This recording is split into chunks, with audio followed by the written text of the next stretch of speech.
Inside a pitch-black room, a slightly old television was playing the news. In Beihai City, a foreign anomaly has recently been discovered.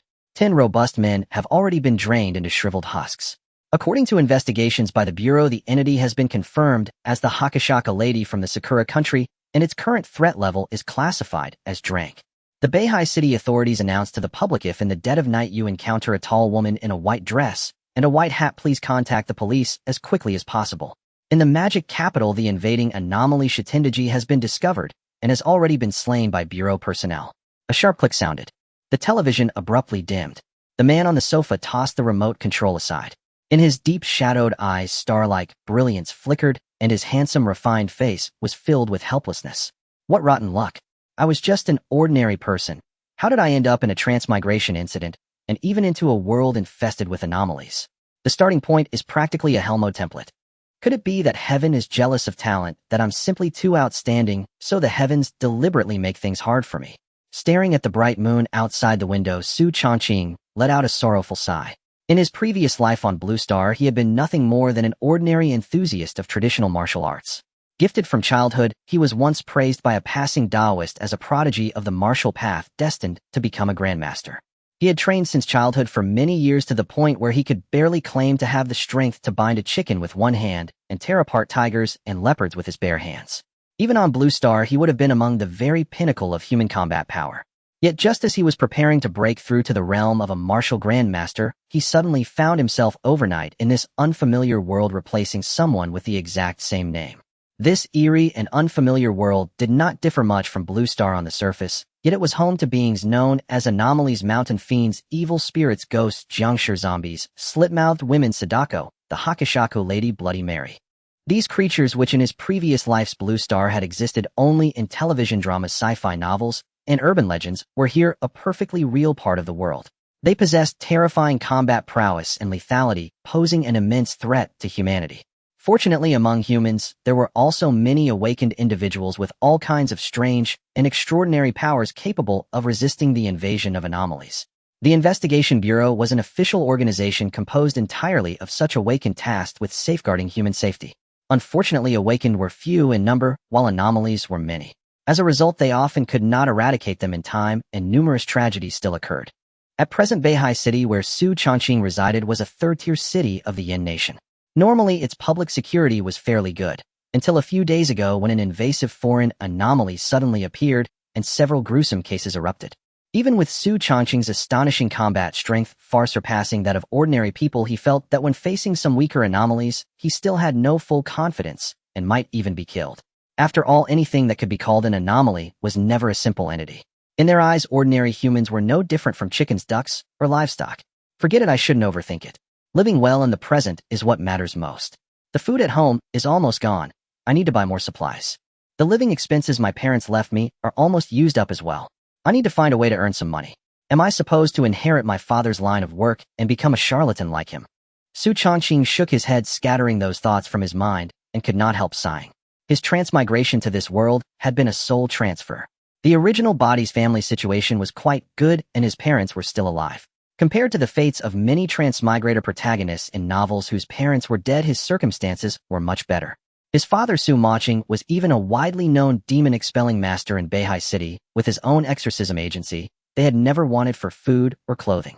They were not fabulously wealthy, but living comfortably among ordinary people was no problem at all. However, judging from the memories of the original body, his father seemed more like a fraud than a true master. After all, who could imagine a well-dressed, handsome, middle-aged man who worshipped the three pure ones above, bowed to the Buddha below, honored Jesus on his left, and the holy light on his right, believing in all of them at once, muttering under his breath that the more gods the better? How did that resemble a master? It was clearly the behavior of a charlatan. Yet his father, Xu Changqing's powers of persuasion had reached a veritable grandmaster level, earning him considerable fame in Beihai City. Moreover, just a few days ago, his parents had a sudden brainwave. They decided to travel around the world. Once they had the idea, they acted immediately, directly leaving their poor, lonely son, barely over 200 months old, at home to fend for himself, and set off with some living expenses left behind. They even claimed with a fine-sounding excuse that their child was grown and ready to be raised in the wild. At the time, Xu Changqing had practically wanted to shout in disbelief, "The outside world is so dangerous now, and you still want to travel the globe. Are you serious?" In the end, however, he had indeed been left behind. Now the living expenses on him were almost spent. If he wanted to go on living, he would most likely have to find some additional source of income. Forget it, I'll go out and buy something to eat first, then think about the rest. Xu Changqing pulled out his phone. Seeing that the balance was less than 1,000 yuan, a speechless look surfaced on his face. He put on a jacket and sneakers and jogged straight out the door. It was already deep into the night and most shops had long since closed. However, Xu Changqing knew there was a 24-hour convenience store nearby that was always open. Under the hazy night, the streetlights could not fully dispel the surrounding darkness. It felt as though something hidden within the darkness was staring fixedly at the pedestrians under the lamps. Many of those out at midnight were clearly nervous expressions. They obviously knew about the recent incidents involving foreign anomalies in Beihai City. Xu Changqing, however, was bold. Because of his skill, he walked without much concern, his expression calm. Although he had transmigrated into this world by soul, his previous body's physical fitness and martial cultivation had inexplicably come along as well, leaving his combat strength almost unchanged. Soon he entered the convenience store and quickly bought a number of urgently needed food items and daily necessities. On his way home, as he passed a small alley where the street light was broken and the darkness was thick, his relaxed smile gradually grew solemn and his eyes deepened. With hearing far surpassing that of ordinary people, he picked up the sound of some kind of beast gnawing on something in the alley ahead.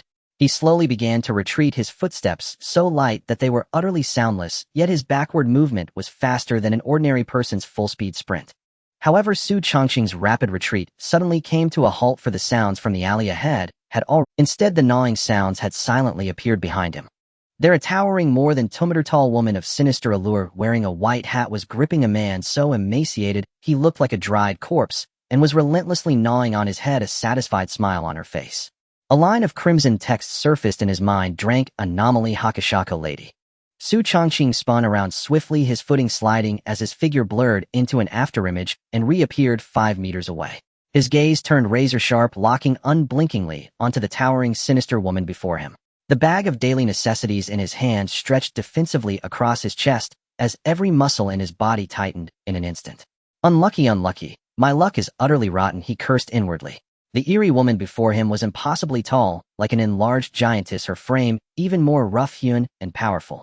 Her skin was as pale as snow, her shadowy eyes bestial, her fingernails as long as daggers, and her magnificent chest towered arrogantly, as if it could look down on all beings. The scrawny man dangling from her hand was nothing more than a toy to her, a testament to the terrifying physical strength she possessed. She kept chewing on flesh in her mouth, her eyes fixed on Xu Changqing, as if appraising a new piece of prey. Your flesh and blood look delicious, she murmured. Madame Hasshaku slowly spoke in a voice that was seductive yet tinged with a magnetic huskiness, like a wild purring cat. Xu Changqing's expression grew as grave as it could possibly be. He had clearly not expected his luck to be this abysmal. He had merely stepped out for a short errand, yet he had run into Madame Hasshaku, whose ferocious reputation had been spreading far and wide of late. At present, the classification of eerie entities in this world was exceedingly simple, divided into 5 tiers: class, and class. Yet each eerie possessed a different set of abilities, and the power they could exert varied accordingly. Among them, corporeal-type eeries were the most straightforward and comparatively easier to handle. Soul-type and elemental-type eeries, however, were far more troublesome, almost always endowed with terrifying abilities. Most terrifying of all were certain special eeries capable of manipulating rules themselves, practically unsolvable. Although the official evaluation of Madame Hasshaku was only the lowest class, that by no means implied that her strength was feeble. Even the weakest eerie could effortlessly slaughter ordinary people. To handle one that met the standards of the class, it usually took fully armed special squads with firearms and equipment just to barely cope. And that was only for the comparatively easiest corporeal-type eeries. As for those class soul-type or rule-type eeries, the most troublesome of all, no matter how many special squads were dispatched, it would still be a march toward death. After all, you could not hit what you could not see or touch. There was simply no way to fight back. Only the awakened could stand against such beings in direct confrontation. At this moment, Xu Changqing felt both fortunate and unfortunate. Fortunate in that Madame Hasshaku belonged to the corporeal-type eeries. At least he could still fight, and there was no need to sink immediately into utter despair. Unfortunate in that the sense of threat emanating from Madame Hasshaku was countless times more formidable than that of any beast he had ever faced. Flesh and blood, so tasty, she crooned. Madame Hasshaku flung aside the mangled corpse in her hand, then walked towards Xu Changqing with a faint smile, her supple waist slim enough to be encircled by a pair of hands, her bearing like that of an elegant noble lady. If only one could ignore the fresh blood and chunks of flesh constantly dripping from her lips, she would have been At this instant in Madame Hasshaku's eyes, the aura of flesh and blood emanating from Xu Changqing's body was several times richer than that of any ordinary human. Like phosphorescent light in the dead of night, dazzlingly bright and irresistibly enticing to her appetite. Once she set her sights on prey, she would almost always toy with it first, then hunt it down, devouring it completely, while gazing into its eyes as despair consumed it. When she had drawn to within just a few meters of Xu Changqing, and her razor-like claws were about to pierce the flesh of her new prey, he suddenly shouted, "Take this." The bag in Xu Changqing's hand whipped out in a sudden arc, smashing toward her. A very human sneer of contempt surfaced on Madame Hasshaku's face. Rip! Her claws swept out. The bag and everything inside it were shredded instantly into several pieces. Xu Changqing's body moved like the wind, the muscles in his legs tightened, his waist twisted like a spinning top, and he erupted in a sudden burst of speed, darting right up to Madame Hasshaku's front with a heart-piercing kick. He felt as if he had kicked into a mass of soft cotton. Then his force exploded outward. By his estimation, that kick could have shattered even a several-inch thick diamond. Any normal person would surely have died on the spot from such a blow. Madame Hasshaku merely felt a sharp pain in the left side of her chest as an unprecedented force slammed into her, caving in her chest and sending her massive body flying backward. What a terrifying body, Xu Changqing muttered as his expression changed. That kick had indeed carried tremendous explosive power, yet he also felt a backlash unlike anything he had experienced before. A faint numbness spread through his foot. Several meters away, Madame Hasshaku had been forced back, yet she had suffered no major injury. Only a large footprint printed across her body. "You court death." An expression of fury appeared on Madame Hasshaku's snow-fair face. Never had she imagined that a mere ordinary human could actually force her back. Her arms, tipped with razor-sharp claws, crossed in front of her, striking sparks as they scraped together before she lunged at Xu Changqing like a ghost. This time she intended to tear her prey completely to pieces. Xu Changqing's eyes turned deep and calm. Faced with Madame Hasshaku's pounce, there was not the slightest ripple in his gaze. His steps shifted, his body leaning forward slightly as his right hand instinctively reached for the dagger concealed at his waist. He suddenly let out a roar, a hoarse bellow akin to a ferocious tiger's roar. His body surged forward like a tiger descending the mountain, charging straight at her, a desperate savagery clinging to him like that of a beast driven to its last stand. It was Xingyi Quan, Tiger Pounce. The disdain in Madame Hasshaku's eyes vanished in an instant. It was as if the frail human before her had transformed into a tiger howling through the mountains. Clang! Metal clashed. Sparks burst forth. Blood sprayed into the air as the two figures flashed past each other, crossing in a deadly exchange. Madame Hasshaku's massive body bent slightly, blood dripping steadily from her claws, clear evidence that she had just torn open Xu Changqing's flesh. Yet a serrated dagger was buried in her eye socket, having pierced straight through her eyeball, fresh blood gushing ceaselessly down her face. The searing pain forced a beast-like howl from her throat. The dagger had sunk deep into her eye socket, stabbing into her brain. The agony was so excruciating she could no longer control herself. Aart! Before her scream could even fully escape, an elbow strike shot in like a blade, driving straight into her other eye and exploding the pupil. Xu Changqing then delivered a fierce horizontal kick, stomping at the dagger. With a wet crunch, the blade pierced completely through Madame Hasshaku's skull. A bloody hole blossomed in her head as brain matter mixed with blood poured onto the ground. Her screams finally ceased as Madame Hasshaku's body collapsed to the ground. Gasping for breath and gritting his teeth against the agony, Xu Changqing spat out a mouthful of bloody foam and swore, "Damn it, even a dagger through the brain wouldn't kill you. You really needed that finishing blow." 3 bone-deep claw marks now scored his chest, blood flowing incessantly. Clear wounds from his heating clash with Madame Hasshaku moments earlier. In his previous life, the martial arts Xu Changqing had cultivated were pure killing techniques, pushing slaughter to its very extreme. Every move aimed to kill. Among ordinary people, there were almost none who could stand against him in combat.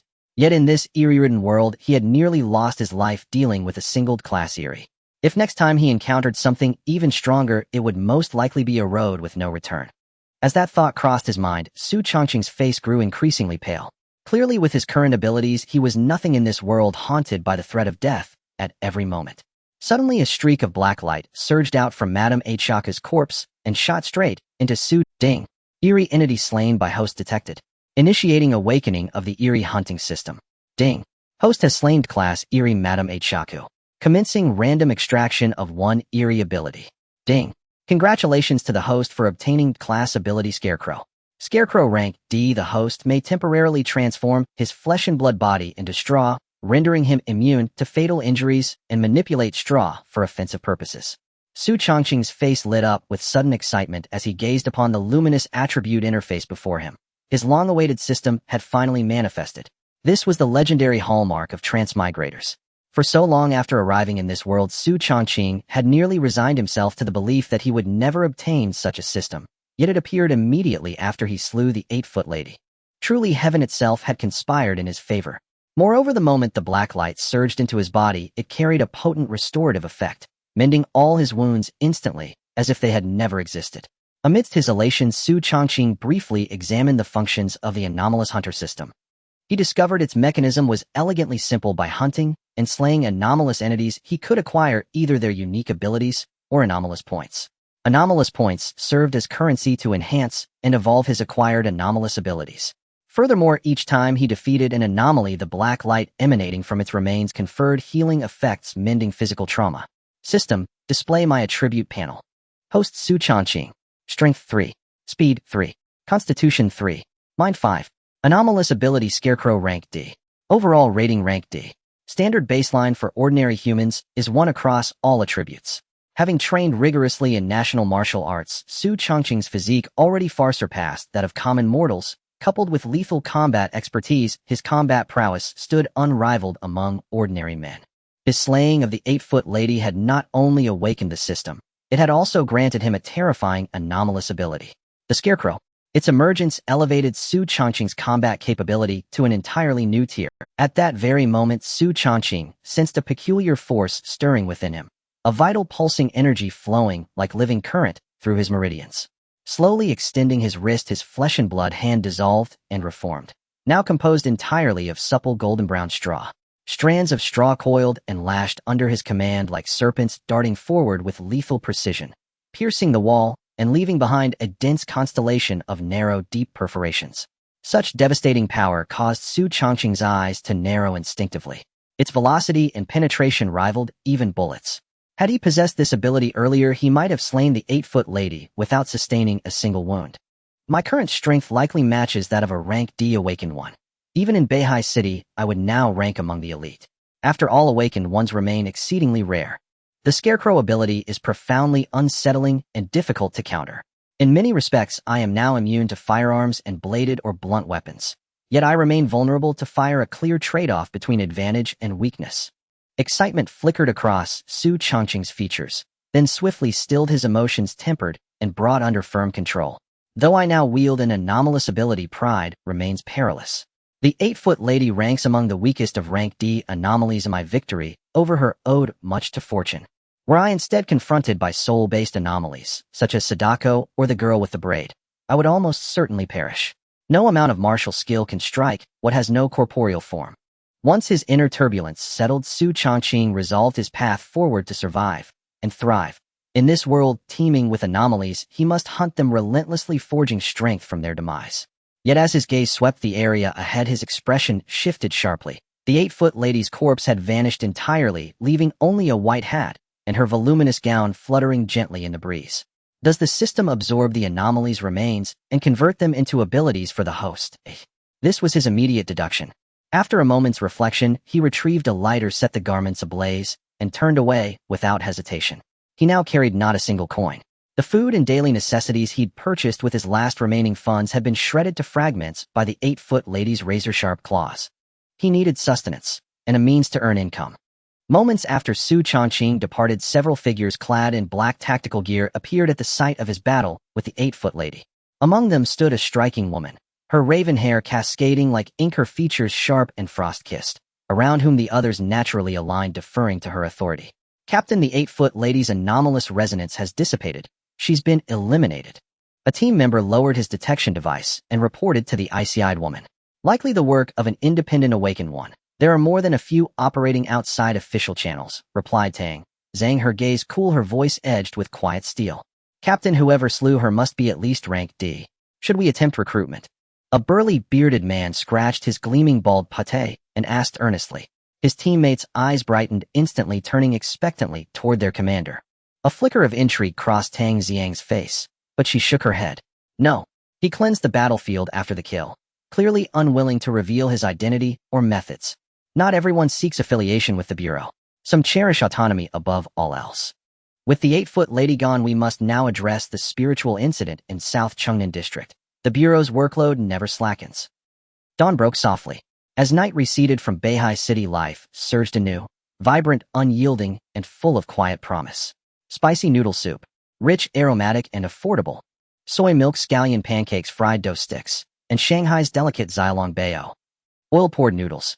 Authentic regional delicacy, intensely fragrant. The sun had barely crested the horizon when street vendors pushing wheeled carts began bellowing their wares with full-throated vigor. Shops along the avenues opened their doors. The warm, savory perfume of morning fare drifted through the air, drawing early joggers to pause mid-stride, drawn irresistibly toward breakfast. Xu Changqing chose not to return to his former residence.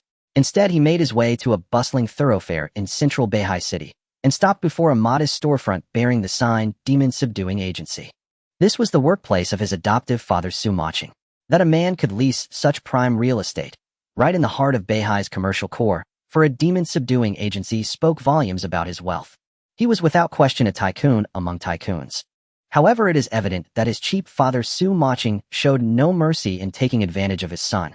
He took his wife on a world tour, leaving only a meager living allowance for his son Xu Changqing to struggle with. Under the pretext of allowing him to live independently for a while, the two of them disappeared without a trace, even making it impossible to reach them by phone. It was as if they had vanished from the face of the earth. Xu Changqing even suspected that his cheap father had sensed something unusual. Could it be that his identity as a transmigrator had been exposed?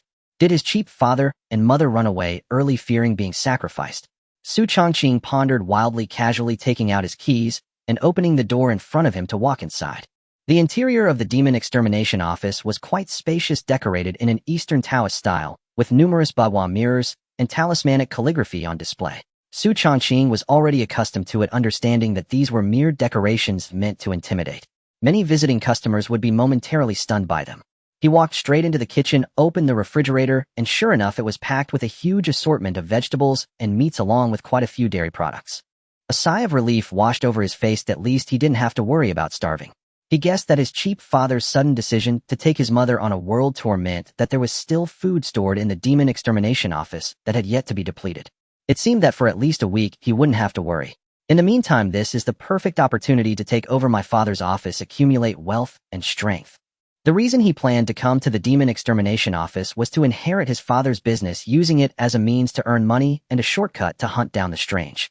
Due to the rampant strangeness in this world and the scarcity of awakeners, sometimes the efficiency of support and rescue would be greatly diminished. Moreover, the members of the Investigation Bureau were generally overwhelmed with work. They would only prioritize taking action against more dangerous strangeness under special circumstances. Other lesser harmful or harmless strangeness would be temporarily ignored. After all, there was a severe shortage of manpower, and the situations did not allow for more. The previous 8-foot lady had not been dealt with by the Investigation Bureau, even after killing over 10 people, simply because she posed too little of a threat and was adept at concealment. As a result, some demon extermination offices began to rise up. They started taking on extermination tasks to deal with the strange. However, most demon extermination offices were essentially scams with little genuine skill, leading to many people getting swindled. There were even many wealthy individuals who ended up bankrupt due to being deceived. Although Xu Changqing's impression of his cheap father was of an unreliable charlatan, yet his reputation in Beihai City was not small. The fame of his demon extermination office was a golden signboard. Xu Changqing naturally had no objection to inheriting his father's prestigious signboard to promote it further. While making money, he could also slay strangeness and enhance his strength. He hung up the "Open for Business" sign outside the office. Xu Changqing hurriedly started working in the kitchen, directly boiling a large pot of noodles to satisfy his hunger. Since last night, he hadn't eaten a single bite and had encountered the 8-foot lady going through a fierce battle. He had nearly exhausted all the reserves in his stomach. Even a whole roast pig could have been devoured. Should I go check out my cheap father's study? Although he may not excel in other areas, his skills at swindling are quite impressive. If I could find the experience manuals he left behind, it would also make my future negotiations with clients. No, rather my interactions with clients more harmonious. Just after filling his belly, Xu Changqing suddenly had this thought and decided to act on it right away. He pushed open the door to the study, and what caught his eye was a large self-portrait placed in the center of the room with a desk below it. The The self-portrait depicted a handsome middle-aged man with an aura of righteousness. It was his cheap father Xu Changqing who was also the owner of this study. Ignoring it too much, Xu Changqing began searching the study.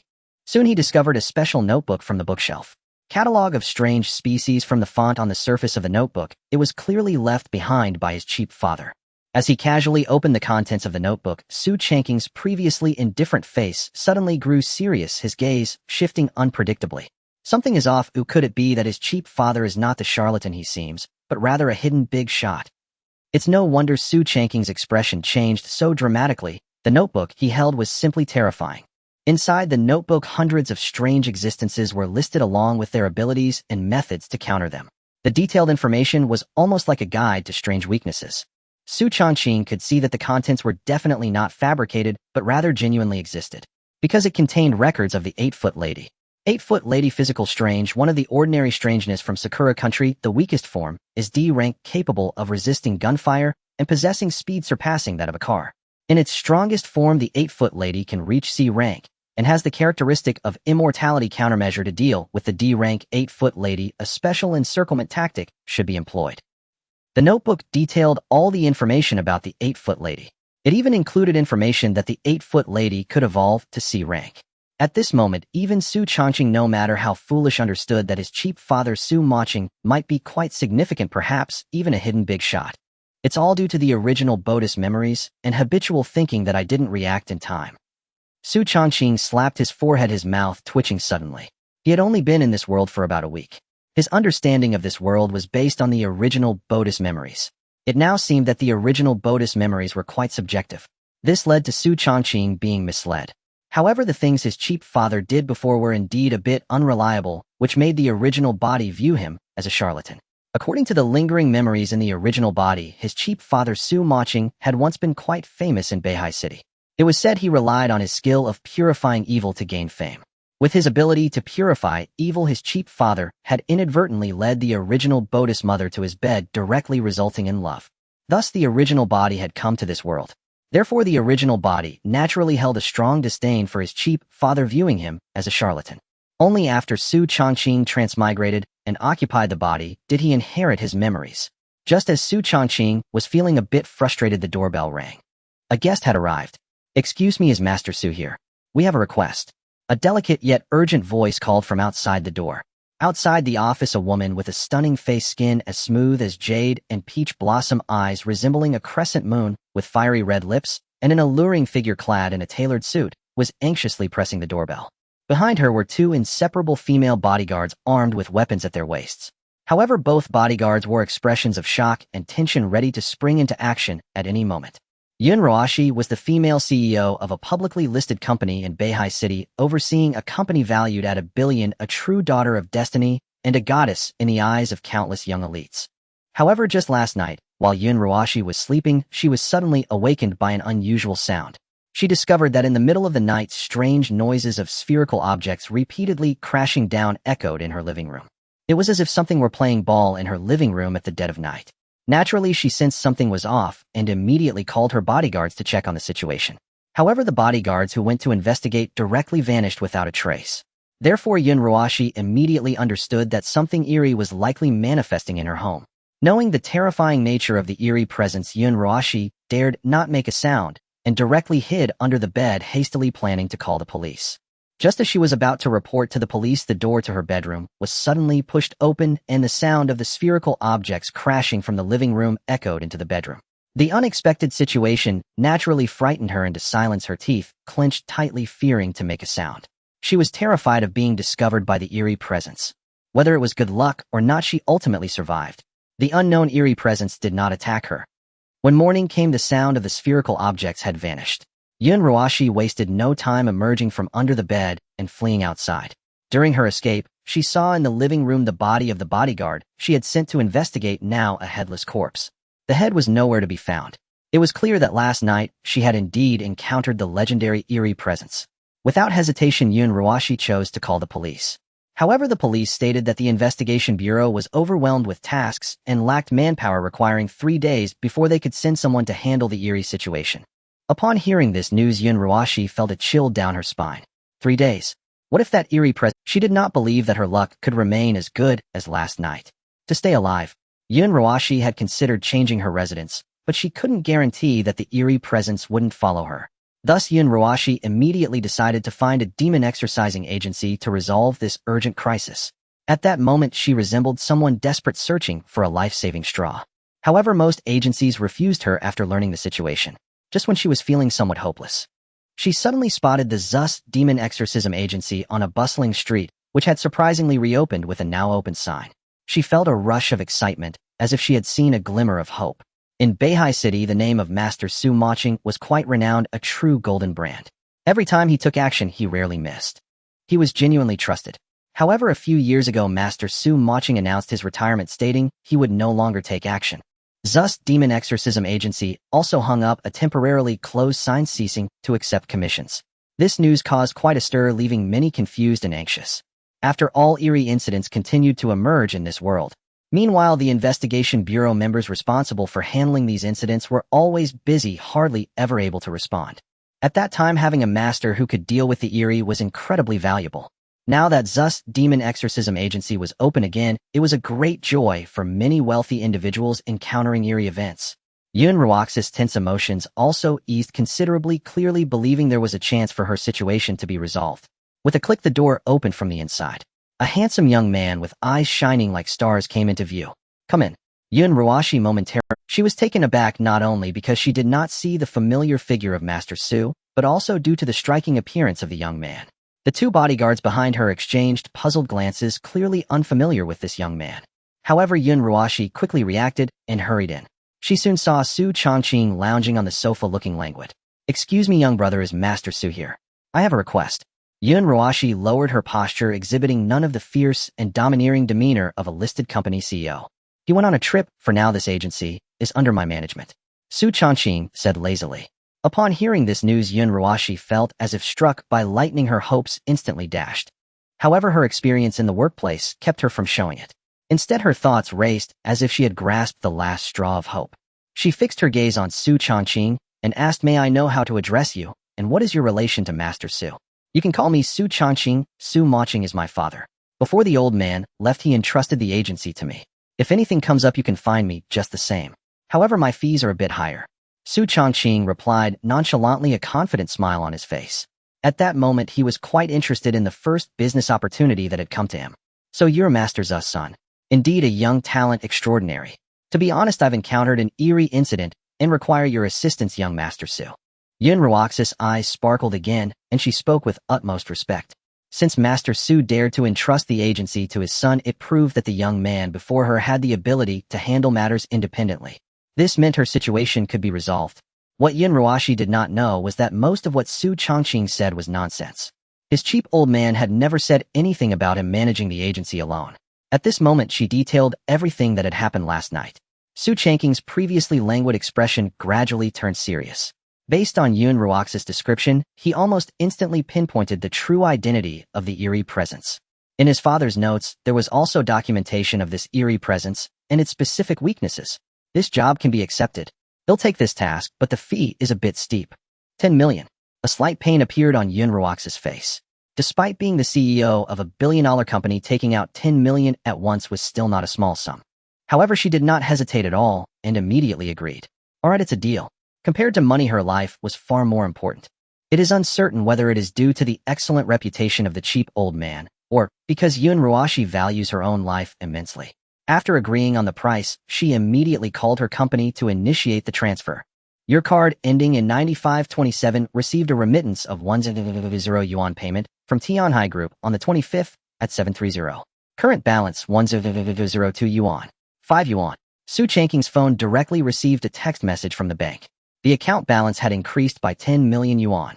Xu Changqing had directly become a millionaire. Since Yun Ruashi agreed so readily, he naturally had no more to say and immediately expressed his readiness to set off. "Since we have reached an agreement, let's set off early. The sooner we finish, the sooner we can wrap things up." Xu Changqing stood up, brushed off non-existent dust from his clothes, and spoke calmly. Even with 10 million suddenly appearing in his bank account, he showed little emotional fluctuation. To him, this was merely the beginning. Future earnings would only increase. A mere 10 million was nothing but a drop in the bucket. Master Su, my car is parked outside, please go ahead. Yun Ruashi, seeing Xu Changqing's confident expression, let out a sigh of relief. The recent transfer was in fact a small test from her. She wanted to observe if there would be any emotional changes in this young man before her. After all, Xu Changqing appeared exceedingly young. Although Yun Ruashi knew Master Zu's skills were extraordinary, she had no idea what level her son truly was. However, Xu Changqing displayed a demeanor of indifference to fame and fortune akin to a sage. He didn't even glance at his phone, as if the so-called 10 million meant nothing to him. Moreover, he exuded confidence and was ready to depart immediately. Such demeanor instantly put her at ease. Years of experience in the workplace had given Yun Ruashi a sharp eye for people. She could see that Xu Changqing's confidence was genuine with no hint of pretense. Furthermore, his calm and confident aura was not something that so-called fake masters could compare with. She promptly instructed the bodyguards to drive back to her residence. Yun Ruaxi's residence was a spacious private villa located in the northern part of the city worth quite a sum.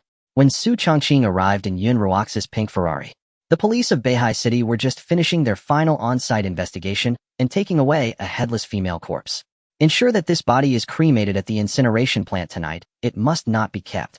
The corpse, having been bizarrely murdered, is most likely to attract malevolent entities, leading to new abnormalities. If buried directly, it could potentially transform into a zombie or some other supernatural entity. In a police chief's uniform, the elegant and handsome Tang Yuyan directed her subordinates to place the female corpse directly into a body bag and onto the vehicle heading to the incineration plant. Her every move exuded efficiency.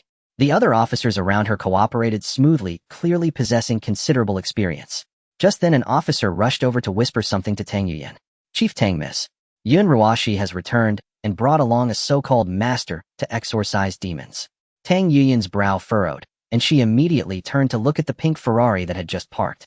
Her sharp gaze fixed on Yun Ruashi and her companions as they got out of the car, specifically focusing on Xu Changqing. Another charlatan pretending to be a master. Yun Ruashi, a business elite in Beihai City, actually believes in those so-called exorcism agencies. You all go back first. I will handle this matter. A hint of mockery appeared on Tang Yuyan's face as she instructed the nearby officers and others to tidy up and return first. She stepped forward with her long legs towards Xu Changqing and the others. When Xu Changqing and the others got out of the car, they saw a woman in a police chief's uniform striding toward them. The police chief's striking appearance and perfect figure were quite eye-catching. Her long legs were particularly impressive. However, her piercing gaze seemed to see straight through one's soul. Xu Changqing looked on with appreciation. Soon he sensed that the woman seemed to be approaching him deliberately. Having trained in traditional martial arts for many years, he had reached an extraordinary level, just one step away from the legendary master realm. His own intuition was vastly stronger than that of ordinary people. Within 100 meters, he could sense any malicious intent directed at him in advance. Xu Changqing noticed that the police chief appeared to be approaching Yun Ruashi, yet her peripheral vision was continuously observing him. Officer Tang, I apologize for the trouble you had to come here. Yun Ruashi wore a professional smile as she greeted the newcomer. As the president of a listed company, her demeanor and style in dealing with others were as gentle as a spring breeze. Ms. Yun, this is our duty. Moreover, this matter involves a supernatural incident, and we cannot interfere. We can only take the body away for cremation. As for the subsequent matters, we must wait for the investigation bureau to handle them. A hint of emotion appeared on Tang Yuyan's striking face, but her eyes drifted towards Xu Changqing. The moment she laid eyes on him, she felt a surge of admiration. The young man's handsome face seemed to always carry a hint of mischief, and his star-like eyes were dazzling and captivating. Undoubtedly, he was a man who could make many women swoon. However, the more remarkable he was, the stronger Tang Yuyan's aversion towards Xu Changqing grew. This somewhat handsome little fraud. She was naturally aware of Yun Ruaxi's plan to find a master from an exorcism agency to drive away demons. However, most of the exorcism masters in Beihai City were basically frauds and charlatans only interested in swindling money, many of whom had been in police custody before. In Beihai City, there were very few genuine masters. They seldom took on commissions unless the reward was substantial. Moreover, among those authentic masters, none were as young as Xu Changqing.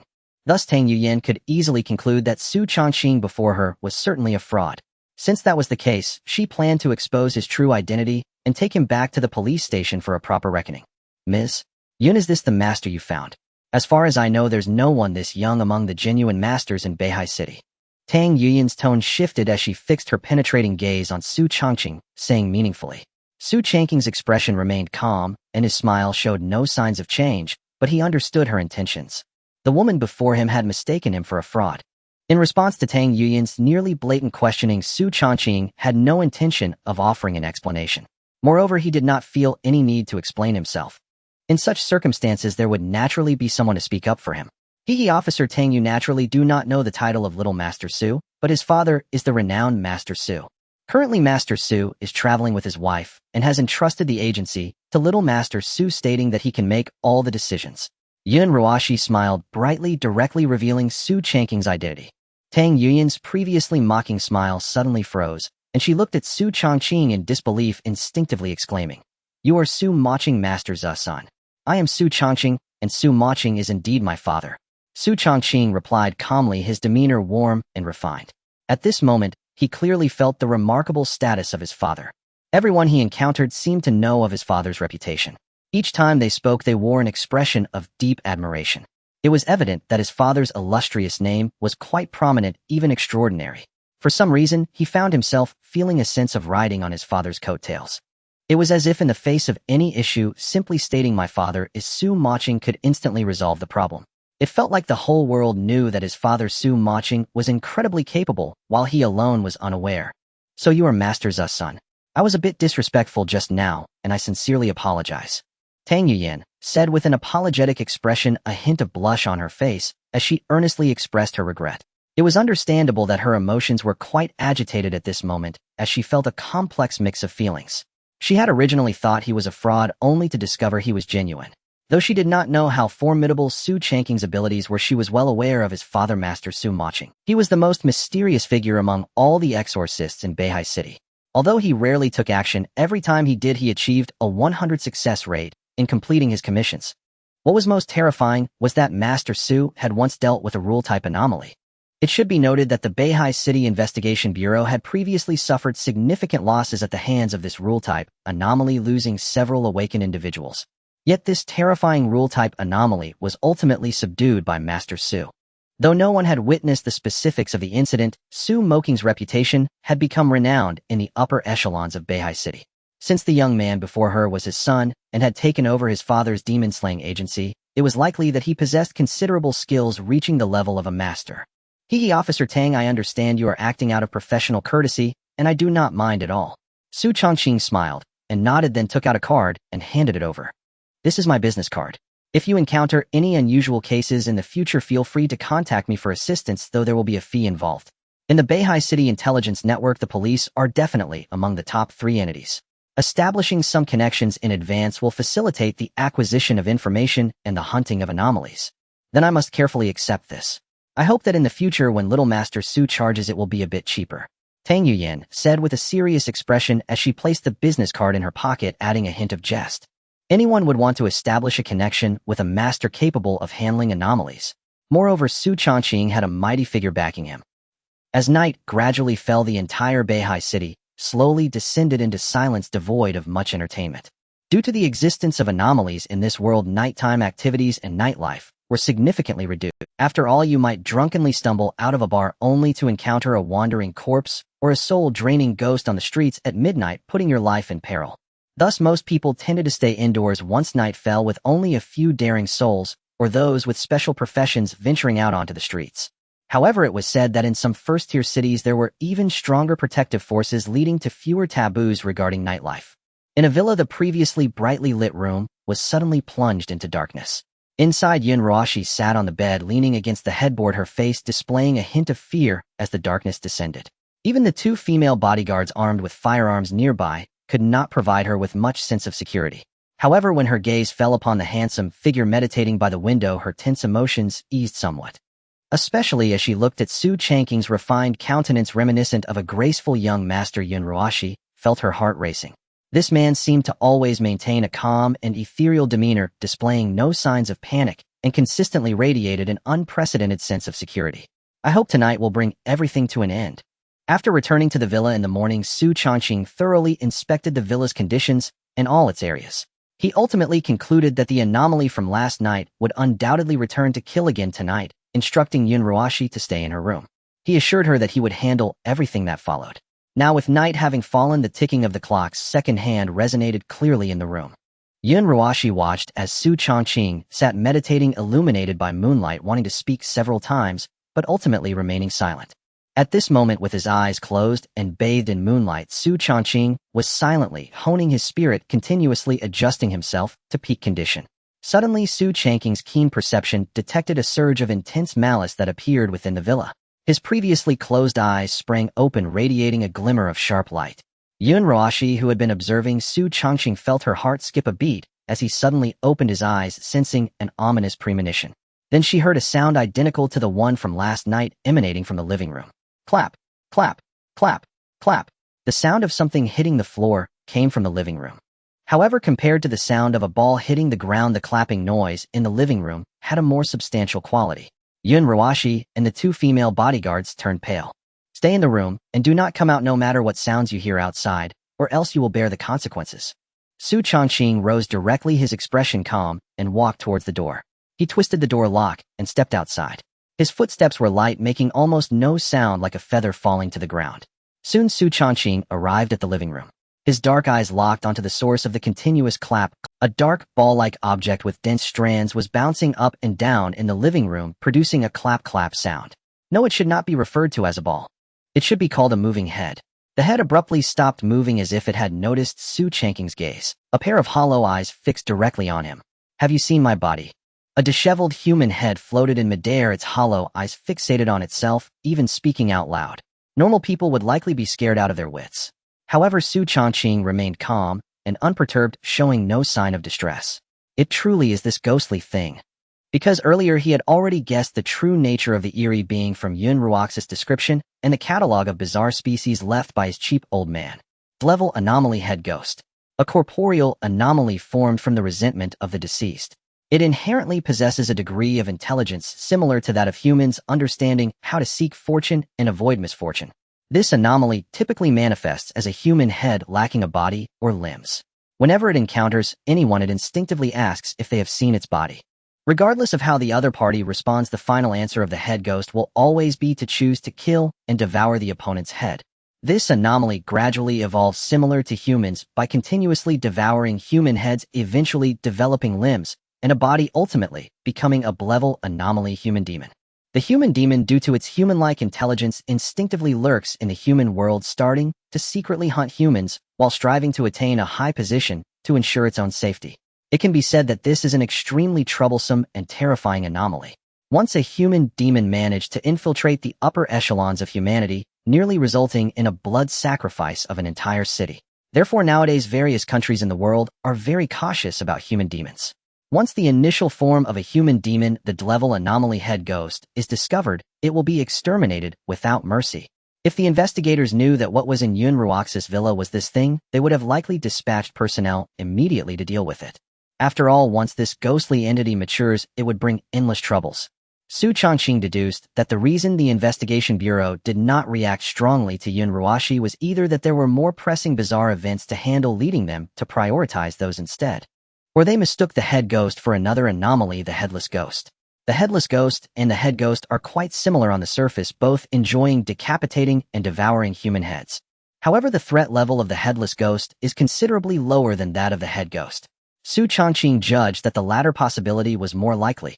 Currently, what lay before him was merely a level anomaly head ghost whose combat power was not particularly high, though it posed a challenge for ordinary people. Yet for Xu Changqing it was not much of a concern. The 8-foot lady he had previously hunted had a combat power higher than this head ghost. An undeveloped head ghost could be considered one of the weakest level anomalies. You poor thing, it's just your bad luck to encounter me. Xu Changqing's expression turned cold, his eyes flashing with brilliance as he strode confidently towards the head ghost. Strands of dry yellow straw extended from his wrist, moving like serpents. The head ghost, watching Xu Changqing stride forward involuntarily, felt a strange sensation, as if the roles of both parties had been reversed at that moment. However, its inherent bloodlust drove it into a frenzy. You stole my body, oh I will eat your... A piercingly shrill scream erupted from its mouth. Suddenly, an invisible blade of wind shot towards Xu Changqing's head, attempting to cleave him in two. This is the ability of the head ghost, capable of silently controlling wind blades to decapitate others. The headless corpses previously taken by the police appeared in this manner. However, Xu Changqing had long known of the head ghost's abilities from the catalog of bizarre species, so he was naturally prepared. His heightened instincts allowed him to instantly detect the presence of the wind blade. With a swift movement, his body twisted, as if it were a flexible, boneless creature easily evading the wind blade. Terrifying power erupted from beneath his feet, turning his form into a blur as he lunged forward. Boom. A loud crash. The wind blade struck the wall, leaving a gash several feet long. The surrounding area was riddled with cracks. Inside the room, Yun Ruashi and her 2 female bodyguards were startled, instantly realizing that Xu Changqing had engaged with the anomaly. Soon they heard a furious roar echoing through the forest.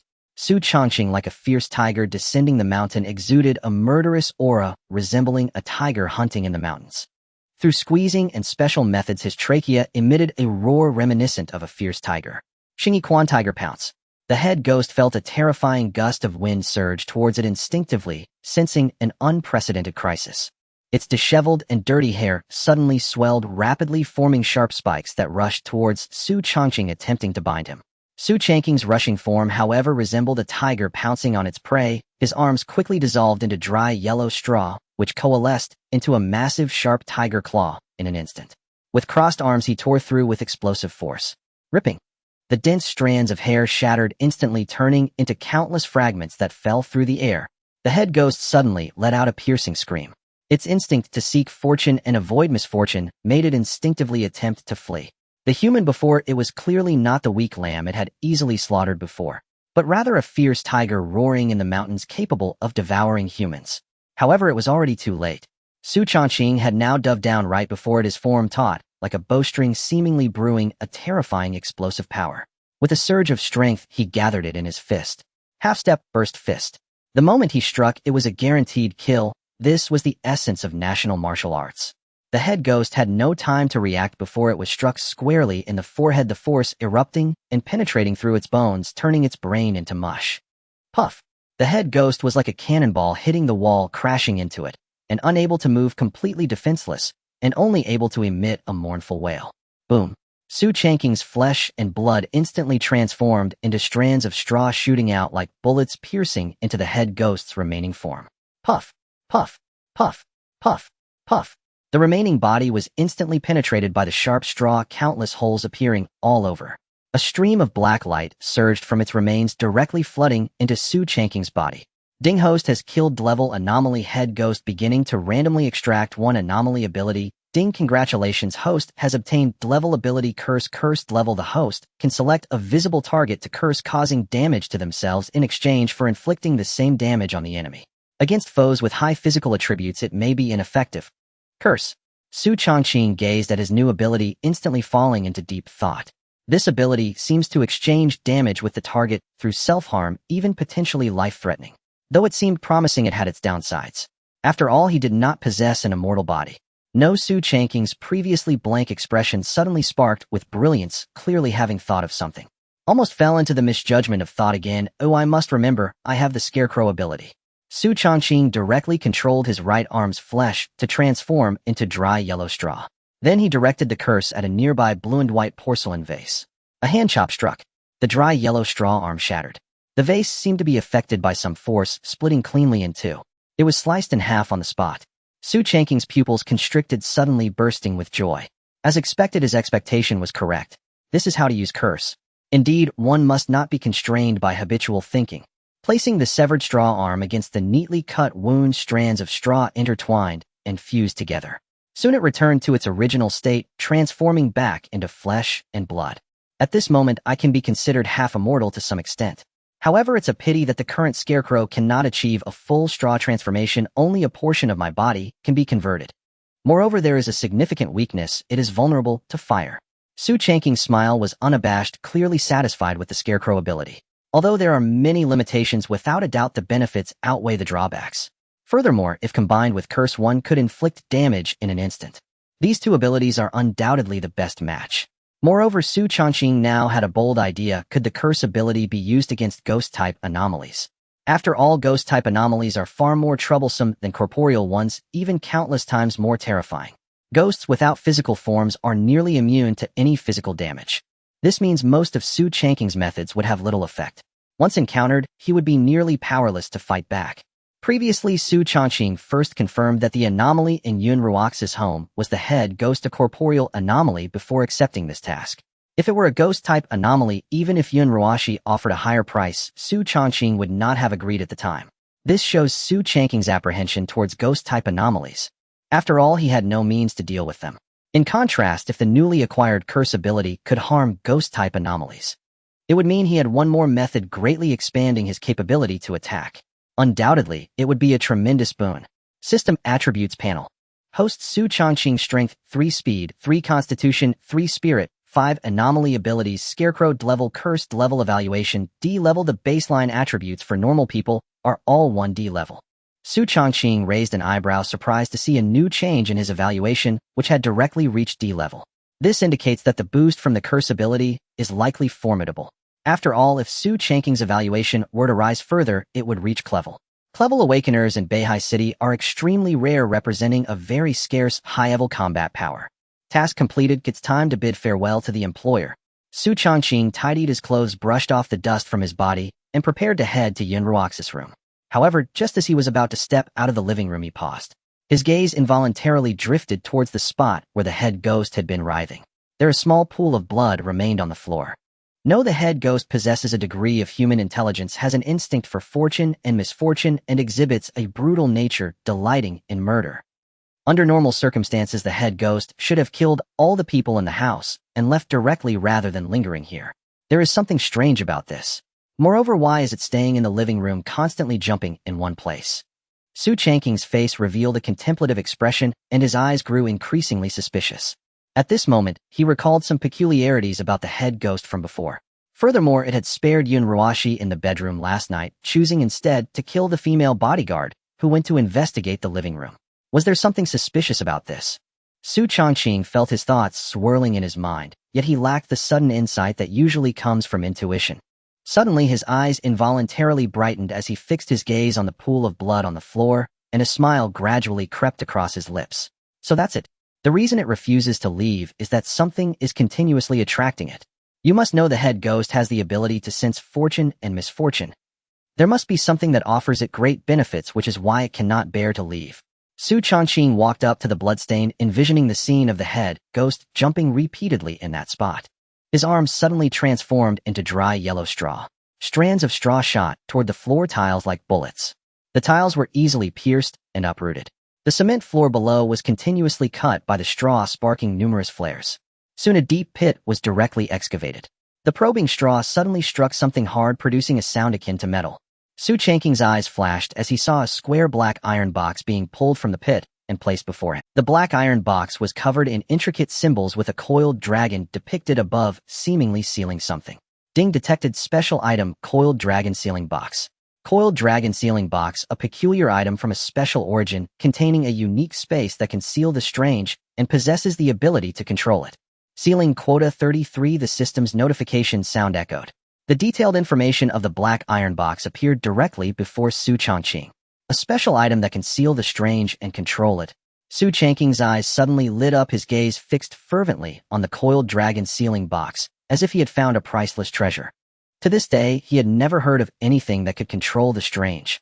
The existence of the strange is bizarre and varied, each possessing different terrifying abilities. Humanity is also deeply wary of their existence. To this day, they have only barely managed to fend off their invasion. Now there is actually something that can control the strange. Should this information leak, it could cause a massive upheaval at any moment. This item must not be easily exposed, and in the future, I must choose suitable strange entities to capture and control. Xu Changqing directly put away the coiled dragon sealing box, then proceeded to sweep away the traces on the ground.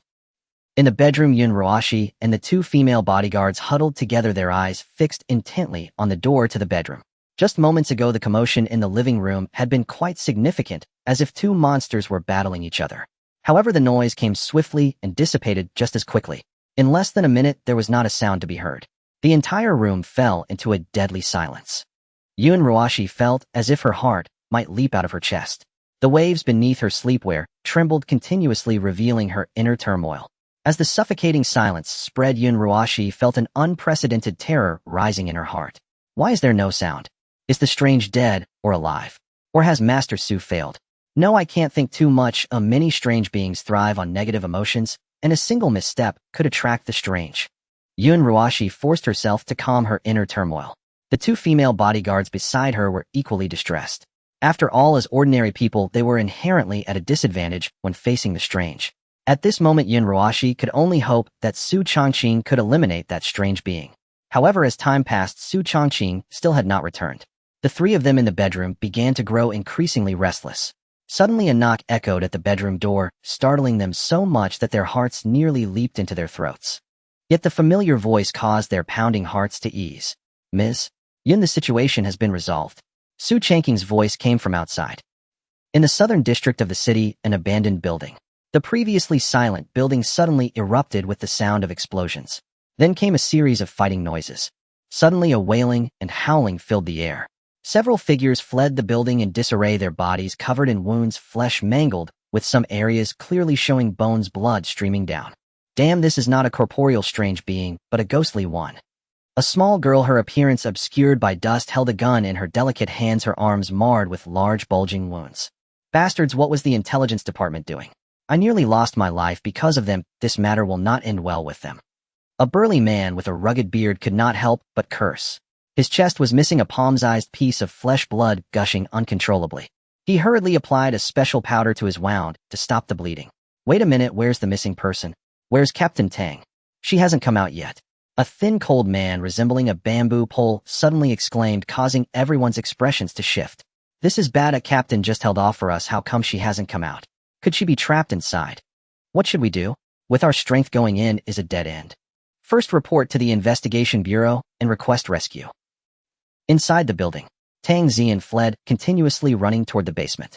Although there was nothing behind her, her expression was anything but relaxed. Instead, it was exceptionally grim. Those bastards in the intelligence department deserve to die for making such a huge mistake. Tang Xian suppressed her urge to curse and continued sprinting toward the basement. An ordinary corporeal strange being suddenly transformed into a ghostly one, causing her squad to suffer significant losses. They had nearly been wiped out without even seeing the strange. Had it not been for her special awakening ability that allowed her to barely fend off that strange being, they would have been completely annihilated. At this moment, she could only rely on her teammates to escape and notify the investigation bureau for assistance. Her most important task now was to hide and not be discovered. Soon she reached the basement. However, upon entering and seeing the scene inside, her pupils constricted sharply and her expression turned grim. Dozens of scarlet eyes were fixed on her. Just as she escaped from the wolf's den, she fell into the tiger's lair. In the southern district, an abandoned building. Almost immediately after receiving the distress signal, the investigation bureau dispatched a class awakened from Beihai City to take action personally. Additionally, they provided support to a team of investigators intending to rescue Tang Xian trapped in the abandoned building. However, what followed was beyond everyone's expectations. According to the intelligence, there was supposed to be only one physical anomaly inside the abandoned building. Unexpectedly, over 100 strange entities gathered inexplicably, including apparitions like evil spirits, ghosts, and braided girl, as well as physical anomalies such as decayed corpses, wandering corpses, and shadowy corpses. Moreover, there were still numerous anomalies that had yet to be discovered. The class awakened along with the investigation team had not yet located Tang Xian before nearly perishing inside. Ultimately, it was the class awakened who, relying on all their means, barely managed to escape. Meanwhile, the investigation team that entered became ensnared, their fates unknown. In an instant, the higher-ups of the Beihai City Investigation Bureau were outraged.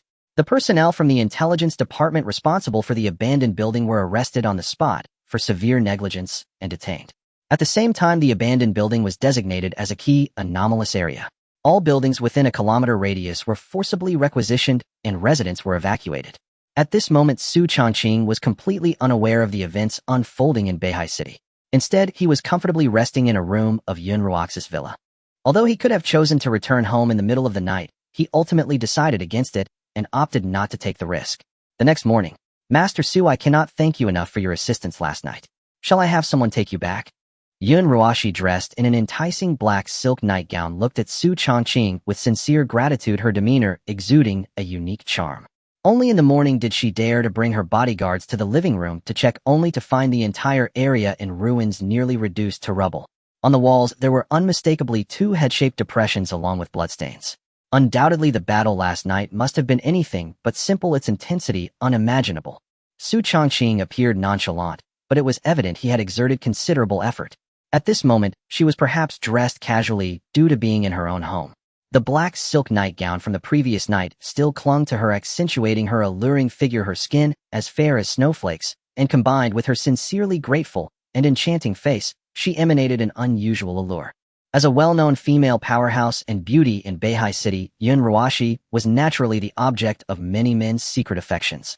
If her admirers were to learn that their goddess was currently in a room with a man and in a disheveled state, they would undoubtedly be consumed by jealousy and rage. There's no need I'll go back by myself, so you don't have to trouble yourself.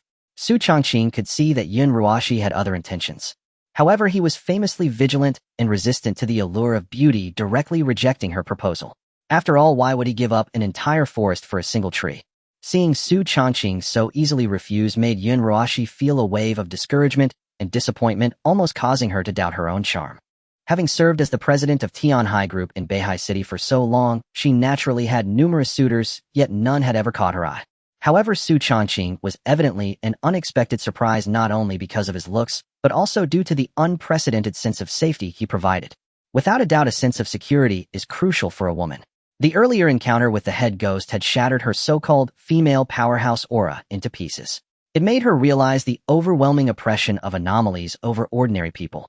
Now, with a man capable of dealing with anomalies standing before her, how could she let him slip away easily? Since that's the case, let me see you off. Yun Ruaxi's emotions fluctuated internally, yet she maintained her charming smile on the surface like a fiery red rose ready to be picked. Outside the villa district, a silver Rolls-Royce was parked by the side of the street with a figure holding a bouquet of roses, attracting countless passers-by to stop and watch.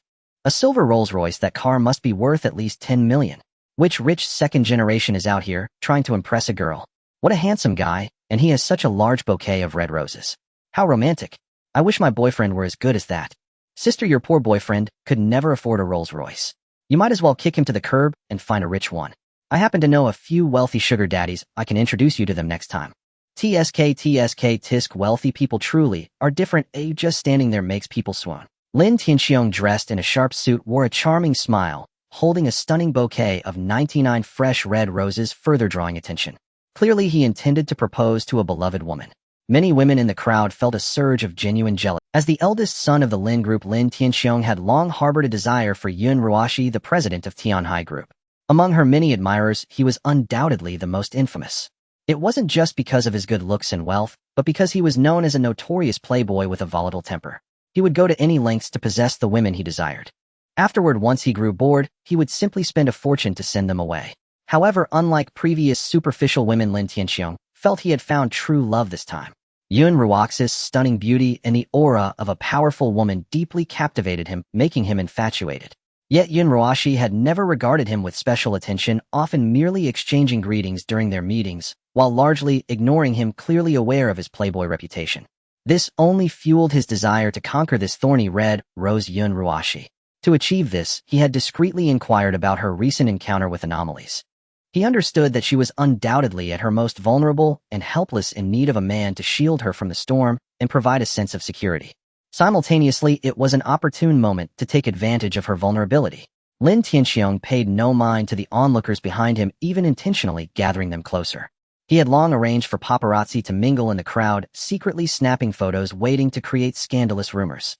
He was determined that by the next day, the entire Beihai City would know that Yun Ruashi was his woman. He wanted to see who would dare to compete with him. However, his confident smile soon froze. Because at that moment, the goddess he had longed for was actually dressed in a black silk nightgown draped in a coat to conceal her alluring figure. Personally, seeing off a strange man, her face betraying reluctance. It was as if a wife was watching her unfaithful husband leave, filled with resentment. Lin Tianqiang's expression instantly turned green. Faced with Yun Ruaxi's pleading eyes resembling crescent moons, Xu Changqing ultimately could not refuse again. Joyful, Yun Ruashi hurriedly arranged for a female driver to take Xu Changqing back. As they parted, Yun Ruashi excitedly waved goodbye. This scene fell into Lin Tianqiang's eyes, who was now burning with jealousy, nearly exploding with rage. Bang! The 99 red roses, tightly held in his hand, were forcefully smashed to the ground. The polished leather shoes ruthlessly trampled them, crushing them to pieces. Bitch! Shameless! Always acting so high and mighty, yet she's just another one looking for a pretty boy. After all my efforts, this is the outcome. Lin Tianqiang's face twisted in rage, veins bulging his handsome face, now looked as hideous. His already volatile temperament was now ignited upon seeing the woman he liked being ambiguous with another man. His inner fury was impossible to conceal. What are you looking at? Get the hell out of here. Believe it or not, I'll kill you all, just get out. Faced with the crazed Lin Tianqiang, the onlooking pedestrians were dumbfounded. Before they could react, they were swiftly driven away by the bodyguards and paparazzi hiding in the crowd. Lehu, go investigate for me. Ooh, I want to know everything about that pretty boy. If he's just a small fry, break his legs and throw him into the heavy anomaly zone disguised as a victim of a bizarre death. Lin Tianqiang's cold and violent gaze fixed on the spot where Xu Changqing's vehicle had departed. Behind him, Lehu, a burly figure like a bear wearing sunglasses and a black suit, silently nodded. He directly took his bodyguards and drove other vehicles to follow. Xu Changqing sat in the back seat of the Ferrari, enjoying the comfort of its top-notch leather. He couldn't help but marvel at the unimaginable life of the wealthy. However, at this moment, he could barely be considered a wealthy man himself. Park at the commercial street ahead, and then you can go back. Understood, Mr. Xu. The driver diligently parked the Ferrari by the roadside. After getting out of the car, Xu Changqing ignored the envious gazes around him and headed straight for a large pharmacy in the center of the commercial street. He intended to purchase some rare medicinal materials to prepare a medicinal bath to assist in cultivating his national martial arts killing techniques. It is said that the poor excel in literature while the rich excel in martial arts. He aimed to cultivate a physique surpassing that of ordinary people, breaking through human limits. However, to possess the strength and killing techniques capable of battling lions and tigers without sufficient medicinal support, it was impossible to achieve. Simply relying on brute training and pushing past limits without the aid of medicine would soon lead to hidden injuries and disabilities, making it unlikely to live past 50. A true master of national martial arts would have used medicinal materials worth almost as much as a person's weight in gold. His blood, having long been infused with precious medicinal materials and baths, contained energy that was nearly more terrifying than some medicinal herbs. When Xu Changqing arrived in this world, although it was a soul transmigration, he strangely inherited all of his national martial arts cultivation and the physique he had honed for years. This saved him a great deal of effort from starting over. Now he was only one step away from the legendary master. It is said that once one reaches the master realm, they can unlock the human treasure, gaining the ability to defy gods and shake demons with their fists. Xu Changqing was naturally very much looking forward to this. With an extra 10 million in funds, he couldn't waste it. He must strengthen himself to honor his own efforts. He randomly chose an ancient pharmacy by Qiaotang to enter. Upon entering, he saw shelves lined densely with medicinal materials. Ginseng Lingji Cassia Seed, Hisho Wu Cordyceps Deer, Antler Vermilion Dog Whip Tiger Whip, Saffron Huangjing. Upon stepping in, Xu Changqing was greeted by the rich aroma of traditional Chinese medicinal materials, feeling a refreshing sense of clarity. Above the shelves hung a couplet. For purchases over 400 yuan, receive 20 free farm. There were not many customers inside by Qiaotang. Only a few elderly individuals were selecting some tonic medicines, while young people were noticeably scarce. Most of the attendants at the front desk were idly playing with their phones, clearly accustomed to the pharmacy's quiet. After all, traditional Chinese medicine takes effect slowly, focusing on strengthening the foundation, and is not as quick as Western medicine, so it has naturally been abandoned by many contemporary youths. Xu Changqing paid no attention to the attendants on their phones. Instead, his gaze was directly drawn to an old wooden counter in the corner and a figure dressed in plain tang clothing holding a book. An elderly man nearing his 60s with graying hair but bright, spirited eyes was engrossed in a classic medical book. Only when he noticed someone approaching did he raise his head, looking at Xu Changqing with a hint of surprise. "Customer, what do you need?" "I need some medicinal materials for a medicinal bath. I wonder if Bai Qiaotang can meet my requirements." Xu Changqing's expression was calm as he took out a prepared prescription from his pocket and handed it over. Most of the items on it were precious medicinal materials and some obscure herbs. The kind elderly man's eyes widened slightly, instinctively taking the prescription to review it. His gaze suddenly flickered with brilliance. A true practitioner has come. Sun Si could almost tell at a glance that the prescription was no ordinary list, realizing that Xu Changqing before him was likely a genuine practitioner. Xu Changqing's expression remained unchanged as he allowed the elderly man to scrutinize him. The reason Xu Changqing chose to approach the elderly man was that he noticed the elder's breathing was strong and steady. Clearly, he possessed national martial arts cultivation. However, it seemed he practiced for health rather than combat, which aided in health and longevity. "Old man, can Bai Qiaotang meet my requirements?" "Rest assured, customer, Bai Qiaotang is a century-old store. While we may not have much, we do have plenty of medicinal materials, and of course your requirements can be met." Sun Si set down the medical book in his hand, looked at the young man before him, clasped his hands together, and said earnestly, "I am Sun Si, the fourth-generation owner of Bai Chao Tang. So you are the storekeeper's son? Oh, I am Xu Changqing." Xu Changqing slightly raised his hands, making a special gesture as he returned the greeting. Their gazes met, sharing a moment of understanding with a hint of warmth. Xingyi Quan. Both practiced the same boxing style, originating from the same school. However, it was evident that Sun Si had merely learned the practice of Xingyi Quan without mastering its combat application, making it quite impractical. In contrast, Xu Changqing possessed both the practice and combat techniques, having also integrated the essence of other martial arts. "Young brother, wait a moment. Ooh, I will get the medicine for you." Sun Si's expression was filled with enthusiasm at encountering a fellow practitioner. Clearly, he was quite pleased to meet someone of similar path. "Thank you, storekeeper's son." Xu Changqing watched Sun Si's excited figure, feeling a touch of sentiment. He hadn't expected to meet a fellow practitioner of the same martial arts in this world. However, his attention was quickly drawn to the news broadcast on the television. Breaking news, Beihai City. Breaking news, a large number of abnormalities have been reported at an abandoned building in the southern district of Beihai City, which has now been designated by the Investigation Bureau as a severely abnormal area. All residents in the vicinity have been evacuated. It is reported that the Investigation Bureau is currently trapped with 9 awakened individuals inside the abandoned building. Their fates unknown, and urgent rescue operations are being prepared. According to information obtained by reporters, the abandoned building was once located above a mass grave where many bodies were hastily buried. The Blackheart Construction Company later exploited illegal means to acquire the land use rights and build a high-rise. After construction, strange events began to occur continuously. Experts from the Investigation Bureau have suggested that the abnormalities in the abandoned building are likely due to the disturbance of the bodies from the mass grave, and the owner of the unscrupulous construction company is the main culprit. Currently, the unscrupulous construction company owner Zhou has been arrested and faces multiple charges, expected to receive a life sentence. The large television in the hall is broadcasting reports from Beihai City's official media channel. As the news report aired, the guests at Baichao Hall erupted into chatter, discussing in a flurry, how could such a thing happen in the southern district? My son lives in an apartment there. Oh, what if something happens? I need to go back and check. An elderly woman leaning on a cane, forgetting about her medicine, hurriedly walked outside, exclaiming, 9 awakened individuals trapped, fates unknown. That abandoned building probably hides unknown horrors. If it were in my day, I would have killed that bastard. A tall, thin man with a pair of walnuts in hand looked agitated, spitting as he spoke, seemingly wishing he could slap that Blackheart owner dead. Upon closer inspection, one could see that his right hand, which was holding the walnuts, was slightly stiff and bore the marks of several bullet holes. It was evident he was a veteran who had seen battle long ago. How could he dare to build a high-rise on a mass grave? That bastard must have dug up the graves to lay the foundation, covering the buried bodies with the building. No wonder such abnormalities arose. There was nothing wrong initially, but because of this bastard, such a huge incident occurred. Not just the guests, even the waiter who had been playing on their phone couldn't hold back and cursed openly. Because of the bastard operations of one unscrupulous owner, Beihai City has once again seen a severely abnormal zone with untold horrors buried within.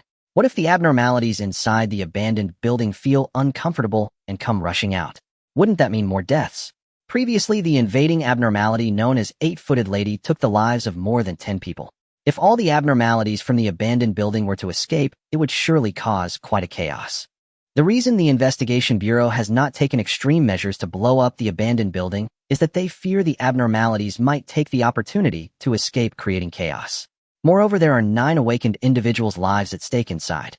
Now, a more conservative approach has been adopted, sealing off all buildings around the abandoned structure and preparing to gradually eliminate the abnormalities inside.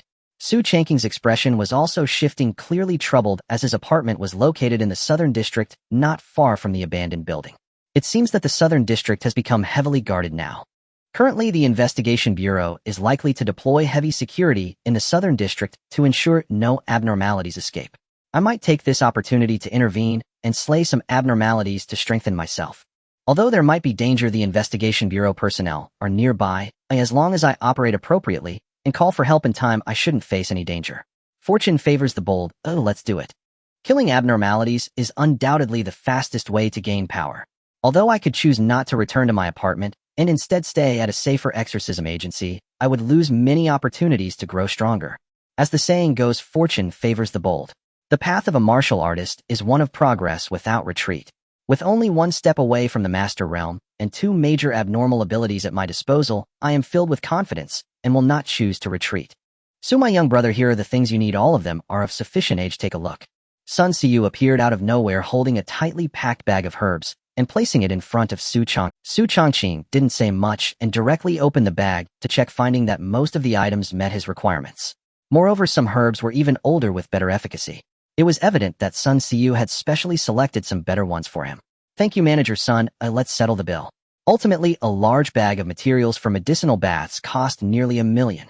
This was still with a discount offered by Sun Xiu, otherwise the price would have been higher. As the saying goes, the poor study literature, the rich practice martial arts. To become strong, one must spend a lot of money. For ordinary people practicing martial arts, it is simply 3 meals a day with plenty of meat for nutrition. But for the rich, it's 9 meals a day, each made with 100-year-old ginseng broth, ground reishi mushrooms, sliced deer antlers, and direct bites of polygonatum. These powerful tonics continuously nourish the body, and with regular medicinal baths, they can alleviate the effects of the herbs. Even an ordinary person can cultivate a semblance of a master with such expenses. This is the gap between the rich and the poor. Upon returning to the apartment in the southern district, Xu Changqing saw numerous soldiers armed with guns stationed at various street corners, creating a heavily guarded appearance. Many residents of the southern district began to feel anxious, preparing to sell their houses and move elsewhere. However, due to the exposure of the abnormal events, the property prices in the southern district have dropped to the lowest point, and there are not many willing to buy. In this world, the abnormal ultimately holds the dominant position, and humanity can only barely defend. Xu Changqing looked at the anxious faces and hurried actions of those around him, feeling a bit sentimental. With a large bag of herbs in hand, he quickly walked towards his apartment, his steps light, contrasting sharply with those around him. However, as he approached his apartment complex, Xu Changqing suddenly changed his pace and turned into a secluded alley. Not far behind, several well-disguised sturdy figures quickly followed him. Where is everyone? Why are they gone? Did that brat discover us in advance and slip away? Lei Hu and his 2 burly underlings looked into the alley, finding it completely empty except for an overturned trash can emitting a foul stench. A wildcat rummaging through the garbage saw the 3 of them and immediately fled in fright. Yet there was not even a ghostly shadow to be seen in the alley. But they had just witnessed that little ghost entering. It was impossible for him to simply vanish without a trace. That kid had been carrying a large bag. The weight was obvious, and he couldn't have just disappeared. The walls of the alley were over 2 meters high. Even with dozens of pounds of weight, he couldn't have climbed over. He wasn't Superman. Could it be that they had encountered a ghost? Are you looking for me? A puzzled voice emerged from behind the 3 of them. Lei Hu and his companions were startled, quickly turning around to see Xu Changqing holding a bag, smiling as he stared at them. What the hell? How did this kid get around behind us? The 3 exchanged confused glances. However, completing the task was their priority. You little brat, how daring you are to seduce young Master Lin's woman. You must not fear death. You're just a master from a demon-slaying agency. Oh, I've killed plenty of masters over the years. Just behave, and let us 3 brothers break one of your legs to report back. Otherwise, Lei Hu's facial muscles twitched, and the knife scar across his cheek twisted like a centipede. His right hand instantly drew a gun from his waist, aiming it at Xu Changqing. The 2 underlings beside him with fierce expressions drew daggers and approached Xu Changqing, clearly intending to do more than just break a leg. After receiving the order from Lin Tianxiong, Lei Hu and his men followed Xu Changqing in a car, directly uncovering his true identity along the way. A so-called demon-slaying master. Ridiculous. Beihai City may not have much, but it sure has a lot of masters. Most are just scammers. Thus, demon-slaying agency. Never even heard of it. This is probably just this pretty boy's attempt to inflate his own worth. However, this pretty boy is quite lucky to have fooled Yun Ruashi, that beautiful CO. He must have extraordinary luck. Thinking of this, Lei Hu's malice intensified. In accordance with his usual style, he would directly break legs and cut throats. Then they would dump him in a heavily haunted area, disguising it as a mysterious murder. As for consequences, they had done this countless times before. They would leave no traces behind. In this era of rampant anomalies, no one would investigate a corpse, and after completing this task, young Master Lin would likely reward him with hundreds of thousands to enjoy for a few days. Just as Lei Hu was lost in thought, the sound of a heavy object hitting the ground snapped him back to reality. He saw that his 2 underlings were clutching their throats, their faces turning purple, blood splattering from their hands. On the ground lay 2 bloody tracheae. Unbeknownst to him, Xu Changqing had appeared right in front of him, a radiant smile on his face. His blood-stained right hand gripped Lei Hu's wrist like a vice, gently twisting it, causing bones to pierce through flesh, and the gun fell to the ground. The excruciating pain from his broken right hand made Lei Hu instinctively want to scream, but he was yanked by his hair and slammed against the wall. Bang! A bloody hole opened up on Lei Hu's head, and he fainted. Xu Changqing looked at Lei, who still had breath left on the ground, his eyes filled with indifference, and his smile grew even more radiant. Don't worry, you won't die. After a round of friendly conversation, Lei, who almost without hesitation betrayed everyone behind him. He seemed to have gone mad, constantly pleading with Xu Changqing to kill him and grant him a quick end. At this moment his limbs were broken and his spine was shattered into several pieces. He would have to live the rest of his life like a worm. If given another chance, he would never provoke the demon in front of him. What a useless pretty boy, a phony master. This was just a devil in human skin. At this moment, he hated himself for not discovering this guy's true identity during the investigation. Moreover, he hated Lin Tianxiong for sending him to do this. In fact, if he had reported to Lin Tianxiong upon finding the name Zus, demon-slaying agency, Lin Tianxiong would have stopped the matter at once.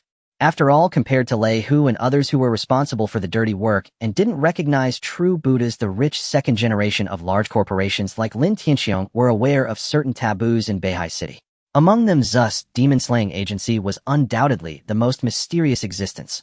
Xu Changqing, the master Zus name, is still celebrated among the elite circles of Beihai City as a legendary figure. Especially back when Xu Changqing eradicated a rule-type anomaly that even the Beihai City Investigation Bureau found troublesome, his fame reached its peak. However, after that, Xu Changqing ceased to take on any commissions and began to keep a low profile.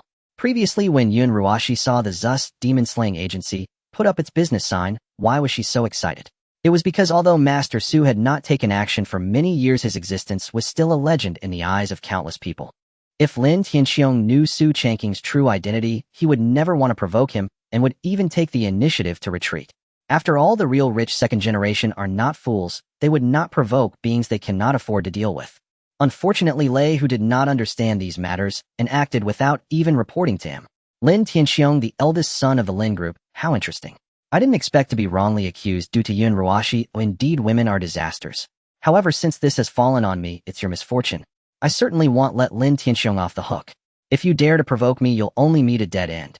The other party intends to kill me over a woman. This is no small matter.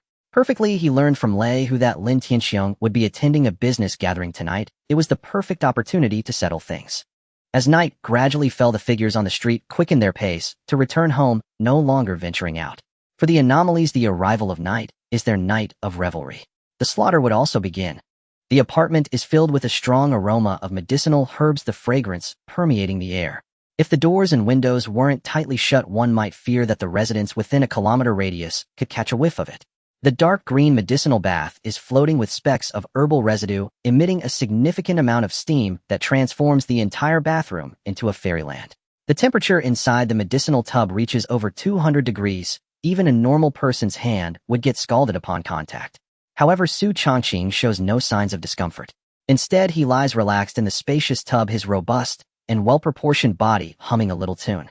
His face is flushed and radiant, beads of sweat trickling down his forehead as he silently endures the high temperature of the medicinal bath along with the itchiness from the effects of the herbs taking hold. At this moment, Xu Changqing can feel the blood, flesh, and bones within him brimming with new vitality, surging with vibrant strength. A system prompt chimes in all attributes 0. 1.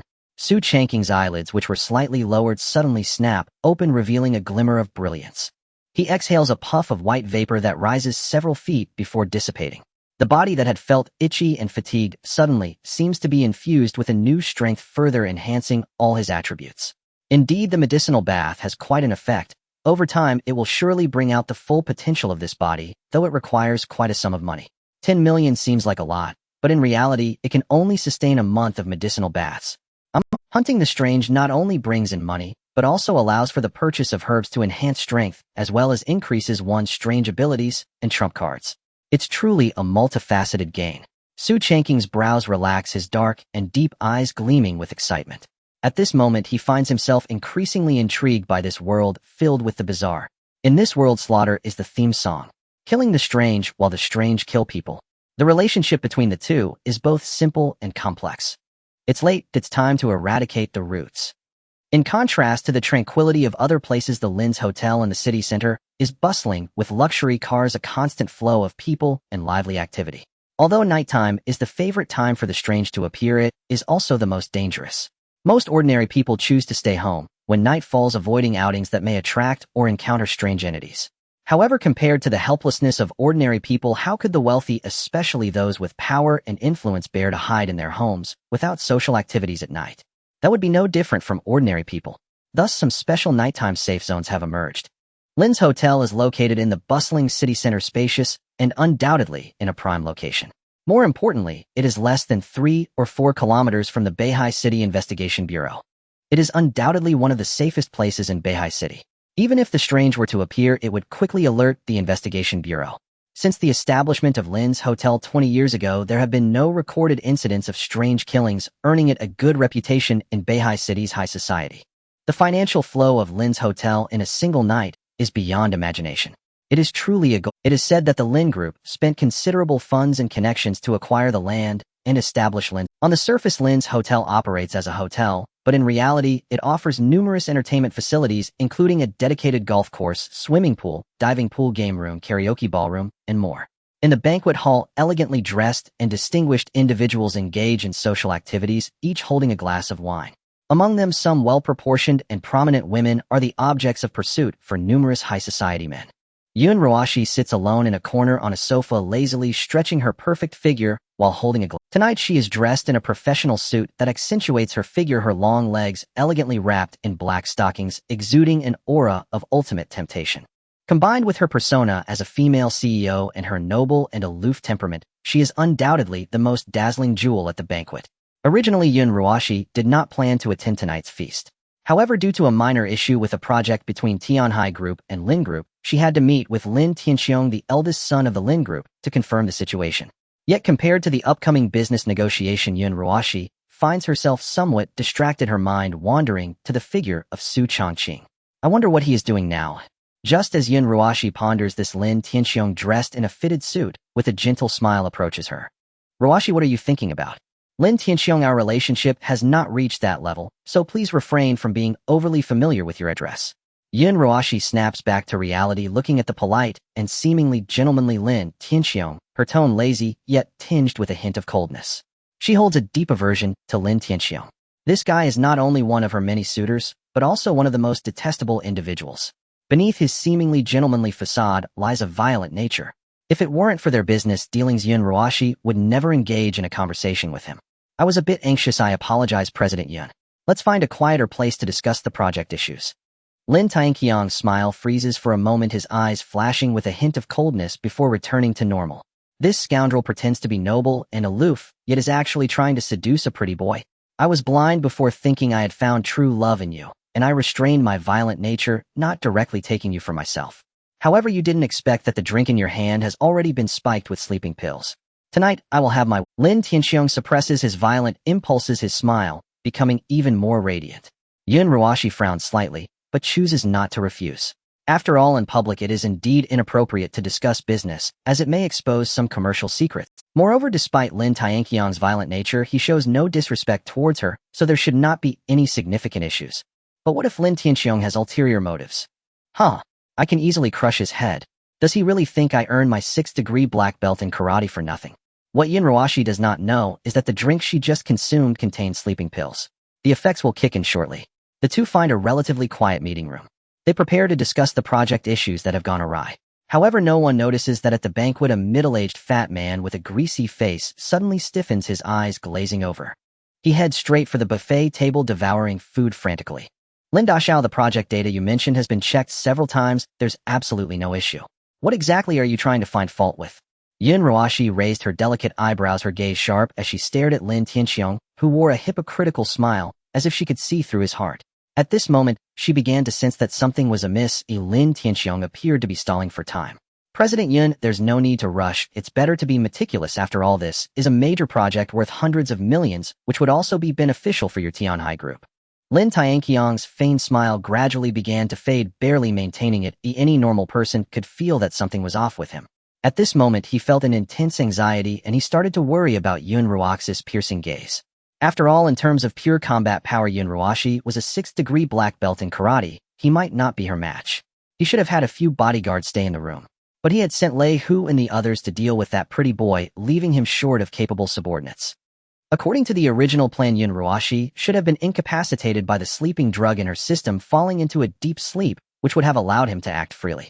Afterwards, as long as he took a picture to blackmail her, he could make Yun Ruashi submit and even swallow up Tianhai Group, enhancing his financial backing.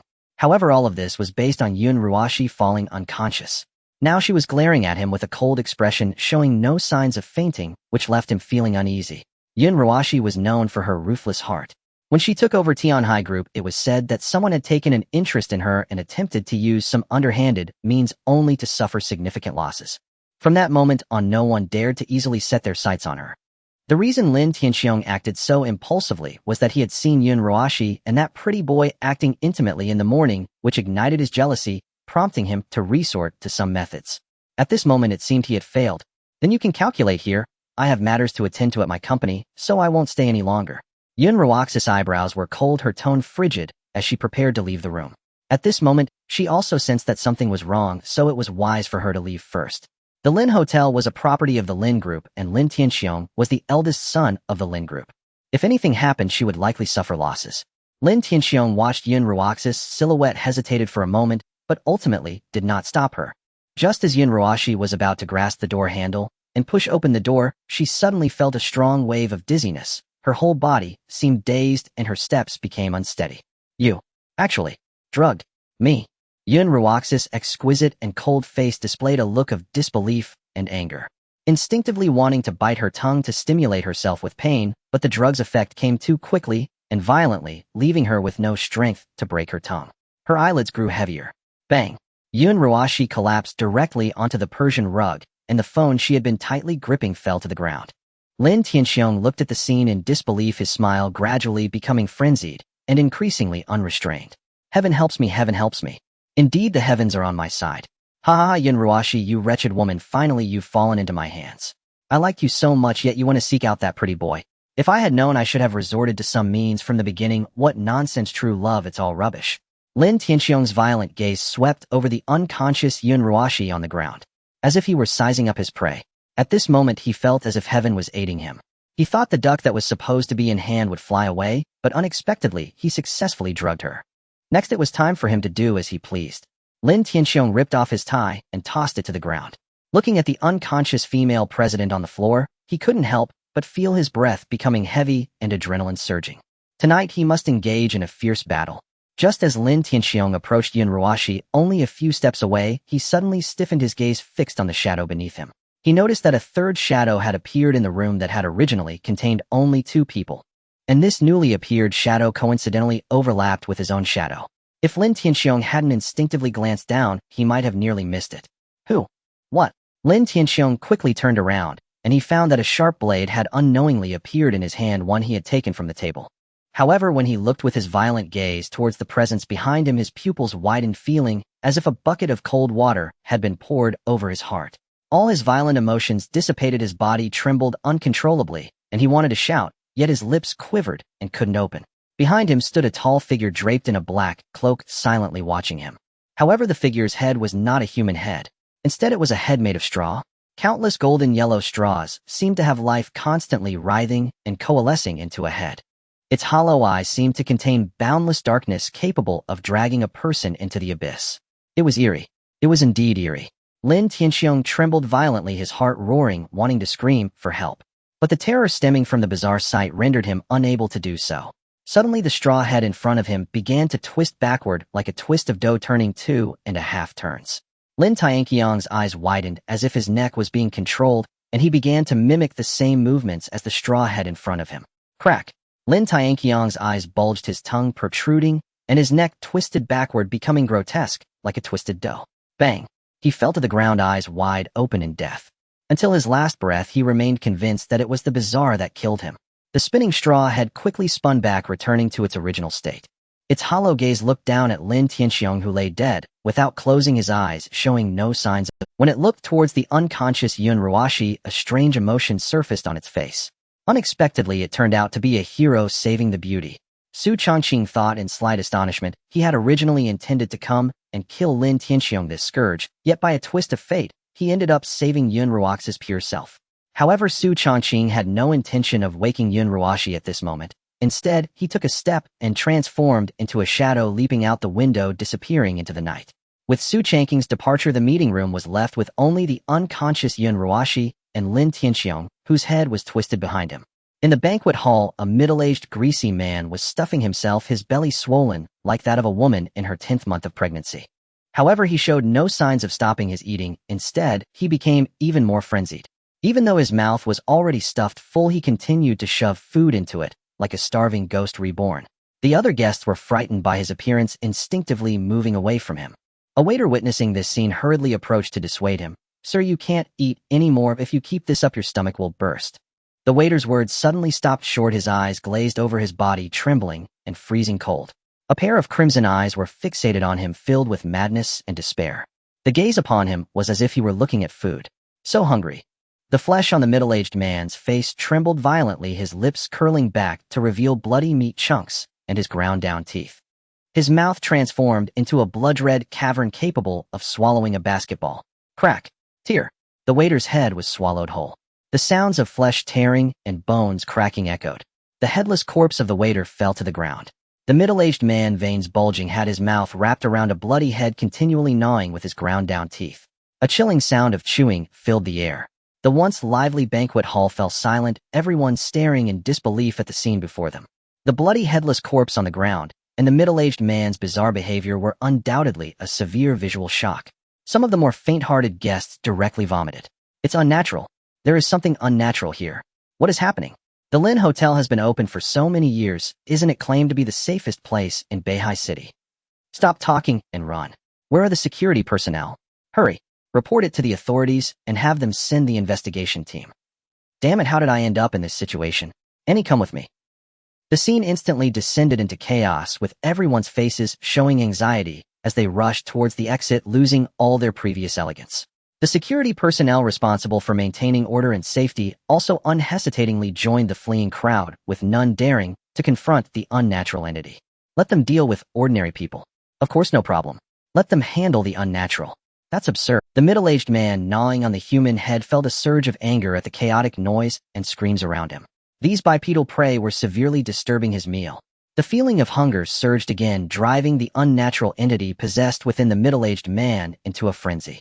So hungry, it spat out the remaining skeletal head. Its bloodthirsty eyes locked onto the fleeing bipedal prey preparing to hunt. Suddenly, its movements halted, and its gaze fixated on a direction within the meeting room, radiating a red light. A powerful prey. It operated the middle-aged man's body, instantly springing through the meeting room's door, sending dust and wood shavings flying in all directions. It ignored the unconscious Yun Ruashi and the already deceased Lin Tianxiong. Instead, its gaze locked onto the window outside, springing forth like a coiled spring. As the unnatural entity departed, the personnel at the Lin Hotel quickly noticed, letting out a sigh of relief and hurriedly choosing to report to the authorities. The female bodyguard originally responsible for Yun Ruaxi's safety also remembered her employer's security, rushing towards the meeting room. Soon she discovered the unconscious Yun Ruashi and the already deceased Lin Tianxiong. In the dark of night, Xu Changqing, clad in a black cloak, moved swiftly like a leopard, his steps light, leaping over 10 meters as he navigated above the high buildings and houses. His legs had transformed into dry yellow straw, possessing exceptional resilience and recovery capabilities to withstand the impacts and counterforces from rapid movements. Moreover, after converting flesh into dry yellow straw, his weight was significantly reduced. Xu Changqing's speed of action became even more agile. He could easily perform various high-difficulty movements, leaping over skyscrapers as if walking on flat ground. At this moment, he was rapidly returning towards the southern district of the city, preparing for the hunt of the unnatural. Having dealt with Lin Tianxiong, the person who posed a critical threat to him, Xu Changqing remained unfazed, as if he had simply crushed an ant. He was not a good person. If faced with someone who had once tried to kill him, he naturally showed no mercy. Furthermore, to ensure no trouble would arise later. At that time, he had employed the unnatural abilities of Curse and Scarecrow to disguise the scene seamlessly. Even if the police and investigation team personally investigated, they would only conclude that something unnatural was at play without linking it to him. As Xu Changqing approached a spacious park in the southern district, his steps halted involuntarily. Behind him, a clumsily proportioned hefty shadow was panting heavily, springing towards him. Bang! The ground cracked. A figure of what appeared to be a 300-pound middle-aged man appeared before. His blood-red eyes were filled with greed and lethargy, veins bulging, his face grotesque and terrifying, with flesh hanging loose and bits of meat along with yellowish brain matter. His abdomen was swollen like a woman in her 10th month of pregnancy, resembling a round ball. The muscles in his legs had already been shredded, blood and flesh a blur, bones exposed and trembling slightly.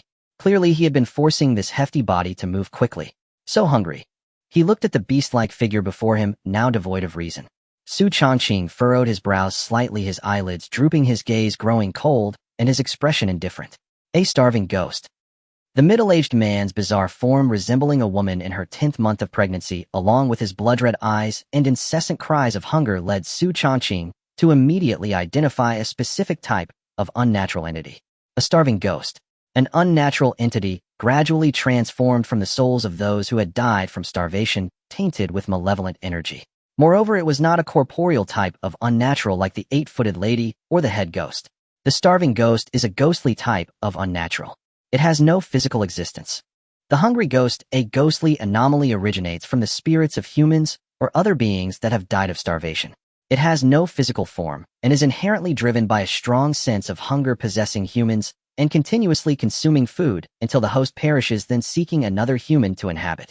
Countermeasure: the hungry ghost has no physical form, and its host must be killed to force the original entity to appear, utilizing elemental awakening abilities. Detailed information about the hungry ghost suddenly emerged in Xu Changqing's mind. This anomaly notebook left by the cheap old man, Xu Changqing, records methods to deal with the hungry ghost. However, it requires elemental awakening abilities. This is because the hungry ghost belongs to the ghostly anomalies and is naturally immune to physical attacks. Only elemental abilities can harm it. This undoubtedly rendered most of Xu Changqing's methods ineffective. Moreover, at this moment, he has no elemental anomaly abilities. Indeed, this is somewhat troublesome. Most of my methods are unusable. The only option is to try and see if the curse ability can harm ghostly anomalies. However, before that I need to defeat the human it possesses to force out its original form. Xu Changqing's gaze gradually grew serious as he looked at the terrifying middle-aged man before him, a hint of killing intent flickering in his eyes. Degrade anomaly. Hungry ghost. The hungry ghost before him is merely a degrade anomaly, and in terms of power evaluation, it is still weaker than him. However, due to its nature as a ghostly anomaly, he must be on high alert. After all, ghostly beings are innately immune to physical damage, which is quite a significant flaw. So hungry. The middle-aged man's terrifying face was smeared with bits of flesh and saliva dripped incessantly. His shaky form resembled a person about to collapse at any moment due to a distended belly. It staggered towards Xu Changqing, its abdomen wobbling and producing sounds reminiscent of sloshing water, while the bones beneath its feet groaned plaintively. Bang! The ground cracked with multiple fissures. The sound of bones breaking echoed. It transformed into an afterimage, lunging at Xu Changqing, its speed stirring a foul wind. A beast-like roar erupted. Good timing. Xu Changqing's eyes sparkled, yet he exhibited no panic, seeming to have anticipated this. He slightly bent his body, resembling a drawn bow, and erupted instantaneously as his spine made crackling sounds. Like a fierce tiger pouncing on its prey, his presence intimidated the beasts. His arms crossed like sickles and instantly transformed into dry yellow straw, forming two sharp blades. Slash! Two figures charged at incredible speed, passing each other in an instant. The blade gleamed coldly, becoming even more dazzling under the moonlight.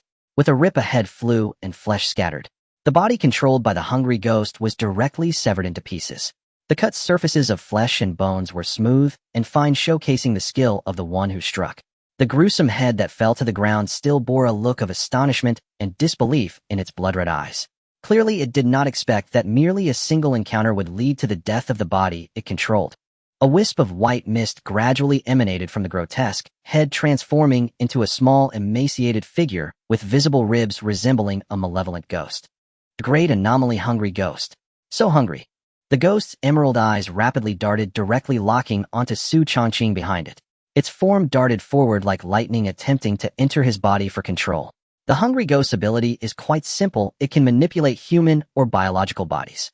Clearly, it has now set its sights on Xu Changqing's flesh. Xu Changqing's expression turned cold, and his arm transformed back into flesh. Facing the hungry ghost, which is a ghostly anomaly, any physical damage is futile. To harm the hungry ghost, he must verify his previous conjecture. According to the explanation of the curse ability, as long as a curse is placed on the target and the user inflicts harm upon themselves, the target will suffer the same damage. This means that to some extent, ghostly anomalies can also be affected by the curse ability. Immediately, Xu Changqing directed the curse at the approaching hungry ghost. An ominous mark appeared instantly on the hungry ghost. It was the manifestation of the curse ability. Xu Changqing's flesh gradually withered, transforming into countless wriggling strands that resembled the two hollow eye sockets like a gaze from the abyss were filled with a strange aura. At that moment, Xu Changqing appeared even more anomalous than the hungry ghost. His neck twisted repeatedly, spinning backward to an almost terrifying degree of nearly 720 degrees. The approaching hungry ghost suddenly emitted a terrified shriek. Under the influence of some force, its neck involuntarily twisted and instantly contorted into a twisted mess. Its previously solid body dimmed slightly, clearly showing it was harmed. Indeed effective. The curse can indeed harm it. Xu Changqing's pitch-black hollow eyes deepened further. The wriggling straw formed a face that bore a hint of excited, bloodthirsty glee. Since it can harm the hungry ghost, the next step is firmly within his territory. At this moment, the hungry ghost felt an unprecedented sense of crisis, especially as Xu Changqing's empty, soulless eyes sent shivers down its spine. In that moment, the roles of hunter and prey instantly reversed. Flee! The hungry ghost chose to escape without any hesitation. It had no intention of continuing to tangle with Xu Changqing. As a rare ghostly anomaly, it still retained some human memories and intelligence, understanding the importance of assessing the situation. Just moments ago, the nearly soul-rending pain still lingered fresh in its memory. If it stayed any longer, it feared a tragic death. Thinking of running. It's too late. The dry yellow straw on Xu Changqing's face gradually dissipated, and his flesh returned to its original form. Straw began to cover his chest, and the once throbbing heart abruptly halted, transforming from flesh into a straw heart. A hint of ferocity and ruthlessness flashed across his face as his right hand pierced through his chest, grasping the slowly beating straw heart. With force, he crushed it. A heart-wrenching pain surged through him. Xu Changqing's face turned pale, veins bulging, eyes bloodshot, and his jaw clenched tightly. Even though his will was like steel, he couldn't help but grimace under the agony of his heart being crushed. If not for the special nature of the Scarecrow anomaly enhancing it, he would have likely died the moment he crushed his heart. In the distance, the hungry ghost, which had turned into an afterimage preparing to escape, suddenly froze in its tracks. The curse mark within it began to take effect. The pain and damage from crushing the heart instantly manifested upon it. Bang! It exploded. Xu Changqing panted heavily, his complexion gradually turning rosy, the blood vessels in his eyes. The crushed straw heart slowly returned to its original form. Ultimately, the Scarecrow's abilities gradually faded, and its body reverted to flesh and blood, with the heart resuming its normal beating. However, Xu Changqing's face still bore a hint of pallor. The continuous use of the strange ability had taken a significant toll on both his mind and body. Yet when a wisp of black gas drifted into his chest, a warm vitality caused his pale complexion to fully regain its color. It was as if all the consumed power and energy had been replenished. Ding, the host has killed a level anomaly hungry ghost and begins to randomly extract an anomalous ability. Ding, congratulations to the host for acquiring level ability Gluttony. Gluttony level, when the host activates this ability, they will feel an insatiable hunger, and their teeth, esophagus, and stomach will receive special enhancements, allowing them to continuously consume any items and maximally absorb their nutrients to strengthen themselves. This ability is astonishing. Xu Changqing's eyes sparkled with surprise. This anomalous ability was clearly the innate power of the hungry ghost. Previously, the middle-aged man it controlled had significantly enhanced his physical strength after devouring a large amount of food. He could easily bite through a normal person's skull and gnaw on the bones. His strength could effortlessly tear through an inch of steel. His speed could surpass human limits, exceeding that of a cheetah. All of this was made possible by the hungry ghost's gluttonous ability. Thinking of this, Xu Changqing's eyes suddenly brightened, and he dashed like the wind toward the direction of his apartment. Compared to ordinary food, his apartment contained a large bag of rare medicinal herbs that he intended to use for crafting medicinal baths. Now it could be used for experimentation first. Lin's Hotel. Due to the occurrence of the anomalous event, the police quickly responded to the report. They reported the situation to the investigation bureau. Soon a large number of armed officers quickly surrounded Lin's Hotel. All personnel entering and exiting had to be screened to check for signs of anomalous possession. In the conference room, Tang Yuyan, dressed in a police captain's uniform, stood with an elderly man with a somewhat scholarly appearance examining the twisted corpse before them. Lin Tianqiang's head was bent back, blood oozing from his 7 orifices, his tongue purple, and his eyes wide open in death. This sight sent a chill down the spines of many present. A normal person could never twist their head to such an extent. Those capable of such feats are typically influenced by anomalies. Old Yun, have you detected any traces? Tang Yin inquired of the elderly special investigator, beside her, her expression tinged with unease. Old Yun furrowed his brows, adjusting his gold-rimmed glasses slightly, his tone growing grave. It should be the work of the headless ghost, or the telekinesis ghost. Both types of anomalies enjoy twisting people's heads off. If it were the headless ghost, it would be manageable, as it is merely a physical anomaly not too difficult. However, if it is the telekinesis ghost that poses a problem, as it is a type of ghostly anomaly that ignores physical damage, requiring an awakened individual with special elemental attributes to confront it. At this point, Old Yun's face showed signs of distress. By age alone, he should be a retired member of the Investigation Bureau, having long stepped down from the front lines to handle logistical support, and he shouldn't have to be here. However, currently the Investigation Bureau was understaffed, with most personnel reassigned to carry out missions. Many had been pulled from the abandoned buildings in the Southern District. This left the Investigation Bureau in a state of overwhelming inadequacy. Therefore, upon learning of the anomalous incident at Lin's hotel, he took the initiative to volunteer and come investigate. However, the scene left him feeling a mix of anger and helplessness. The anomaly that killed Lin Tianxiong was either the headless ghost or the telekinesis ghost. If it was the former, he could handle it. If it was the latter, he wouldn't be able to. His awakened ability was level steel, a standard awakening ability capable of dealing with physical anomalies. Yet against ghostly anomalies, he was powerless. Moreover, according to other witnesses, besides the unidentified anomaly at the scene, there was also the presence of a hungry ghost. Fortunately, the hungry ghost controlling a human body had not caused too much damage at the scene.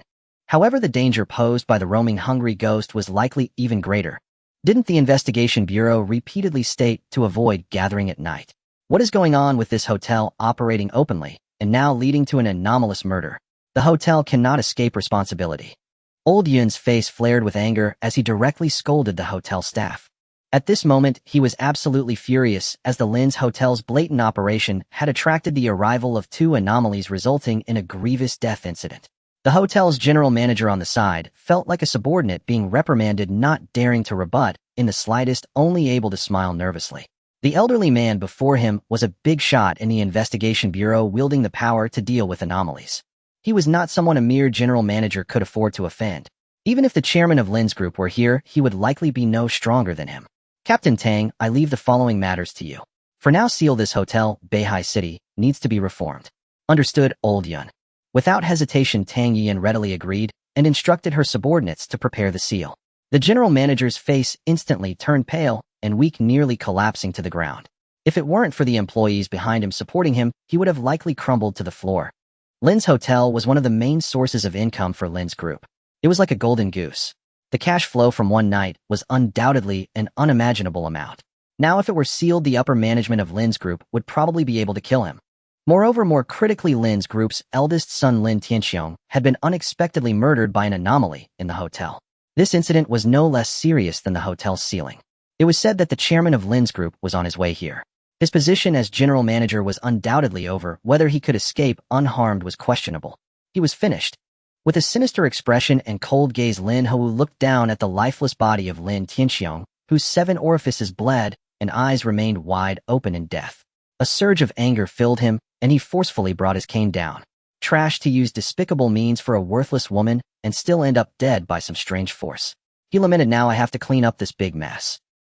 In the lounge, Yun Roashi had also awakened at this moment, grasping the situation. Her face was conflicted, unsure whether to feel relieved or furious. Lin Tianxiong had drugged her, intending to do as he pleased, yet before he could act, he was killed by the unknown strange force which snapped his neck. She had narrowly escaped with her life due to her unconsciousness. Lin Tianxiong, Lin Corporation, this debt is far from settled between us. A glint of coldness flashed across Yun Ruox's face. Although Lin Tianxiong had been killed by the strange force, she would not let this matter rest. Having nearly lost her innocence, how could she simply let this go? This grudge had grown immensely. The investigation at the Lin Corporation Hotel quickly concluded. After confirming that no strange forces were possessing the guests, they lifted the lockdown and allowed those inside to leave. However, the regulars of the Lin Corporation Hotel would likely never return. The appearance of the strange force and the murder had severely undermined the hotel's safety. It was believed that the news the following morning would report all that had transpired that night. The Lin Corporation Hotel is finished. The Investigation Bureau has ordered a lockdown, and Lin Hou must be furious. Not just furious, he's likely gone mad. How can a normal person withstand the sudden death of a son? With the golden goose of the Lin Corporation hotel gone, the Lin Corporation will surely suffer significant financial losses, though the profits from the past 20 years should be enough to cover it. It is said that Lin Tianxiong intended to target the president of Tianhai Corporation Yun Ruoshi, but before he could succeed, he was killed by the strange force. Tisk TSK. At the Lin Corporation Hotel, a group of police officers were affixing seals to the hotel entrance and ordering the staff to pack their belongings and leave.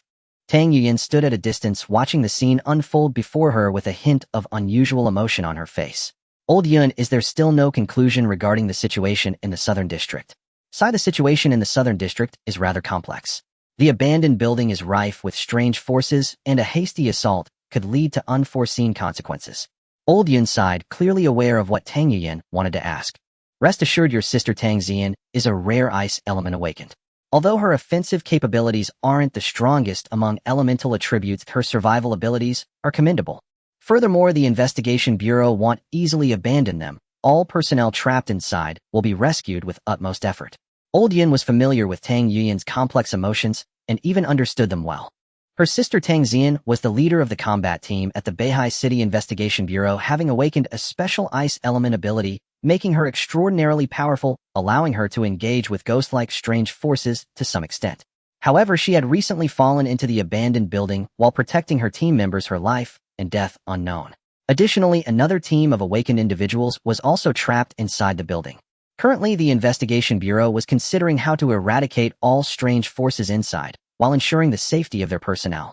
Yet due to a lack of manpower coupled with the unique situation inside the abandoned building and the peculiar nature of the strange forces, the situation remained deadlocked.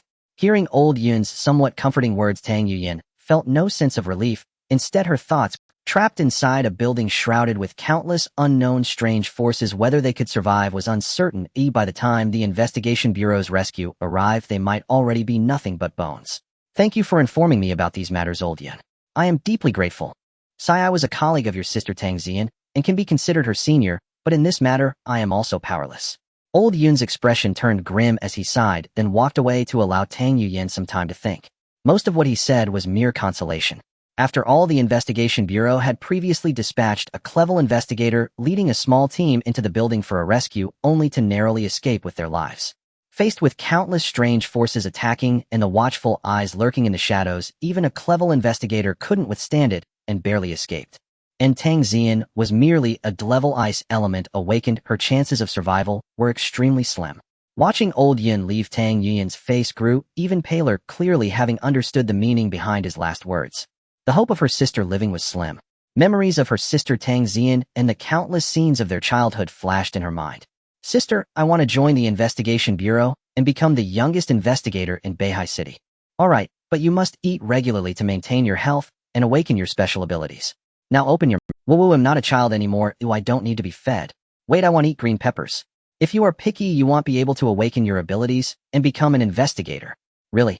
In her memories, the two sisters, both orphans, relied on each other while living in the orphanage. Her sister Tang Xian always gave her the best, while she herself ate the leftovers. Since childhood, she had aspired to become the youngest investigator in Beihai City, living a happy life with. At the age of 15, her sister Tang Xian unexpectedly awakened her ice element ability, was discovered by the Investigation Bureau, and directly recruited as an investigator, taking her away from the orphanage. She began to enjoy a better life. However, in the end, she still did not awaken any special abilities and could not join the Investigation Bureau. She could only choose to become a police officer protecting ordinary citizens. Sister, you won't come to harm. I will find a way to save you. Tang Yuyan's eyes reddened, her jaw clenched tightly as she suppressed her complex emotions. Suddenly, her car keys fell from her pocket, and along with them a business card dropped to the ground. As she bent down to pick up the keys, she froze upon seeing the business card on the ground. Thus, demon exorcism. In the apartment, Xu Changqing activated his gluttony ability, feeling as if his stomach was about to burst from hunger. A wild gluttony emotion continuously influenced his thoughts. Every cell in his body cried out for food. At that moment, he even wanted to gnaw on the furniture in front. What a peculiar ability. Xu Changqing attempted to suppress this desire, but found it impossible. Since he couldn't suppress it, he decided not to suppress it. His gaze fell upon a large bag of rare medicinal materials prepared. 100-year-old mountain ginseng, Hisho Wu cow gall deer, antler yellow essence, Ganoderma saffron, and winterworm summergrass, among other precious medicinal herbs, were directly stuffed into Xu Changqing's mouth like snacks. After being enhanced by gluttony, his teeth were as sharp as steel blades, effortlessly slicing and absorbing the medicinal properties contained within these herbs, while the residue was swallowed into his stomach.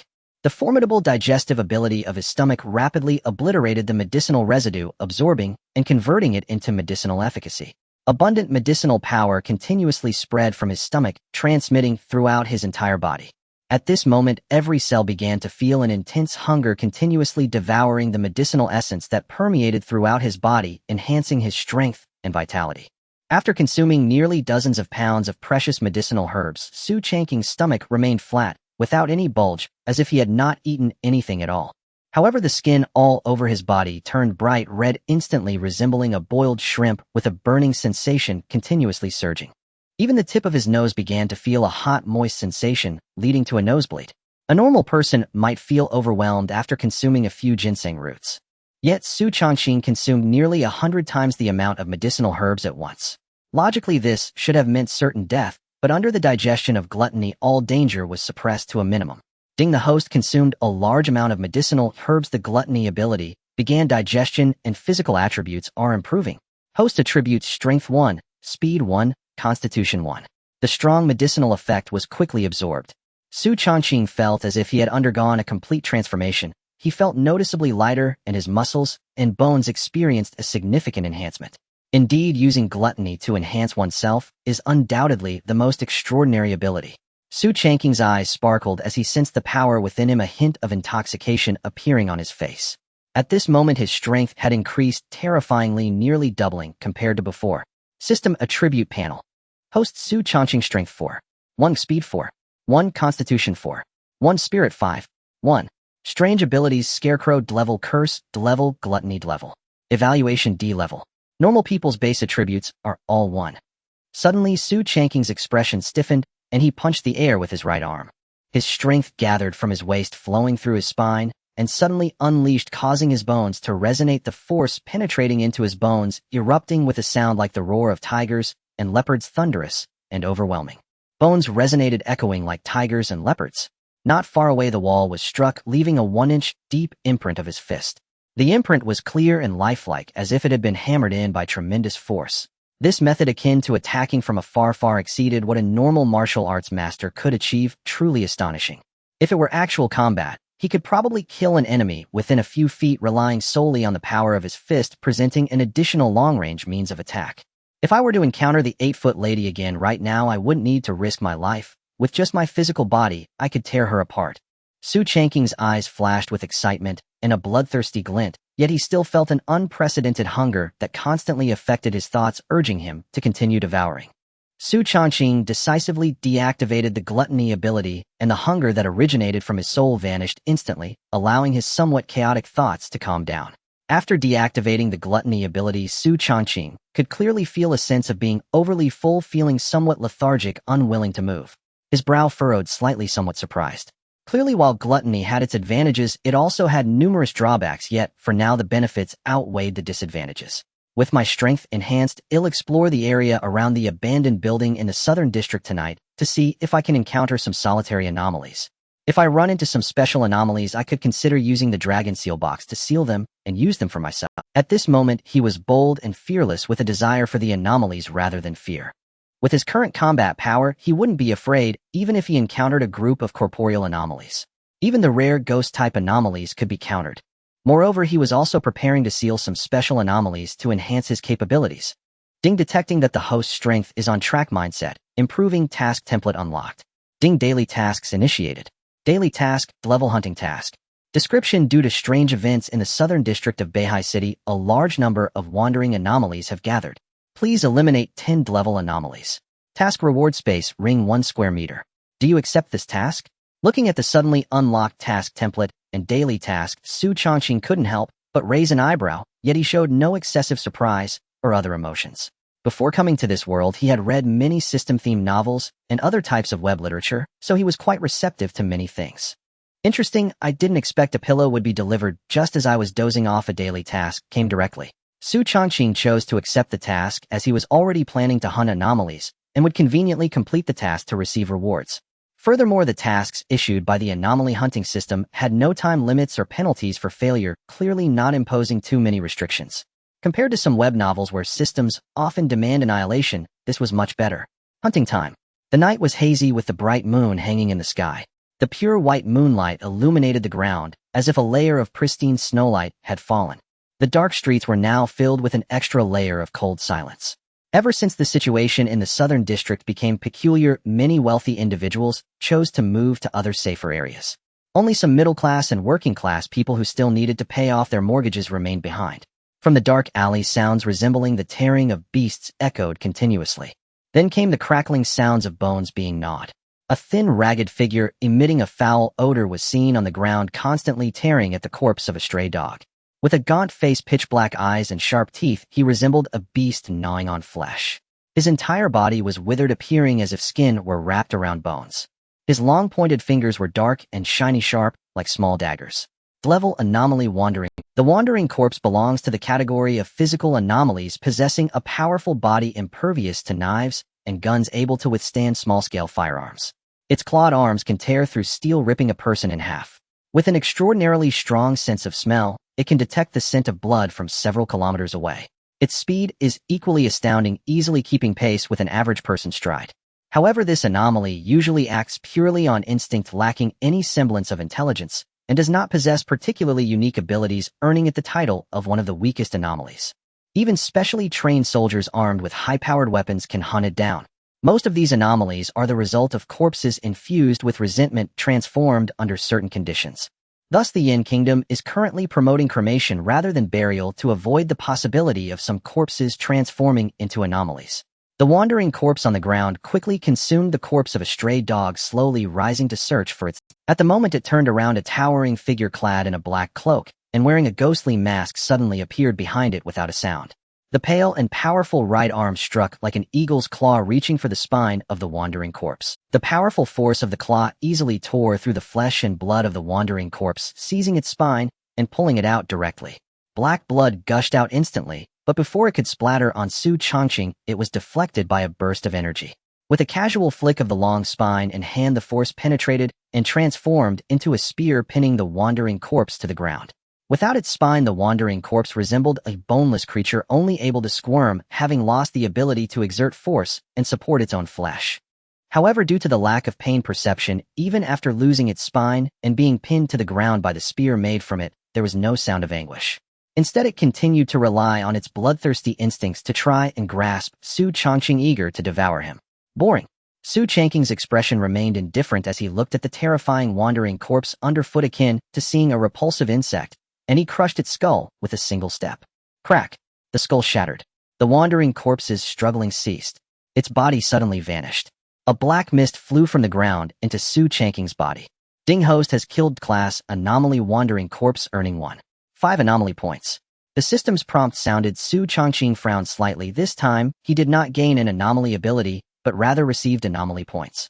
However, anomaly points can be used to enhance one's own anomaly abilities, which is not necessarily a bad thing. Xu Changqing directly checked the status of his 3 anomaly abilities enhancements. To upgrade the Scarecrow ability from class to class, 5 anomaly points are required. To upgrade the Curse ability from class to class, 8 anomaly points are needed.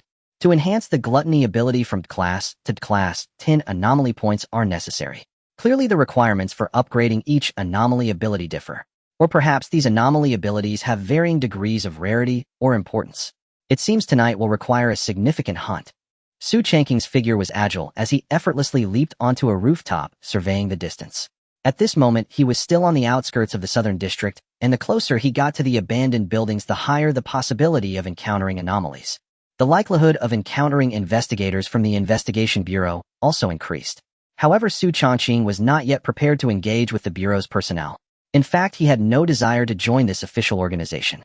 It must be said that agents and inspectors of the Investigation Bureau are often embroiled in fierce battles, constantly hunting and dealing with anomaly incidents, which is truly commendable and carries significant privileges.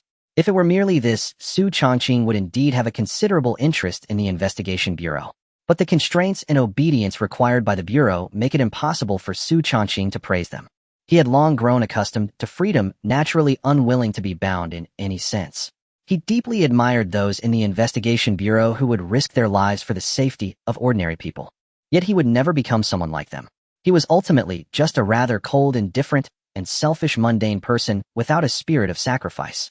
Everything he did was solely for himself. In the commercial district, a grotesque humanoid monster, bloated and twisted in appearance, towering at 2.5 meters, was swinging a several-meter-long street lamp. It continuously swept away all obstacles around it. Its slightly distorted plump lips dripped corrosive liquid, creating pits on the ground. Class Anomaly Giant Wandering Corpse. This massive anomaly is an evolved entity of the class Wandering Corpse, having consumed plenty of flesh and blood. It possesses a stronger physique and physical power, along with the special ability to spit poison. Furthermore, it has learned to use simple tools and exhibit basic cognitive abilities. This creature's combat strength is undoubtedly several times stronger than that of an ordinary wandering corpse, easily crushing them. Suddenly, as the giant wandering corpse searched for fresh flesh and blood, a shadow dashed in at high speed from behind its arms, transformed into blades, striking directly at its neck. The blade instantly tore through the flesh, leaving a deep gash that exposed the bone. The bloated, ugly head was left barely hanging by thin strips of flesh. Caught off guard by the sudden ambush, the giant wandering corpse let out no angry roar. Instead, it instinctively swung the street lamp behind it, creating a ripping gust of wind. Its force could likely crush a car. However, it struck nothing. The shadow behind had already vanished, leaving no trace. The giant wandering corpse's pitch-black eyes suddenly reflected a human figure appearing before it, its arms coiled, bones cracking, as if a bowstring was pulled tight, then unleashing a world-shaking strike. Like the roar of a tiger or leopard, the thunderous sound of tearing reverberated throughout the street. Rising fist. Boom. The giant wandering corpse's bloated, ugly head was instantly penetrated by the berserk force, creating a deep pit, as if struck by a cannonball, sending it flying away. A somewhat thick black mist surged into Xu Changqing's body. Ding Host has killed class Anomaly Giant Wandering Corpse, earning 3 anomaly points. His figure vanished like a ghost, leaving the scene without the slightest hesitation. The commotion just now was significant and could attract anomalies or the scrutiny of the investigation bureau at any moment. Xu Changqing's figure disappeared from the street not long ago. A strange, eerie wind suddenly swept through raising clouds of dust. Amidst the dust, a large and menacing figure opened its crimson eyes, continuously spreading out from the location of the recent battle, as if searching for something. Ultimately, the eerie crimson eye showed a hint of unwillingness, clearly having found no trace at all. Roar. An angry roar erupted. The explosive wind directly overturned everything around. Countless shops suffered sudden disasters, scattered by the wind. Eventually, after venting its anger, the massive creature in the wind turned and left, beginning to search for its next target. Whoosh, whoosh, whoosh. Several figures fully armed and clad in specially designed combat suits with masks covering their faces appeared near the street. The second Special Operations Team has arrived at the destination. No anomalous energy fluctuations detected. Target presumed to have left. Based on residual anomalous energy, the target is an abandoned building. Lu Sheng's gaze was sharp as he looked at the lifeless building before him, his eyes filled with apprehension and complexity. As a clever investigator of the Beihai City Investigation Bureau, he was undoubtedly a key player in the team, holding significant power and strength, and was also entrusted with the responsibility of handling the anomalous incident at the abandoned building. However, previously he had personally led a team of Awakened into the building for an investigation, only to return empty-handed and nearly perish inside. Although no clever anomalies have yet appeared inside the abandoned building, it was indeed gathering a large number of anomalous beings, particularly those of the ghost type. Ghost-type anomalies have always been incredibly difficult to deal with, being immune to physical damage and possessing various bizarre abilities. His awakened ability, however, leaned towards physical-type Clevel Iron Body, providing no means to counter ghost-type beings, leaving him to suffer passive attacks. Previously, he had nearly fallen after being surrounded and beaten by a large group of ghost anomalies. Had it not been for his swift retreat combined with his awakened ability, granting him high defensive capabilities, he might have become the first investigator to fall in Beihai City in nearly a decade. If it were that show-off guy from Luoyang here, everything would probably be much simpler. His Clevel Fire Element ability is indeed the nemesis of ghost-type anomalies. Lu Sheng thought silently, yet felt helpless. Since ancient times, most Awakened have predominantly possessed physical-type abilities. Abilities that can restrain ghost-type anomalies, particularly elemental-type abilities, are extremely rare. Each Awakened with elemental-type abilities is essentially a cherished asset for major official powers, and they spare no effort in nurturing them. After all, these are the main force against ghost-type anomalies. Moreover, the number of elemental type awakened within the Beihai City Investigation Bureau is also quite limited. And among those who have reached Clevel, there are only a handful previously. These Clevel elemental type investigators all have their own tasks, making it impossible for them to lend a hand. Otherwise, they wouldn't have assigned a Clevel physical type investigator to handle this anomalous incident, due to the lack of sufficient countermeasures. Currently, Liu Sheng's solution is merely to continuously send investigators into the abandoned building to lure out the anomalies, gradually wearing them down. Behind him, dozens of investigators from the Bureau stood fully armed, silently standing behind him ready to act at any moment. Most of these investigators are level. Among them, only a few have awakened elemental abilities, being carefully protected and serving as the main force against ghost-type anomalies. Soon a fast-moving figure dashed out from the abandoned building, moving quickly, clearly possessing some speed-enhancing awakened ability. Behind it, 3 level giant zombies wielding fire axes were relentlessly pursuing their massive bodies resembling human tanks, creating a shocking spectacle. To actually draw out 3 giant zombies of the physical type at once without any ghost-type anomalies, damn it, the frustration that's been building up for so long can finally be vented. Liu Sheng's eyes lit up and a smile gradually twisted into a sinister grin as the muscles on his body instantly bulked up, transforming him into a 3-meter iron giant. Clevel awakened ability, Iron Body. A gust of wind swept through. The massive charge of the iron body tore through the air. Before the 3 giant zombies could react, their heads were smashed apart with no resistance whatsoever. Bang, bang, bang. The 3 headless corpses fell directly to the ground. The 3-meter iron giant let out a howling roar that echoed through the heavens. Everyone behind him, witnessing the awe-inspiring scene, couldn't help but cheer. Boom. The iron fist tore through the air. Sparks flew everywhere. The zombie's head was smashed apart with a single punch. A surge of black energy suddenly enveloped and flowed into Xu Changqing's body. His previously depleted stamina instantly recovered without any loss. Ding Host has killed level anomaly zombie, gaining 2 anomaly points. Ding Host has consecutively killed 10 level anomalies. Daily task completed. Task rewards have been issued. An ancient ring suddenly appeared out of thin air in Xu Changqing's hand. It was indeed the spatial ring as a reward for the task, 1 square meter. A hint of joy appeared on Xu Changqing's face as he picked it up to play with for a moment, then directly put it on his hand. With a slight touch of spiritual power, he could sense that the 1 square meter space could store items. As expected, it is indeed a must-have item in legendary web novels. Having a spatial ring will certainly make things much more convenient. Xu Changqing immediately placed the special treasure coiling dragon sealing box into the spatial ring, avoiding the need to carry it on his person at all times. Then he directed his gaze toward the results of the night. Anomaly points 17. Tonight he had spent a total of 4 hours. He had slain 8 zombies, 1 giant zombie, and 1 regular zombie. It could be said to be a bountiful harvest. Although he did not gain any new anomalous abilities, he had obtained quite a few anomaly points to enhance his strength. The surrounding anomalies have mostly been cleared out, leaving likely just a few small cats and dogs. If I want to gain more anomaly points, I fear I will have to head to the abandoned building. However, before that I need to strengthen my abilities. Xu Changqing looked at the 3 anomalous abilities listed on his attribute template. Without hesitation, he chose the first target to enhance. System Strengthen Scarecrow. Ding 5 anomaly points deducted. Starting enhancement of anomalous ability Scarecrow level. Scarecrow level. Scarecrow level. The host can freely transform, changing into the Scarecrow form, immune to most fatal damage, and can manipulate straw to attack. The process of system enhancement was remarkably swift without any signs of anomaly. Xu Changqing only felt that the capability of the Scarecrow within him had unknowingly been strengthened. Scarecrow form. In an instant, all the flesh and bones of his body withered away and his organs deteriorated as his heart ceased to beat. His entire being transformed into a withered yellow scarecrow. Compared to before, Xu Changqing could only temporarily convert a part of his limbs into straw. Now he could directly convert his entire body into the scarecrow form. The difference is evident. Xu Changqing extended his hand, gazing at his arms formed entirely of writhing straw, feeling a strange sense of novelty rather than absurdity. So this is the true scarecrow. It feels like a non-human species. Xu Changqing marveled at the sensations coursing through his body. With a slight grip of his right fingers, a multitude of floating straw dispersed, moving like living beings. Rip! Several strands of withered yellow straw shot out like bullets. They directly wrapped around a tall building hundreds of meters away. Immediately he soared out as if he were Spider-Man from a movie. He crossed the intervening distance and leapt to the top of the tall building. Then he jumped down from the building, his straw arms transforming into glider wings.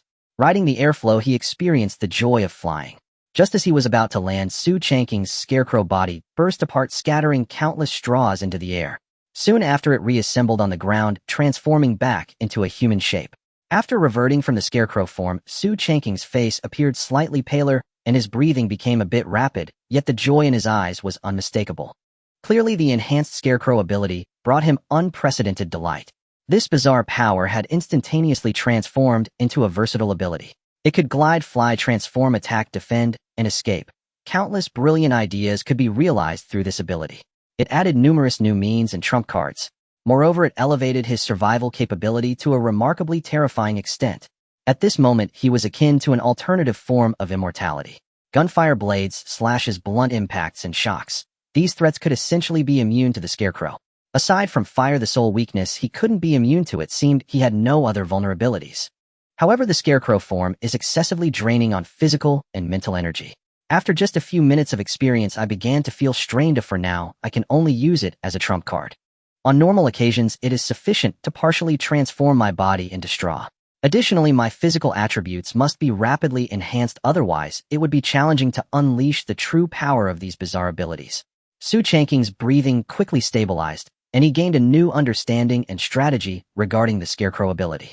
Next, it's time to continue enhancing other abilities. Currently, the one that can complement the scarecrow and maximize Xu Changqing's benefits is the curse ability. System: enhance the curse. Ding, 8 anomaly points deducted. Starting enhancement of the anomalous ability Curse Degrade. Curse Degrade. Curse Degrade. The host can select 2 visible targets to curse. Any damage the host receives will also inflict 1.5 times that damage on the enemy. Looking at the enhanced curse ability, Xu Changqing's eyes brightened. The enhanced curse ability has changed from being able to curse 1 enemy at a time to being able to curse 2 enemies simultaneously, with the damage they receive being 1.5 times. This is equivalent to a special reflective armor.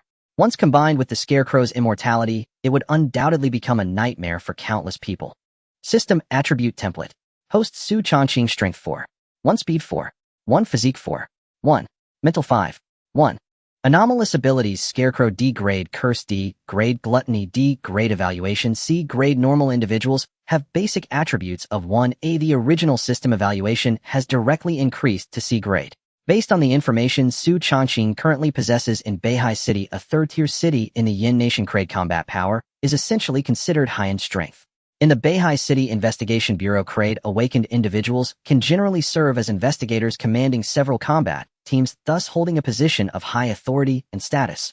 At present, with my combat power, I fear I can no longer dread most anomalous threats in Beihai City. Barely I possess the capital to survive in this world without needing to live in fear like others, always fearing when I might be killed by the anomalies. Xu Changqing's expression was complex, and he couldn't help but feel a sense of sentimentality on his face. Ever since arriving in this world, he had experienced an unprecedented sense of crisis looming in his heart. Now, having grasped his own power, he felt a bit more at ease. The dawn is approaching. Xu Changqing looked at the distant horizon as the sun began to rise, his eyes flickering, ultimately choosing to pause the hunt for anomalies. After he replenished some new herbs at the 100 Herb Hall and enhanced his physical attributes using the gluttony ability to adapt to his newly evolved 2 anomalous abilities, he would then venture to the abandoned building to hunt anomalies and strengthen himself. In the abandoned building, Lu Sheng also halted the action of sending people to lure anomalies, allowing his subordinates to rest. Most anomalies prefer to act at night, revering darkness and harboring an aversion to the sun. Very few are willing to act during the day. However, this does not mean they fear the sun, it's merely a simple aversion. In just one night, they had lured and slaughtered over 30 anomalous beings through strategic baiting. Among the most were wandering corpses, giant wandering corpses, and zombies. These corporeal anomalies. Very few were ghost-type anomalies.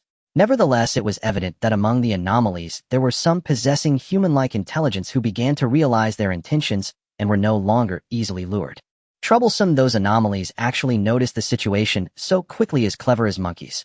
If I want to continue luring them tomorrow night, it may not be so simple.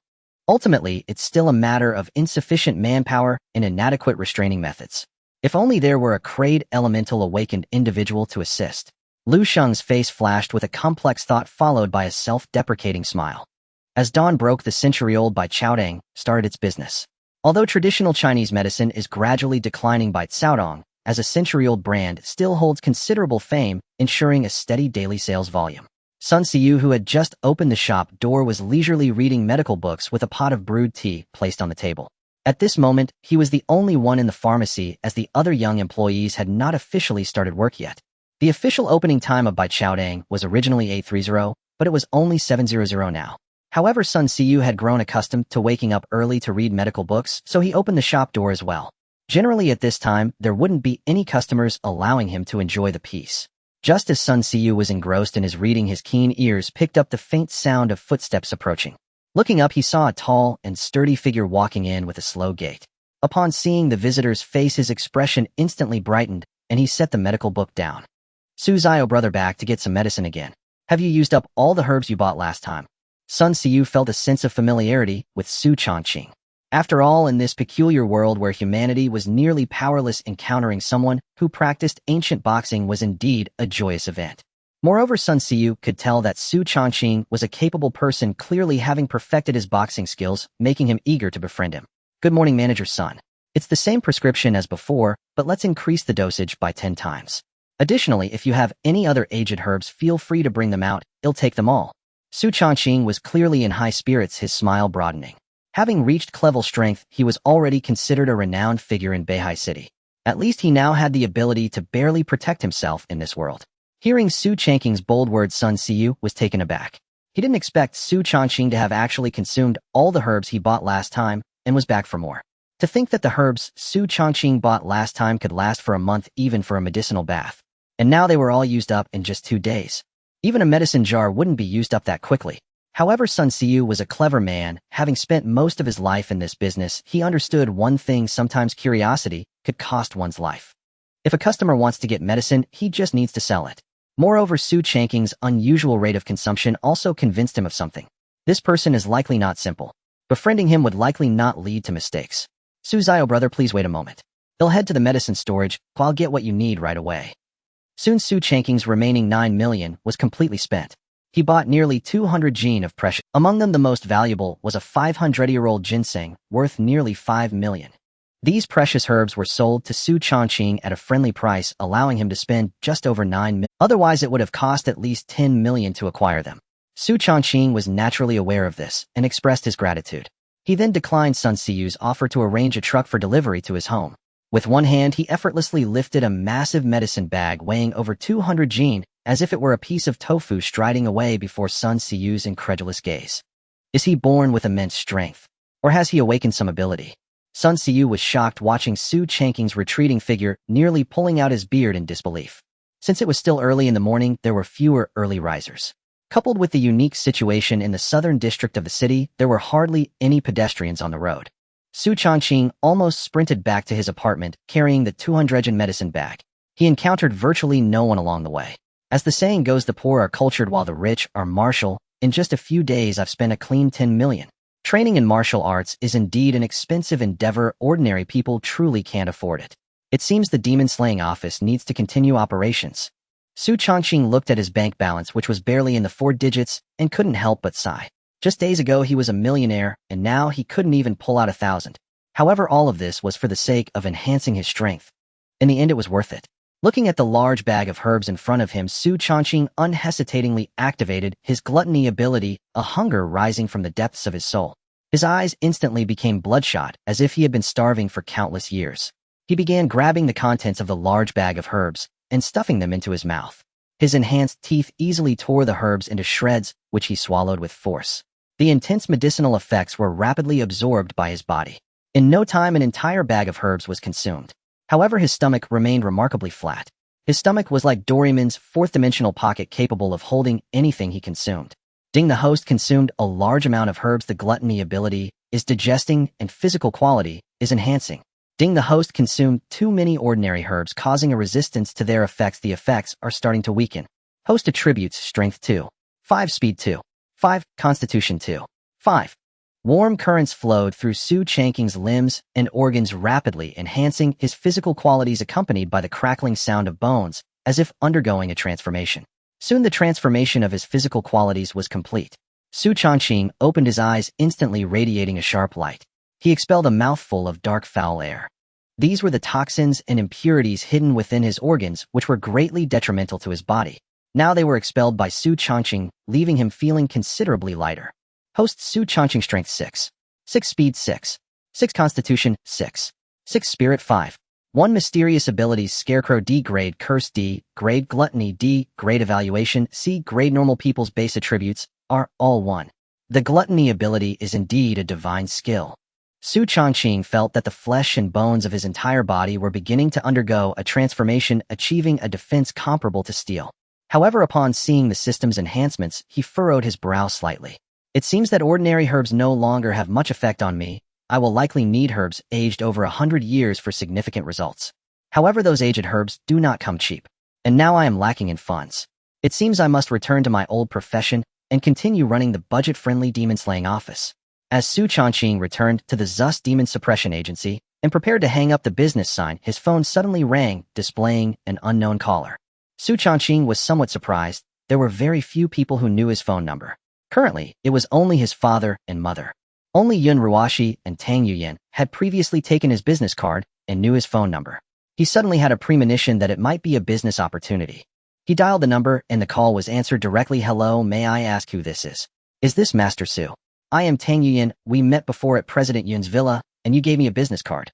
Tang Yuyan's spirited voice came from the other end of the line. So it's Officer Tang. How can I assist? Xu Changqing's face broke into a radiant smile and he asked in a gentle and cultured tone. At this moment, he could detect a barely perceptible tremor in Tang Yuyan's calm voice. It was evident that she was facing a difficult decision. Now she needed his help. This meant that a new business opportunity had arisen. Master Su, I have a commission that I would like to discuss with you in person. I wonder if you have time. Of course, come to my agency. I happen to be here. All right, I'll be there in 10 minutes. 10 minutes later, a black SUV stopped outside the agency. Dressed in black attire and tight jeans, the spirited Tang Yuyan sat on the sofa, looking slightly nervous as she gazed at Xu Changqing. Just moments ago, she had revealed her intentions, hoping that Xu Changqing could rescue her sister Tang Xian from the abandoned building. Although old Yun had hinted to her that her sister Tang Xian might be in peril, Tang Yuyan still held on to it. However, the abandoned building was extremely dangerous. Even the investigators from the Bureau chose encirclement over a direct assault, indicating the great peril inside. Among all the demon suppression masters in Beihai City, there were hardly a few who would dare take on her commission. Currently, the only person she could turn to was the man before her. Although Xu Changqing seemed to lack fame and appeared somewhat young, being the son of Master Xu Changqing carried a certain reputation and aura that those fraudulent masters could never compare to. Moreover, Tang Yuyan knew that the weird creature from the villa had already been slain by Xu Changqing. This meant that he was indeed capable. Now her only concern was whether Xu Changqing would dare take on this commission, as its danger level was From the moment she entered and spoke of her commission, Xu Changqing fell into silence, seemingly deep in thought, which made her somewhat anxious. She feared that Xu Changqing was contemplating excuses to refuse her commission. However, what Tang Yuyan did not know was that Xu Changqing was not considering how to evade her request. Instead, he was focused on the special task that had just popped up on his system interface. Detecting the emergence of a special scenario, activating special task. Special task, abandoned building description. The abandoned building in the southern district of Beihai City has gathered a large number of anomalies causing great harm. Please eliminate all anomalies within the building, leaving not a single one behind. Reward beginner lottery X1. Do you accept this task? A special task. Xu Changqing found the system's special task to be very much to his liking. After all, he originally intended to visit the abandoned building to hunt down anomalies, to acquire anomalous points, and strengthen himself.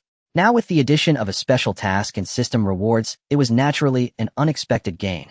Although he wasn't sure what a beginner lottery would yield, it should not be inferior given that it was a system product. Moreover, the current request from Tang Yuyan was to save her sister. It would also be a chance to generate some extra profit with ease. Just as Tang Yuyan was becoming a bit anxious, Xu Changqing finally concluded his thoughts and spoke. Officer Tang, I can accept your commission, but my fees are rather high, which you should be aware of, and the danger level of your commission is also considerable. Master Su, you can rest assured that as long as you are willing to take action, I will ensure that I gather enough money to pay your commission fee. Hearing that Xu Changqing was willing to accept the commission, Tang Yuyan couldn't help but breathe a sigh of relief, quickly patting her chest in assurance. Don't rush, let me explain the commission fees and some details first, then you can decide.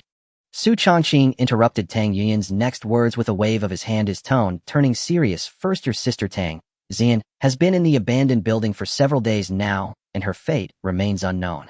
If you truly want me to take action, then you must comply with my terms. If your sister Tang Xian is still alive, I will bring her out alive, and you will need to pay me a fee of 100. If she is already dead, I will ensure to bring her remains out, and you will only need to pay 50 million. Regardless of life or death, I will charge a fee. Furthermore, you will need to pay a deposit of 30 million in advance. Think it over.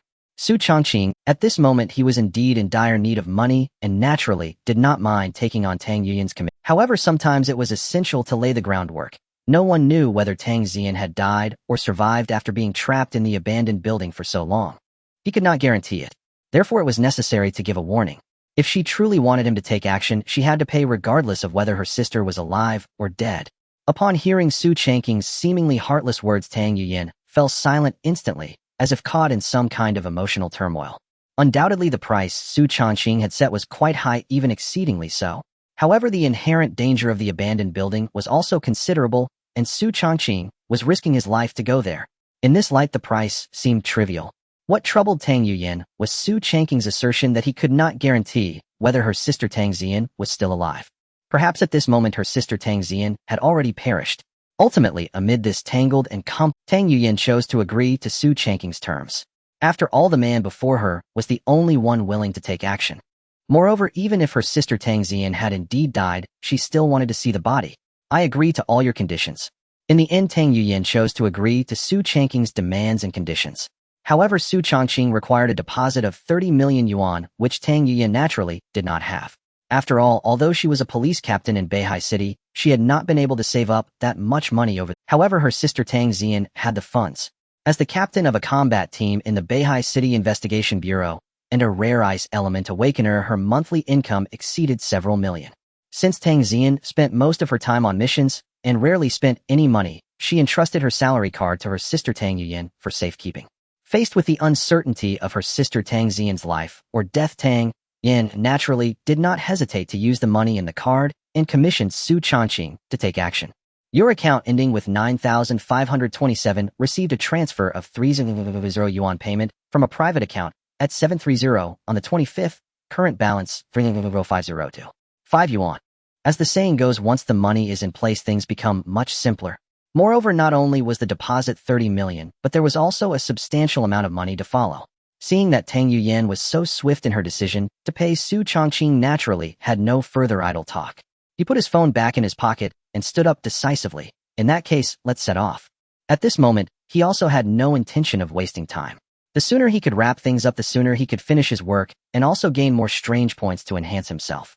Tang Yuyan was pleasantly surprised to see Xu Changqing preparing to take action directly, clearly very. Without a doubt, if Xu Changqing acted sooner, her sister's chances of survival would undoubtedly be higher. Master Xu, my car is outside. Let's take my car. Under the blazing sun, the originally eerie abandoned building lost some of its chilling aura and gained a bit more vitality. Numerous awakeners who had worked hard all night were now seizing the time to rest and quickly recover. Due to the concentration of numerous strange occurrences in the abandoned building in the southern district, the anomalies in other areas had gradually begun to converge towards this location. Many special teams from the Investigation Bureau were almost overexerting themselves in hunting and sniping, systematically eliminating these anomalies. After several days of hard work, over 100 strange entities had been slain in the southern district. Most of the strange entities hunted were inside the abandoned building. However, at this moment, Lu Sheng showed no signs of joy, instead wearing a somewhat grim expression. Although most of the surrounding strange entities in the abandoned building had been lured out and eliminated, the remaining ones were hiding in deeper areas and the underground parking lot. Even if combat team members were sent as bait, it would still pose significant danger. A misstep could lead to an ambush by the hidden strange entities. All the edible meat outside has been consumed, and now only a bunch of hard bones are left to gnaw on. In that case, let's engage in a hard battle. I will personally lead the team to completely eradicate the anomalies in the entire abandoned building. A determined expression appeared on Lu Sheng's face. As a former investigator who had entered the depths of the abandoned building, he naturally knew what the greatest dangers were within. That is, the countless invisible and intangible ghost-like anomalies. Even though their strength was not particularly terrifying, they had the advantage in numbers and were immune to physical damage. Without targeted measures, it was quite difficult to effectively counter them. As a physical-type crate investigator, he had almost been killed inside before, and the dangers contained within were beyond imagination. However, the current situation did not allow him to continue dragging things out. Decisive action was necessary. Moreover, he had already diverted several combat teams from the investigation bureau, which had resulted in a shortage of personnel. In recent days, numerous strange murder incidents had occurred in Beihai City. If they continued to delay, it was likely that many more issues would arise. Investigator Lu Sheng, let's investigate the specific situation inside once more. I have brought an external conversion camera that can provide the brothers with more detailed internal information. Also, we want to check if the captain is still alive.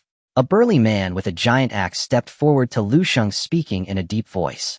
Behind him were a petite girl holding 2 sharp daggers and a sullen-faced man dressed in soft armor and wrapped in black cloth. Nonsense.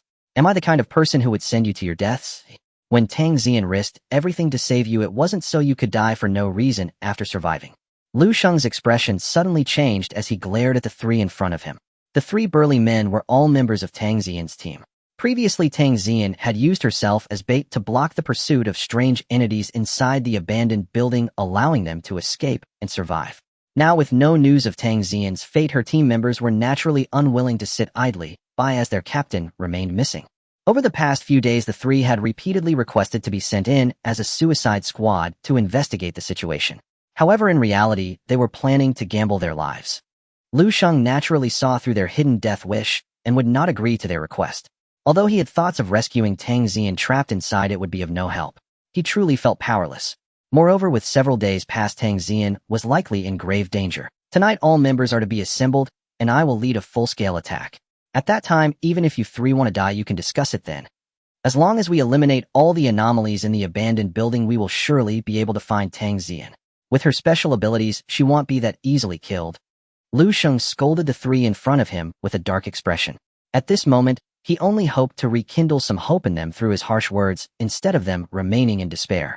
The eyes of the 3 burly men brightened, clearly stimulated by Lu Sheng's last words. Suddenly, a nearby off-road vehicle rushed over, stirring up a whirlwind of sand.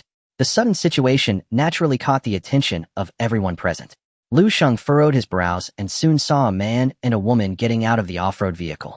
The man and woman getting out of the car are naturally Xu Changqing and Tang Yuyan. Xu Changqing has a fair complexion, striking features, and bright eyes that seem to sparkle like stars. Dressed in a black fitted outfit, his figure exudes an otherworldly charm, embodying the qualities of a gentleman that catches one's eye. Tang Yuyan, displaying a heroic demeanor in her police uniform, has an imposing presence, with her sharp gaze reflecting a hint of joy. Although her long legs, perfectly proportioned, are concealed by her uniform, the hints of their elegance remain evident. Standing side by side, they share an aura that suggests a harmonious pairing of talents and beauty. Master Su, please wait a moment. I will go and greet the people from the investigation bureau. It won't take long. All right, you go ahead.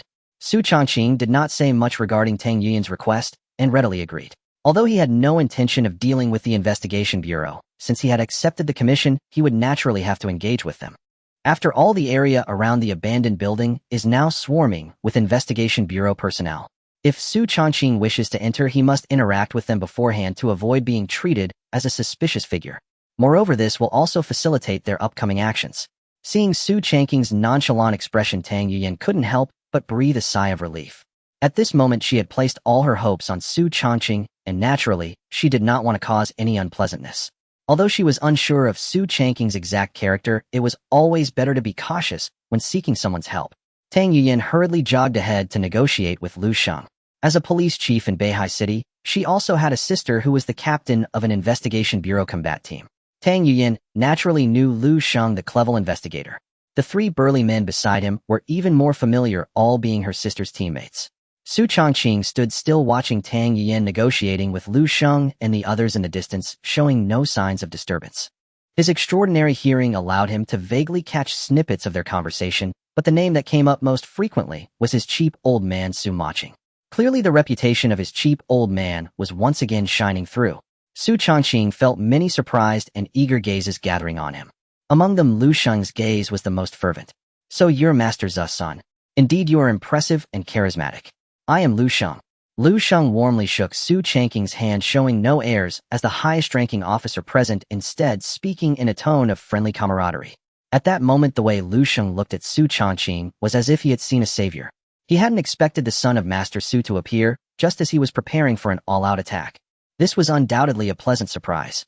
Although he did not know the strength of Xu Changqing, the fact that he dared to accept the commission and enter the abandoned building indicated he was certainly no weakling. This meant they had gained an unexpected powerful ally for their upcoming actions. How could he not be pleased? Xu Changqing was momentarily stunned by Lu Sheng's enthusiasm, once again experiencing just how resounding the reputation of his cheap old man was. Moreover, the eager gazes from those around him made him reflect. Clearly his cheap old man was far more famous than he could imagine. Tang Yuyan hurriedly introduced Lu Sheng's background to Xu Changqing. Investigator Lu Sheng, I am here on behalf of Miss Tang Yuyan's commission. Let me handle the matters at hand first. Xu Changqing clearly did not intend to engage in excessive pleasantries and spoke directly. Lu Sheng's expression froze. He hadn't expected Xu Changqing to be so eager, ready to act alone and directly enter the abandoned building. Originally, he had planned to persuade Xu Changqing to join them tonight for a coordinated attack to storm but seeing Xu Changqing, who seemed intent on completing his commission as quickly as possible, he suddenly felt, according to his assumptions, Xu Changqing should possess some hidden ability that would allow him to infiltrate the abandoned building and rescue Tang Ziyuan. This would undoubtedly be beneficial for their overall attack tonight. At the very least, it would help gather intelligence on the situation inside. However, the fact that Xu Changqing was determined to act now made it difficult for him to express his subsequent. After all, most of the combat team members around them were still exhausted and unable to organize an effective. Xu Changqing's demeanor did not appear to be one that could wait until tonight to take action. Under such contradictions, it was evident that some of his ideas could not be realized. Thinking of this, Lu Sheng's smile remained unchanged, though it added a touch of politeness. In that case, I won't interfere with Brother Zu's commission. However, when Brother Xu sneaks in to rescue someone, could you please help check the specific situation inside? It would greatly assist us in organizing our overall attack later. Haha, I will do my best. Seeing Lu Sheng's sincere expression, Xu Changqing's expression was somewhat peculiar. He coughed and agreed. In response, Lu Sheng expressed his gratitude. As long as Xu Changqing could observe the specific circumstances inside while rescuing someone and inform them, it would help minimize their casualties. However, Xu Changqing's subsequent actions left everyone present feeling a sense of strangeness. He boldly walked toward the direction of the abandoned building without any pretense of concealment. In everyone's imagination, the scene of him using some awakened ability to infiltrate did not occur. Even Tang Yuyan had previously thought that Xu Changqing might possess some special ability to hide and infiltrate to rescue his sister. However, witnessing Xu Changqing's bold approach toward the abandoned building now left her feeling a sense of absurdity and shock. Could it be that she was mistaken? This man before her did not intend to sneak in, but rather planned to charge straight in. This absurd thought instantly emerged in the minds of everyone present. Yet the next scene left everyone present deeply impressed. Just as Xu Changqing was about to step into the abandoned building, two massive figures resembling tanks charged out from inside, wielding enormous axes aimed at his head. Two giant zombie corpses. However, before the two giant zombies could get close to Xu Changqing, there were two crisp, explosive sounds. Boom, boom. The chests of the two giant zombies exploded with two massive blood holes. They collapsed to the ground dead. Bang, bang. The massive corpses of the giant undead stirred up dust. Their chests bore enormous blood holes as if crushed by an invisible force. The cursed markings on them dissipated with their death. Just moments ago, Xu Changqing had tested the enhanced curse ability, directly marking two giant undead that had suddenly emerged. He then transformed the heart into a straw heart and boldly chose self-detonation. In a situation of nearly 1.5 times the backlash, the two giant undead were instantly annihilated without any resistance. Behind Lu Sheng and Tang Yuyan were both stunned at the scene before them. There was no close combat. There were no elemental energy attacks. The 2D-level giant undead thus fell silently. Xu Changqing's expression remained unchanged and his steps did not falter as he directly walked over their corpses. The two enormous corpses on the ground immediately turned to ashes. Two strands of invisible dark energy flowed into his body. Ding Host has slain D-level anomaly giant undead, gained 1.5 anomaly points. Ding Host has slain D-level anomaly giant undead, gained 1.5 anomaly points. Xu Changqing frowned slightly. Clearly, as his strength increased, the anomaly points gained from hunting lower-level anomalies had significantly decreased. Previously, a giant undead had granted him 3 anomaly points. Now, however, it was only 1.5 anomaly points left. However, this abandoned building is quite a considerable experience package. I hope it won't disappoint me. Facing the pitch-black ruins ahead, Xu Changqing strode in without hesitation. It felt like returning home, calm and composed. There was not a hint of fear at stepping into the dragon's lair or tiger's den. For him, what he should fear next were the anomalies inside. A special type of awakened talent. It's actually a 1 in a billion special awakened talent. Moreover, being able to instantly annihilate 2D-level giant undead, his strength is undoubtedly above sea level. Lu Sheng's eyes widened, revealing an incredulous shock. It was as if he had witnessed something unbelievable. Beside him, the awakened from other combat teams also displayed expressions of disbelief, gasping in awe. Even Tang Yuyin, who had always considered herself superior to Xu Changqing, was now shaken by the scene before. She had originally thought Xu Changqing's strength should only be D-level or D-level, yet had some hidden physical ability, which gave him the confidence to enter the abandoned building and rescue her sister. But unexpectedly, Xu Changqing had no intention of sneaking in. Instead, he boldly charged in. This undoubtedly gave her an unprecedented shock. And based on Lu Sheng's judgment at this moment, Xu Changqing was actually AC level or even stronger. Moreover, he possessed the legendary special type ability. Tang Yuyin was not unfamiliar with special type abilities. In fact, she was quite knowledgeable. After all, she had once aspired to join the investigation bureau, so she had studied knowledge in this area. Currently, in this world, the abilities that humans can awaken are divided into 3 categories: physical, elemental, and special. Among them, physical is the most common, including abilities like Iron Arm, Toughness, Boulder, Stealth, Steel Body, Copper Wall, Indestructible, and so on, enhancing physical prowess.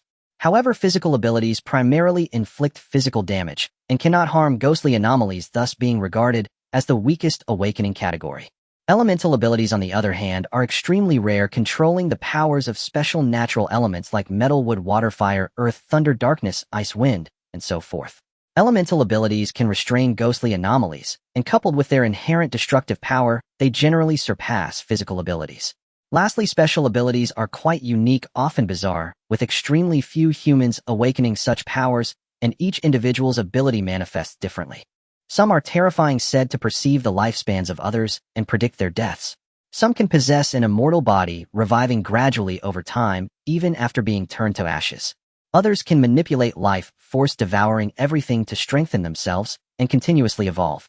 Among the 3 categories of awakening abilities, special abilities are regarded as the most terrifying and mysterious. To this day, it is said that there has never been a special type awakened individual with the same ability. This means that every special type awakened individual is a unique existence. These special type awakened individuals, if they wish not to fall, must inevitably become top-tier powerhouses. Just now, Xu Changqing silently annihilating 2 giant undead was a striking scene. He did not use his physical body at all. He did not employ any elemental energy. This indicates that he possesses a highly lethal special type awakening ability. As for the scene of the 2 giant undead turning to ashes, none of the people present felt anything amiss. Special type awakening abilities are inherently bizarre, possessing unimaginable powers. The 2 anomalies turning to ashes is quite normal.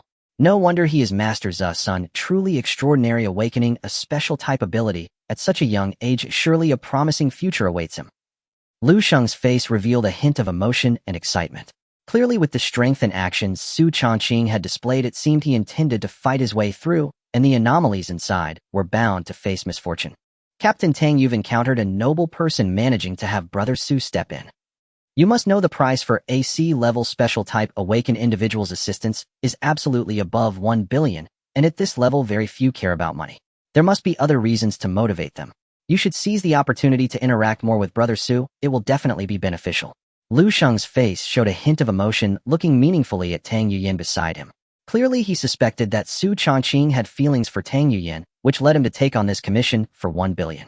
Otherwise, a mere price of 1 billion would make it difficult to hire even AC-level physical awakened individual, let alone a legendary special type awakened individual, nearly 1 in a billion. These individuals are almost all legendary prodigies with limitless futures ahead. Tang Yuyin's expression froze, then blushed slightly, clearly having caught on to Lu Sheng's insinuation. Could it be that he really has feelings for me? This thought involuntarily surfaced in Tang Yuyin's mind. Although she subconsciously denied it, Lu Sheng's meaningful words caused her to indulge in various fantasies. However, these strange emotions were quickly suppressed by her. After all, compared to this, she was more concerned about her sister Tang Xian's safety. However, with Xu Changqing's current displayed strength, the chances of her safety were likely not low. The elevator stopped on the 18th floor. The elevator doors slowly opened, revealing a pitch-black scene before her. An eerie and terrifying atmosphere immediately enveloped the place. Although she didn't understand why the abandoned building, which had been deserted for several years, still had a functioning elevator, Xu Changqing didn't care. To him, the strange occurrences in the abandoned building were what mattered. Without hesitation, he chose to ascend to the top floor of the building, ready to sweep downwards, hunting the bizarre and strengthening himself. While searching for Tang Xian's whereabouts, Xu Changqing showed no change in expression before the pitch blacks. After his physical body had been strengthened several times, he could now roughly see the items and conditions in the dark. Although the floor was dark, it was still visible to him. Just as he was about to step out of the elevator, the originally open doors suddenly closed. The lights inside the elevator went out, and the glass behind him began to tremble slightly. A hand thin as a twig and with visible blue veins swiftly reached towards Xu Changqing's heart, as if to tear apart his flesh and extract his heart. Rip! The emaciated arm easily tore through his clothing, and it felt as if it had grasped a warm heart that did not beat. Xu Changqing's expression remained calm, as if he did not perceive the arm penetrating his muscles and grasping his heart. The straw heart was crushed.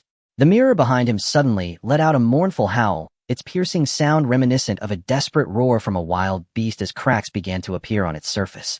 The curse mark began to unleash its power. At this moment, it suffered a counterattack from the curse ability at 5 times its strength. Crack! The mirror shattered instantly. A wave of black mist surged directly into Xu Changqing's body. Ding host killed class anomaly mirror ghost gained 5 anomaly points. Xu Changqing remained unconcerned, controlling the shattered straw heart to quickly recover his body, transforming back into flesh and blood. He did not find it surprising that a ghostly anomaly like the mirror ghost had appeared. After all, the abandoned building had been deserted for many years, and the elevator could still function normally, suggesting that something bizarre was manipulating it from the shadows, or otherwise it wouldn't be moving. As a class ghostly anomaly, the mirror ghost could hide within mirrors, preferring to ambush its targets from behind when they were unsuspecting. Unfortunately for it, it encountered Xu Changqing, who simply used the counterattack ability of Curse to kill it instantly. Indeed, the abandoned building had many ghostly anomalies. It was no wonder Lu Sheng was reluctant to enter. His physical abilities were severely constrained here. Xu Changqing looked at the elevator doors before him, which seemed to have lost their power and closed tightly, and he unleashed a punch directly against them. The force concentrated at his fist, producing an almost imperceptible whistle. Boom! The spiraling force erupted instantly. The elevator doors shattered significantly. Xu Changqing walked out with an expressionless face, beginning his search for the next target. From that moment on, he became the true hunter. Ding host killed class anomaly chair ghost gained 5 anomaly points. Ding host killed D class anomaly lion scorpion ghost gained 3 anomaly points. Ding host killed D class anomaly human face spider gained 5 anomaly points. Ding host killed D class anomaly braid girl gained 3 anomaly points. Faced with the ghostly anomalies continuously ambushing him from various surfaces, Xu Changqing remained unaffected, calmly activating his Scarecrow and curse abilities. The ghostly anomalies' lethal damage was instantly nullified under the Scarecrow's immunity. Meanwhile, the curse's 5 times counterattack easily killed the attacking anomalies.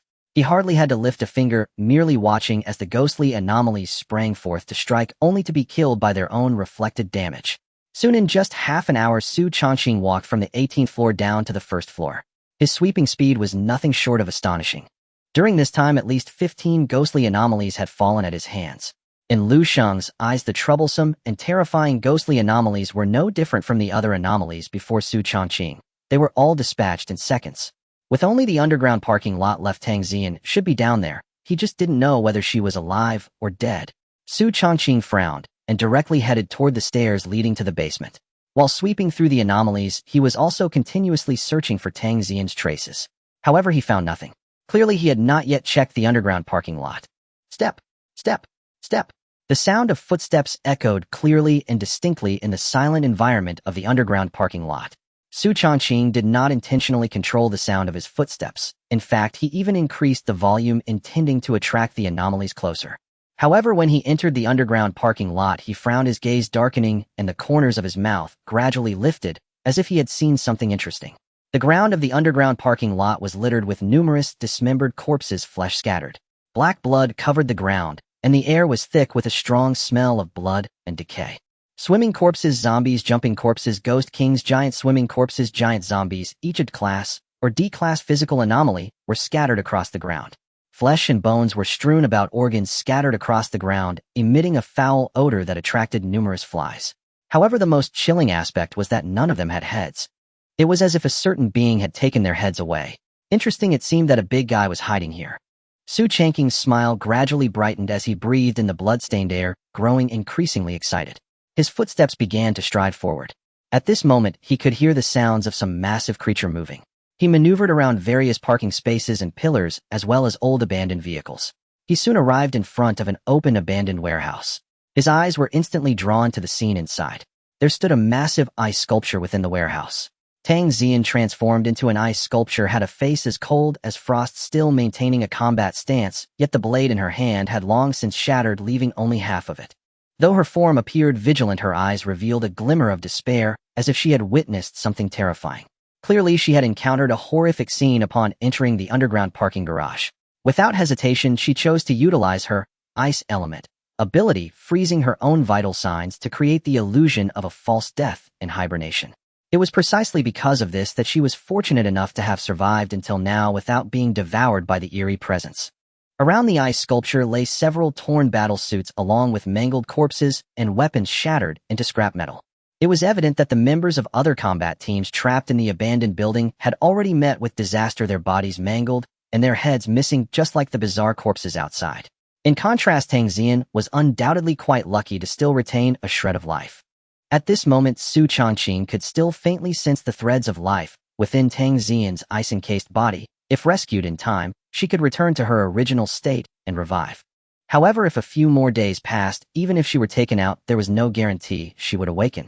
After all, falling into prolonged hibernation could lead to eternal slumber, making it impossible to awaken. Fortunately, your sister's entrusted time was timely, otherwise you might have found it very difficult to awaken in your lifetime. Xu Changqing slowly approached the ice sculpture, unable to help but exclaim. As long as he could bring the living Tang Xian out, it would mean that he could earn a commission of 100 million. This was undoubtedly much better than the 50 million he would get for the deceased Tang Xian.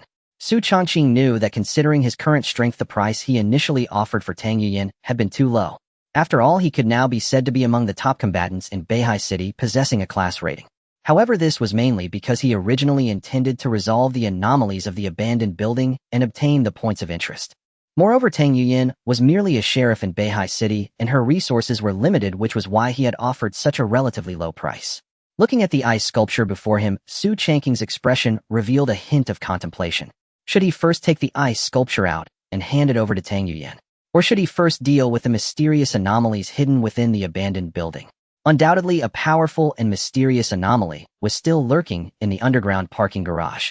All the anomalies and members of the combat team in the underground parking garage had been killed by this mysterious entity, their heads taken for unknown purposes. This mysterious anomaly was undoubtedly terrifyingly powerful and had an extremely strong ability to conceal itself. Even he could not detect its presence at this moment. This meant that he could be attacked by this mysterious entity at any moment, and the ice-encased Tang Xian would undoubtedly become a hindrance to his mobility. Suddenly, a heavy footstep began to approach, accompanied by the sound of bones clashing in the air. The dead silence in the atmosphere instantly became tense, as if something were slowly emerging from the darkness, revealing a ghastly visage. "It's here." Xu Changqing raised an eyebrow, surprised that the entity he had been wary of had finally made its appearance, which caught him off guard.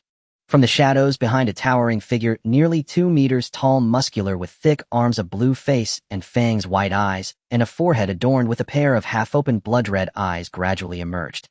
This massive creature, with its blue face and fangs, white eyes, and blood-red eyes on its brow, was surrounded by tattered rags, and a thick hemp rope around its waist held dozens of heads of various sizes displayed like trophies. As it walked, the heads clashed against each other, producing a crackling sound. It was this ghastly creature. Xu Changqing's expression shifted slightly, clearly surprised and caught off guard, yet it also seemed somewhat C-class anomaly. Blood-eyed corpse king. This is a type of strong corporeal anomaly born from the yin energy of heaven and earth, inherently impervious to blades and bullets, unafraid of water or fire, with an indestructible body and a powerful recovery ability along with terrifying strength. It was born with white eyes, unable to see objects, yet possessed an extremely terrifying sensory ability capable of determining the movement and location of items through hearing. The blood eye between its brows is its manifestation ability. Once fully opened, it signifies that it has entered a state of rage, burning its own flesh and blood, continuously enhancing its physical strength and defense. This is an exceedingly troublesome corporeal anomaly with extreme power. Such anomalies are born with a bloodthirsty nature, enjoying torturing their opponents and taking their heads as trophies. According to the notes from the old man, to deal with such a creature one must strike with the fastest speed and the strongest posture to slay it. Otherwise, once it opens its blood eyes, its difficulty will increase exponentially. Originally a C-class blood-eyed corpse king, once it opens its blood eyes, its combat power will soar. And once the blood eyes are opened and the blood-eyed corpse king enters a state of frenzy, even a modern high-tech military unit might find it difficult to exterminate it. Unless some high-powered weapons are employed, there might still be a chance. Fortunately, Liu Sheng did not prematurely lead the investigation team's combat unit into a final assault, otherwise they would likely have suffered total annihilation. Not to mention the other ghostly anomalies existing in the abandoned building, the present blood-eyed corpse king alone would be beyond Liu Sheng's ability to handle. This creature is notoriously difficult to deal with. Even Xu Changqing's face grew serious for the first time, evidently sensing a genuine threat. Trophy. Trophy. Trophy. Who the trophy is still remains to be seen. Xu Changqing's expression suddenly turned cold, his body gradually tensing, his footsteps exploding in an instant as he transformed into a sword slicing through the air and charging forward. Curse. A curse mark instantly appeared on the chest of the blood-eyed corpse king. Xu Changqing's body partially transformed into straw, and his straw heart exploded instantly. The blood-eyed corpse king's chest also instantly burst out a significant blood hole. However, only a portion of its heart shattered, not completely exploding. It was evident that its terrifying physique had withstood the backlash of the curse. However, the partial shattering of its heart also thoroughly enraged the blood-eyed corpse king. Roar! The blood-eyed corpse king let out an enraged howl, its massive body swelling instantaneously, and its muscular arms like half-man-wide hammers surged forward. The air was instantly torn apart, and a horrifying roar erupted like cannon fire. The terrifying might was enough to shatter a Tiger-class tank into pieces. In the face of such a terrifying punch, Xu Changqing remained utterly unperturbed, his steps twisting like a phantom. His body skillfully dodged the dreadful fist's apex. His clothes were torn by the violent fist wind, revealing his fair and powerful muscles. His body slightly bent, the spine in his waist tightened like a giant crossbow drawn to its limit, ready to unleash a terrifying strike, his right arm bending at his waist, suddenly shooting forth like a cannonball. The power surged through his strength, the essence penetrating his bones. His tendons and bones resonated a thunderous roar like that of a tiger and leopard. A crackling explosion erupted as if bones collided. Half-step collapse punch. His fist became a blur, striking the blood-eyed corpse king's throat like lightning. The spiral force erupted instantly. A massive spiral blood hole was torn open in the rough neck of the blood-eyed corpse king. The previously furious roar was abruptly silenced. Xu Changqing transformed his fist into a palm, both palms like blades directly aimed at the blood-eyed corpse king's bulbous white eyes, prepared to pierce through and shatter its brain. Suddenly, a fierce gust of wind swept in, akin to a cannonball's shockwave, shocking to the core. A half-man-wide hammer struck Xu Changqing's chest, sending him flying. Boom! Xu Changqing crashed into the wall like a cannonball, creating a sizable dent. Debris and dust instantly buried the surroundings, obscuring vision. Before the blood-eyed corpse king could capitalize on its advantage, the curse mark on its body activated instantaneously. The 1.5 times counterattack exploded. It felt as if a force more terrifying than itself struck its chest. Its massive body was sent flying like a cannonball. Boom! The blood-eyed corpse king crashed through several load-bearing walls behind it. Countless shards and dust instantly filled the air. The entire abandoned building began to tremble wildly at this moment. Outside, Tang Yuyan and Liu Zheng, along with the investigation bureau personnel, were initially puzzled as to why Xu Changqing had been inside for so long without a sound. Then they heard the continuous booming sounds akin to cannon explosions. The entire abandoned building trembled for a moment as if struck by some terrifying object. Roar! A furious roar echoed from the abandoned building, resembling a frenzied beast losing its mind. An insane and eerie aura began to spread from the strange building. Everyone present felt a chill run down their spines, their bodies turning cold as if threatened by some terrifying creature. Level anomaly. No, it's a C-level anomaly. Liu Zheng's expression suddenly changed. The blood-eyed corpse king waved its arms, shaking off the debris that lay upon it, revealing its body. Its once broad chest was now caved in with a massive fist imprint, several ribs shattered. The pale bone spikes tore through flesh protruding from its chest, appearing grotesquely fierce. The counterattack ability brought forth by the curse ability. It almost transformed Xu Changqing into a hedgehog covered in thorns. Any damage inflicted upon him would be returned to the attacker with a 1.5 times amplification. As long as Xu Changqing was not dead, this counterattack would not cease. At this moment, the blood-eyed corpse king was thoroughly enraged. In just a few exchanges it had sustained numerous injuries, hardly gaining any advantage. It was battling a mere human to such a stalemate. This undoubtedly provoked it. The blood eye between its brows gradually opened.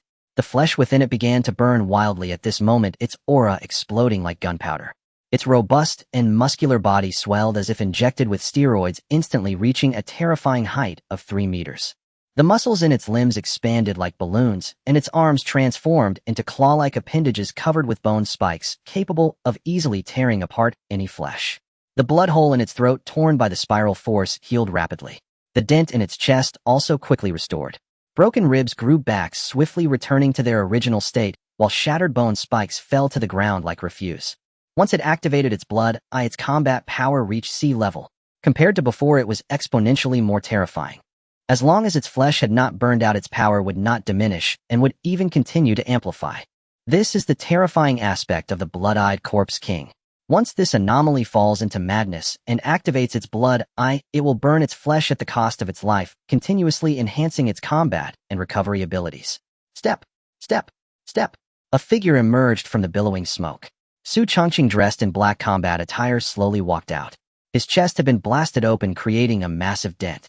Dense and dry yellow straw spread rapidly, as if alive, completely healing him. Looks like this will take some effort. Xu Changqing's expression was calm as he looked at the blood-eyed corpse king, which was almost overwhelming, like a brutal ancient beast without a trace of panic. The strawman form, the black and white eyes instantly transformed into an abyss, leaving only the purest darkness. The muscles on its face rapidly dissipated, turning into dry yellow straw, moving as if alive. Its entire body, flesh and bones, decayed in an instant. Its heart stopped beating, as if falling into death, suddenly turning into dry yellow straw. Suddenly, a humanoid straw figure appeared before the blood-eyed corpse king.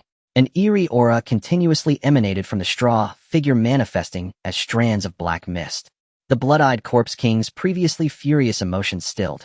It stared intently at the straw figure before it showing an expression of surprise. The straw figure exuded no human aura, but instead resembled a true anomaly. It was as if it was its kind. The show must go on. Xu Changqing's face, formed from straw, broke into a strange smile. It was like the sinister grin of some eerie monster. Boom. The straw figure suddenly self-destructed.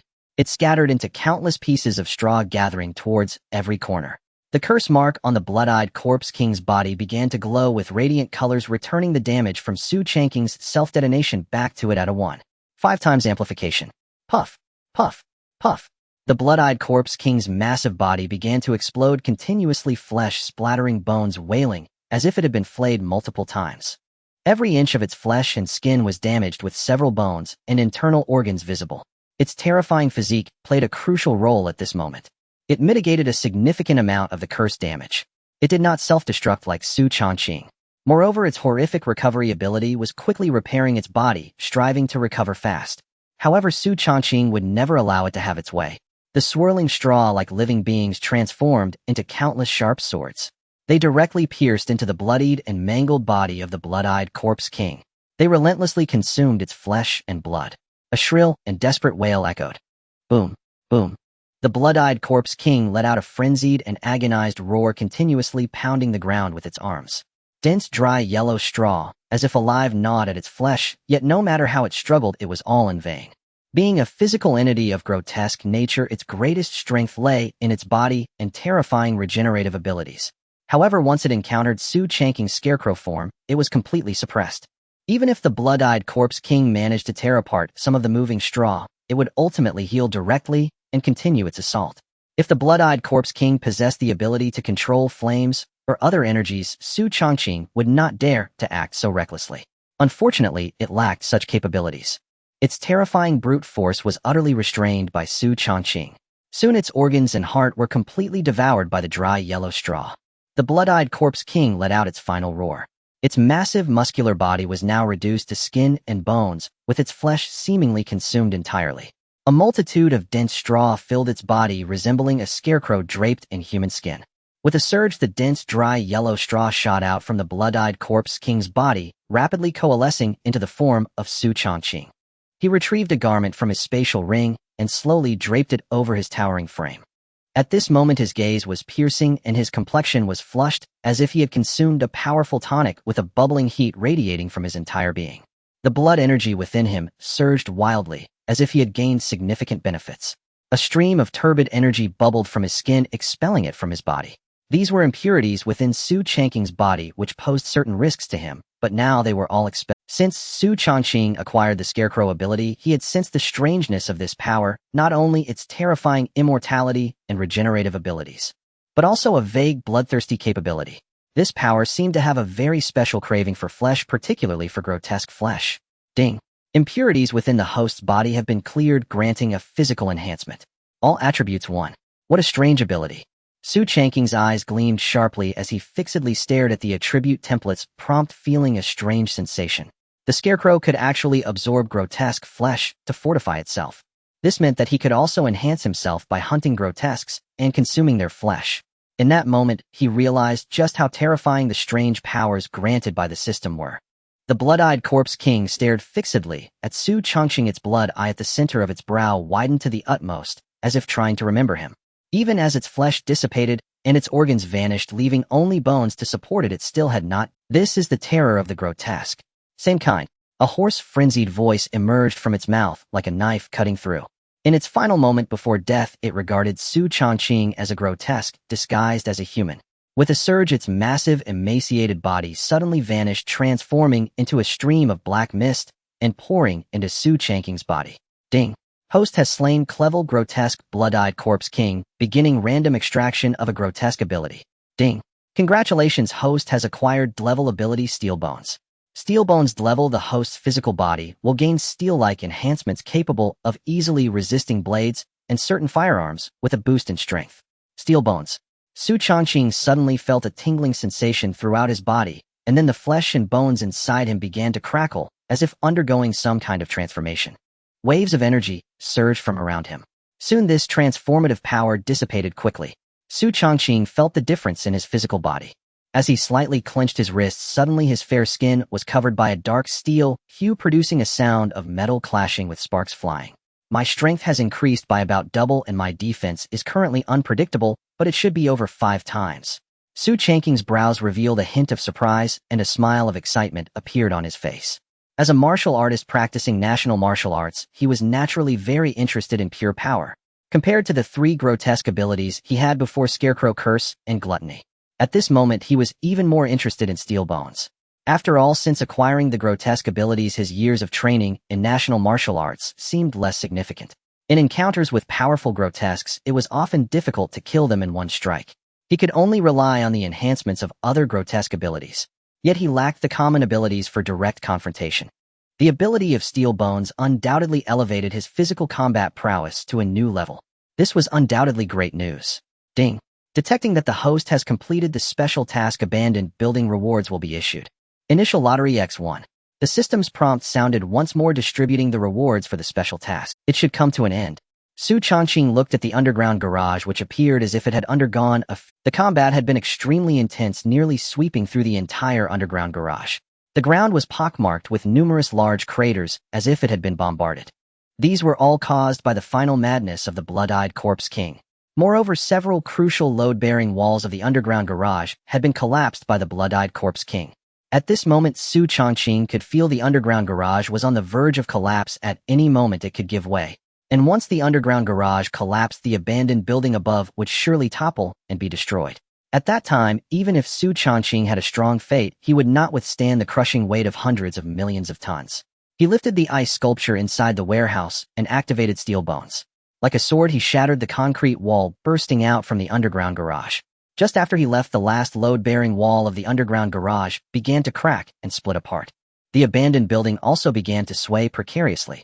Lu Sheng led the remaining squad, all alert, watching the exit of the abandoned building. Beside him, Tang Yiyan's expression changed unpredictably as she held a pistol, staring ahead. Just now, the terrifying pressure of the blood-eyed corpse king, nearly sea level, had left them feeling utterly unsettled, uncertain if Xu Changqing could resolve it and come out safely. How terrifying is a sea-level anomaly? Even if a high-tech military unit were dispatched, it would be incredibly difficult to suppress a physical anomaly, and they could even suffer complete annihilation. If it were a ghostly anomaly, the despair would be even greater, almost unimaginable. It could be said that the entire Beihai city would likely trigger an unprecedented upheaval. Therefore, even though Lu Sheng and the others had considerable confidence in Xu Changqing at this moment, they could not be sure whether he could deal with that terrifying anomaly. At this moment, the abandoned building suddenly shook violently, as if disturbed by some force, and began to collapse, as though the ground beneath it had been hollowed out. Not good. Retreat quickly. Lu Sheng's face changed dramatically as he hurriedly led the others to retreat swiftly. Tang Yuyin watched the scene of collapse in front of her, her face turning pale and powerless. It was important to note that Xu Changqing and her sister were still inside. If the abandoned building collapsed, they would likely have no place to be buried. Tang Yuyin, hurry up. The lowly-like Xu Changqing quickly grabbed Tang Yuyin and forcibly pulled her away, fleeing towards the back. As Tang Xian's teammate Xu Changqing could not just watch the captain's sister stand still and wait for death. With her awakened ability enhancement, she easily dragged Tang Yuyin away. Tang Yuyin was in a daze and did not resist. Boom. At this moment, the abandoned building suddenly collapsed, creating pressure waves and debris that easily buried everything around, with flying rubble and rebar shooting out like bullets. Several cars that hadn't had time to drive away were directly turned into scrap metal by the flying debris and rebar. The surrounding ground was also pockmarked with numerous holes of varying depths. In an instant, the abandoned building turned into a pile of ruins. The dust filled the air like a white fog, covering and burying everything around. Everyone stared blankly at the white fog that was almost enveloping them, swallowing hard. At this moment, although they did not understand why the abandoned building suddenly collapsed, deep down, they could not help but think of Xu Changqing, who had just entered. It was evident that this incident must be closely related to him. Perhaps even the aftermath of his battle with the terrifying anomaly inside caused it. Thinking of this, many people's hearts trembled. Just how terrifying a force must it be to destroy a sky? At this moment, with the collapse of the abandoned building, was Xu Changqing still alive? Lu Sheng was also unable to make his own judgment. If it were him facing the nearly 100 million tons of pressure from the collapsing building, even a steel body would be crushed into a meat patty without a ripple. But when it came to Xu Changqing, he could not make his own judgment. After all, he knew too little about Xu Changqing's true strength.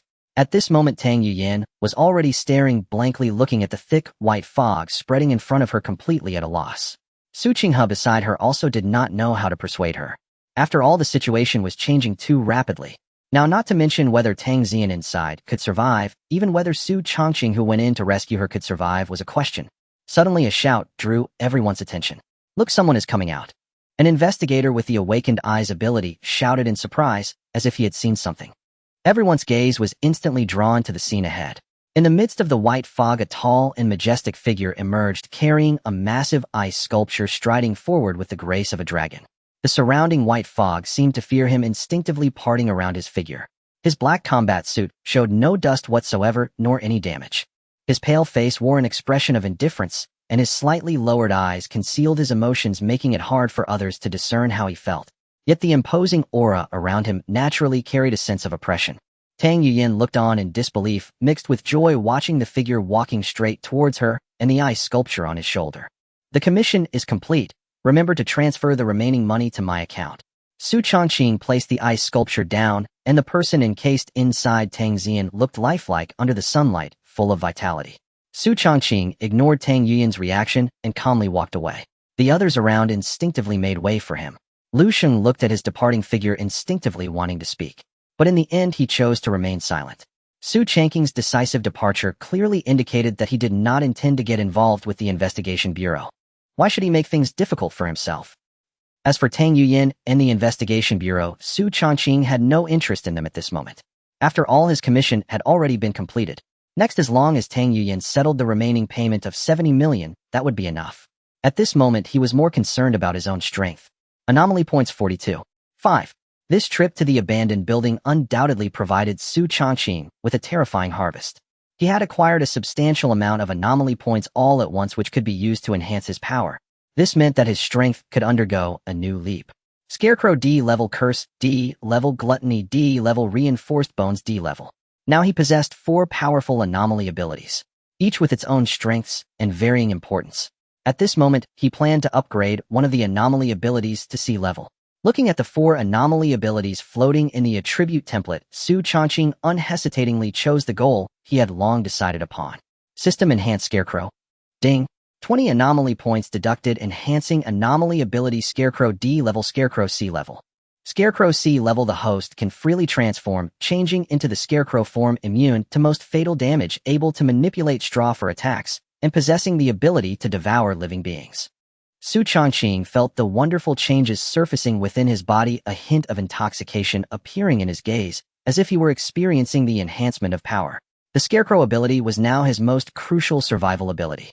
Its immortality was nearly his trump card for maintaining combat effectiveness in the face of anomalies.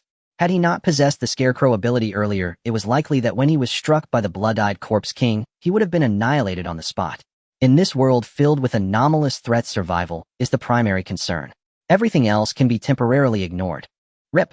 Xu Changqing's body suddenly tore apart, transforming into countless strands of fine straw that floated in the air, before quickly coalescing into grotesque forms of wandering corpses, zombies, giant wandering corpses, and giant flying zombies.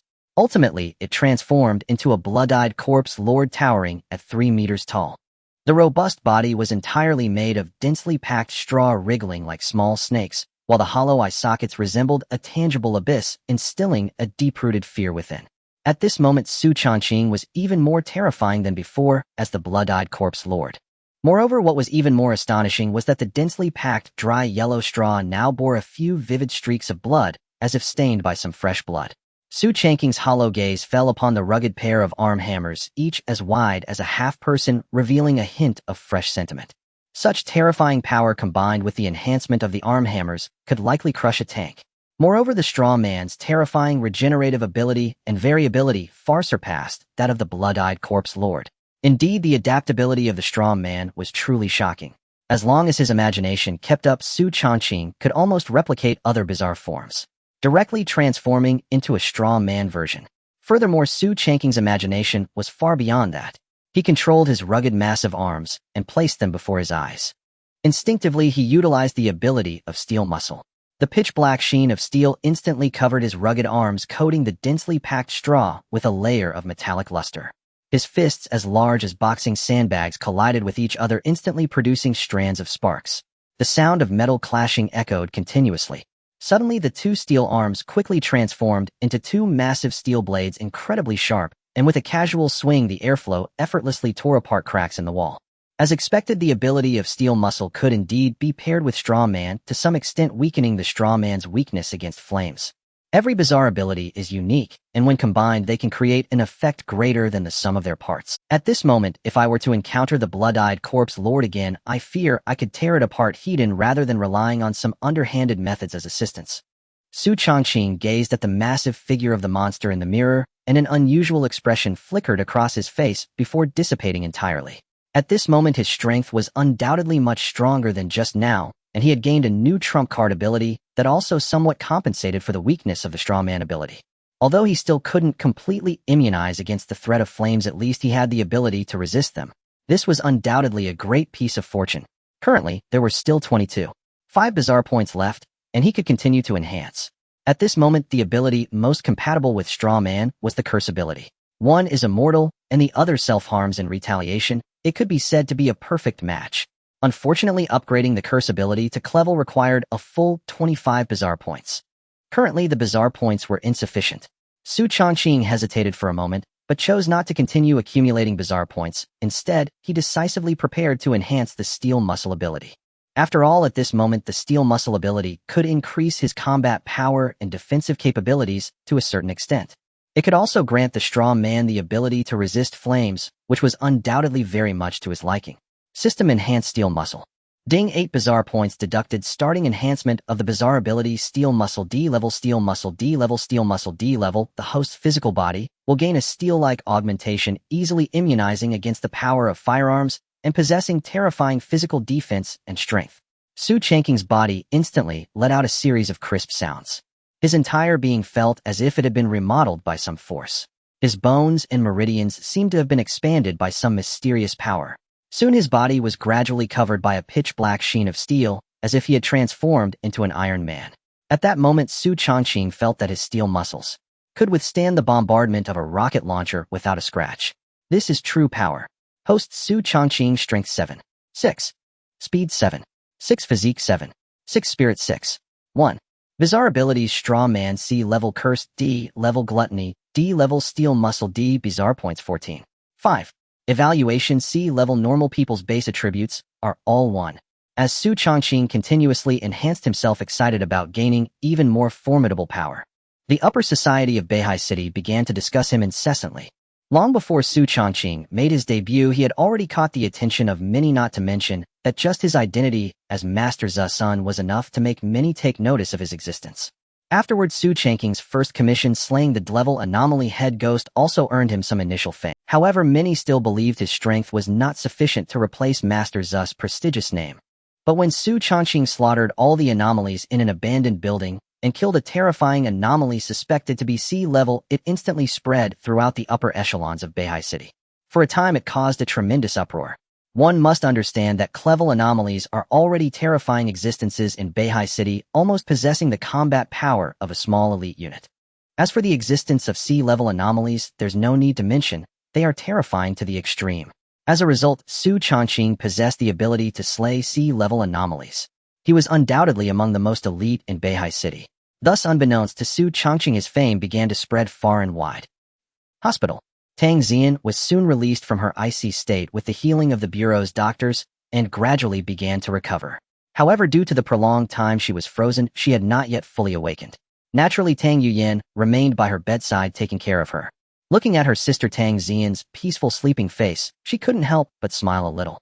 However, there was still a hint of worry between her brows. Although her sister Tang Xian was safely rescued, the 100 million commission fee promised to Xu Changqing still had 70 million left to settle. And she could only scrape together a little over 50 million at most. Currently, there is only 55 million left in my sister's bank account, and we are still short of 15 million needed to pay Xu Changqing's commission. It seems I need to think of some ways. I have managed to save up about 2 million over the years, but it's still not enough. Tang Yuyan frowned slightly, clearly feeling a bit helpless. At this moment, she felt troubled by the financial situation. However, that doesn't mean she was out of options. After all, simply gathering the money wasn't too difficult. Not to mention her sister Tang Xian's team would definitely be able to contribute some money to help. If the investigation bureau knew about this, they could also front the money. After all, her sister Tang Xian is a captain of a combat team in the investigation bureau. Moreover, she is a rare ice element awakener. Given Tang Xian's future potential, the investigation bureau would certainly not mind covering the remaining commission fee directly. Just as Tang Yuyan was contemplating how to gather the money, the door suddenly swung open and Lu Sheng walked. As a clever investigator of the investigation bureau, Lu Sheng was known to be extremely busy. Previously, while Tang Xian was hospitalized, Lu Sheng had not made an appearance at all, seemingly disappearing, as if he had gone to carry out a secret mission. Now he had suddenly reappeared before her. Yuyan, this is a small gesture from the investigation bureau. With a gentle smile on his face resembling a caring elder, Lu Sheng slowly placed a black card in front of Tang Yuyan. Seeing her astonished expression, he explained the higher-ups in the investigation bureau have learned about your commission to Xu Changqing. Since Tang Xian is an official member of the bureau and holds the position of a combat team captain, the bureau should cover this expense. Please accept this money. Make sure to pay Xu Changqing every last cent. Looking at Lu Sheng's gentle and refined smile, Tang Yuyan, with her keen sense as a police officer, noticed a hint of unusual enthusiasm from him, clearly indicating that Lu Sheng had other motives. Certainly, it wasn't just about giving money, he had other matters to discuss. Without hesitation, she accepted the black card from the bedside. A look of excitement and gratitude appeared on her face. Investigating Officer Lu Sheng, I truly appreciate you and the higher-ups in the investigation bureau for this. On behalf of my sister, I extend my highest gratitude to you. Not to mention the black card Lu Sheng provided was just in time. At least it resolved one of her worries. The commission fee for Xu Changqing was finally secured.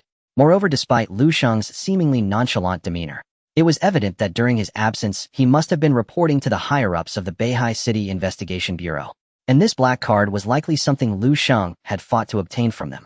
This was undoubtedly a significant favor. Yuyan, no need to be polite. Your sister is also my direct subordinate. Taking care of her is only right. After a round of casual small talk, Lu Sheng then shifted his tone. Yuyan, may I ask how close your current relationship is with Xu Changqing?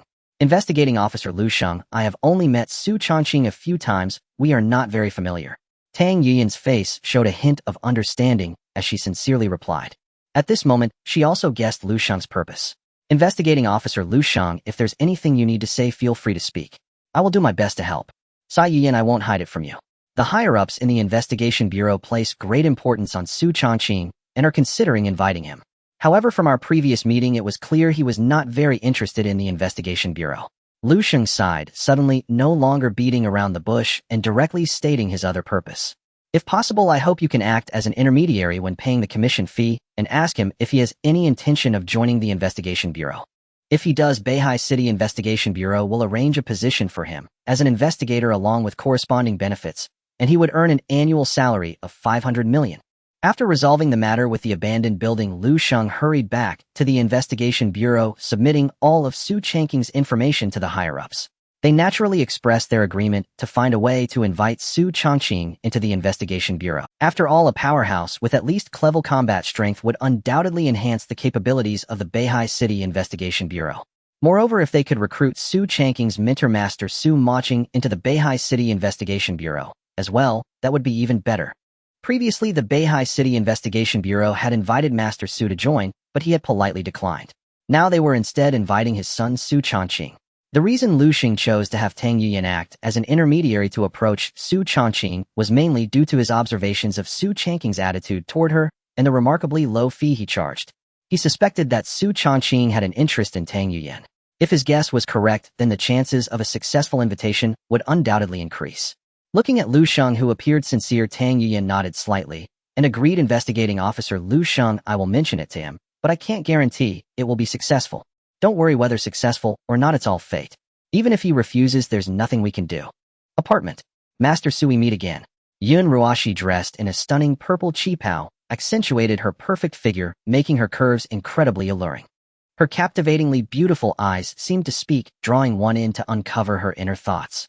Miss Yun, indeed, it has been a long time.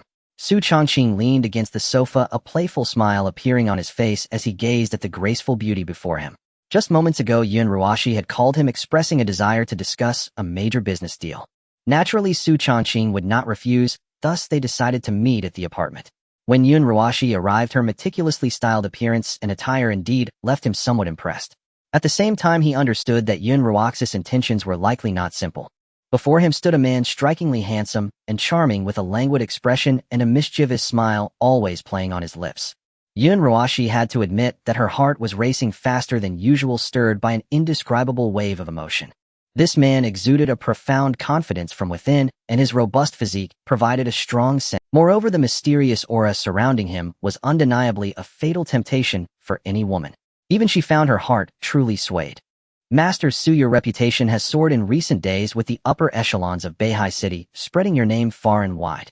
You single-handedly resolved all the strange occurrences in the abandoned building, leaving many in shock. Not only that, but the property prices in the South City District have soared thanks to you. Yun Ruaxi's stunningly beautiful face broke into a radiant smile, her long legs accentuating her flawless skin and drawing attention. The news of Xu Changqing resolving the bizarre incidents at the abandoned building was not surprising. After all, many were present at the scene, and the story spread rapidly. Soon he became renowned throughout the upper echelons of Beihai City. Xu Changqing was indifferent to it all. However, at this moment, he was somewhat intrigued by Yun Ruaxi's mention of the rising property prices. What does the revival of South City District's property prices have to do with me? Of course it matters. Nowadays, who doesn't know that a true master resides in South City District? The safety here is undoubtedly higher than in other areas, and property prices have skyrocketed tenfold. If you've been out recently, you would notice that your neighbors in the apartments have all changed, filled with renowned figures. And Yun Ruashi chuckled softly, her smile sparkling with enthusiasm. The apartment closest to you was bought by a prominent figure for nearly 10 million, just to be nearer to you, the demon-slaying master, ensuring no strange disturbances. Xu Changqing was somewhat taken aback, not expecting such a maneuver. However, after a moment's thought, he understood. After all, wealthy individuals and prominent figures are notoriously fearful of death. Naturally, they are willing to invest in their safety and security. In this bizarre world, what could be safer than having a demon-slaying master as your neighbor? One could sleep soundly at night and feel at ease while exercising. Additionally, the rise in property prices in South City District is undoubtedly due to him. The closer one is to his residence, the higher the property prices. Conversely, the further away, the cheaper it is, but still not by much. After all, a residence capable of single-handedly eliminating hundreds of bizarre occurrences in an abandoned building is undoubtedly one of the safest places in Beihai City. It is only natural for it to be a bit more expensive. Interesting. Tell me about the business you mentioned over the phone. Oh, I'm quite curious. Xu Changqing rested his chin on his hand, tapping the sofa, and spoke lazily to Yun Ruashi. Yun Ruashi had circled around for quite some time without getting to the point. Instead, she had steered the conversation towards the property prices in South City District, clearly with significant intentions. Her next words confirmed his suspicions. A week ago, I spent a hefty sum to purchase the abandoned building and the land rights surrounding it. Yun Ruashi said with a serious expression, excitement barely concealed. Xu Changqing, who had been lazy moments ago, suddenly grew serious as he looked at Yun Ruashi, marveling at her boldness. You truly have guts to gamble so large, but you have indeed made the right bet. A week ago, the abandoned building was still filled with countless bizarre occurrences regarded as a forbidden zone by many in Beihai City, feared like the plague, and no one dared to approach. As a result, property prices in the entire South City District plummeted to rock bottom, becoming dirt cheap. Yet Yun Ruashi saw an unprecedented business opportunity. She was certain that the bizarre events at the abandoned building would be resolved satisfactorily, and when that happened, property prices would surely rebound. Thus, she spent a significant amount to acquire the abandoned building and the surrounding land at a remarkably low price. At the time, those who sold it to her thought she was insane and couldn't help but mock her madness. However, what followed was beyond everyone's expectations. Even Yun Ruashi herself didn't anticipate how swiftly and astonishingly things would change. Xu Changqing emerged, resolved the bizarre occurrences at the abandoned building, and gained widespread fame, instantly driving the property prices in the entire South City District to an unfathomable height. The abandoned building and surrounding land she bought, being so close to Xu Changqing's residence, saw their prices soar as if on a rocket. It became a lucrative oil field in an instant. Its value skyrocketed by an untold number of times. Currently, that piece of land, over 10 acres, is estimated to be worth no less than 10 billion. She had purchased it at a ridiculous price of just under 80 million. The difference between the two is the businessman who sold her the land reportedly fell ill with rage upon hearing this news and had to be rushed to the hospital. This is why Xu Changqing marveled at Yun Ruaxi's audacity. This woman, with her keen insight, managed to amass a fortune of 100 billion in just a week's time. Now, if she wished, there would undoubtedly be people willing to offer a high price for that piece of land. Yun Ruashi could cash in a substantial amount in mere minutes, of fortune that an ordinary person would take 10 lifetimes to exhaust. Master Xu, to be frank, the reason I came today is to invite you to be the sole partner of Tianhai Real Estate. I have decided to establish Tianhai Real Estate and use that piece of land to build the largest high-end villa community in Beihai City, and to create the safest villa community in Beihai City. Once this project starts, 50% of the annual net profit will be yours. I guarantee that the annual dividend will not be less than 2 billion. If it falls below 2 billion, I will personally make up the difference. Once you become my partner, you won't need to do much. I'll arrange for the most luxurious villa for you, and you only need to stay there for a few days each year. Yun Ruaxi's gaze was piercing, a confident smile gracing her face. At this moment, she no longer concealed her true intentions and spoke straightforwardly. Xu Changqing was also somewhat shocked by Yun Ruaxi's words. Clearly, he hadn't expected her to possess such audacity, to dare to spend so much money inviting him for the celebrity effect. Without a doubt, Yun Ruashi could have easily liquidated that piece of land for a staggering 100 billion in funds. Unfortunately, she chose to refuse without hesitation and planned to pursue an even more audacious and bold course of action.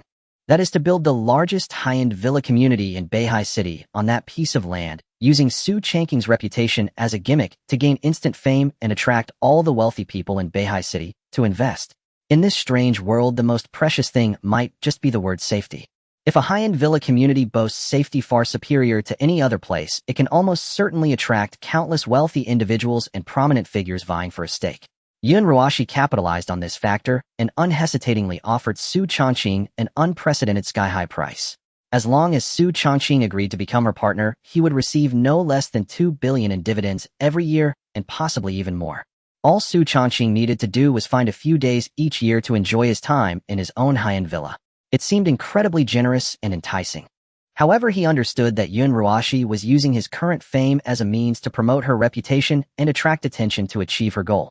Nevertheless, since they both had their needs, there was naturally no need for further discussion.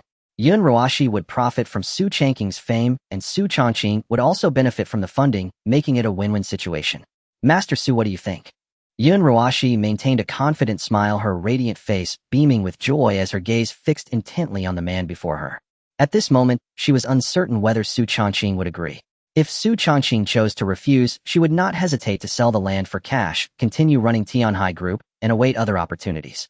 If Xu Changqing agreed, she would be able to seize this opportunity to soar into the upper echelons of Beihai City's high society, and she would be bound together with the man before her, taking their relationship a step further. Miss Yun Ruashi, without a doubt you are the most outstanding female entrepreneur in Beihai City. I must admit, I am intrigued. Do I accept your proposal? From now on, just call me Xu Changqing. Xu Changqing straightened his posture, looking at the beautiful woman before him, and unhesitatingly extended his hand to express his intent. Yun Ruaxi's excitement was suddenly uncontainable as she quickly extended her delicate hand to shake his pleasure to cooperate. Xu Changqing. Yun Ruashi left in a hurry, having received Xu Changqing's agreement. This powerful woman could hardly contain her excitement and was ready to kick off her business plan. After Yun Ruaxi's departure, Tang Yuyan came to Xu Changqing's residence to settle the remaining 70 million in commission. Before leaving, Tang Yuyan briefly mentioned the investigation bureau's intention to invite him, which Xu Changqing directly declined. However, he indicated that if the investigation bureau encountered any bizarre incidents with difficult problems, they could come to him. When fortune arrives, all the forces of heaven and earth seem to assist. It seems that just by enhancing my power, people are rushing to send money my way. Xu Changqing looked at the 100 million in his phone balance, unable to hide the smile on his face. At this moment, he hardly needed to worry about money. Rather, he needed to continue operating his demon-slaying agency, to hunt and strengthen himself. Suddenly, he recalled that he had yet to use a primary lottery from a special task he completed earlier. Now that he was in high spirits, it was a perfect time to draw a prize. System, what can I draw from the primary lottery? Ding. The primary lottery includes bizarre abilities, bizarre points, special weapons, special medicines, special miscellaneous items, special bloodlines, and other items. The system explained succinctly, giving Xu Changqing a preliminary understanding of the situation. System, I want to use the primary lottery. Ding. Congratulations to the host for obtaining level ability, Netherite level. When the host activates this ability, they can see some ghosts and bizarre entities in a hidden state, as well as dispel a certain degree of illusions and the true forms of bizarre beings. It's actually an auxiliary ability. A hint of excitement surfaced on Xu Changqing's face, clearly pleased. After all, the bizarre can be incredibly diverse and abilities are even more strange and varied. Many ghostly bizarre entities possess cloaking abilities, making it difficult for people to detect them. Additionally, it can dispel illusions and other special abilities. Absolutely the best auxiliary ability. Xu Changqing instinctively activated the nether eye, and he saw a world turned upside down. Everything before his eyes had stripped away its original colors, leaving only shades of black and white. His gaze turned to the outside, instantly noticing endless malicious auras seeping out from various places, as if breeding evil. In that moment, a portion of the truth and darkness of this world began to unfold before him. It's time to get back to work at the agency. In a spacious courtyard located in the center of Beihai City, a lush and vibrant peach tree grew its plump and juicy peaches hanging, waiting for others to come and pick them. Upon closer inspection, the peaches on the tree appeared to have flesh that pulsated like a heartbeat, reminiscent of some form of life. In the face of this bizarre scene, an elderly man with white hair and a frail body seated in a wheelchair was pushed by his servant to stand before the peach tree. The old man gazed at the peach tree with an almost greedy and insatiable look, swallowing hard, as if he could hardly wait. How is the final nourishment? Is the absorption going well? Sir, recently the quality of the nourishment has not been very good, and the peach tree's absorption rate has slowed down. The servant reported dutifully, appearing utterly loyal. Let the people beneath you do their work without restraint. If anything goes wrong, I alone will bear the responsibility and ensure their safety. In addition, during this time, send someone to the black market to buy more nourishment to ensure the peach tree isn't. The white-haired elder gazed at the peach tree, the greed in his eyes unmistakable, as if he were looking at a carefully prepared gift. He murmured to himself, soon after so many years of effort, I will soon see the results. I hope you won't disappoint me. At this moment, he seemed to be conversing with the peach tree before him, while the servant behind him remained silent. The underground black market. Take a look. Fresh goods just unearthed by the local diggers, guaranteed authenticity, 100 genuine. A century-old ginseng just dug up, extremely valuable, a life-saving remedy. Tiger bones. Tiger whips. Fresh tiger bones that cure rheumatism and tiger whips that can enhance vitality. These are top-quality items. Custom-made firearms capable of taking down even a bear with a single shot, priced at 2 each, ammunition sold separately. In the narrow and dimly lit space, the continuous shouts of street vendors echoed. The flow of people was considerable, yet most wore masks concealing their identities, never revealing their true faces. This is the underground black market of Beihai City, dedicated to selling forbidden items that cannot be found in regular circulation. As long as you have money, you can basically find what you want in the black market. Even organs, drugs, firearms, and live individuals. Anything you desire can be acquired by the man. A man in black, concealing his face, bypassed the surrounding stalls and approached a secluded small house, knocking on the door. The main door suddenly opened a small crack, revealing a pair of cold eyes. Upon seeing the visitor's attire, he was immediately led inside. How is the supply prepared? The man in black looked at the scar-faced, muscular man in front of him, his voice hoarse and deep, as if his throat had been sliced by a knife. The scar-faced man, clearly accustomed to his voice, showed no change in demeanor and directly opened a sizable cage in front of him. Inside the cage were individuals bound hand and foot, their expressions dull, lost in a deep slumber. It's ready, but lately it's been closely monitored. Next time you want them, it might not be so simple. The master has said to act boldly. We'll pay you 10 times the previous price for the acquisition. Even if something goes wrong, he can protect you. Hospital. Tang Yuyin looked at Tang Xian, who was still unconscious in the hospital bed, a hint of barely perceptible anxiety appearing on her face. Several days had passed, yet her sister remained unresponsive, which undoubtedly caused her some worry. However, according to the hospital doctor's examinations, the patient's condition did not indicate any major issues, and she should wake up soon. Sister, you have to wake up soon. Tang Yuyin grasped her sister's delicate hand on the hospital bed, her voice trembling slightly. Suddenly her phone rang. It was a call from the Beihai City Police Department. A major case of missing persons has emerged in Beihai City. Several dozen people have disappeared without a trace. Okay, I will return to the police station as soon as possible.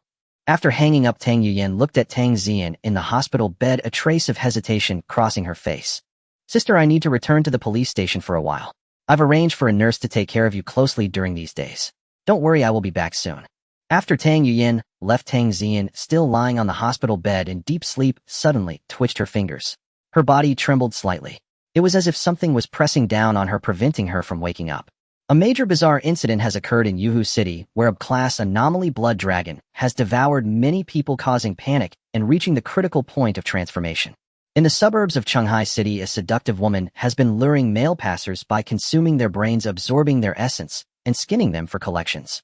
So far, 89 people have been reported dead, and the local investigation bureau has killed the entity, discovering bones exposed in its cave with corpses scattered everywhere. Recently, a strange phenomenon has appeared in the skies of Jindu City. Every time dawn breaks, a cacophony of crows fills the city, suspected to be the work of the bazaar. The major bizarre incident, abandoned building recently discovered in Beihai City, has been resolved. According to the description from investigator Liu Sheng, the person who solved this incident has an extraordinary background. Xu Changqing leaned back on the sofa, savoring the news on television, occasionally expressing amazement. This world is far too dangerous. Bizarre occurrences from around the world are relentless, proliferating like cockroaches that refuse to be exterminated, with their reproduction rate far exceeding the speed of their eradication. Moreover, the evolution of the bazaar is straightforward. Compared to humans, most can easily evolve and progress to the next stage merely by committing murder. Yet those among humans who awaken must continually strengthen themselves to grow stronger. In such circumstances, humanity is merely struggling to survive. Just as Xu Changqing was engrossed in watching, the doorbell of the office suddenly rang. Ding dong, ding dong.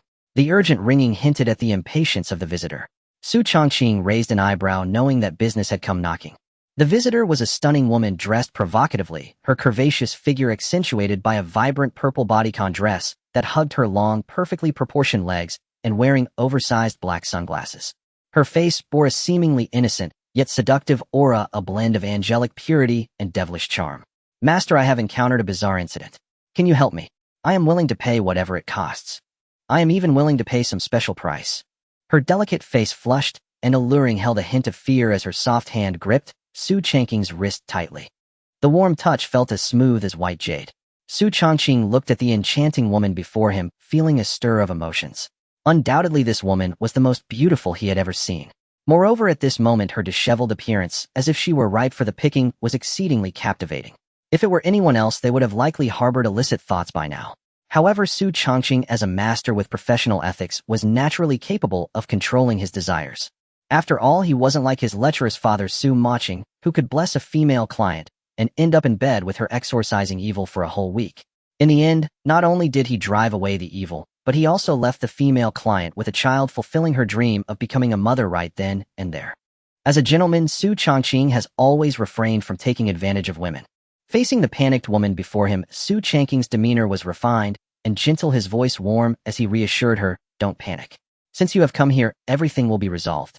First calm down and tell me about the bizarre event you encountered. As he spoke, Xu Changqing skillfully and naturally embraced the frightened woman, who resembled a timid little rabbit, gently comforting her. Xu Changqing possesses ample experience in how to help women relax quickly. His sexy and magnetic voice combined with his extraordinary looks and strong, powerful arms exudes a sense of security. In an instant, the trembling Chai Weimei, akin to a frightened little rabbit, calmed down. Her body stiffened slightly, clearly unaccustomed to being embraced by a stranger. However, upon seeing Xu Changqing's heavenly visage, her rigid form relaxed immediately. The panic that once marred her face seemed to have been soothed. Thank you, Master. No need to thank me, tell me about your experiences. Xu Changqing naturally released his arm, sitting beside her like a gentleman. He maintained a respectful distance from Chai Weimei. When the broad and strong embrace suddenly withdrew, Chai Weimei seemed somewhat disoriented, the earlier fear surging back. However, seeing Xu Changqing's confident and infectious smile eased her trepidation. Master, what I am about to tell you is rather unbelievable. Oh, I hope you can believe me.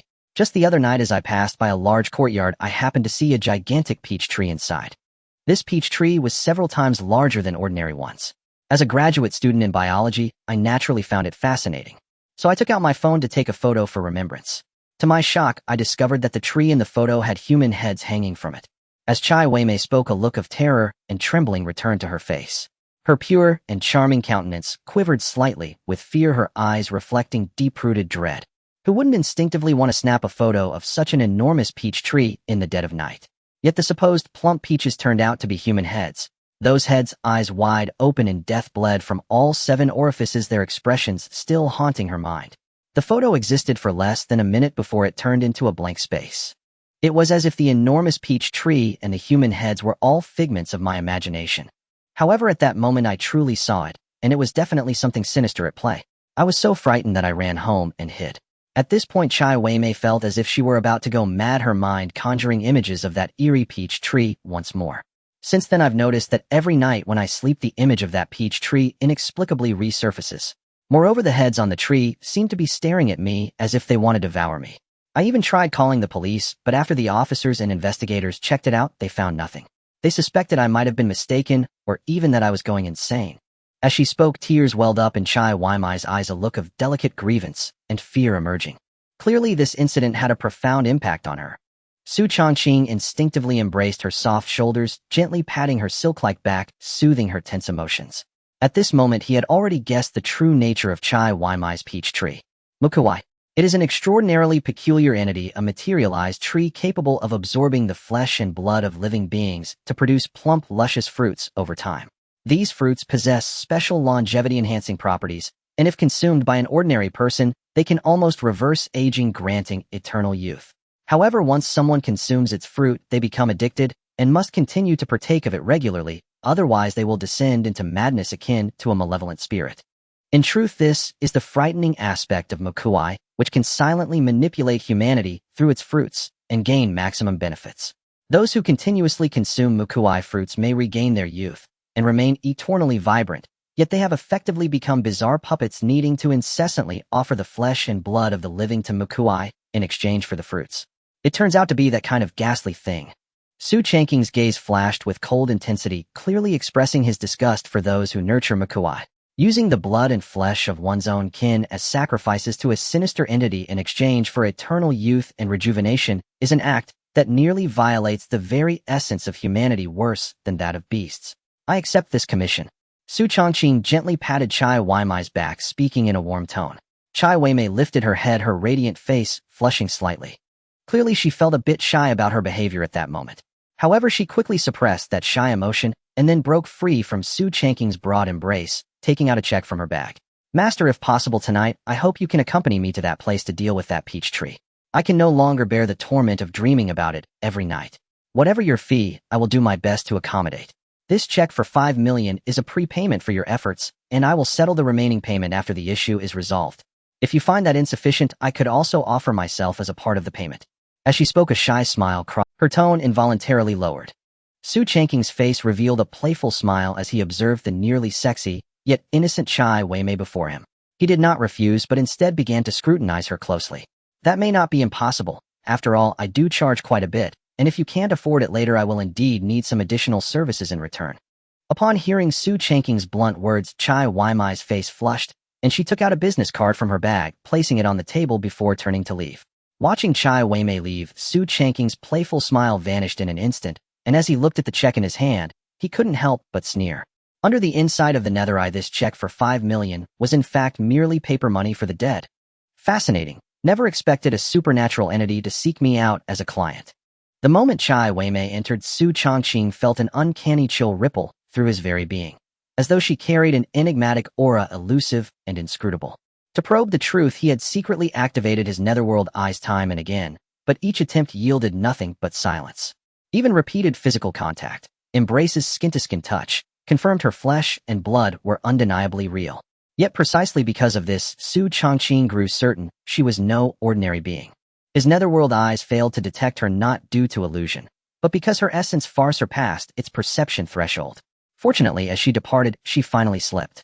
That 5 million yuan check. In truth, it was joss paper, meant for the dead. This alone revealed her true nature. She was not human. She possessed the ability to mask or suppress her presence entirely. Though many supernatural entities can assume human form, few match Chai Weimai's flawless mimicry, her speech, mannerisms, and cognition indistinguishable from those of mortals. Among all the anomalies I have encountered, she is without doubt the most extraordinary. A flicker of shifting emotion crossed Xu Changqing's face, then dissolved into serene stillness. Since ancient times, one meets force with strength and flood with earth. Today, a supernatural entity walked in unbidden, a phenomenon beyond belief, yet it stirred no fear within him. To Xu Changqing, anomalies were never threats. They were fuel for ascension. If she dared approach, she must also accept the possibility of death. A special scenario has been detected, activating a unique quest. Unique quest: the truth behind the veil. Synopsis: mysterious disappearances plague Beihai City. Victims allegedly devoured by anomalies. Authorities are entangled. A mysterious woman arrives with a commission, drawing the host into the heart of the conspiracy. Uncover the hidden truth. Reward: random 1 rank in anomaly mastery. Accept this quest. Xu Changqing paused only briefly, then accepted without hesitation. After all, the quest was already intertwined with his own path, and the reward was exceptionally generous, a random rank up in anomaly mastery. With luck, it could equal dozens of anomaly points. Even at its lowest yield, the reward offered a guaranteed floor. No risk, only gain. As Xu Changqing studied the quest description, his brows lifted faintly. Disappearing citizens. Police involvement. That was a lead, perfect for gathering intelligence. And he happened to know Chief Inspector Tang Yuyan, an insider, someone who could access classified information. He picked up his phone and dialed. Chief Inspector Tang. This is Xu Changqing. I have a few questions I'd like to ask you. Meanwhile, Chai Weimai strode forward in a form-fitting fiery red pencil skirt, her voluptuous figure displayed to devastating effect. Her delicate face blended seductive allure with innocent fragility, making her the undisputed center of attention wherever she appeared. Yet as she advanced on long porcelain white legs, passers-by seemed to overlook her entirely, as if gazing upon empty air. Xu Changqing, the second-generation exorcist of the Xu family, demon-subduing agency, son of the renowned master Xu Changqing, who once cleansed a derelict high-rise of over 100 anomalies and slew a suspected Class C entity. Such a constellation of titles would eclipse even the combined reputations of every other master in Beihai City. I do hope you won't disappoint me. A flash of cold steel glinted in Chai Weimai's lustrous eyes as she fixed her gaze upon a colossal peach tree standing deep within a secluded courtyard. Unaware, she had drawn near the courtyard's perimeter, where pedestrians now thinned to near absence. The great peach tree bore over a dozen plump, succulent fruits, so vivid and ripe they stirred immediate hunger. Yet upon closer inspection, those luscious peaches pulsed rhythmically beneath their skins, veins like living capillaries throbbing with eerie vitality. Suddenly, the tree trembled, as if stirred by an unseen breeze, and its leaves drifted toward Chai Weimai's sharp gaze narrowed. She recoiled instinctively, then vanished into thin air as though erased from reality itself. I will uproot you, down to your last root. The leaves, severed from their unseen force, tumbled lifelessly to the ground, melting instantly into a greenish puddle before vanishing. Where they fell, a fist-sized pit scarred the earth, corroded as though by some eldritch power. Within the courtyard, the great peach tree froze, its branches suspended mid-shiver. It seemed suddenly drained, its immense roots plunging deeper still, clawing relentlessly into the dark soil beneath. Far below, buried in layers of fertile loam, lay a mountain of skeletal remains, white bones piled high, a silent ossuary echoing the depths of hell. All right, Junior Master Xu, talk again soon. Tang Yuyan ended the call, her polite smile evaporating instantly. Xu Changqing's sudden inquiry about missing persons and police incident logs was deeply suspicious. Had anyone else asked, Tang Yuyan would have remained tight-lipped. But Xu Changqing, widely regarded as Beihai City's strongest exorcist, was actively courted even by the Bureau of Awakening Investigations. His future was luminous.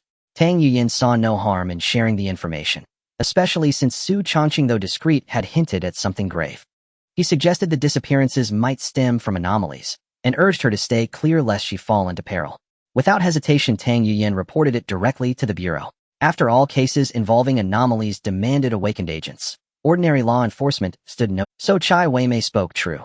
There truly is a Mu Kuei concealed somewhere in Beihai City. And worse, someone is secretly feeding human flesh to it, cultivating its fruit to cheat death and preserve youth eternally. At that thought, Xu Changqing's eyes hardened into glacial frost. His contempt for such soulless monsters. Nightfall descended swiftly. Night fell. Pedestrians hurried along the streets, eager to return home, unwilling to linger in the open. The onset of darkness heralded the beginning of a time for strange actions. Xu Changqing went straight to the convenience store on the central street to meet with Chai Weimei at the agreed time. Unlike ordinary people who were cautious at night, fearing the unusual, he remained unconcerned. Xu Changqing strolled leisurely into the pitch-black street, hoping that some strange entity would jump out and seek its own demise, thus providing him with an opportunity to gather more strange points. Soon, when Xu Changqing reached the street, he saw in the distance a graceful figure dressed in a purple bodycon dress. Chai Weimei's attire at this moment was identical to that of the morning, with no difference whatsoever, still as alluring and captivating as ever. Master, I'm here. When Xu Changqing spotted her, Chai Weimei naturally saw him too and called out excitedly, showing no fear of attracting the attention of the strange. Miss Chai Weimei shouting like this at night could attract the strange. Xu Changqing looked at her flushed and excited face, unable to resist reminding her. With you here, master, I'm not afraid. Chai Weimei clearly knew of Xu Changqing's glorious achievements during this time. Her face was filled with excitement, her eyes sparkling with admiration. Master, let's set off. With your intervention tonight, we will surely succeed and bring that peach tree's strangeness to justice. Chai Weimei's cheeks flushed. She affectionately grabbed Xu Changqing's arm, leaning close to him. A distinct scent of violet wafted into his nose. Her warm body leaned against him like a koala. From a distance, they appeared like a pair of lovers cuddling. At that moment, the sudden soft and comfortable sensation, along with Chai Weimei's passionate tone, caused Xu Changqing to frown slightly. This was the first time he had been this intimate with a woman. He felt somewhat unaccustomed. In his past life, though he was a master of national martial arts, he had always been immersed in the cultivation of lethal techniques. Naturally, he paid little attention to the opposite sex, who could easily distract him from his training. Moreover, he was aware of a certain truth. As the saying goes, lust is like a blade that carves away flesh. Even a hero once tainted would find himself wasted. How many ultimately fell not to life and suffering, but to the hands of women? Xu Changqing, whether in this life or the previous one, had seldom interacted with the opposite sex. Now Chai Weimei's seemingly familiar demeanor made him feel somewhat uneasy. However, despite this discomfort, his self-regulation ability was commendable, and he showed no signs on his face. Since she wanted to play, he had no objections to indulging her. Chai Weimei, seemingly unbothered by the closeness, naturally took his arm and led the way. Before long, the two quickly walked down the street and soon arrived near the city center of Beihai. In the distance, they could see a massive peach tree thriving in a large courtyard. Compared to an ordinary peach tree, this one was even larger and denser. Xu Changqing instinctively halted, pulled Chai Weimei back, and activated his underworld eye. His eyes suddenly sparkled with a hint of purple. The entire world transformed into a blend of black and white colors. Upon looking towards the distant peach tree, he noticed that it was entwined with a vast amount of blood energy, nearly coalescing into substance. Countless vengeful souls surrounded the peach tree, emitting silent wails, as if pleading for help from their past lives. These souls mostly appeared as they did in life, with vacant and desperate eyes, their bodies mangled as they spiraled around the branches, unable to escape. Meanwhile, the plump and juicy peaches that hung from the tree now appeared in Xu Changqing's eyes as trembling human heads. The hair of these heads was tangled in the branches, swaying back and forth with the breeze. The scene before him was far more horrifying than that in some horror films. Nevertheless, Xu Changqing remained calm and collected, showing no signs of distress, although his brow slightly furrowed. As expected, it's a Mu Kuei. Since ancient times, Mu Kuei has been a particularly unique form of strangeness. Not only does it use a vast amount of human flesh and blood to nurture fruits that prolong life and maintain youth, but it also appears to be a corporeal entity possessing the ability to manipulate countless vengeful souls for assistance, and it has some control over illusions. Furthermore, Mukue is notorious for its deep roots and extremely tenacious vitality. It would be exceedingly difficult to strike against it. The difficulty of defeating it escalated sharply.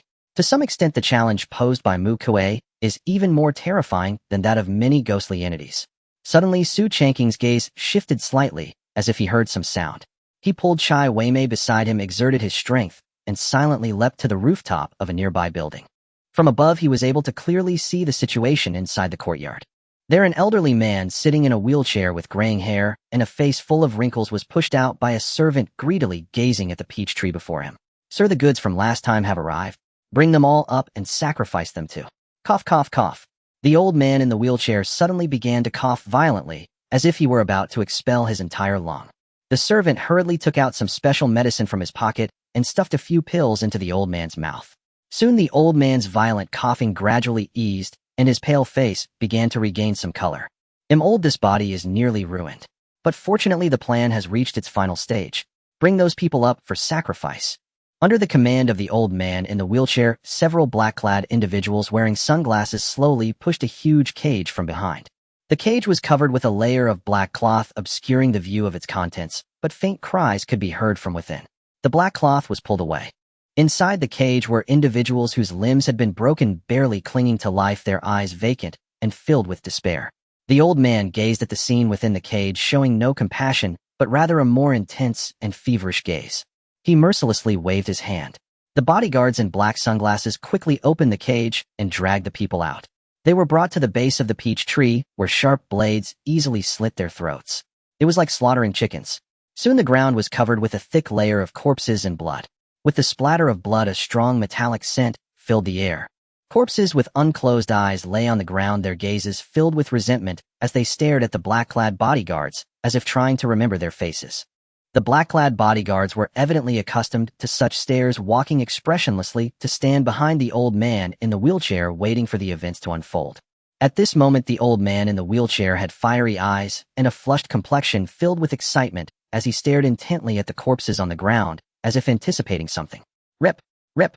Suddenly sounds emerged from the ground beneath the massive peach tree as several thick roots broke through the soil like living creatures.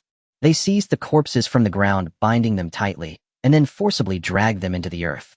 Soon after, a chilling sound of gnawing echoed from beneath. It was clear that the enormous peach tree was feeding. The plump, juicy peaches on the tree seemed to react to some stimulus, showing signs of swelling.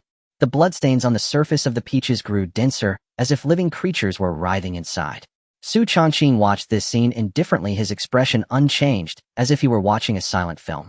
The wood spirit could absorb the nutrients from human flesh and blood, condensing them into fruits that could prolong life and maintain eternal youth. Such fruits held a fatal allure for many, especially for powerful and wealthy individuals, akin to the most precious treasures in the world. After all, for them power and wealth were abundant, but they lacked youth and lifespan. However, these fruits had a strong addictive and dependency nature. Once consumed, one would need to continue taking them, or they would suffer worse than death. Once tainted, one would gradually become a puppet of the wood spirit, constantly preparing enough humans as food in exchange for the fruits. This wood spirit can yield 15 fruits, indicating its level is already quite high, preliminarily assessed as sea level. If given more time to develop, it might grow to be level. Although it is a sea-level corporeal spirit, its troublesome nature surpasses that of other spirits of the same level. The previous Blood-Eye corpse spirit would seem like a younger brother in its presence. Xu Changqing quickly made a judgment based on the current situation.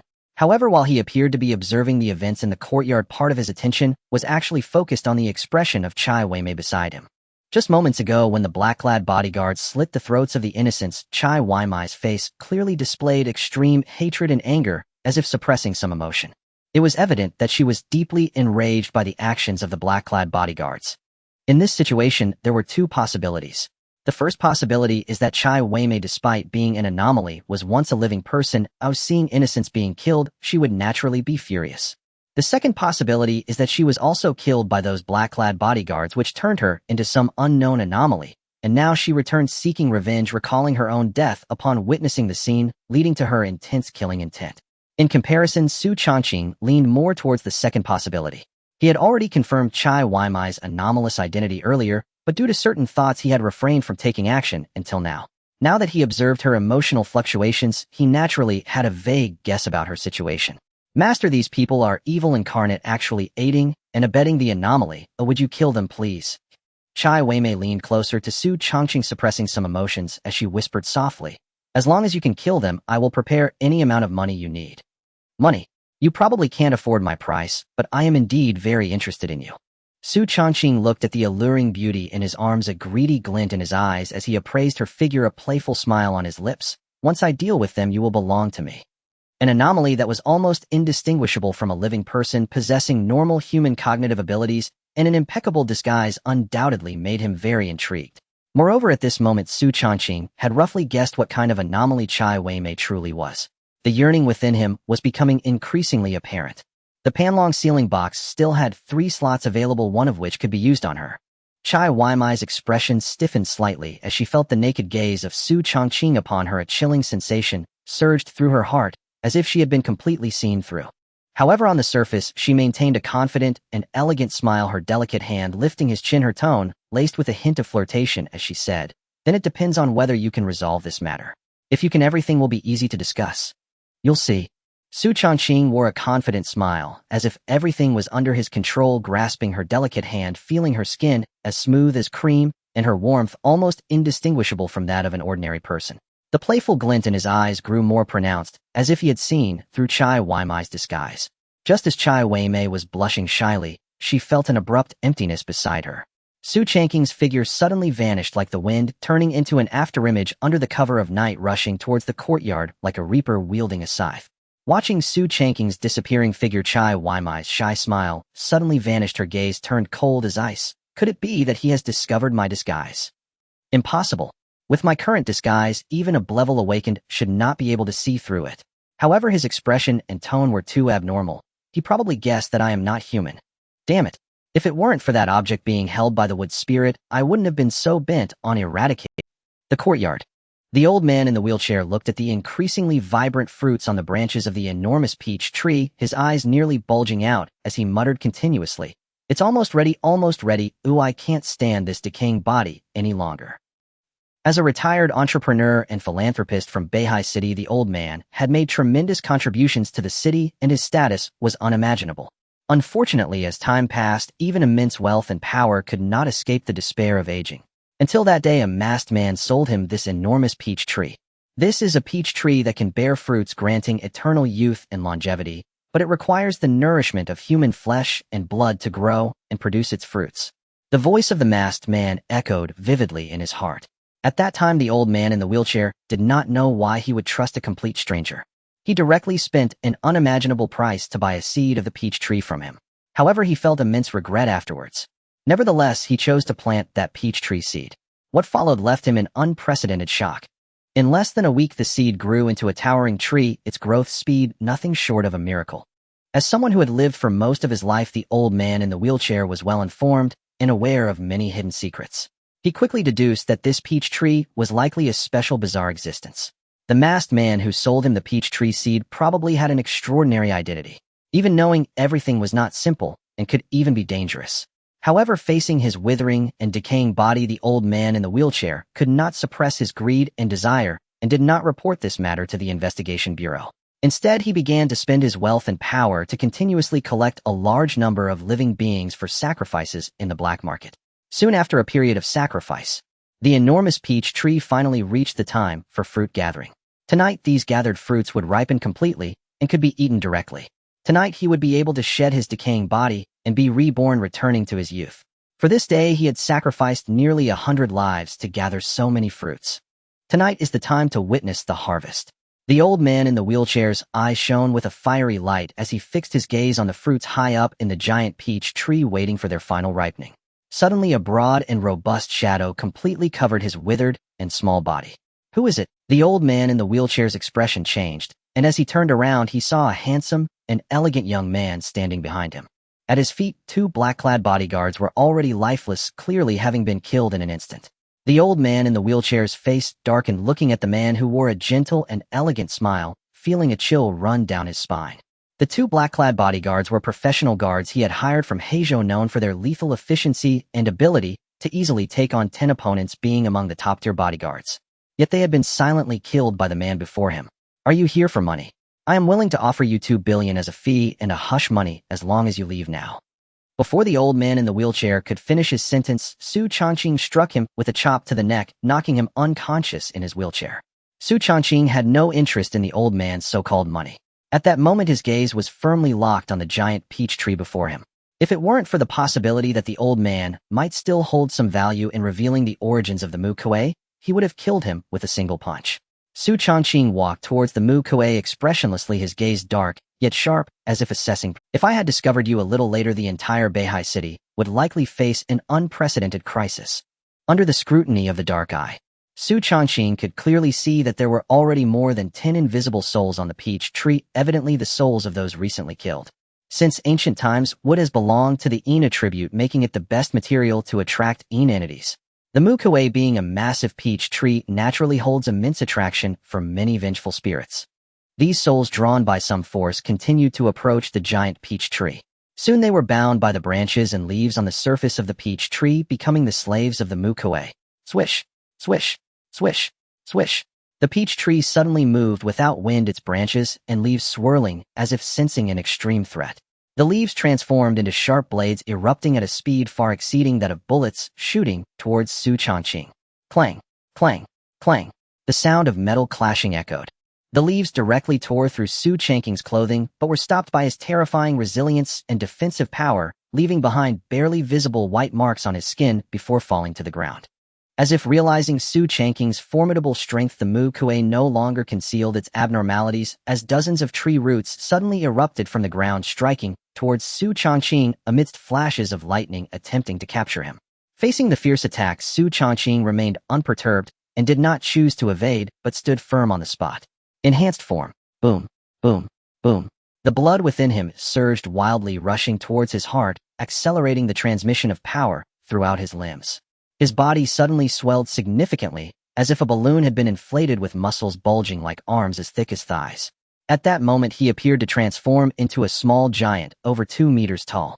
With this change in physique, his strength surged several times over. The blood in his body boiled with stimulation, releasing steam akin to high temperature that wafted from his skin. The ability of steel muscles began to activate. His original flesh gradually became enveloped in a layer of black iron, transforming him into a steel giant, standing firm. Dozens of tree roots tore through the air, producing terrifying cracking sounds, striking against Xu Changqing's chest, yet only a low thud was heard, with sparks flying.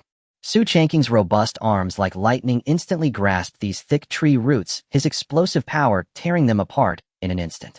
Rip! Dark liquid splattered in the air. Dozens of broken tree roots fell to the ground. The massive body of the Mu Kuei trembled violently, emitting faint cries of pain. Clearly the pain from the torn roots was excruciating. Tiger venerable cannon.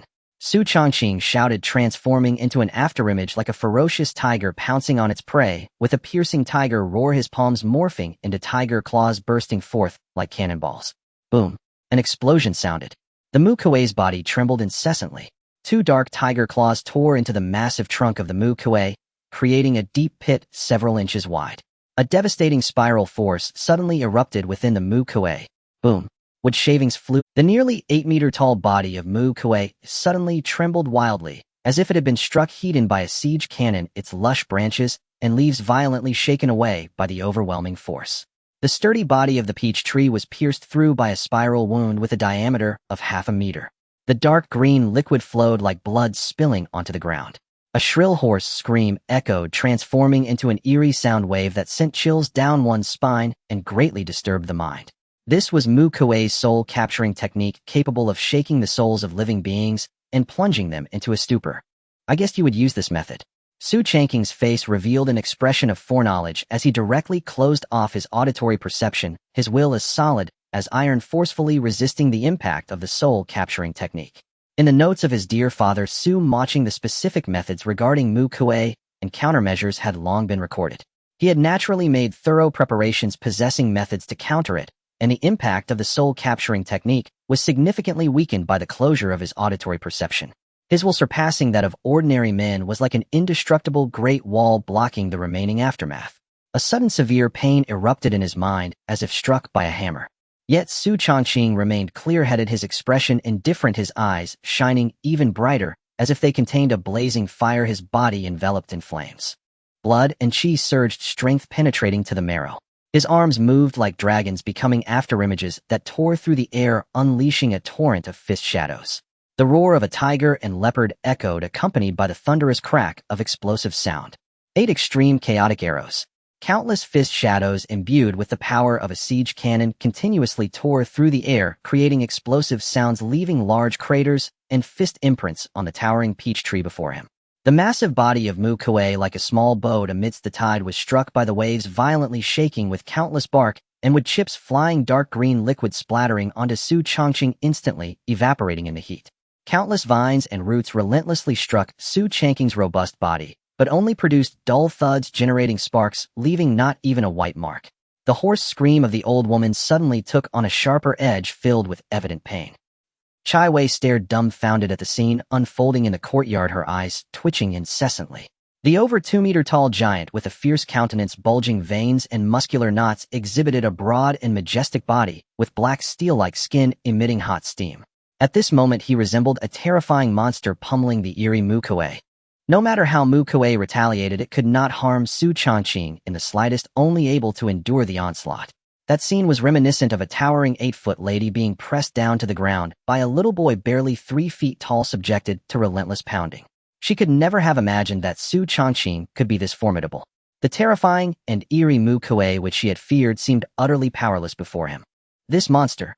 Suddenly, while continuously striking Mu Kuei with his siege cannon-like fist shadows, Xu Changqing sensed countless invisible gusts of wind approaching from behind. Dozens of skeletal hands wielding bone blades glowing with a soft white light slashed towards the towering giant, aiming for vital points. Among them, a somewhat lecherous skeleton wielded a sturdy leg bone, targeting the steel giant's rear, preparing to unleash the legendary Bone Club 1000-year kill. A chill suddenly surged in Xu Changqing's heart. Seeking death.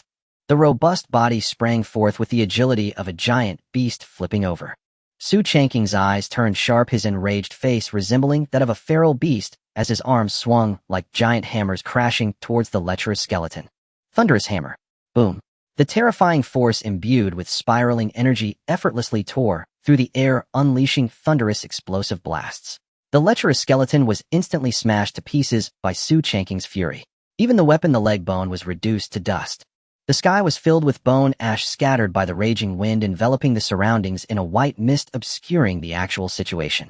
The remaining skeletons under Mu Kuei's control showed no signs of fear, even upon witnessing a comrade being killed, as they wielded their bone blades without hesitation, striking at Xu Changqing. Yet the momentum of Xu Changqing's thunderous hammer showed no signs of stopping, crashing down towards the ground. Boom, boom. The earth shook as if a mini-earthquake had erupted. All the skeletons were directly affected by the violent tremors, instantly sent flying. The terrifying noise and intense commotion quickly spread to nearby houses. Even though the wheelchair-bound elder had already purchased the surrounding houses and shops as a cover to prevent anyone from discovering the situation in the courtyard. However, the explosive power of Xu Changqing's thunderous hammer was simply too terrifying. The aftershocks of the earthquake caused houses several kilometers away to tremble, leading to fearful screams from many citizens in the middle of the night. It was feared that soon police and investigators would discover that something was amiss here and come to check the situation. Xu Changqing's expression remained unchanged as his sharp gaze swept over the distant skeletons, which were loosely standing, their bones shattered, still trying to struggle to rise. These skeletons were remnants of the flesh and blood of sacrificial offerings devoured by Mu Kuei, now controlled by some special method, appearing as if the dead had been resurrected. They formed a terrifying skeletal army, employing a sea of tactics. Each skeleton's combat power hovered around the class Eerie strength, more fearsome than wandering corpses and zombies. Once Mu Kuei had devoured enough sacrificial offerings to reach a terrifying number, it would be able to assemble a skeletal army that could sweep away everything. However, if it were merely a skeletal army, it obviously wouldn't be enough to make Xu Changqing feel threatened. The true difficulty of Mu Kuei lies in its ability to control vengeful spirits. The massive branches and leaves of Mu Kuei continuously waved as dozens of terrifying vengeful spirits fell from the branches surrounding Xu Changqing. At the same time, the blown-away skeletons also retrieved the fallen bones and awkwardly wielded their weapons as they surrounded Xu Changqing. In an instant, Xu Changqing found himself engulfed in a sea of spirits, surrounded tightly by countless vengeful spirits and skeletons. Behind him, terrifying sounds of tremors erupted. The nearly 8-meter peach tree body of Mu Kuei began to move like a living being with numerous roots and vines emerging from the ground, transforming into moving thighs. No longer restricted by the confines of the ground, the withered bark slowly revealed a visage akin to an aged human, emitting an angry roar. Roar! Humans, you shall die. An angry roar emanated from the face, resembling an old man on the whip. The dark green eyes were filled with hatred, fixated on Xu Changqing, who was surrounded on all sides, as if seeing an enemy driven by the vendetta of a slain father. As a powerful sea-level anomaly, it could use those so-called fruits to tempt foolish and greedy humans to serve it, obtaining a continuous stream of sacrifices. By continually devouring sacrifices, it could reach the threshold of advancing to be level, becoming a higher-level terrifying anomaly with even greater power. Moreover, with its innate abilities, it could spread its roots throughout the underground of Beihai City, controlling all information within the city. It could amass an invincible army of skeletal soldiers and an endless legion of vengeful spirits as its undead forces secretly consuming and transforming Beihai City into its private hunting ground. Using the flesh and blood of the city's inhabitants as resources for its advancement, it aimed to reach even greater heights. This was undoubtedly a plan with a perfect outlook and future. However, the sudden appearance of the man before it undoubtedly disrupted all of its plans. With the intense vibrations from the recent battle, its disguise could be torn apart and its devouring scheme would be completely exposed. The people from the Beihai City Investigation Bureau would not allow its existence. Kill him. With a command from Mu Kuei, a swarm of skeletal soldiers and vengeful spirits crazily charged towards Xu Changqing, their terrifying and frenzied faces resembling a scene from 100 demons on the prowl. At the same time, Mu Kuei's massive form began to condense strands of toxins, gathering them on twisting vines aimed at Xu Changqing. In an instant, Xu Changqing found himself in an absolute deadlock, surrounded by relentless killing intent and attacks like a surging wave about to engulf him. Even in this moment, he was like a ferocious tiger roaring atop a mountain, yet faced with a pack of wolves there remained a possibility of fall. At this time, the best course of action was to unhesitatingly switch to the Scarecrow form, using his immortal Bodis ability combined with Curse to entangle them and gradually wear them down. However, Xu Changqing at this moment seemed to have no such intention. His cold eyes appeared to contain countless stars, gazing at the overwhelming malice surging toward him, filled with boundless battle intent. In this moment, he seemed to return to his past life, challenging various sects alone to refine his martial arts, stimulating himself amidst life and death crises, stepping further upon the pinnacle. Either live or die. Living would mean further advancement, breaking through his limits. Dying would mean a shattered body and the end of his path. He spent years gambling on 58 life and death encounters, winning them one by one, never facing defeat. Even in the most difficult times, he dragged his body through, achieving a bitter victory. What difference was there between kicking down doors, smashing signs, cutting off livelihoods, killing parents, and insulting wives and children? Afterward, he faced countless assassination attempts, seductions, poisonings, threats, encirclements, and other despicable methods, and even narrowly escaped death several times. Numerous battles between life and death had long made him indifferent to death, accustomed to it, and even beginning to enjoy the sense of crisis before death arrived. An excited, frenzied smile gradually appeared on his face, as if he were blissfully unaware of the endless crisis before him, starting to revel in it. Come slay me, you scum. The blood within him flowed faster, more violently, and more frantically. At this moment, his robust iron body swelled once more. The white mist enveloping him thickened, continuously evaporating moisture from within to become energy. Xu Changqing unhesitatingly chose to roar like a fierce tiger, opting for a direct confrontation against the pack of wolves before him, displaying almost no fear. His thick iron fists became endless afterimages, shattering the surrounding skeletal soldiers into powder, scattering them through the air. The ghostly bodies of the vengeful spirits were immune to physical damage, disregarding Xu Changqing's current frenzied display of strength, incessantly biting at him, causing sparks and wounds to erupt. Numerous vines from Mu Kuei continued to lash out with fierce toxins at Xu Changqing's body. Even his steel-like bones could not easily withstand the terrifying force of the vines, leaving marks of blood. The terrifying toxins coursed through his wounds, continually injecting into his body.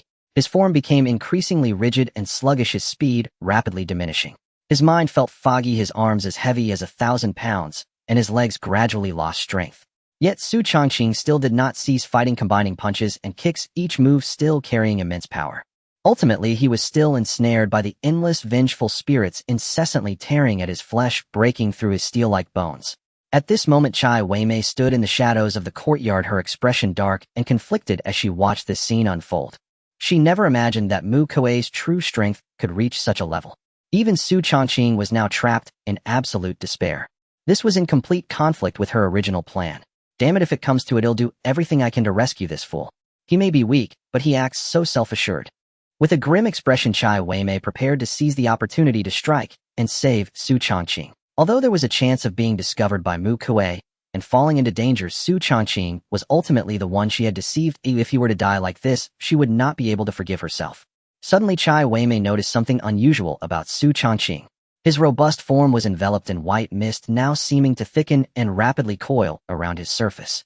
Moreover, within the white mist, strands of blood mist gradually began to diffuse.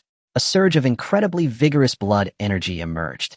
In that moment, his originally muddled thoughts seemed to reach a critical point. A long, unstable bottleneck was finally shattered at this moment. Ding! Congratulations to the host for breaking through the master realm in martial arts. Mental power 5. If my life is in my hands, then I can plant the golden lotus in the fire.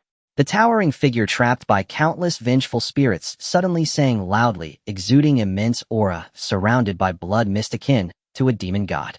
The blood light on his surface skyrocketed, and the scorching hot blood energy suddenly erupted, causing the vengeful spirits that clung to him to scream in agony, as if being roasted like butter, rapidly melting away.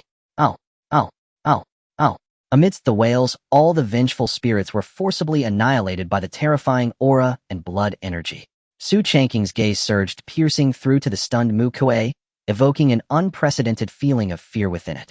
It was as if the fierce tiger before him had undergone a transformation, reaching a different plane of existence. At this moment, Xu Changqing felt an unprecedented sense of control over his physical body as the blood energy and spiritual will surge together. Once a dream, the realm of the master he longed for finally opened its doors. In this moment, he possessed the ability to inflict harm upon ghostly anomalies as his essence of blood energy and spiritual will coalesced into a tangible form. Golden Lotus Seal. Xu Changqing formed a seal with his palms, condensing his vital energy and blood as a faint tremor of spirit coursed through him, transforming into a resplendent golden lotus that floated in his palms. The golden lotus was entirely a deep gold, exquisitely detailed, formed from condensed mental will. The towering vital energy transformed into a flickering flame, igniting the golden lotus and unleashing endless radiance. The golden lotus shimmered, reborn from fire. A dazzling light illuminated the surroundings, warm like the sun, fierce like a blazing day. Amidst the myriad transformations, the destruction concealed within its core was the true, deadly strike. This was the sealing technique Xu Changqing had just created upon stepping into the Grandmaster realm, inspired by rebirth through fire and the planting of a golden lotus in flames. The appearance of the golden lotus suddenly instilled an unprecedented sense of threat in Mu Kuei, sending shivers down its spine. Since ancient times, the principle of fire overcoming wood has been an unchanging iron law. Even though it was currently a sea-level anomaly, it still harbored a fear of flames. Unless it could reach a higher level of life, it could not begin to be immune to the restraint of fire. Furthermore, at this very moment, the threat posed by that golden lotus was overwhelmingly great. So great that it felt suffocating. Flee! Mu Kuei hesitated not even for a moment as the massive vines beneath it surged, rapidly burrowing into the ground, preparing to escape. At this moment, Xu Changqing possessed the ability to restrain it. If he continued to attack, the likelihood of its death was extremely high. He must escape first. Can you run away? Xu Changqing's eyes darkened, his expression stern as the golden lotus hovering in his palm began to spin rapidly, transforming into a streak of light that shot directly toward the half-buried Mu Kuei, exploding with a sudden brilliance. Boom! A violent explosion erupted. Dazzling flames burst forth. The deep gold flames erupted from the underground caverns, soaring upwards and illuminating everything around. The pitch-black night was suddenly illuminated as if it were daytime. A chilling and heart-wrenching wail echoed continuously from the golden flames, instilling an even greater sense of dread in the night. Humans, they will not spare you. A vengeful and bitter shriek emerged from the depths, only to be drowned in a heartrending cry. The golden lotus seal encapsulated the majority of Xu Changqing's mental strength and vivid vital energy, specifically targeting the soul and physical body, effectively countering malevolent spirits and demonstrating great restraint against ghostly anomalies. Soon the anguished cries ceased after less than a few seconds, plunging into complete silence. The residual golden flames illuminated Xu Changqing's face, casting shadows that obscured his slightly pale complexion. The golden lotus seal condensed nearly all of his mental strength and vital energy, nearly exhausting him completely. Otherwise, such terrifying power could not have been unleashed. It directly killed a sea-level anomaly. Yet at this moment, Xu Changqing's gaze flickered, pondering who exactly were the they mentioned by Mu Kuei before its death. Could it be that this anomaly had an organization behind it? Was its appearance in Beihai City orchestrated by someone intentionally? If that were the case, it would surely be a significant problem. Swish! A thick stream of black gas surged from the ground, flowing into his body. His originally pale complexion suddenly flushed with color, and his physical strength recovered somewhat. His slightly dizzy thoughts were refreshed, as if nourished by a sweet spring, returning to clarity. Ding Host has killed sea-level anomaly Mu Kuei, gaining 35 anomaly points. A substantial amount of anomaly points credited. Although no new anomaly abilities were obtained, it replenished his anomaly points. These points could be used to enhance other anomaly abilities. The once inflated black steel muscles rapidly shrank, as if a balloon had been punctured, returning to a normal state. As the steel bones were lifted, the black steel color instantly dissipated, returning to a fair Due to just transforming into a steel giant, his clothes were already tattered, leaving only a few thread. Xu Changqing casually took out new clothes from his spatial ring and donned them, without changing expression, speaking without looking back. After watching the show for so long, aren't you going to come out? His expression was calm as he tore apart his tattered clothes, revealing his fair and translucent skin with muscles that were perfect and powerful, exuding a fierce intimidation like a fierce tiger. At this moment, he could distinctly sense a pair of burning eyes lurking in the shadows behind him.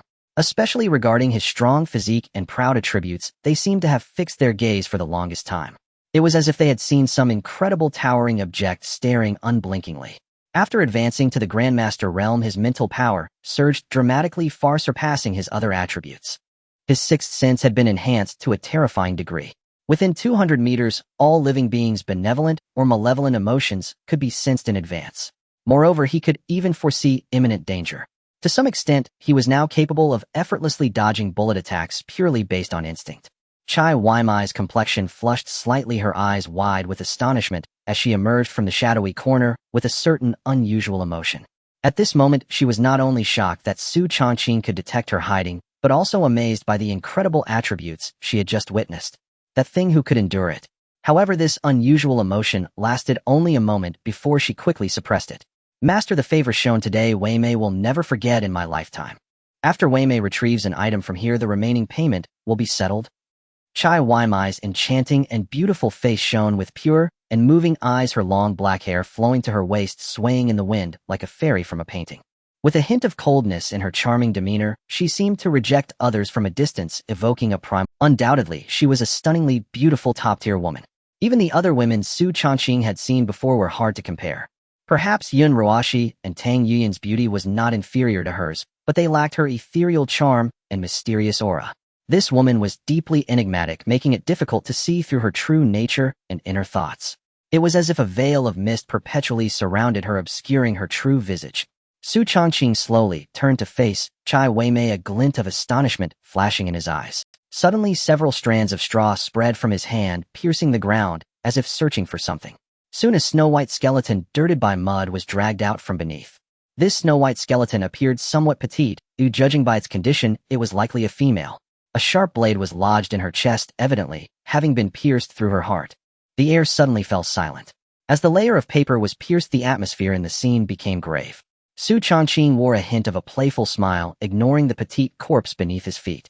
His peripheral vision caught a glimpse of Chai Weimai's somewhat stiff face. The enchanting smile that once adorned her features had long since vanished, replaced by a cold, indifferent expression. The softness of her body dissipated, emanating a chill. You noticed something was off with me long ago. Although she had previously sensed that Xu Changqing might have discovered her true identity. Yet she clung to a sliver of hope, wishing it was merely a misjudgment on her part.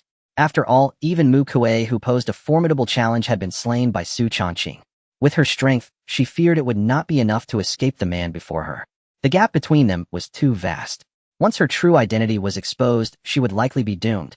The animosity between humans and the bizarre had never improved. You have too many flaws, I can see through them. In truth, you have realized this yourself, but you have clung to a sense of luck. While driving a tiger to swallow a wolf is enticing, it comes with significant risks. Xu Changqing's gaze was piercing, his eyes shimmering with a purple glow as if he sought to see through Chai Weimai's disguise. However, at this moment the spectral eye was still too weak to penetrate her disguise. This indicated that despite his strength, he had other shortcomings that prevented him from seeing through her bizarre concealment and illusions. Yet having just acquired a substantial amount of bizarre points, Xu Changqing unhesitatingly chose to upgrade the spectral eye to level C. System enhanced the spectral eye. Ding 8 bizarre points deducted, enhancing the bizarre ability spectral eye level D. Spectral eye level D. Ding 20 bizarre points deducted, enhancing the bizarre ability spectral eye level D. Spectral eye level C. Spectral eye level C. An eye from the 9 underworld ghosts capable of breaking the invisibility of ghostly entities and locking onto their unique aura, possessing the power to dispel illusions, peer into the true nature, and instill dread. Xu Changqing's deep eyes suddenly radiated a brilliant purple light, unleashing the power to dispel illusions, tearing apart her disguise. Ah! A piercing cry of pain erupted. Chai Weimai's enchanting face suddenly shattered like a still surface disturbed by a stone. It directly caused waves of distortion. A ghostly figure clad in red with striking features, hollow eyes, and bleeding orifices appeared before Xu Changqing. Her stunning visage was no less than that of Chai Weimai, merely infused with a terrifying aura. Xu Changqing's gaze flickered, revealing a look of understanding. Indeed, it was a red-clothed, vengeful spirit. This was a special type of ghostly entity, formed from the overwhelming resentment after death. Coupled with the red garments she wore at the time of her demise, it amplified her vengeful aura, bestowing her with formidable abilities. The red-clothed, vengeful spirit possessed transcendent illusion skills and telekinesis, capable of manipulating everything at will, along with the ability to possess human bodies and control others, presenting a terrifying potential. The existence of a red-clothed, vengeful spirit is somewhat akin to the Beauty and Village of the Damned, as their abilities bear similarities. Moreover, the red-clothed, vengeful spirit retains the wisdom and thoughts from their life, harboring extreme tendencies for vengeance with intense hatred for their enemies. Given Chai Weimai's intense desire for revenge against Mu Kuei and the corpses on the ground, it was likely that she had been sacrificed to Mu Kuei in life. Generally, a normal red-clothed, vengeful spirit, while possessing reason, is still very extreme, with a strong inclination for slaughter. However, through the spectral eye, Xu Changqing could see that although Chai Weimai appeared to be engulfed in resentment, there was no trace of bloodlust about her, indicating that she had not killed anyone. This suggested that she might be an anomalous red-clothed, vengeful spirit, still retaining the emotional fluctuations from her life, not having descended into extremity. This meant that if he were to subdue her, there would be no backlash. With this thought in mind, Xu Changqing's gaze darkened further. In stark contrast to Xu Changqing's myriad thoughts, Chai Weimai felt an unprecedented surge of fear rising within her. Her illusions had actually been shattered. She knew well that this was her innate ability. Xu Changqing was not wrong. She truly was an anomalous, red-clothed, vengeful spirit. After being used as a sacrificial offering, her resentment transformed her into an anomaly. Yet that resentment did not impair her rationality. Instead, it directly enhanced her abilities. At present, although she was merely a D-level red-clothed, vengeful spirit, she could kill an ordinary level anomaly.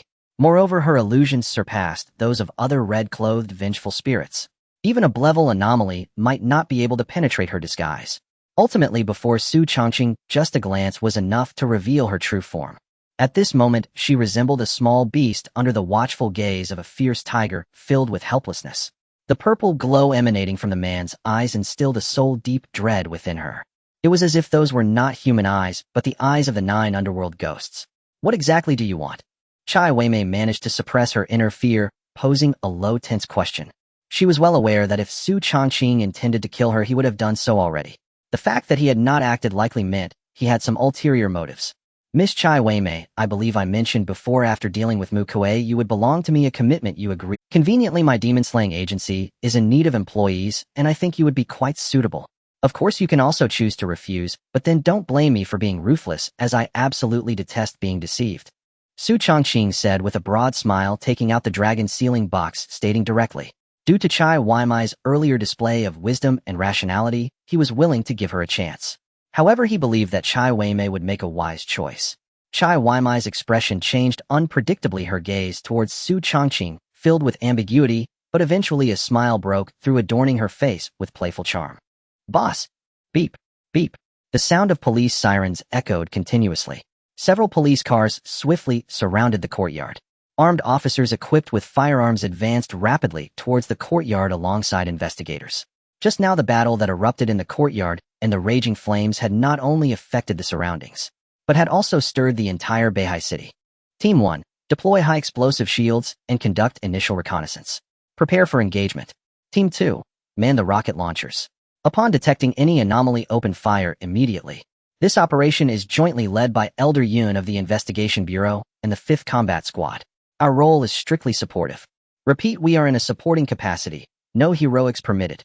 Tang Yuyan issued precise tactical commands through her radio, directing her team's coordinated advance. Standing nearby were Elder Yun of the Investigation Bureau and Xu Changqing, a petite yet formidable commander leading the 5th Combat Squad.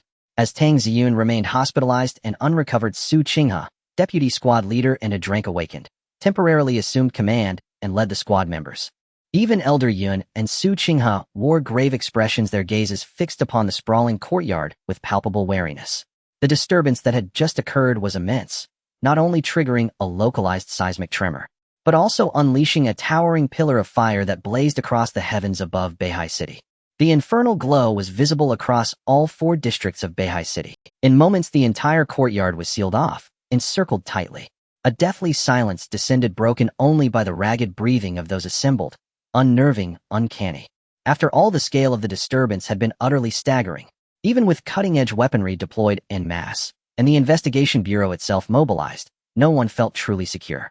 Rumors circulated that the Bureau was urgently dispatching a crank investigator by air.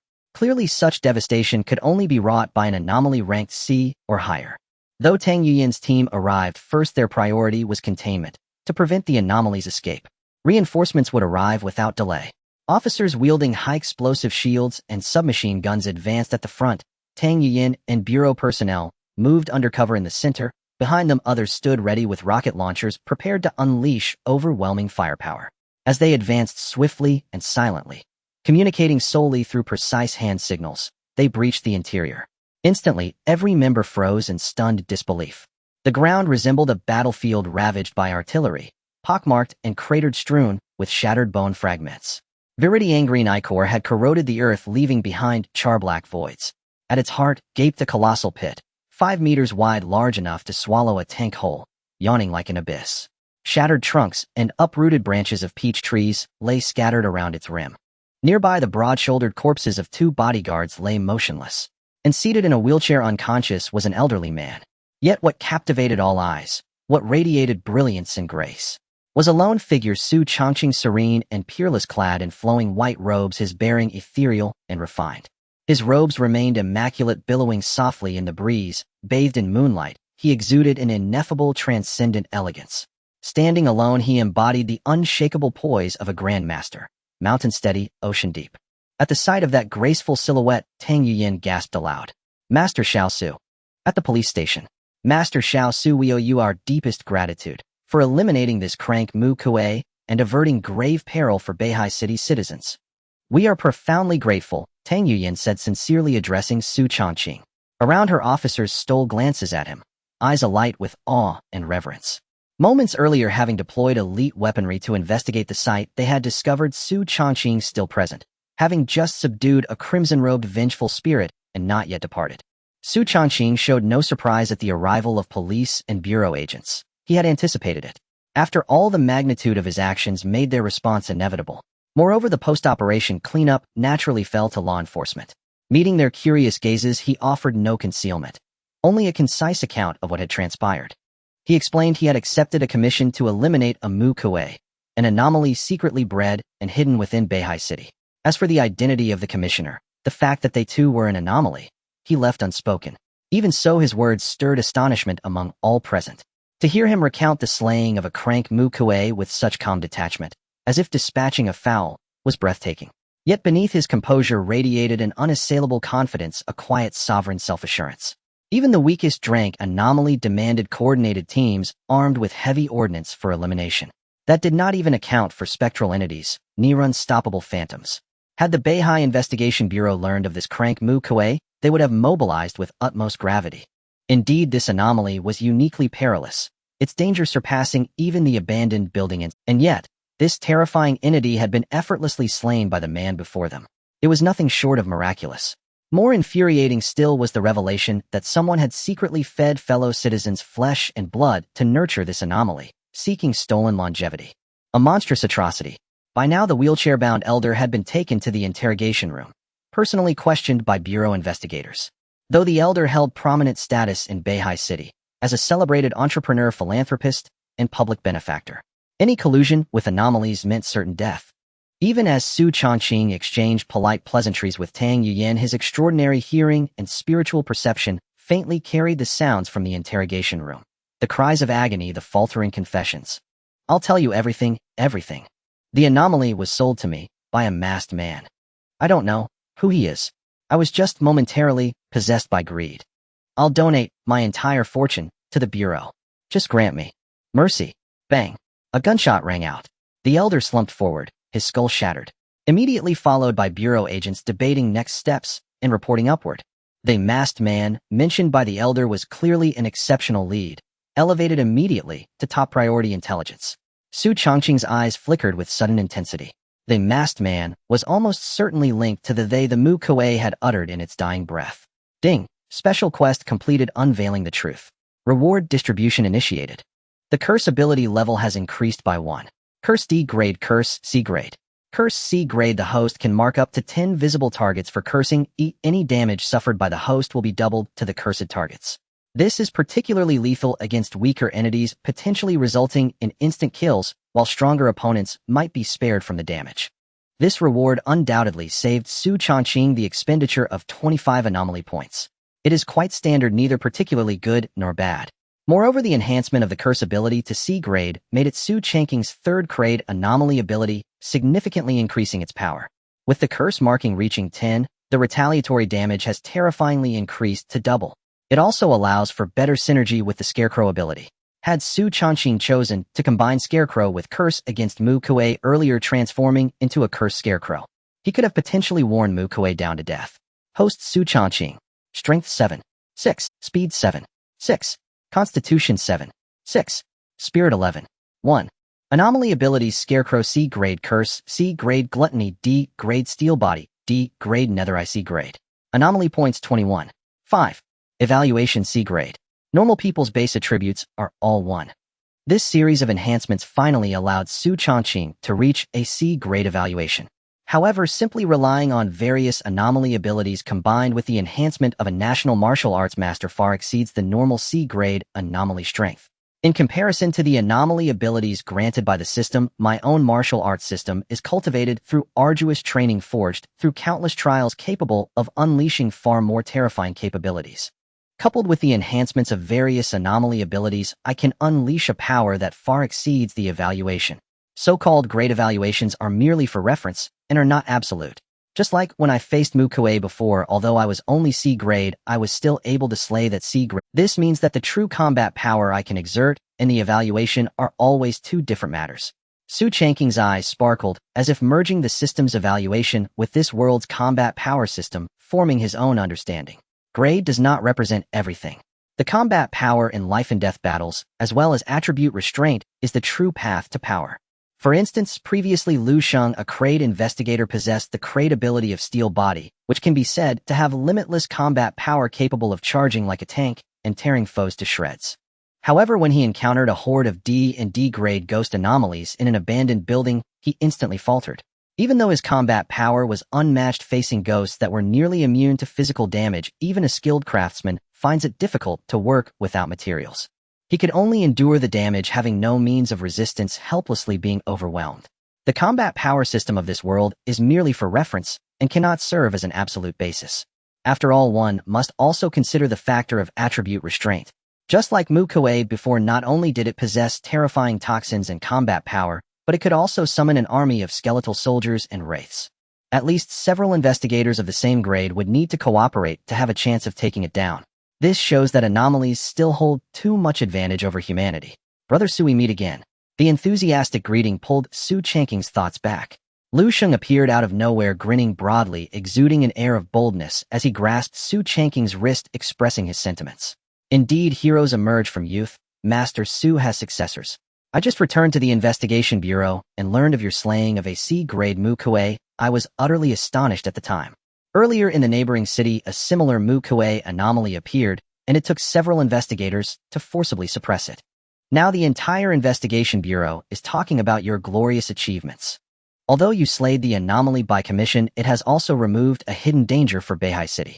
The high-ups of the investigation bureau specially asked me to bring you a reward. Saying this, Lu Sheng did not wait for Xu Changqing to respond and pulled out a simple wooden box from his pocket, gently opening it. A rich aroma of herbs wafted out.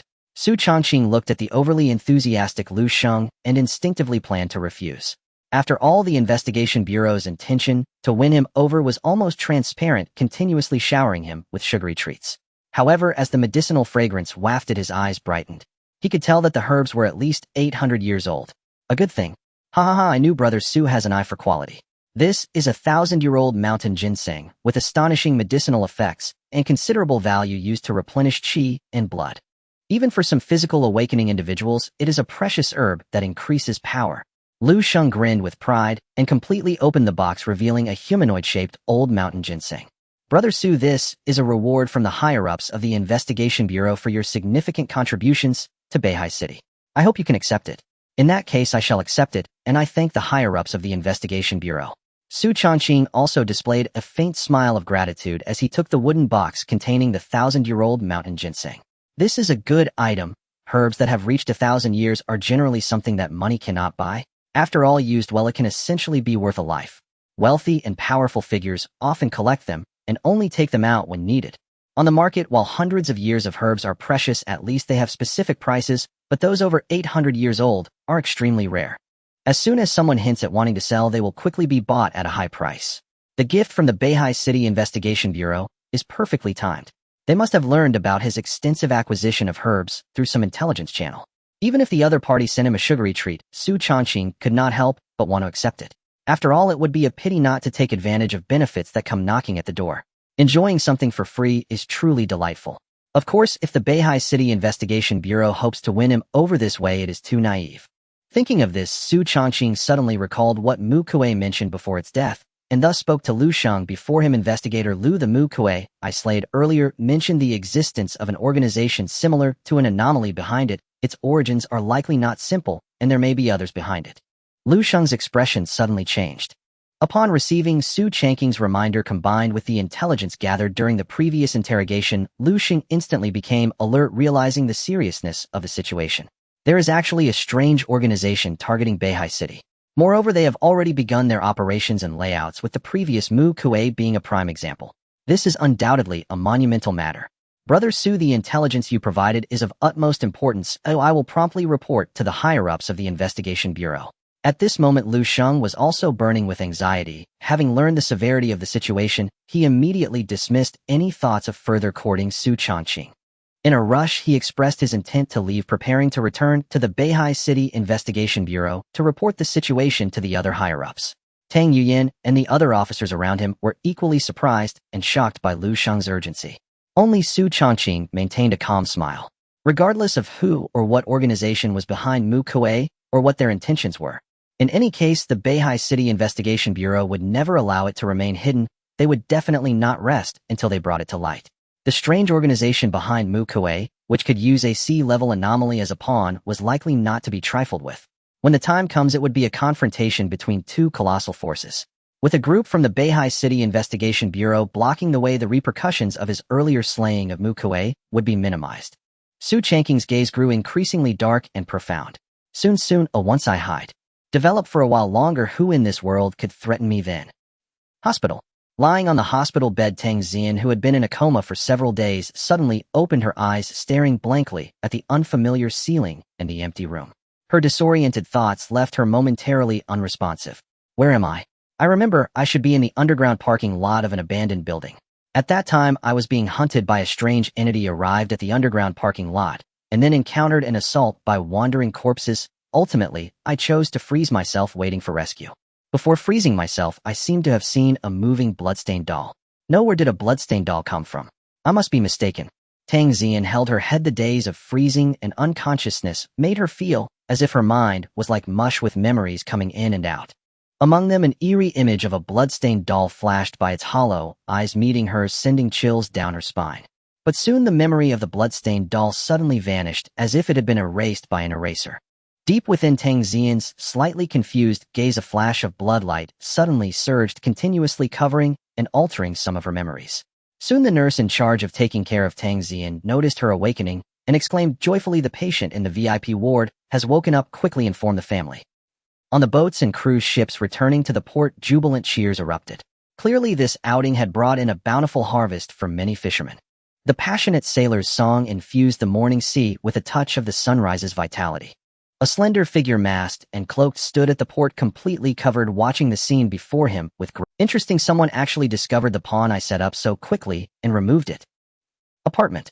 Xu Changqing took out the Panlong seal box, observing the dragon statue on it, which now bore a blood-red mark, suddenly revealing a hint of abnormality.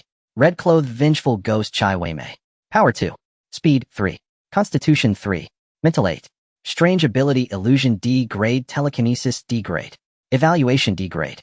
Introduction: a mutated red-clothed vengeful ghost with extraordinary illusion talent and reason, lacking a desire for slaughter.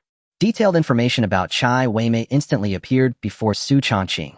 Just as he had anticipated, Chai Weimei was indeed a mutated red-clothed vengeful ghost with an astonishingly high mental attribute.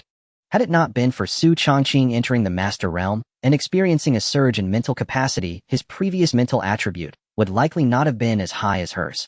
This explains why he had been unable to see through Chai Weimei's position previously. High mental attributes combined with illusion allowed Chai Weimei to easily evade most people's scrutiny. She could even rely on illusions to bring death to many. Since ancient times, strange existences have had an innate advantage, possessing terrifying abilities and talents. Mutated anomalies are even more terrifying. After mutation, anomalies generally possess far superior talents and basic attributes compared to their kind. They are akin to the natural aberrants within a strange race, the Born Kings. Previously, why had Xu Changqing been so captivated by Chai Weimei? It was precisely because she was a mutated red-clothed vengeful ghost with terrifying potential. Thus he employed some coercive means to make Chai Weimei willingly enter the Panlong seal box, becoming a puppet under his control. Swish! A red-clothed figure appeared before him, her alluring waist curvaceous, and her perfect figure with prominent curves igniting a surge of blood. Her watery peach blossom eyes seemed to radiate endless softness and comfort. "Boss, what can I do for you?" Chai Weimei's voice, dripping with allure, clawed at one's heart like a kitten, leaving one feeling a twinge of excitement. At this moment it seemed she had already accepted her fate, adopting a very low posture. After all, her life was practically in Xu Changqing's hands at this moment. "From now on you will be responsible for being my assistant and secretary, taking care of my daily needs and the affairs of the office." Xu Changqing waved his hand, directly assigning Chai Weimei her upcoming duties and tasks. He was not running a charity, so he would not support idle people. Even if she was a strange entity, she had to work. Chai Weimei, however, adapted to her role, quickly, a smile appearing on her enchanting face as she bit her crimson lips and sweetly said, "Okay, boss, are you hungry? Would you like me to feed you?" "No, I'm not hungry for now." Xu Changqing directly rejected Chai Weimei's somewhat suggestive words, retrieving a delicate white bone from his spatial ring and placing it before her. Seeing the bone appear before her, Chai Weimei's originally alluring expression changed abruptly, her eyes revealing a glimmer of desire and obsession. "I know that once a red-clothed vengeful ghost obtains the remains of its former life, it can acquire new abilities.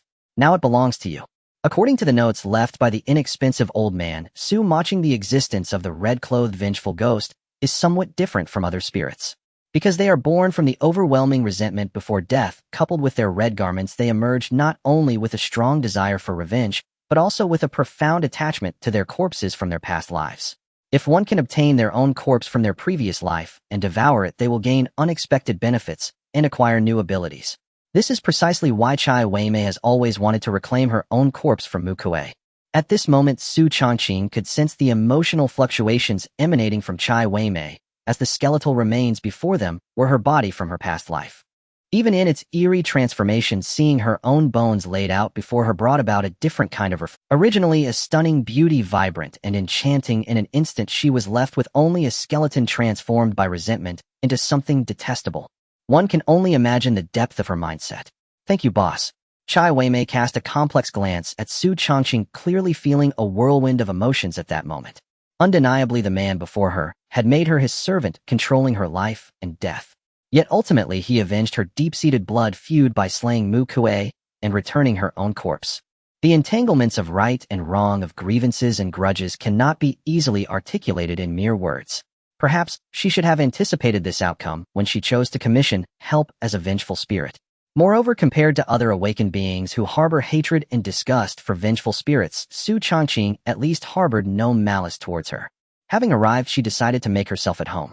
She suddenly transformed into a streak of red light, entering the skeleton, beginning to devour and digest it like threads of blood that gradually multiplied, wrapping around it, becoming a blood cocoon. Once she completely devoured the skeleton, she would break free from the cocoon and gain new abilities. Xu Changqing's eyes remained calm, clearly accustomed to the scene before him.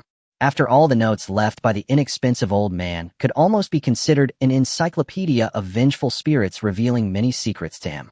It is also time to continue strengthening my devouring ability. During this period, as my physical constitution steadily improved, the enhancement brought by the devouring ability has somewhat diminished.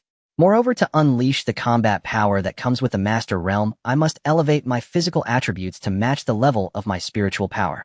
Xu Changqing looked at the extremely unreasonable distribution of attributes in the attribute template. Host Xu Changqing: Strength 7, 6 Speed 7, 6 Constitution 7, 6 Spirit 11. 1.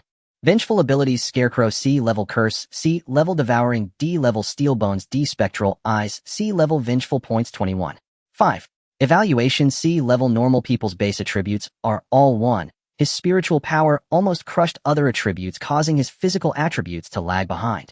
To bring them back to the average line, he must use the devouring ability to enhance his physical attributes. However, currently the level devouring ability provides such minimal enhancement that it is difficult for him to achieve the significant boosts he initially experienced. Its enhancement is also crucial. System strengthened devouring. Ding 10 vengeful points have been deducted, starting to enhance the vengeful ability, Devouring D level, Devouring D level, Devouring D level. When the host activates this ability, they will gain the special enhancement of the stomach of a starving ghost, feeling an insatiable hunger capable of consuming precious herbs, delicious dishes, precious steel, and other items to gain special boosts. Looking at the enhanced devouring ability, Xu Changqing's eyes suddenly lit up. The enhanced devouring ability further added the characteristic of being able to consume precious steel and delicious dishes to boost his strength. Undoubtedly, it was significantly stronger than before. It also meant that he had more channels to acquire enhancement materials and additional options. Thinking of this, Xu Changqing took out the 1,000-year-old mountain ginseng that Lu Sheng had gifted him from his spatial ring. A rich herbal fragrance suddenly filled the entire room. It excited the cells within him, which clamored to devour it. Xu Changqing's eyes suddenly turned blood red, filled with greed and insatiable desire. A wave of extreme hunger surged in his heart, desperately trying to overwhelm his rationality. After activating the devouring ability, he was now engulfed in a frenzied state of hunger, as if everything could be consumed. However, his formidable spiritual attribute managed to suppress this unusual emotion. A hint of peculiar color appeared in his gaze as he frowned slightly at the negative emotions brought by devouring. This ability, compared to other vengeful abilities, undoubtedly carries some negative effects. However, he quickly shifted his focus back to the 1,000-year-old mountain ginseng in his hand. A smile gradually spread across his face, growing wider until it reached his ears, resembling a gaping blood-red maw, revealing sharp teeth glimmering with a cold light. He grabbed the 1,000-year-old mountain ginseng and stuffed it into his mouth, his sharp teeth easily tearing it apart and grinding it into bits. A strong and sweet medicinal liquid suddenly burst forth in his mouth, continuously flowing into his stomach, transforming into a terrifying medicinal effect that nourished his organs. Ding host consumes 1,000-year-old mountain ginseng. Devouring ability begins digestion. Body quality is improving. Host attributes: Strength 2, Speed 2, Constitution 2. Hospital. When Tang Yiyan hurried back, she saw her sister Tang Xian, who had already changed out of her hospital gown and into combat attire. Sister, you're all right.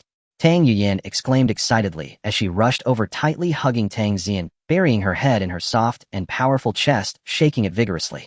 I just received news from the nurse that you woke up, so I rushed here. You've been in a coma for such a long time, I was so worried. You're still the same as before, always crying. Tang Xian comforted her younger sister, gently stroking her silky hair, feeling her clothes gradually dampening with tears. A hint of tenderness appeared on her otherwise frosty face. Although this coma lasted a bit longer, I did gain quite a few benefits. My ice element has reached the Clevel standard. Next, I will apply to the Investigation Bureau to become a Clevel investigator. Tang Yiyan tilted her head back, her handsome face filled with disbelief and joy. Clevel investigator.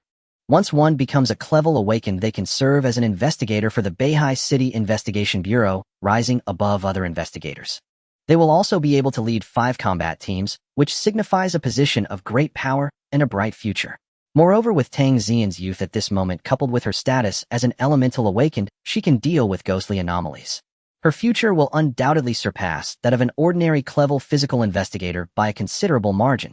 At this moment, Tang Yuyan is also astonished that her sister has encountered such an opportunity able to achieve this step. Sister, then you must be the youngest female investigator in Beihai City. Of course, when you were little, you always wanted to be a female investigator in Beihai City. I have fulfilled this wish for you. Don't worry, in the future, I will definitely find a way for you to gain awakened abilities and become an awakened one. Tang Xian smiled, gently stroking her younger sister Tang Yuan's silky hair, her eyes filled with tenderness. However, deep within her gaze there was a hint of barely perceptible crimson stirring. A bloodstained puppet let out a chilling kikik laugh. Beihai City Investigation Bureau. Director Chun, these are the testimonies from the interrogations, as well as what Xu Changqing said at the time. Based on the clues we have so far, it seems there truly is an anomalous organization targeting Beihai City. Lu Sheng placed a stack of documents on the table and respectfully addressed the middle-aged man in front of him who wore gold-rimmed glasses and had a refined appearance. The middle-aged man is Chun Beishuan, the head of the Beihai City Investigation Bureau and also the highest official in Beihai City. All combat teams and investigators within the Beihai City Investigation Bureau are under his command. His position and power are undoubtedly the number one in Beihai City. Even though Lu Sheng is a clever investigator and a mainstay of the Beihai City Investigation Bureau, he still shows no hint of arrogance before this man, instead being extremely respectful. After all, his current status was also raised and nurtured by Chun Beishuan, and he owes him a favor. Old Lu, don't just stand there, sit down. Chun Beishian pointed to a chair beside him, indicating for Lu Sheng to sit down. As the head of the Beihai City Investigation Bureau, he seemed to lack the airs of a high-ranking official, speaking in a relaxed and gentle manner, as if enveloped in a spring breeze. Lu Sheng also did not stand on ceremony, directly sitting down beside him, waiting for Chun Beishian to finish reviewing the specific materials before speaking. Chun Beishian picked up the documents on the table and began to review them, occasionally adjusting his gold-rimmed glasses and sipping from the tea beside him. His expression remained calm and indifferent, as if he were entirely unconcerned about the matter. Soon the stack of documents was entirely reviewed. Chun Beishian set them down, removed his glasses, and began to wipe them. I understand this matter. I will arrange for someone specific to dig out that masked man and thoroughly interrogate the organization behind it. In comparison to this matter, what are your thoughts on Xu Changqing? Do you have confidence in bringing him into the Beihai City Investigation Bureau? Chun Beishian casually mentioned this. However, Lu Sheng could sense the weight behind Chun Baixuan's word. It should be noted that even when mentioning the masked man, Director Chen spoke in a tone of indifference. Yet when Xu Changqing was brought up, his demeanor became noticeably more serious. As a perceptive individual, Lu Sheng naturally picked up on this subtlety. Could it be that compared to capturing the masked man, the matter of recruiting Xu Changqing into the Beihai City Investigation Bureau is of greater significance? Thoughts crossed Lu Sheng's face as he spoke with a more measured tone. Director Chen, although I haven't interacted much with him, from his achievements and how he handles matters, he is indeed a prodigy with unfathomable strength. If we could recruit him into the Bureau, it would be a significant asset. It's just a pity that he seems to have little interest in the Investigation Bureau, even showing a vague resistance. To recruit him would likely be quite difficult. As he concluded, Lu Sheng shook his head, clearly believing that bringing Xu Changqing into the Investigation Bureau would be exceedingly challenging, with little possibility. Chun Beishian did not say much more, merely nodding silently. Then he tapped his fingers on the table, producing a crisp sound. In the future, regarding matters involving Xu Changqing, as long as they do not touch upon fundamental principles, do your best to facilitate and avoid difficulties for him. Director Chun, I am somewhat unclear. Since the possibility of Xu Changqing joining the Beihai City Investigation Bureau is low, why? Lu Sheng's face displayed a hint of confusion, clearly not expecting Chun Beishian to place such importance on Xu Changqing. Even if Xu Changqing possesses formidable combat strength, he is still not a member of the Beihai City Investigation Bureau and cannot be considered our talent. Even if he is Master Zu's son, there should be no need to show him such courtesy. It should be noted that the principles Chun Beishian referred to are those of not harming compatriots, treason, and other taboos. Aside from that, almost everything else is permissible. Chun Beishian looked at Lu Sheng's curious, yet puzzled expression, not overly concealing the truth. After all, the person before him is someone he has promoted, a trusted confidant. 3 days ago, the headquarters of the Yanjing Investigation Bureau sent a confidential report stating that Xu Changqing and his wife were spotted in the Clo Kingdom of Heizhou, only to be targeted by an unknown anomaly. At this point, Chun Beishian paused, a complex expression crossing his face. On the following day, all anomalies in the Clo Kingdom mysteriously vanished. The A-level anomaly controlling the entire Clo Kingdom, the Dragon Lich, is also now missing with no word on its fate. However, someone saw that Xu Changqing's wife had a dragon tooth pendant around her neck, initially presumed to belong to the Dragon Lich. Lu Sheng's eyes widened in disbelief and shock, his face twitching as he was stunned by this news. The Clo Kingdom is a small border country in Hasshaku-sama controlled by a powerful anomaly. Each year, they must offer enough humans as sacrifices to the A-level Dragon Lich in exchange for protection. Yet such a terrifying A-level anomaly, which controls an entire nation, was actually slain by Xu Changqing. Not to mention that he also dealt with all the anomalies in the Clo Kingdom. Then what level of power has Xu Changqing, the person involved, actually reached? Could it be that he is the apartment? Just after a round of enhancements, Xu Changqing looked at Chai Weimei, who had yet to finish devouring the corpses and remained in a blood cocoon state. Suddenly surprised by the lengthy duration. Ding, ding. His phone suddenly lit up. A chat application sent an unread message. It was his long-lost cheap old man, Xu Changqing. Son, it's your dad. View image. Son, I am your father. Xu Changqing looked at the unread messages constantly flooding in on his phone, his eyelid twitching involuntarily, his eyes revealing a sense of helplessness and silence. In a way, he was indeed the other party's son, but seeing this message felt rather strange, as if he was being taken advantage of. However, considering that the seemingly unreliable, greasy, middle-aged man, Xu Changqing, always behaved this way in front of the original body, it suddenly made more sense. To be able to take his wife around the world carefree, while leaving his mere several-month-old son at home, was indeed somewhat irresponsible. Moreover, the couple had gone missing, unable to be contacted, and only now did they take the initiative to reach out. Even now he suspected that his unreliable father Xu Changqing was a hidden big shot, yet it was hard to associate the information before him with the image of a middle-aged man who resembled a charlatan. He casually clicked on the subsequent images. Under the azure sky, a refined and easygoing middle-aged man dressed in shorts and slippers embraced a graceful woman adorned with a pendant resembling a crescent moon, her face radiant with a bright smile. These two were his unreliable father Xu Changqing and his mother Jinghan. Meanwhile, a flood of messages continued to pour in. Son, your father and your mother are currently traveling in Hasshaku, and we've prepared some local specialties for you to take back when we return. During this time, you didn't ruin your father's good name in Beihai City, and your father feels very gratified you've finally grown up. My faith in your potential was indeed correct. Without pushing you a bit, I wouldn't have known you had such great potential. Had I known that leaving you alone without living expenses would lead to such rapid growth, I should have let you wander off when you were 8. Just work hard, as long as you don't ruin your father's reputation, you will always be Daddy's most outstanding. Also, your mother just issued an order as she wants to hold her grandchild. Be sure to prepare 10 or 8 by the time she returns so she can enjoy the joy of family. We know your luck with romance has been good lately.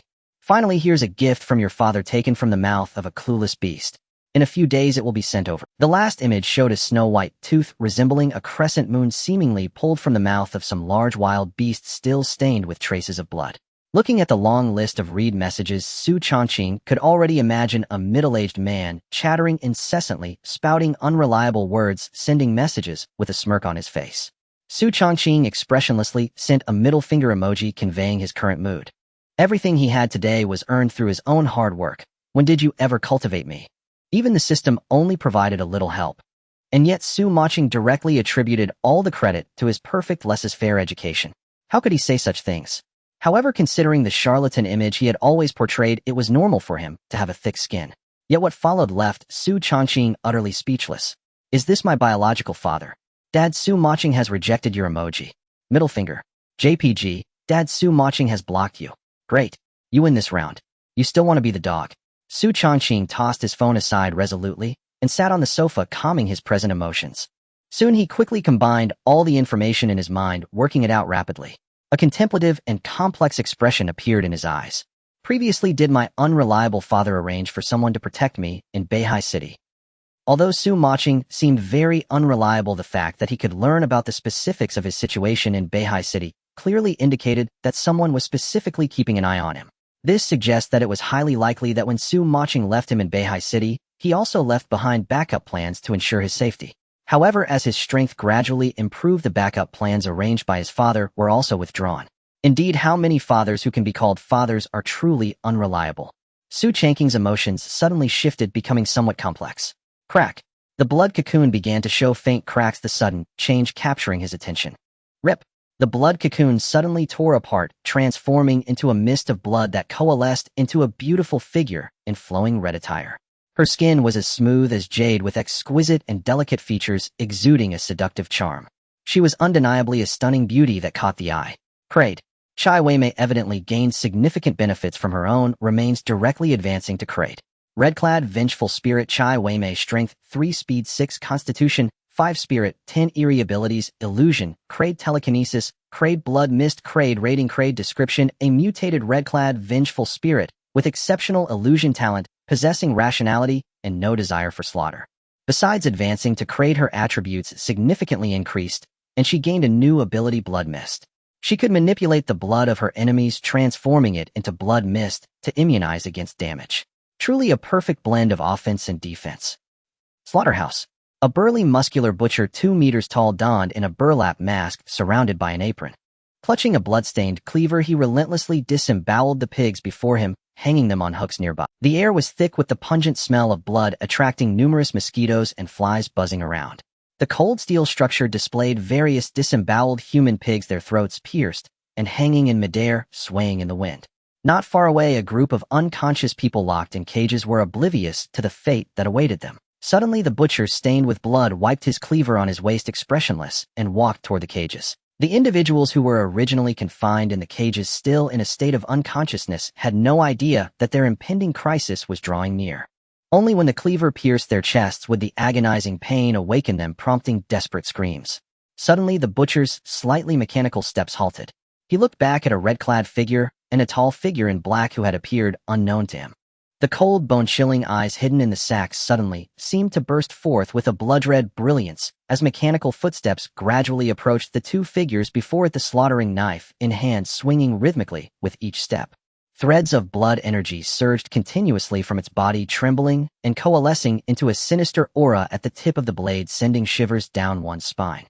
"Welcome to the slaughterhouse, my two guests." A low, hoarse voice that sounded like metal scraping emerged in the silent space, strikingly eerie. The blood-red butcher. This is a type of bizarre entity that is predominantly composed of a bloodthirsty killer or a person with a peculiar profession who after death is consumed by an overwhelming sense of unwillingness, gradually transforming into something uncanny. This terrifying anomaly continuously engages in the acts it committed in life, possessing a strong inclination for slaughter, exhibiting a brutal urge to destroy all living beings. It possesses a physique far beyond that of ordinary humans, along with exquisite knife skills able to effortlessly carve its prey into any shape, and the terrifying aura amplifies its own strength. However, what is most terrifying is that this bizarre entity uniquely possesses the ability to teleport. It can often teleport behind its target to directly slay them, or knock them unconscious, and then in the slaughterhouse dissect them, hanging them on steel frames to experience their own desire for slaughter. At this moment, the blood-red butcher has its sights set on the two new targets before it, preparing to make them its next subjects for dissection. Boss, should I slaughter this ugly creature? No need.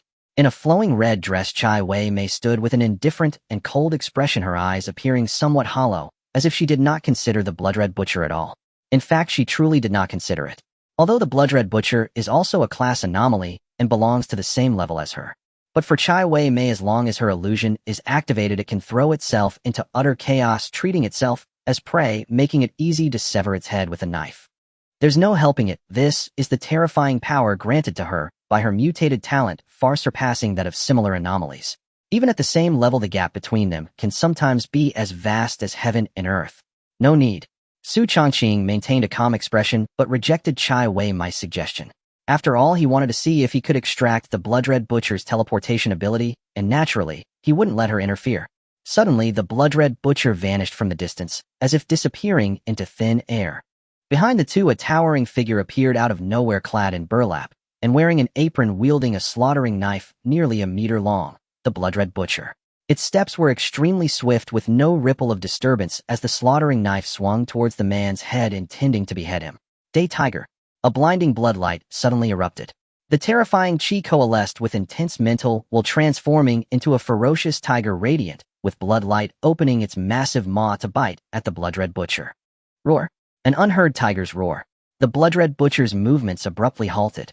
Half of its body was directly bitten and torn apart by the blood energy coalesced tiger. In an instant, blood splattered bones and flesh dropped to the ground like fragments, as the lower half, and the slaughtering knife fell. Instant kill. There was hardly any resistance. Xu Changqing dispatched it effortlessly. Even its terrifying physique akin to tempered steel was as easily torn as paper. Threads of straw extended from Xu Changqing's arm, piercing into the fallen remnants of the blood-red butcher, frantically devouring its flesh like a highly aggressive parasite. Soon the originally dull yellow straw's surface became more pronounced, with fine blood veins flowing with blood, gaining an eerie vitality. Ding host kills class anomaly blood-red butcher, gaining 18 anomaly points. Xu Changqing's brows furrowed slightly, clearly displeased at not being able to extract the blood-red butcher's teleportation ability. However, the somewhat substantial anomaly points were still enough to make him somewhat satisfied. Beside him, Chai Wei Mei silently observed the scene, her gaze flickering as if lost in thought. Regarding some secrets about Xu Changqing, she rationally chose to turn a blind eye. Chai Wei may continue the next hunt. Alright boss, there's an anomaly aura 10 kilometers away. Night. A frenzied slaughter was most of the time Xu Changqing would wait for the clients to come to him before getting specific anomaly information to carry out his hunting actions. Previously, he had also tried to hunt anomalies alone in the night, searching for their traces to gain rewards, but unfortunately the results were not significant. After all, the hiding capabilities of anomalies far exceed ordinary people's imagination. Even Xu Changqing found it difficult to track down hidden anomalies. However, with Chai Wei Mei the anomaly cunning, everything changed. Anomalies have a mutual sense, especially the higher-level entities have the strongest sensing ability towards the lower-level ones and their kind. Chai Wei Mei could almost be seen as a radar for detecting anomalies, easily uncovering their presence.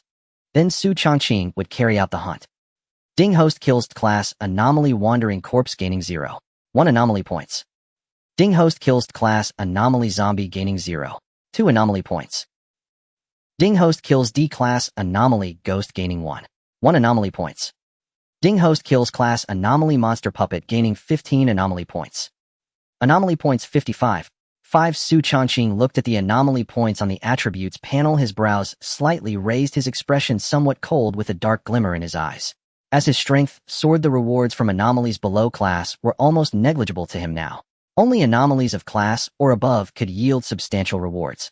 Xu Changqing was not surprised by this. It was akin to the experience points for game characters. As his level rapidly increased, the experience from small monsters was no longer of much help. Only those BOS level existences could allow him to advance further.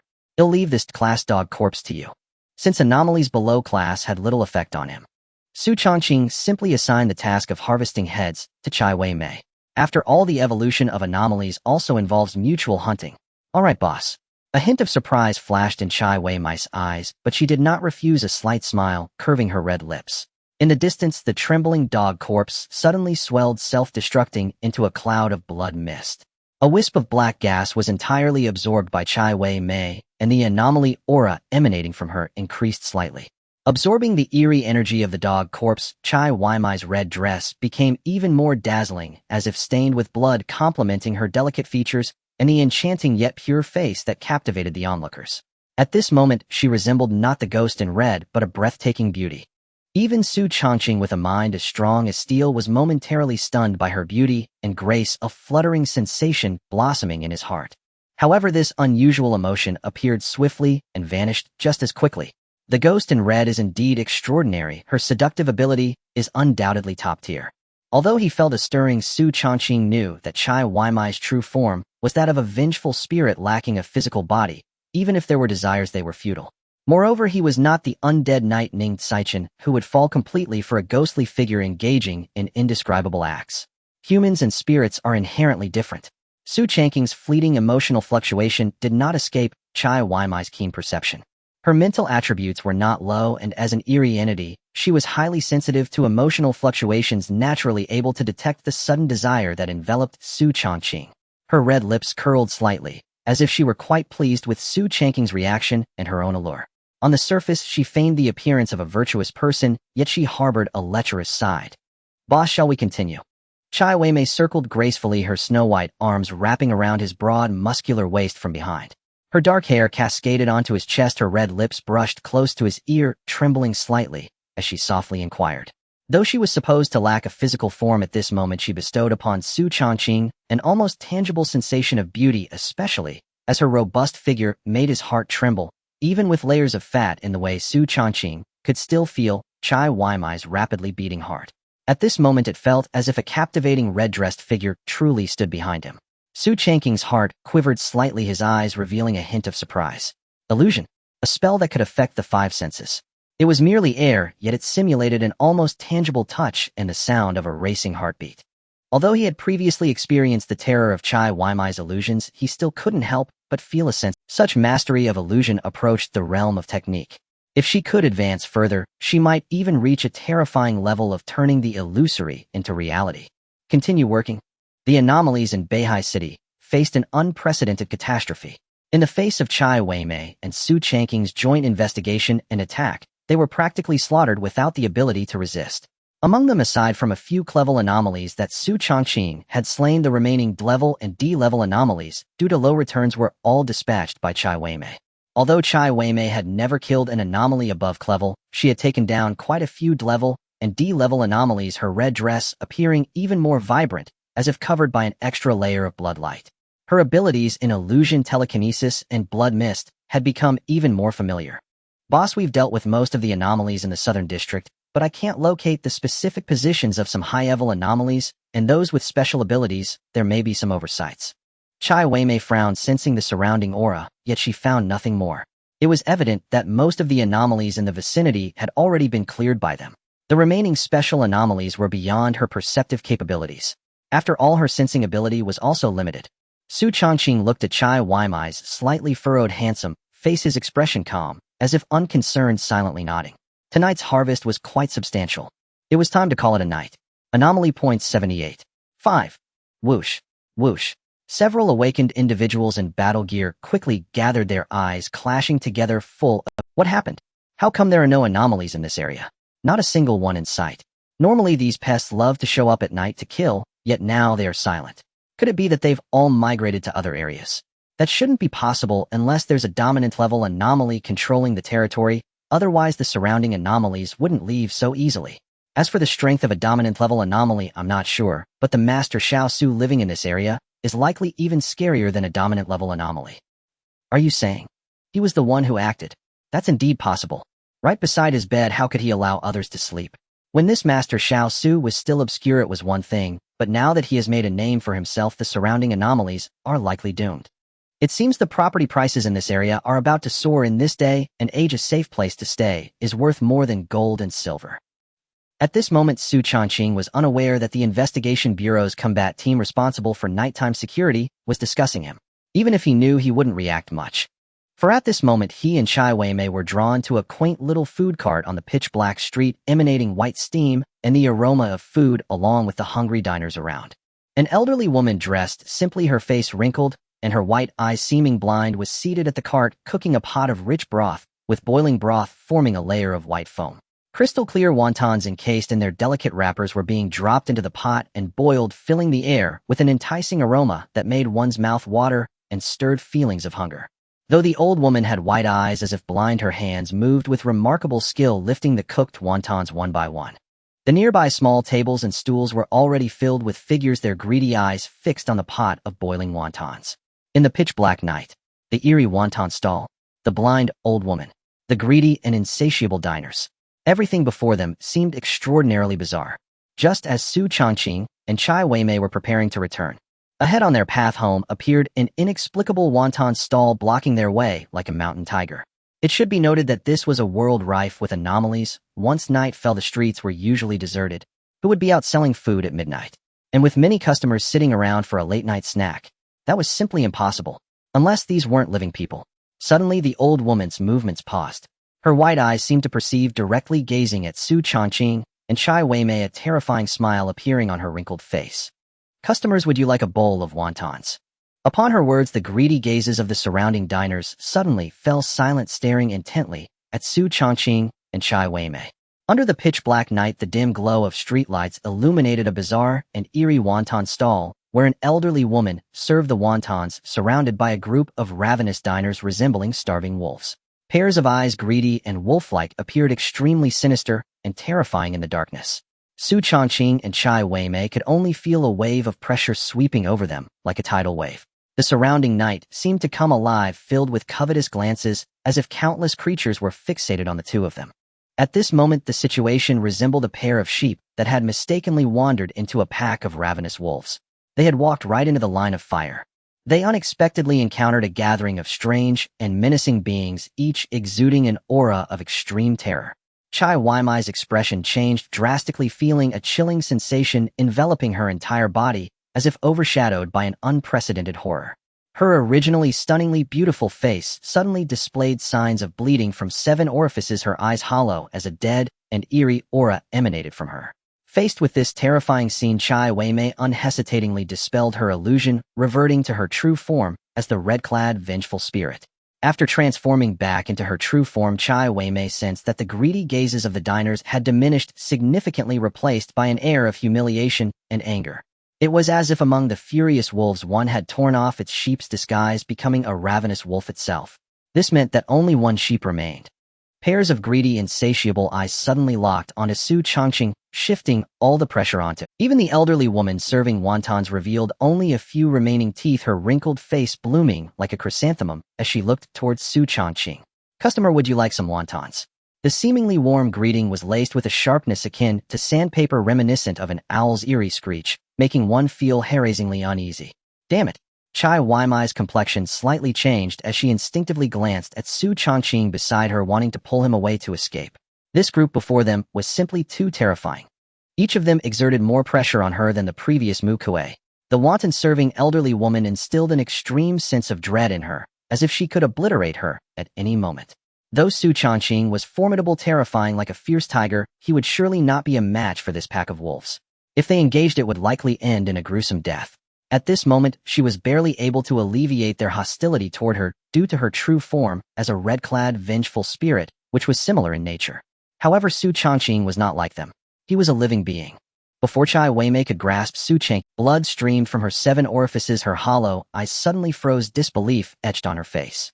Not only was Chai Weimai's expression utterly rigid at this moment, even the greedy and malicious diners and the mocking elderly woman were stunned, staring intently at the Xu Changqing before them, their expressions filled with uncertainty. A wildly bizarre aura emanated continuously from Xu Changqing, reminiscent of the stench of decay and ruin, evoking extreme disgust. His original flesh and blood body rapidly shattered, cracking open, with fissures crumbling away into black mist that dissipated into the air, revealing the essence of straw, resembling a living being. The dry yellow straw, intertwined with blood-like tendrils, formed a skull-like straw head, its hollow eyes evoking an inner sense of fear akin to a bottomless abyss. A dark purple light suddenly burst forth from the hollow eyes, as if it emanated from the gaze of a ghostly deity from the depths of the underworld, carrying a strong mental intimidation toward the greedy diners before him. The once unrestrained and greedy diners suddenly displayed expressions of wariness, instinctively averting their gaze, unwilling to meet his eyes. Even some of the eerily powerful and ferocious diners, undeterred, tried to meet Xu Changqing's gaze. Yet faced with the intimidation brought by his underworld eye ability, they ultimately felt a sense of guilt and averted their eyes. Only the elderly woman serving wontons wore a puzzled expression, showing no fear as she curiously examined the Scarecrow form of Xu Changqing, wondering how he had transformed into such an anomaly. Damn it, I unexpectedly encountered a legendary rule anomaly. If I hadn't been in Scarecrow form, my aura would barely differ from that of the anomaly. I probably wouldn't have made it out alive tonight. Though Xu Changqing appeared to intimidate the group of anomalies before him, with his fierce demeanor, his hollow eyes were flickering with the ghostly light of the underworld eye. Yet at this moment, he was inwardly somewhat panicked. Among these diners, the majority were C-level anomalies, even a few B-level terrifying anomalies, creating a veritable powder keg that, if united, could turn the entire Beihai city upside down. However, if it were only these, Xu Changqing wouldn't be overly concerned. After all, based on his own abilities, even if the opponent had many anomalies, escaping wouldn't be a problem. What truly made Xu Changqing wary was the elderly woman serving wontons. She was a rule anomaly. Rule anomalies had no level classification, only a terrifying degree of danger. Such anomalies were almost as terrifying as rules themselves. If one complied with their rules, all was well, but if one defied them, they could die without a trace in mere moments. This kind of existence was among the most feared by humanity. They were almost impossible to erase by force. The only way to eliminate them was to rely on their own rules. Just like earlier when the elderly woman greeted Xu Changqing, if he and Chai Weimai had refused, they would have likely been treated as food and killed directly, their flesh turned into meat paste and wrapped into wontons. "Customer, would you like a bowl of wontons?" The elderly woman's wrinkled face remained stiff as she continued to inquire, resembling a robot. Upon confirming that her two customers were not human, the elderly woman's tone became significantly more rigid, as if following a routine. All right, one bowl each. Xu Changqing's skeletal straw teeth clacked as he casually grabbed the dazed Chai Weimei, who had yet to come to her senses, and walked toward the snack stall, finding an empty table to sit down. At this moment, Xu Changqing regretted that this night's hunting operation had been too ostentatious. After gaining some strength, he had become overly inflated, taking the initiative to attack and recklessly slaughter anomalies. As a result, he encountered the legendary existence of a rule anomaly. Indeed, this world was not as beautiful as imagined. Considering that anomalies had long dominated humanity, still had a long way to go. At this moment, he had to ensure he survived first. Xu Changqing sat in a slightly dirty and narrow corner, with Chai Weimei, a wooden box placed on the table before them. A set of eerie utensils made from white bones and slightly curved bones served as chopsticks and spoons. These were utensils crafted from human bones, faint traces of canine, bite marks, and strands of blood still visible. It was evident that the previous diner must have been some sort of canine creature, leaving bite marks on the chopsticks that served as utensils. As for the residual blood stains, it should be due to the old lattice failure to clean the utensils. Under the enhancement of the nether eye, the world before him suddenly transformed into stark black and white. The diners, who should have appeared human, now morphed into grotesque monsters with green faces and sharp. Each of them was clad in a layer of tattered human skin, a means of disguise to deceive other awakened. However, under Xu Changqing's nether eye, their true forms were fully revealed. The one closest to him, draped in human skin, had the head of a dog and the body of a bear, its fur resembling needles. It seemed to sense Xu Changqing's gaze and instinctively shot him a fierce glare radiating a bloodthirsty, frenzied aura. Rip! The sharp canine teeth, stained with dark blood, let out a low growl of intimidation. It was clear that this creature was highly displeased by Xu Changqing's scrutiny. Its menacing visage displayed a threatening posture as a sign of danger. Such creatures were primarily formed from resentment, and their nature was inherently combative and bloodthirsty. Xu Changqing was not surprised. He chose to ignore its dangerous gaze, and instead focused on the old lady who was cooking wontons. The creature, resembling a hedgehog with endless spikes, felt disregarded and instinctively wanted to lash out at Xu Changqing, aiming to tear him to shreds. However, for some reason, it ultimately chose to restrain itself. In contrast, Chai Weimei watched Xu Changqing's skeletal straw-like profile with a mixture of suspicion and complexity. Even she could not perceive a shred of human essence from Xu Changqing at that moment. Instead, he exuded an eerie aura of decay. It was as if he were truly a creature of the eerie, not a human. Could it be that he is indeed an eerie, merely disguised as a human? If that were the case, it would explain part of his unusual demeanor towards me. But there are still significant doubts.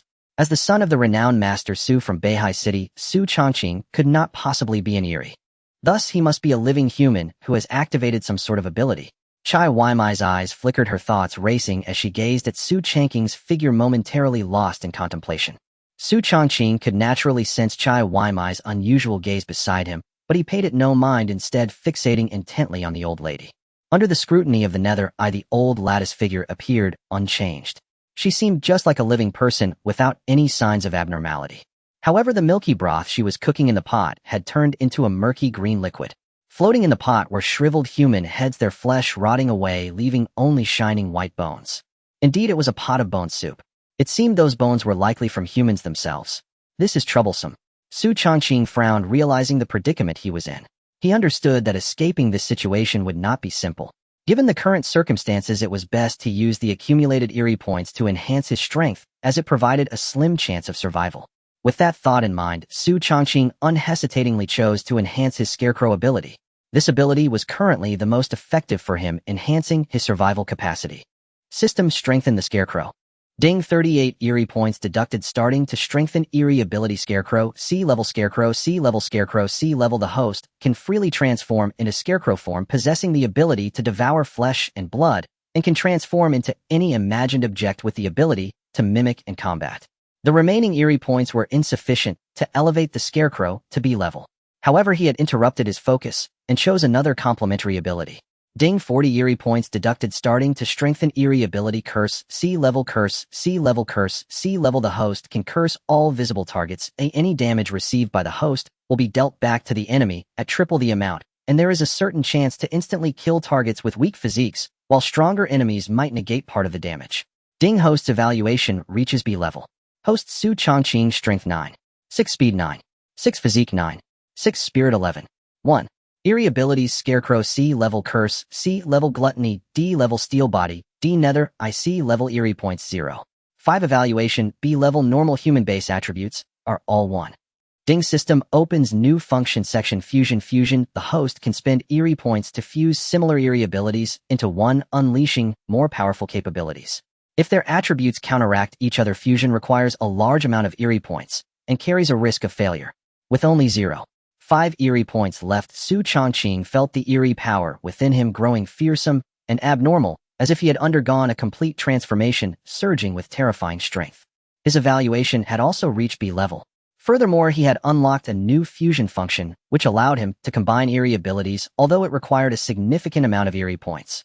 At that moment, Xu Changqing was most in need of eerie points. Thus, the new function had to be set aside. Guest, here are your wontons. The old lady placed a bowl of cooked wontons in front of the eerie creature that had been staring intently at Xu Changqing, her stiff face filled with a smile. The translucent wontons set against the milky broth and garnished with green onions made one feel an overwhelming thirst and an irresistible urge. A rich, eerie aura floated within the wontons, as if they contained some sort of benefit. The other eerie creatures around them gazed greedily at the bowl of wontons, as if they had spotted a sumptuous feast. They were eager to rush forward and snatch it for themselves. Even Xu Changqing and Chai Weimei felt a deep-seated impulse to seize it. However, due to the old lattice presence, no one dared to act recklessly. The eerie creature with the dog head and bare body suddenly had its eyes turn a deep crimson, as if provoked, and it snatched the wontons from the table, stuffing them into its mouth. Gulps. The entire bowl of wontons vanished into its belly in an instant. Its originally C-level aura suddenly swelled, as if stimulated by something terrifying. Roar. The eerie creature with the dog head and bare body let out an excited roar, its body expanding continuously, as if it had gained immense benefits. However, these benefits seemed to be inexhaustible. The initially excited roar soon turned into sheer terror. Its massive form inflated into a horrifying sphere. Boom. It exploded. A sinister energy permeated the air, resembling a dark mist reaching the heavens. The bizarre moment of the dog-headed bear was shattered by the power contained within the wonton. Before the explosion's force could spread, it was forcibly contained by an invisible barrier, preventing it from directly dispersing. Otherwise, all the oddities present and Xu Changqing would have faced the terrifying aftermath of the explosion. The self-detonation power of a powerful oddity on the verge of breaking through to grade was enough to flatten the area within dozens of miles, leaving no trace of vegetation. All living beings would be consumed by the sinister energy, either dying or transforming into new oddities. What a pity the guest is not blessed to enjoy the old lattice good stuff. The old woman chuckled coldly, her face lined with wrinkles combined with a few blackened teeth, evoking a wave of nausea. With a single breath, she summoned a whirlwind, drawing the vast, spreading sinister energy into her nostrils, a look of delight suddenly appearing on her face. Her originally wrinkled visage seemed to have received a significant benefit, becoming somewhat fairer. Suddenly, a horrifying, anguished scream emanated from her abdomen, echoing the earlier bizarre, dog-headed bear. The scream gradually diminished, fading away. It was as if she had enjoyed a sumptuous feast. Before her, only an empty dining table and a vacant white bowl remained. The surrounding diners witnessed this scene, their greedy gazes abruptly changing, with many showing expression. Instinctively wanting to stand and flee, they found themselves bound by an invisible rule, unable to. These oddities had gathered at night solely for the wontons the old woman was cooking, sensing the terrifying enhancement effect of the power within them. This was undoubtedly a fortuitous opportunity. However, the scene before them made it clear that this so-called opportunity also depended on their ability to withstand it. If one could withstand it, then it was a fortuitous opportunity. If one could not, then it was prey. At this moment, Xu Changqing's expression was grave, his gaze flickering as he silently observed the scene before him. Beside him, Chai Weimei suddenly tugged at his clothes, her eyes filled with a questioning expression. What to do? She too felt a surge of trepidation. The old woman before them now seemed like a monster that had shed its disguise, beginning to reveal her terrifying nature. All the oddities and Xu Changqing felt like meat laid on a chopping board, waiting silently for slaughter. Chai Weimei attempted to seize the moment to escape, but she was suppressed by an unprecedentedly terrifying rule, unable to even stand up. In response to Chai Weimei's pleading gaze, Xu Changqing remained calm, as if unaffected by fear or turmoil, merely shaking his head slightly. He chose to observe the situation. Even he felt there was little he could do regarding the current predicament. The rules of the oddities were the most terrifying existence. The notes left by his father hinted at very little about such oddities. The rules of the oddities must be adhered to for them to possess overwhelming, terrifying power. Any violation of these rules would result in backlash, being devoured by the very rules themselves. Each rule-bound oddity has a glimmer of survival. There would never be a situation of certain death. To find that glimmer of hope, one must learn to place oneself in peril and observe. At this moment, Xu Changqing was utilizing his underworld eye to its fullest, intently watching the old woman's every move. Guess this is your wonton. The old woman replaced the bowl and brought over a steaming bowl of freshly made wontons to a creature resembling a weasel with a lithe figure covered in yellow fur and a long tail. The weasel-like creature looked at the grotesque old woman and the steaming wontons, almost in tears. I don't want to know, I'm not eating this. Give it to someone else, I'm not in the mood for this. At this moment, it clearly just witnessed the tragic fate of the previous kind and naturally was unwilling to consume the steaming wontons before it unhesitatingly choosing to decline. In the face of the weasel's loud and vehement refusal, the gazes of the surrounding oddities, including Xu Changqing, suddenly turned towards the old woman, holding the wontons, watching for her next reaction. Could they directly refuse? If so, it would undoubtedly be a lifeline. However, no one believed the old woman would be that simple. Yet, contrary to all the diner's expectations, the old woman surprisingly did not refuse, instead agreeing with a smile. Since the guest does not wish to eat, then so be it. The diners were suddenly taken aback, not expecting that merely refusing would suffice. This also meant they could do the same. However, just as this thought surfaced, it was completely dashed by the scene that followed. Since the guest does not wish to eat, let's settle the bill with the old lady. A smile akin to a blooming chrysanthemum spread across the old woman's wrinkled face, revealing her decayed teeth. The weasel-like creature froze, evidently at a loss. As an oddity, it naturally had no money. Moreover, the old woman before them clearly did not seem like someone who would accept human currency. While the weasel-like creature was momentarily stunned, the old woman suddenly revealed a sinister smile, lightly sweeping her slotted spoon. The flesh and blood of the weasel-like creature suddenly flew apart, like paper, leaving only a translucent skeleton standing in place, gazing blankly at its own skeletal form. My flesh and blood. That is the old lattice reward. The old woman's icy smile sent chills down one's spine. The flying flesh directly soared into the boiling broth, transforming into the soup base, suddenly exuding a more tempting aroma. The remaining skeletons stood there dazed, as if controlled by some unseen force, involuntarily moving towards the pot of broth, leaping directly into it. Splash. Silence. The entire venue fell into a dead silence. All the diners were fixated on the old woman before them, as if gazing upon a demon. Even though they were oddities who delighted in torturing humans, facing such a creature that could toy with them left them feeling utterly powerless. Xu Changqing also silently observed the scene, gently patting Chai Weimai's slightly trembling wrist to offer comfort. Even at this juncture, he did not abandon his observation of the old woman's every move. Rules. Rules. As long as he could decipher her rules, he could survive. Perhaps he could even kill her. Faced with the bizarre rules, one can only utilize the powers of the rules to eliminate it, otherwise it is almost impossible. Unless you can also master the power of the rules. Otherwise, facing such rule-based anomalies is nearly unsolvable.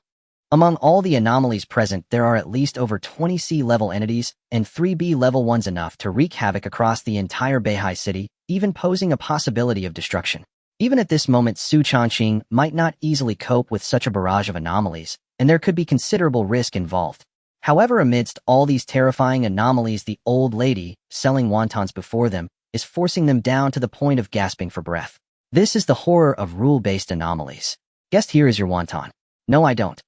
With a splatter of flesh and blood bones boiling in broth, the old lady approached the next guest with a steaming bowl of wontons, entirely ignoring the paleness of the other's face. Guest, here is the wonton you wanted. Roar, I'll eat you. A ferocious anomaly resembling a tiger tore through human skin, its sharp fangs lunging towards the old lady, the stench permeating the air. In the face of imminent death, naturally some anomalies opted for a preemptive strike.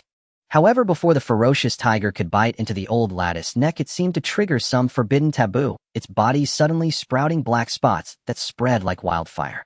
Roar. A piercing scream. The massive body of the ferocious tiger was seared into black smoke by the terrifying heat directly absorbed by the old lady, vanishing completely from this world. Soon within the entire scene, only Xu Changqing and Chai Weimai remained. The other anomalies either chose to swallow the wonton soup bursting from being overstuffed, or were consumed by the old lady.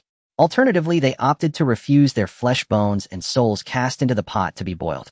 Those who dared to attack the old lady faced immediate backlash from the rules and died on the spot. Xu Changqing coldly observed the scenes of death unfolding before him, neither pleased nor saddened, as if watching an uncensored 3D action movie. Beside him, Chai Weimei felt a sense of sorrow for the fallen, unsure of how to react. Even at this moment, she saw no way to escape. She could only pin all her hopes on Xu Changqing.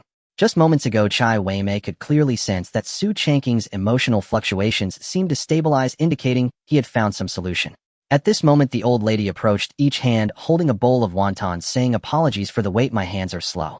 After serving the other guests, it's your turn now." Her tone seemed apologetic, yet the coldness and greed on her face grew increasingly intense, as if she had already claimed Xu Changqing and Chai Weimei as her own.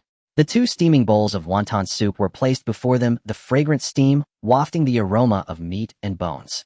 An impulse surged from within Xu Changqing and Chai Weimei, as if the bowl of wontons held immense benefits for them. Once consumed, it could grant considerable enhancement. However, the other anomalies had just clearly warned them with their own deaths. What lay before them was not a rare delicacy or opportunity, but a bowl of poisoned food. Consuming it would mean certain death. Yet refusing to eat also meant certain death. Chai Weimei felt conflicted, her mind wavering. She instinctively glanced at Xu Changqing beside her, only to find him staring intently at the old lady, entirely disregarding her thoughts. "Guess you might as well eat quickly, it will make settling the bill easier. If you delay any further, I fear I might get angry." The old lady smiled ominously, her wrinkled face adorned with a cold, terrifying grin. Chai Weimei's face revealed a hint of determination as she reached for the wonton in front of her, preparing to eat it, hoping she could hold out. However, a pair of pale, strong hands grasped her delicate wrist, causing Chai Weimei to freeze momentarily, looking at Xu Changqing's face. "The boss hasn't eaten yet, so it's not your turn." Xu Changqing spoke with an indifferent tone, almost like a reprimand. His eyes were filled with purple glimmers, fixated on the old lady, as if trying to see through her. Yet the old lady maintained her smug smile, clearly believing that Xu Changqing could not break this situation. "If the guest wants to eat first, then go ahead, but don't delay." A meaningful smile suddenly appeared on Xu Changqing's indifferent face, his gaze on the two steaming bowls of wontons revealing a deep intention. "Underestimating my ability to stall, you are mistaken." He casually picked up one bowl, disregarding the scalding heat, and expressionlessly poured it into his mouth. As the wontons and broth entered Xu Changqing's body, it seemed to ignite like a barrel of gunpowder, rapidly expanding and bursting, endless bizarre energy swirling within him. Xu Changqing's body suddenly experienced an unprecedented shock, expanding to a height of nearly 3 meters. Moreover, his power continued to rise as the terrifying heat threatened to burn him to ashes. The horrific, bizarre energy incessantly devoured his being. Boom! Xu Changqing's body exploded. Straw flew everywhere, as if he had completely vanished. Chai Weimei stared blankly at the scene before her, as if stunned. Unable to believe that Xu Changqing had died just like that. What a shame, the old lattice good stuff has been wasted again. The old lady feigned a sigh, preparing to absorb the energy that would emerge after Xu Changqing's death. However, her expression suddenly stiffened, the expected bizarre energy did not appear. Instead, the flying straw coalesced once more, transforming into Xu Changqing's figure, returning to the original spot, his hollow eyes seemingly filled with mocking laughter as they stared at her. "Boss, your soup is quite good." Ding, the host has consumed the Yellow Springs soup, absorbing part of its effects, gaining 25 bizarre points. Yellow Springs soup, a medicinal soup crafted by the spirits of the 9 nether Yellow Springs with astonishing effects. Consuming it carelessly may lead to explosive death, but may also grant benefits from the Yellow Springs. Upon hearing the system's prompt, Xu Changqing let out a sudden sigh of relief, his eyes instantly ablaze with excitement. Just as he had guessed, this bowl of wontons indeed had issues. However, as long as he could withstand the terrifying effects it brought, he would reap significant benefits. The old lattice expression turned frigid, her face darkening as she looked at Xu Changqing. "Guest, since you've eaten enough then. Who says I'm full?" Xu Changqing glared coldly at the old lady. Without a second thought, he picked up the wonton soup meant for Chai Weimei. In front of their incredulous gazes, he again gulped it down. Boom! He self-exploded once more. Chai Weimei was stunned, her red lips slightly parted as she gazed in disbelief at the scene before her, which had once again transformed into a sky full of straw. For a moment, she didn't know how to react. However, the only thing she could discern was that Xu Changqing's recent actions were undoubtedly to protect her. This thought brought a warm current blooming in her heart. Ever since she had become a vengeful spirit clad in red, all her feelings from her past life had been erased. Yet now there was still someone who treated her so well. Incredibly, she who should have been devoid of emotional fluctuations suddenly felt a stirring within her heart. Suddenly, the flying straw seemed to come alive, gathering and merging once more to form a humanoid scarecrow that returned to its original position.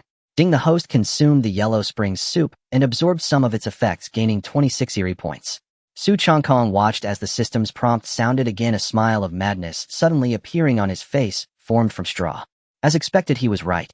The yellow spring soup was a great supplement for other Eerie beings, but they could not endure it and would ultimately explode, turning into Eerie energy.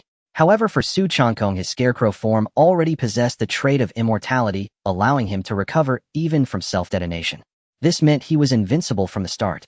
A bowl of yellow spring soup contained terrifying Eerie energy of at least 100 points, or even higher. Yet Xu Changqing chose to self-detonate before the effects of the yellow spring soup had fully manifested. Logically, he should not have absorbed any effects. But he possessed the ability of gluttony. With the formidable absorption power of gluttony, he forcibly absorbed some of the effects. Though it was less than a third, the remaining effects were wasted entirely. Yet it was still a considerable gain. The items sold by the old lady were indeed valuable, and they truly offered tremendous benefits for Eerie beings. As long as one could endure it, it was a great opportunity. If one couldn't endure it, then it would be disastrous. Normally, an Eerie being of grade, if able to consume a bowl of yellow springs soup completely and digest, it could potentially break through and easily reach grade. However, under normal circumstances, such things were not something low-level Eerie beings could touch. A single misstep could lead to death. Yet for Xu Changqing, the yellow spring soup was just right. Unfortunately, his foundational attributes were still too low to absorb all the effects. However, he could endure the threat of self-detonation and expel most of the effects, leaving only a portion for this. Undoubtedly made him a bug, forcefully cracking the threat of death. If only my physical attributes could reach above 30, I should be able to fully withstand the power of the yellow spring soup and digest it completely rather than exploding and wasting other effects. Although the Eerie abilities are powerful, one must also have a strong physical constitution to support and unleash true power. The old lady looked at Xu Changqing, her eyes now chillingly cold. She never expected this little brat to consume 2 bowls of her yellow spring soup in a row. She had killed countless customers to gather their flesh and blood and Eerie energy to create it, making its effects extremely domineering. To completely absorb all the effects, only in a grade Eerie being or an awakened one could barely. Yet this little brat had used an unbelievable method to only absorb part of the effects, forcibly expelling the rest and wasting it. It was akin to someone buying 10 bowls of spicy soup, taking a sip and pouring 1 bowl away, sipping again only to pour another bowl away. In total, they hardly drank anything and wasted the rest. This was undoubtedly like stabbing a knife into her heart. Such a waste. Customer, you bring me a... Xu Changqing interrupted the old lady, his expression fierce, placing the bowl in front of her. At this moment, he already knew the benefits of the yellow spring soup and could gain considerable profits. How could he let it go so easily? Moreover, at this moment, he had also grasped the rules of the Eerie phenomena before him. Customer, do not go too far. The old lady's face suddenly turned terrifyingly grim, her wrinkles revealing tiny eyes that multiplied and covered her entire face, her body emanating countless tendrils, transforming her into a grotesque monster. An unprecedented sense of oppression radiated from her, as if a storm were about to engulf Xu Changqing's enchanting face suddenly reflected fear, as if she had been struck by some deep-seated terror from her soul. Xu Changqing remained unperturbed, instinctively shielding Chai Wei-mei with his body, his gaze sharp as he stared unflinchingly at the terrifying old lady. Is intimidating customers your way of doing business? Do you think you can bully the weak with your store? Do not forget your own rules. Should you violate them, you can imagine the consequences. Faced with Xu Changqing's chilling words, the old lady's terrifying exterior froze momentarily, as if bound by some rule, and she reverted to her original form. Her pale eyes fixed intensely on Xu Changqing, as if wanting to remember him completely. You actually understand the rules. At this moment, the old lady regretted it. What had begun as an ordinary hunt had not even included an grade target. She had thought it was foolproof. Yet unexpectedly, a freak had emerged. Although he had just broken through to grade, he possessed special abilities and understood the operation of the rules, which had undeniably cornered her. As previously stated, the reason rule-based Eerie beings are powerful and nearly unsolvable is due to their self-operating rules. The old lady could easily suppress dozens of Eerie beings present and toy with them at will. It was all because of the existence of rules. As long as a customer could not drink the yellow spring soup, their life belonged to her. If a customer chose to refuse the yellow spring soup, they had to pay with their life as compensation. Only by being able to drink the yellow spring soup and remain unharmed could one leave alive. And Xu Changqing, who had consumed 2 bowls of yellow spring soup, had undoubtedly broken her rules, making it impossible for her to harm him in the slightest. Customer, the young lady beside you has not yet drunk. The old lady attempted to bypass Xu Changqing, aiming at the rear where Chai Weimei stood. But how could Xu Changqing allow her to have her way? Nonsense, I haven't even had enough to eat, and you want to turn to someone else. Do you believe I will smash your stall? Xu Changqing slammed the table, standing up and kicking it over. His expression was cold as he looked domineeringly at the old lady before him. At this moment, since he had consumed the yellow spring soup and had not died, he felt the rule power that had been suppressing him vanish completely. Having grasped the rules of the rule Eerie before him, he now had the confidence to take the offensive. Tonight he would thoroughly drain this old hag's stock. He felt he was losing out. After all, those were pure Eerie points. What to do in the face of brutal and terrifying anomalies? Naturally, one must be even more brutal and vicious. Since ancient times, evil has always had its match. When a person turns evil, even the anomalies tremble. At this moment, Xu Changqing was in such a state, having thoroughly grasped the weak points of the old lady before him and understood her rules. Now it was his turn to assert his dominance. Faced with Xu Changqing's demands, the old lady ultimately yielded. According to the rules, she truly could not refuse a guest's request for food. She could only scowl and continue ladling the yellow spring soup. Bang, bang, bang. The continuous self-explosions had seemingly become a norm. The flying straw quickly reformed, directly transforming into a human shape, and then began to gulp down the yellow spring soup from the table. At this moment, Xu Changqing seemed utterly unconcerned by the pain of the explosions, resembling a greedy, ferocious tiger, continuously pouring bowl after bowl of yellow spring soup into his belly until he was bursting. Beside him, Chai Weimei stared blankly, unsure of how to react. Meanwhile, the old lattice, originally cold face had turned as black as the bottom of a pot, clutching the ladle in her hand, wishing she could smash the straw man's head. The yellow spring soup she had spent years brewing was nearly finished off by this little rascal in one go. This was her savings over the years. Moreover, this little rascal was also absorbing some of the effects while wasting the rest. Xu Changqing could naturally feel the old lattice resentment. However, for him, everything was illusory. The white and bizarre points were what truly mattered. Just do it. As bowl after bowl of yellow spring soup poured in, the bizarre points surged. Ding, the host consumes yellow spring soup, absorbs some medicinal effects, and gains 23 bizarre points. Ding, the host consumes yellow spring soup, absorbs some medicinal effects, and gains 22 bizarre. Ding, the host consumes yellow spring soup, absorbs some medicinal effects, and gains 24 bizarre points. Ding, the host consumes yellow spring soup, absorbs some medicinal effects, and gains 26 bizarre points. Burp. Boss, another bowl. Xu Changqing burped, exhaling a puff of foul air as he pushed the clean white bowl forward. Even with the gluttony ability and a stomach that could never be full, faced with the continuous self-explosions of the yellow spring soup, even with gluttony activated, he felt an unusual sense of fullness. Moreover, the massive bizarre points from the attribute template made a satisfied smile appear in his eyes. Bizarre points 280, this was an amount he had never even imagined. Even the bizarre creatures he had hunted before hadn't earned him this much. The old lattice, originally ugly and fierce face, now seemed kinder in Xu Changqing's eyes like a benevolent deity. This was no bizarre creature. This was clearly a big fat sheep. If he didn't grab it and fleece the sheep, he would feel it was a loss. Guess the materials that this old woman has accumulated over the years have been used up, there are none left. The old lattice face, once as black as coal, now bore signs of paleness and weakness, swaying unsteadily, no longer the arrogant figure she had been earlier. The yellow spring soup she had accumulated for several years was originally intended to evolve her own rule abilities, but it had all been consumed by this little brat. At this moment, she regretted why she had stopped this calamity. This was not just a prey presented to her. This was a calamity. Now she only hoped to quickly send away this calamity before her, out of sight and out of mind. However, what came next was Xu Changqing's vivid demonstration of what it meant to bring evil. No materials left. What were those soups made from? The yellow spring soup is naturally made from the blood, flesh, and souls of the bizarre. Now this old woman has none left. Boss, but aren't you a bizarre creature? You can also make yellow spring soup. The old lattice eyes suddenly narrowed, staring intensely at the straw man before her. Her sharp gaze seemed like a sword aimed to cleave his head. This little brat was indeed ruthless, daring. What did you say? I said your blood, flesh, and soul are also materials for yellow spring soup. Xu Changqing looked at her with a cheerful smile, as if unaffected by her sharp gaze, casually uttering devilish words. Don't forget the guest is God. The old lattice pale eyes suddenly filled with bloodshot veins, her body trembling, as if she were holding back the urge to crush this ignorant fool before her.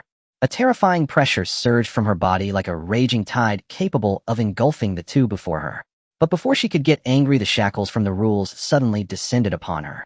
The once terrifying pressure from the old lady instantly dissipated as if it had never existed, and the bloodshot veins in her pale eyes also quickly faded. Her whole body seemed like a puppet on strings, expressionless as she tore off her left arm, which suddenly transformed into an almost tangible bizarre energy.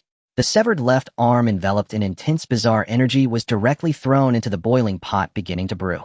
A fragrant aroma far surpassing before wafted from the pot. Soon a steaming bowl of aromatic yellow spring soup was served. Please enjoy, guest. I hope you can drink this bowl of soup. The old lady's face was pale, enduring the excruciating pain of her torn left arm, her gaze cold as she looked at Xu Changqing, wishing she could annihilate him entirely. Faced with the almost tangible murderous intent, Xu Changqing was equally unyielding, his eyes dark as he stared at the old lady's incomplete body, a ferocious smile appearing on his face. I have a big appetite, but I wonder how many bowls of yellow spring soup your blood, flesh, and soul can make. After saying this, Xu Changqing no longer paid attention to the old lady's pale face. He directly focused on the yellow spring soup in front of him, raising it decisively and drinking it all in one go. A terrifying bizarre energy surged from within him, rapidly spreading and blooming. Bang! Ding! The host consumes advanced yellow spring soup, absorbs some medicinal effects, and randomly selects one bizarre ability for mutation. Ding! Nether I see grade 9 nether ghost. I see grade 9 nether ghost. I see grade originating from the true eyes of the ghost gods in the 9 nether, possessing boundless power, can peer into yin and yang, investigate the 8 trigrams, break illusions, set feng shui, and shock the netherworld, having a coercive effect against all disguises and illusions, and intimidating the target's soul. Xu Changqing's eyes suddenly shifted, revealing a hint of excitement. The advanced yellow spring soup had actually mutated the nether eye into the 9 nether ghost eye. Its effects had instantly elevated to a whole new level. This was undoubtedly a worthwhile deal. Xu Changqing looked at the old lady with a suddenly greedy gaze. Since the nether eye could mutate and become even more terrifying, did that mean other abilities could also undergo mutations? At this moment, the old lady felt a tremor at Xu Changqing's insatiable gaze, experiencing a profound sense of fear from within. This guy was likely preparing to eat her. My life is over. Just as the old lady felt despair, a brilliant ray of sunlight suddenly shone down to the ground. After a night of turmoil, dawn was beginning to break. Her expression instantly relaxed, as if freed from bondage. Her body began to gradually fade and dissipate. Kid, I remember you. Xu Changqing's expression changed slightly as the wonton stall and the old lady abruptly vanished, even the table and chairs they sat on instantly disappearing. It was as if it had all just been a dream. What a pity. Xu Changqing gazed at the empty street before him as the sunlight began to shine brilliantly, a flicker of disappointment flickering in his eyes. This strange rule of the old lady would vanish at sunrise, not allowing itself to remain in place. Undoubtedly, it was also part of the rules. However, he realized too late. This undoubtedly inflicted a tremendous loss upon him. Even at that moment, with the scorching sunlight shining upon him, it could not warm his icy heart. What a huge loss. His mood at this moment felt as if he had lost hundreds of small goals. His heart ached unbearably. The strange rule's left arm alone could mutate the underworld eye into the 9 nether ghost eye. If only he could consume that strange rule. All the bizarre abilities he possessed could at least undergo a transformation, becoming even stronger. At that time, his combat power would undergo a tremendous change. However, it was all too late. It had actually escaped. As for the final thread of the strange rule, Xu Changqing declared that he was still craving its body. If you have the ability, don't run. Let's have a direct duel. I won't let you escape. Well, as long as I am in this city, there will be a chance to meet again. However, I also need to enhance my physical attributes, otherwise it will be difficult to fully utilize the effects of my strange abilities. The body is the foundation of everything, allowing for the complete digestion of all benefits. Xu Changqing's expression was indifferent as he released the Scarecrow form, transforming back into his flesh and blood body, his eyes still holding a trace of lingering excitement. Tonight's harvest was truly bountiful. It surpassed all previous accumulations. However, beside him, Chai Weimei was already stunned, having witnessed such a grand spectacle all night, nearly overturning her understanding. The boss beside her appeared handsome and amiable, resembling a gentleman. Yet when faced with the bizarre, he acted like a bandit. He was more ruthless than the bizarre, constantly craving others' bodies. He looked fierce and tyrannical, utterly lawless. Yet she quite liked him. At least she felt an overwhelming sense of security. In Beihai City, the Investigation Bureau. All the bazaar in the South City district disappeared overnight, suspected to have been forcefully cleared by Xu Changqing. Chun Beixian looked at the intelligence presented by his subordinate, his eyes brightening slightly, the corners of his mouth curling up. Sure enough, as the son of Master Xu, his perspective and mindset are different. Last time, he sent Lu Sheng with a millennium-old mountain ginseng as a gift intending to cultivate their relationship. In a blink, he had cleared all the bazaar in the South City district, saving the investigation bureau a lot of effort and allowing them to allocate more manpower. However, this seemingly ordinary action actually counterbalanced the favor from the last gift of the millennium-old mountain ginseng. Chun Beixian quickly made his own interpretation of the information presented. It was evident that Xu Changqing swept away all the bazaar in the South City district overnight clearly because he had sent Lu Sheng with the millennium-old mountain ginseng last time. The other party clearly believed in reciprocity and did not intend to get too involved with the investigation bureau. Thus, this action served as a response. This undoubtedly made Chun Beixian both delighted and helpless. Although Xu Changqing was unwilling to get close to the investigation bureau, he had enough perspective and mindset to provide a corresponding response. This was indeed a good thing. As the director of the Beihai City Investigation Bureau and a local authority, Chun Baixian's ideological awareness was undoubtedly very high. Normally, his conjecture should be correct.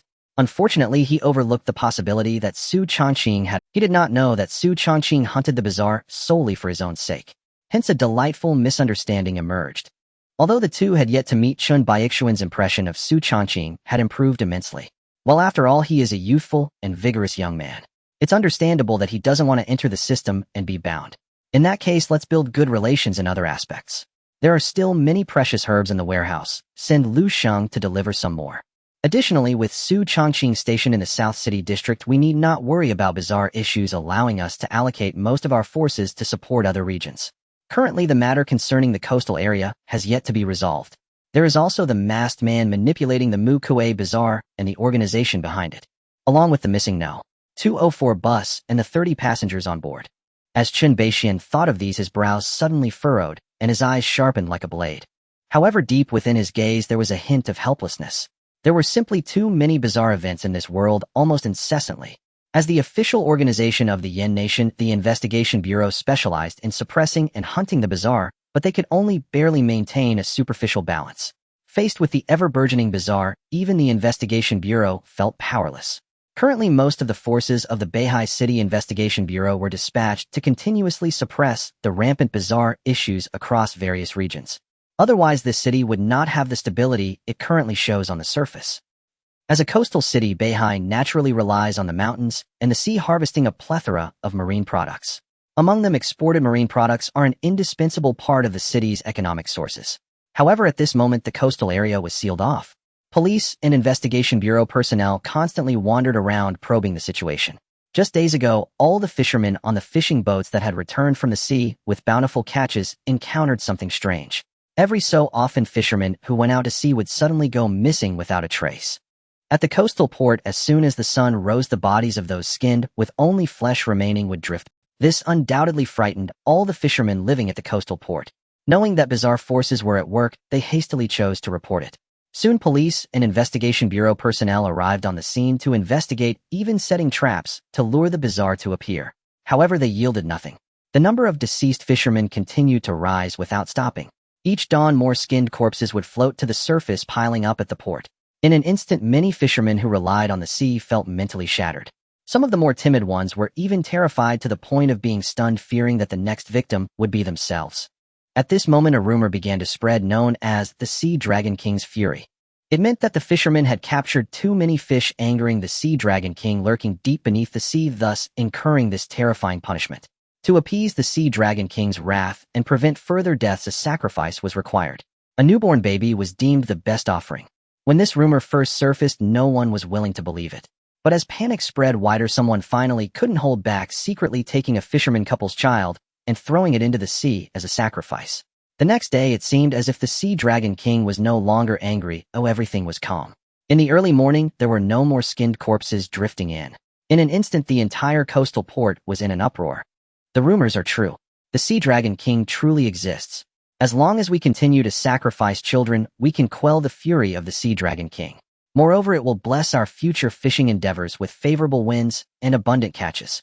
Under the dual pressures of fear and greed, many irrational fishermen prepared to offer more children as sacrifices to be sunk into the river in hopes of completely appeasing the Sea Dragon King's wrath and satisfying their own selfish desires.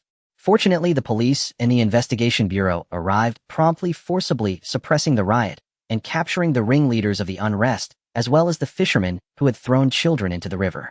However, before they could identify the person spreading the rumors, death once again descended upon the coastal port. Skinned corpses reappeared.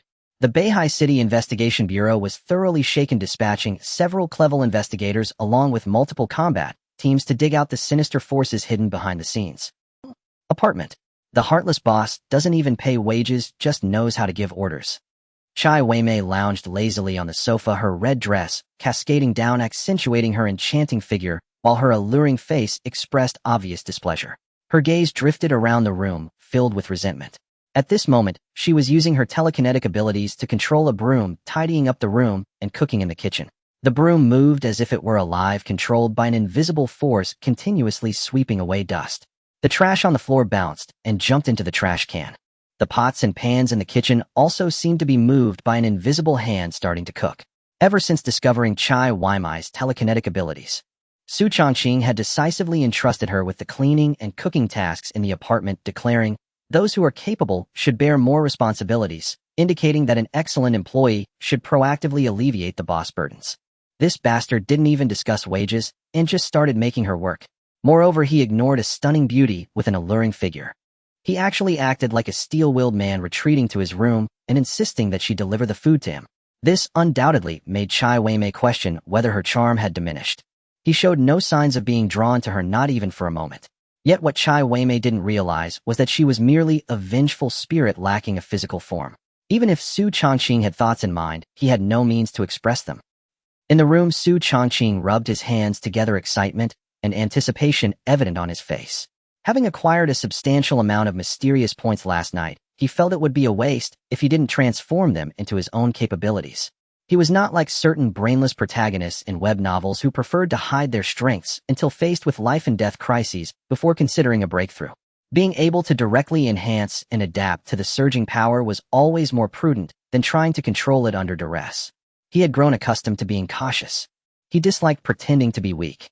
A fierce tiger should not disguise itself as a fat pig only to be humiliated and then reveal its true self. That would be utterly ridiculous. Moreover, the previously added fusion feature from the system had been something he had long anticipated. It allowed him to merge two strange abilities into one powerful capability. This was undoubtedly a formidable feature. System, activate the fusion function. Ding, fusion function activated. Please select the abilities to merge. Scarecrow and Curse. Xu Changqing unhesitatingly chose these two strange abilities. In his view, the compatibility between these two abilities was definitely not low. These two abilities had always been ones he used in combination, and their frequency of cooperation was also. Ding detected that the compatibility of Scarecrow and Curse has reached 98. Proceed with the fusion using 150 mysterious points. The fusion degree of the two strange abilities had reached 98. Clearly, the adaptability between the two was very high. Yes. Xu Changqing unhesitatingly chose to fuse. At this moment, he was financially abundant, naturally unconcerned about spending 150 mysterious points to directly undergo fusion and acquire a more powerful ability. Ding, 150 mysterious points deducted, beginning fusion. Ding, fusion successful. Ding, congratulations to the host for obtaining a new ability, Curse Scarecrow. See Curse Scarecrow. See, the host can freely transform into the Curse Scarecrow form, possessing characteristics such as immortality, cursing, mimicking, and enlarging. Immortality, immune to all physical damage including, but not limited to, firearms, blades, and impacts, possessing terrifying regenerative capabilities. Curse can inflict curses on targets with any damage received by the host being reflected back to the target at 5 times the amount. Mimicking can transform into any object or living being that the host has seen. Devouring can consume all flesh and blood to enhance the strength of the cursed Scarecrow's body.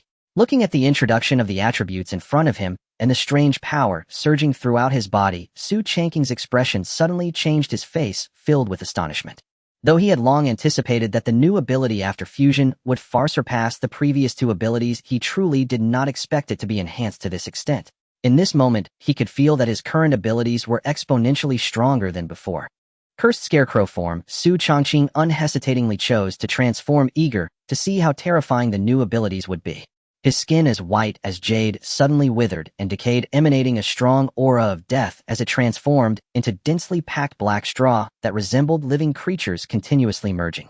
His body swelled and transformed with strands of thick death energy enveloping him, creating an overwhelming sense of fear that emanated from death.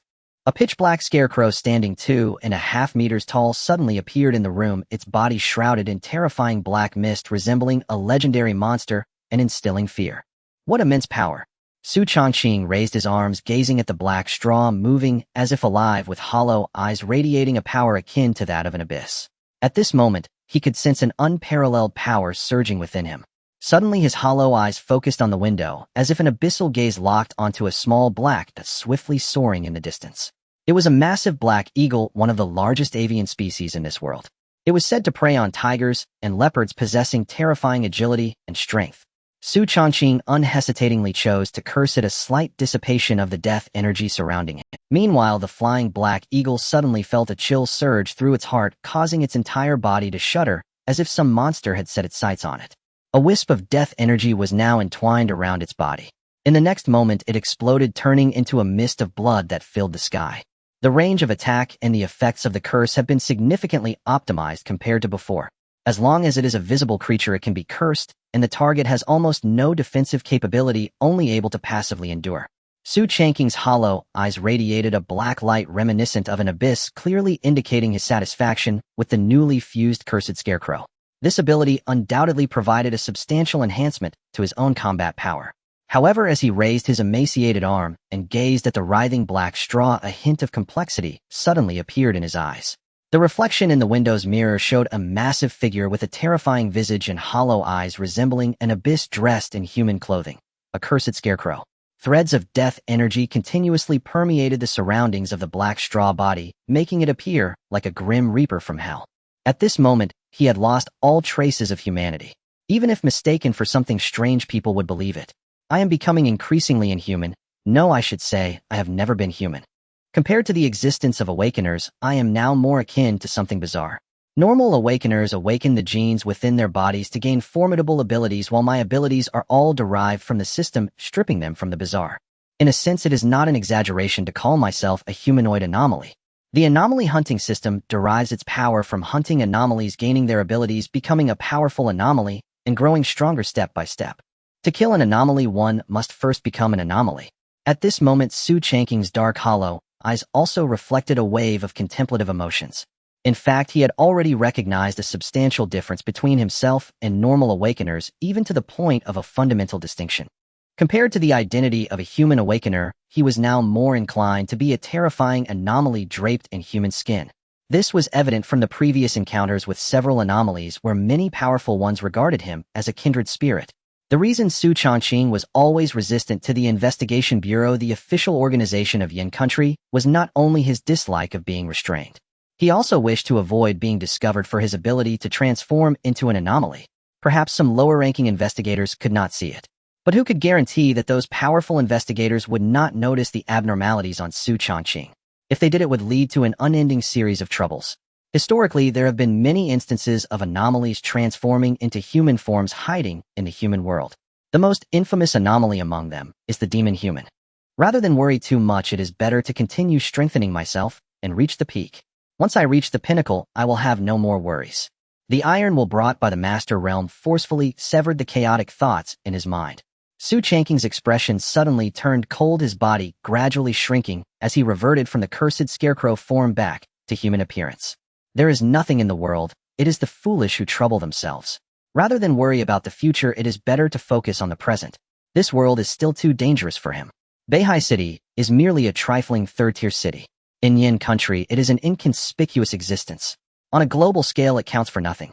It is said that in certain countries where anomalies run rampant, humans are almost treated as livestock directly raised by anomalies. Besides having to provide fresh blood and flesh for the anomalies to devour, the remaining task is to continuously reproduce offspring to ensure a steady supply of blood food for the anomalies. In places like Sakura country, anomalies are even regarded as deities to be worshipped. They can even reach a tacit contract with powerful anomalies through the continuous provision of blood food. By fulfilling all the demands of the anomalies, they can exchange for peace. Anomalies only need to stay in the shrine, and enough young boys and girls will be delivered to them. Both sides can achieve a win-win situation. Such occurrences are not uncommon worldwide. Thus, it is clear that the waters of this world run deep. At this moment, he still intends to continue strengthening. System strengthened the cursed scarecrow. Ding, insufficient anomaly points. The system's notification sound rang out. Xu Changqing frowned, not expecting such a situation to arise. To upgrade the cursed Scarecrow to B grade requires 150 anomaly points. This is undoubtedly a high price. However, considering the terrifying power of the cursed Scarecrow at this moment, it is acceptable. Since that is the case, Xu Changqing directly looked at other anomaly abilities preparing to strengthen something else. He could not just leave 130 anomaly points unspent without a purpose. He must transform them into his own power to feel at ease. Currently, there are still 3 abilities. Gluttony D grade, Steel Bones D9, Nether Ghost Eyes C grade. Looking at the 3 floating anomaly abilities before him, Xu Changqing chose to enhance the Gluttony ability without hesitation. This ability pertains to the enhancement of his physical attributes and is crucial. It is truly a divine skill. Previously, Xu Changqing gained significant benefits from the Huangquan soup, and the Gluttony ability played a vital role. System strengthened Gluttony. Ding 30 anomaly points deducted starting to enhance the anomaly ability Gluttony D grade Gluttony C grade. Ding 60 anomaly points deducted starting to enhance the anomaly ability Gluttony C grade Gluttony C grade Gluttony C grade. Upon activation of this ability, the host will gain the special enhancement of Hungry Ghost Possession and acquire the Devour trait capable of swallowing all living and non-living things to enhance oneself with terrifying effects. Xu Changqing felt as if his physique was undergoing a special transformation, with his stomach's digestive ability seemingly receiving a terrifying boost. An extreme sense of hunger suddenly surged in his heart. He glanced at the half-meter tall steel chandelier beside him and pulled it over, shoving it into his mouth. Rip! Crack! His mouth stretched to a terrifying extent, revealing sharp teeth that effortlessly tore the steel chandelier into fragments, swallowing it without chewing. The terrifying digestive ability suddenly activated, consuming it entirely. Ding, the host activated the Gluttony ability, devoured the steel chandelier, recovering some stamina, physique attribute 0.00001. A strange sense of satisfaction surged in his heart. His stamina also inexplicably increased slightly. Xu Changqing's gaze flickered as he looked at the attribute template prompt, somewhat astonished. The Gluttony ability is indeed a divine skill. Through the consumption of an ordinary object like a steel chandelier, he could quickly recover stamina and increase a portion of his physique attributes. Although the increase in attributes is minimal, little by little it adds up. This is equivalent to having a constantly growing ability. Moreover, he can also devour rare metals and precious herbs for enhancement. As for the matter of precious metals and rare herbs, Xu Changqing had concrete plans. To obtain these valuable resources, a significant amount of wealth was naturally required. Although he currently had a small target of 100 million, it was evidently impossible to continuously supply rare metals and precious medicines. However, previously he had signed a special contract with Yunruashi. She could leverage his fame to establish a high-end villa community, and half of her profits would serve as Xu Changqing's compensation. He could at least secure a substantial dividend every year, which was just enough for this purpose. After continuously enhancing his Gluttony ability to C grade, there were still 40-odd points remaining in the attribute template. He had no intention of saving them and unhesitatingly chose to strengthen the reinforced body ability. This ability would provide Xu Changqing with impressive defense and strength. It would also partially weaken the fiery weakness of the cursed Scarecrow. For Xu Changqing, this was also a very practical ability. Ding, 25-odd points have been deducted, beginning enhancement of the bizarre ability Reinforced Body D grade, Reinforced Body C grade. Reinforced Body C grade, the host will gain fleshly defenses akin to reinforced steel, significantly increasing physical strength, allowing him to easily withstand the impact of bullets and possessing some metallic characteristics. Xu Changqing felt a sudden surge of power within him, his eyes narrowing slightly, as if experiencing the terrifying force akin to raging waves. Originally smooth skin resembling white jade gradually became covered in a deep black iron hue, instantly transforming him into a colossal iron giant. The terrifying defense and surging strength once again made him feel the horror of this bizarre ability. System Attribute Template. Host Xu Changqing. Strength 9. 6. Speed 9. 6. Constitution 9. 6. Spirit 11. 1. Bizarre abilities: Cursed Scarecrow C grade, Gluttony C grade, Reinforced Body C grade 9, Nether Ghost I C grade. Bizarre points 15. Rating B grade. Normal people's basic attributes are all 1. Despite continuous enhancements, the system's evaluation of him remained at B grade without any further increase. It can be seen that compared to the initially low levels, he had begun to touch upon the mid to high-end powers of this world. Advancing further was not that simple. Those who could reach B grade as awakeners and bizarre entities were generally tough characters, possessing combat abilities and strategies far beyond the ordinary.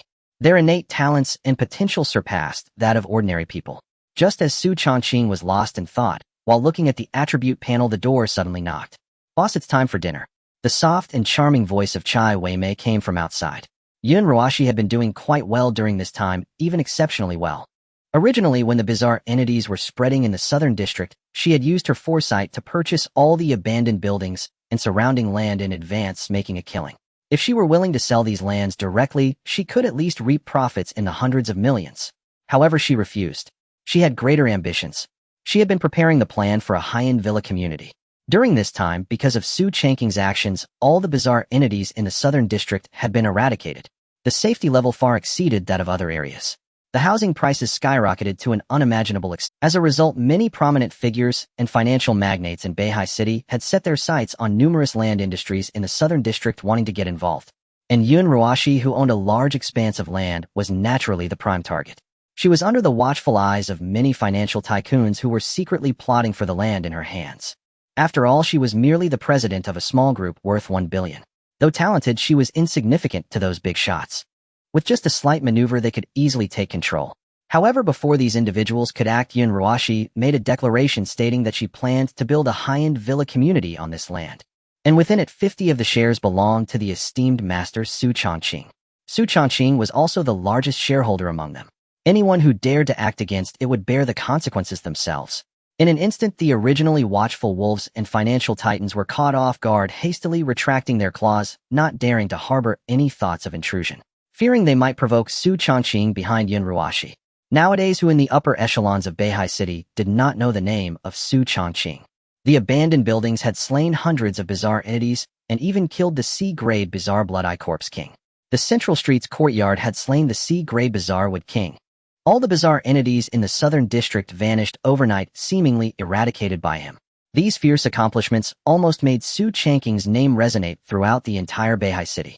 It was said that even the higher-ups of the Beihai City Investigation Bureau were inclined to recruit him.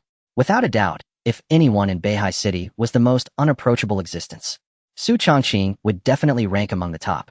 Moreover, most importantly, behind Xu Changqing stood an even more terrifying figure, Master Xu. That was a true big shot. Even rule-type bizarre entities could be directly subdued by him. Those so-called big shots and financial magnates might hold unparalleled intimidation over some ordinary citizens, but in front of Xu Changqing they were no different from ants. No matter how powerful and influential you were, you could not confront a strong individual wielding extraordinary power. If by chance you touched Xu Changqing's cake, you might not even know how you would meet your end. Therefore, during this time, Yun Ruaxi's plan for the high-end villa community was being carried out at a remarkably swift pace.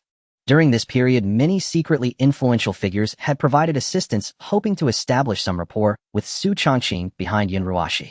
In the eyes of many, Yun Ruashi, a mere female president, normally would not be able to establish a significant relationship with Xu Changqing. The only possibility was that Yun Ruashi had an identity, such as his lover. President Yun, currently 20 engineering teams have completed over half of the villa community's construction, and it should be finished by next month at the earliest. In addition, many chairpersons and shareholders of large corporations have already pre-ordered villas in the community and paid the full amount directly. Currently, the liquid funds available to the group have surpassed 10 billion, and there are still many. Yun Ruashi directly interrupted the secretary's report, her delicate fingers tapping on the table, her beautiful face full of authority and dominance. The company's liquid funds should first withdraw 5 billion and aim to collect high-quality herbs and precious metals as quickly as possible. I have great use for them. Withdraw 5 billion. Half of the liquid funds. Acquire rare metals and precious medicines. The female secretary's face turned pale, revealing a look of difficulty, her eyes filled with disbelief. She hurriedly advised President Yun, if you withdraw so much capital all at once, many of Tianhai Group's operations will be suspended and the other shareholders will. The female secretary had not finished speaking when she suddenly felt a chilling gaze fixed upon her, a certain nuance within it causing her heart to tremble as if she had fallen into an ice cave. This is bad. She has committed a major workplace taboo. As a personal secretary, she should only be responsible for conveying Yun Ruaxi's orders. As for advising, such things should never come from her mouth. She only needs to pass on the orders. It is known that Yun Ruashi rose from obscurity, building the Tianhai Group over 10 years, becoming a renowned female powerhouse in Beihai City. What she relied on was her foresight and decisive action. In Tianhai Group, her words are the greatest. President Yun, I was wrong, I shouldn't have. Considering your many years of service, I'll let it go this time. If there's a next time, you'll be packing your things and leaving. Yun Ruox's face was as cold as ice, her gaze sharp and her tone frigid. As the female president of Tianhai Group, the domineering aura she exuded was suffocating for the secretary. She quickly lowered her head in acknowledgement and hurriedly left the room to convey Yun Ruox's orders. After the secretary left, the icy demeanor of Yun Ruoxi began to ease. She took out her phone, opened the contacts, and looked at a particular phone number. In her enchanting eyes, a hint of ambiguous tenderness and complexity surfaced. The reason she needed to withdraw half of Tianhai Group's funds to purchase rare metals and precious medicines stemmed from a phone call she received from Xu Changqing last night. Last night, just as she was about to sleep, she unexpectedly received a call from Xu Changqing. For some reason, she felt a sudden rush of excitement. It nearly caused her to misunderstand the tasks Xu Changqing had entrusted to her. She was extremely serious about the matters regarding rare metals and precious medicines. She was even willing to withdraw half of the group's liquid funds to purchase them just to win Xu Changqing's favor. What the female secretary instinctively advised just now was simply a direct clash. If it weren't for the fact that she had been with her for so many years, she would have already been sent packing. To be honest, how obsessed or fond could Yun Ruoxi be of Xu Changqing? It was not that exaggerated. Undeniably, she indeed had feelings for Xu Changqing, but it was not to the extent of disregarding everything. What she was more enamored with was the immense sense of security and protection that Xu Changqing brought. During this time, relying on Xu Changqing's name as her backing. Almost all the influential figures in Beihai City treated her with great respect and even offered assistance multiple times. Her high-end villa project progressed smoothly, encountering no obstacles at all. Even the figures she had to look up to previously would choose to treat her equally and even try to please her. She knew that these people were not flattering her, but were flattering Xu Changqing behind her. What does it matter if they hold power? In this world rife with deceit, only strength is the true essence. A mere word from Xu Changqing could outweigh all her lifelong efforts. Thus, while rumors spread that she was Xu Changqing's secret lover, she subconsciously did not deny or refute. Perhaps deep down in her heart, she harbored such thoughts. At this moment, she was somewhat enamored with having a powerful man behind her who could shield everything. Indeed, I am also a person who craves vanity. Yun Ruox's face revealed a complex and conflicted expression, but in the end it transformed into calmness. In this world, there are not so many romantic entanglements. It ultimately leads to interests. President Yun Lin Hu, the chairman of Lin Group, has come. He hopes to meet you to apologize for the previous disturbances caused by Lin Tianxiu. The female secretary knocked on the door, received permission, and walked in. She approached Yun Ruoxi, and Yun Ruox's eyes suddenly turned sharp, her face icy, and her lips curled into a cold smile. I haven't even settled accounts with Lin Group, and this old man is already eager to come knocking. She hadn't forgotten about Lin Tianqiang's previous drugging and malicious intentions. Although Lin Tianxiang was already dead, this debt was far from settled. Lin Hu, this old man coming here now, is likely to apologize for his deceased son. But how could she agree? A son's debt must be repaid by his father. Just as the Su family's demon-slaying office had just opened, it welcomed visitors from the Investigation Bureau. Little Master Su, this is a token of appreciation from the higher-ups of the Investigation Bureau for your outstanding contributions to Beihai City during this time. Lu Shang carried a large box of items, wearing a smile with a hint of flattery on his face. Compared to his previous address, he was now much more courteous and seemed to be trying to please. So much so that Xu Changqing was somewhat surprised by the rapid change in his attitude. After all, previously Lu Shang had acted as if they were equals, but now he treated him as a superior.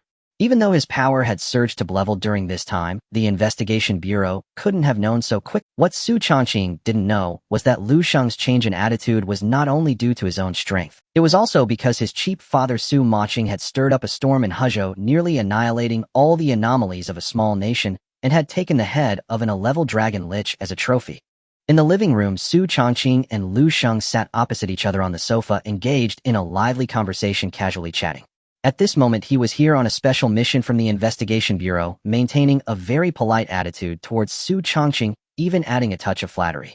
The topics of their casual chat were deliberately directed towards the interests of the younger generation. However, Lu Shang was astonished to find that no matter what topic was discussed, Xu Changqing could easily engage with it, and even offer his own personal insights, appearing as if he had deep experiences in all matters under the heavens. His life experiences were far beyond that of a typical young man in his 20s, instead resembling a seasoned elder with rich experiences. Even the occasional trivial remarks he made were filled with profound wisdom that left Lu Shang in awe. Indeed, throughout history, a tiger's son is never a dog. The sons of heroes are always extraordinary. As the son of Master Xu, his experiences and eloquence were unmatched by ordinary people. Even those so-called second-generation rich or powerful were no match for Xu Changqing. The youthful naivety and arrogance typically found in young people were absent in him. Instead, he exuded a gentle elegance as refreshing as a spring breeze, resembling a refined gentleman. Moreover, Lu Sheng was surprised to discover that from the moment he entered, Xu Changqing had firmly grasped the initiative in their conversation, with him being led by the nose. The subtle tactics revealed in their light-hearted banter were truly spine-chilling. Even Lu Sheng's gaze towards Xu Changqing was filled with astonishment and shock. Xu Changqing, of course, noticed Lu Sheng's astonished emotions, but he remained indifferent. Having lived 2 lives, his experiences were naturally not comparable to those of a young man. The knowledge passed down from another world for 5,000 years enabled him to converse freely in any situation without losing to anyone. Simply put, he had a social prowess. He could speak appropriately to anyone, whether human or ghost. The unique restlessness and naivety of youth were virtually non-existent in him. At this moment, he was already able to deduce that Lu Sheng's intentions were certainly not simple. If it were merely to deliver a gift, he could have sent someone else. There was no need to send a clever investigator. After all, the personnel of the investigation bureau were always in short supply. Lu Sheng arriving with a gift likely indicated that the bureau needed his assistance. Given this, he naturally held the initiative and was in no hurry, preparing to bide his time and wait for Lu Sheng to speak first. Furthermore, he sensed something amiss from Lu Sheng's unusual emotions and tone. The investigation bureau in Beihai City seemed overly enthusiastic towards him, even excessively so. At this moment, Xu Changqing's first suspicion fell upon his cheap old father Xu Changqing, believing he was hiding something from him. The warm attitude of the Beihai City Investigation Bureau might also stem from his father's influence. "Boss, guess the tea is here." Chai Weimei came out carrying a tea tray, placing 2 steaming cups of tea on the table, interrupting the conversation between the two. Lu Sheng looked at the alluring figure in red who had just walked out, and suddenly felt his heart race, captivated by her stunning beauty. How could there be such a beautiful woman in Beihai City? Even so-called international superstars could not compare to this woman. Her features were exquisite, her eyes lively, her lips bright red, her skin as smooth as cream, and her temperament ethereal. The red dress accentuated her curvaceous figure, perfectly outlining her breathtaking silhouette. She was like the most perfect creation of the divine, radiating an aura of perfection. However, Lu Sheng quickly forced himself to shift his gaze, not daring to look any longer, as if afraid of being misunderstood by Xu Changqing. Such a stunning beauty must have a significant connection with Xu Changqing. One misstep, and it could easily offend Xu Changqing. Chai Weimei placed the 2 cups of hot tea on the table, gazing at Xu Changqing with a charming look, her voice soft, as she said, "Boss, I will take my leave now." "Go ahead." Xu Changqing replied with a calm demeanor, seeming completely indifferent to Chai Weimei's beauty. He waved his hand, signaling her to leave. Chai Weimei's expression froze slightly, as if she felt a little disappointed by Xu Changqing's indifference to her beauty. After all, she had maximized her illusions, elevating her aura to the highest level. Any man would be captivated by her beauty. Just look at how Lu Sheng had almost embarrassed himself moments ago. Yet Xu Changqing remained completely unfazed, undoubtedly a blow to her confidence.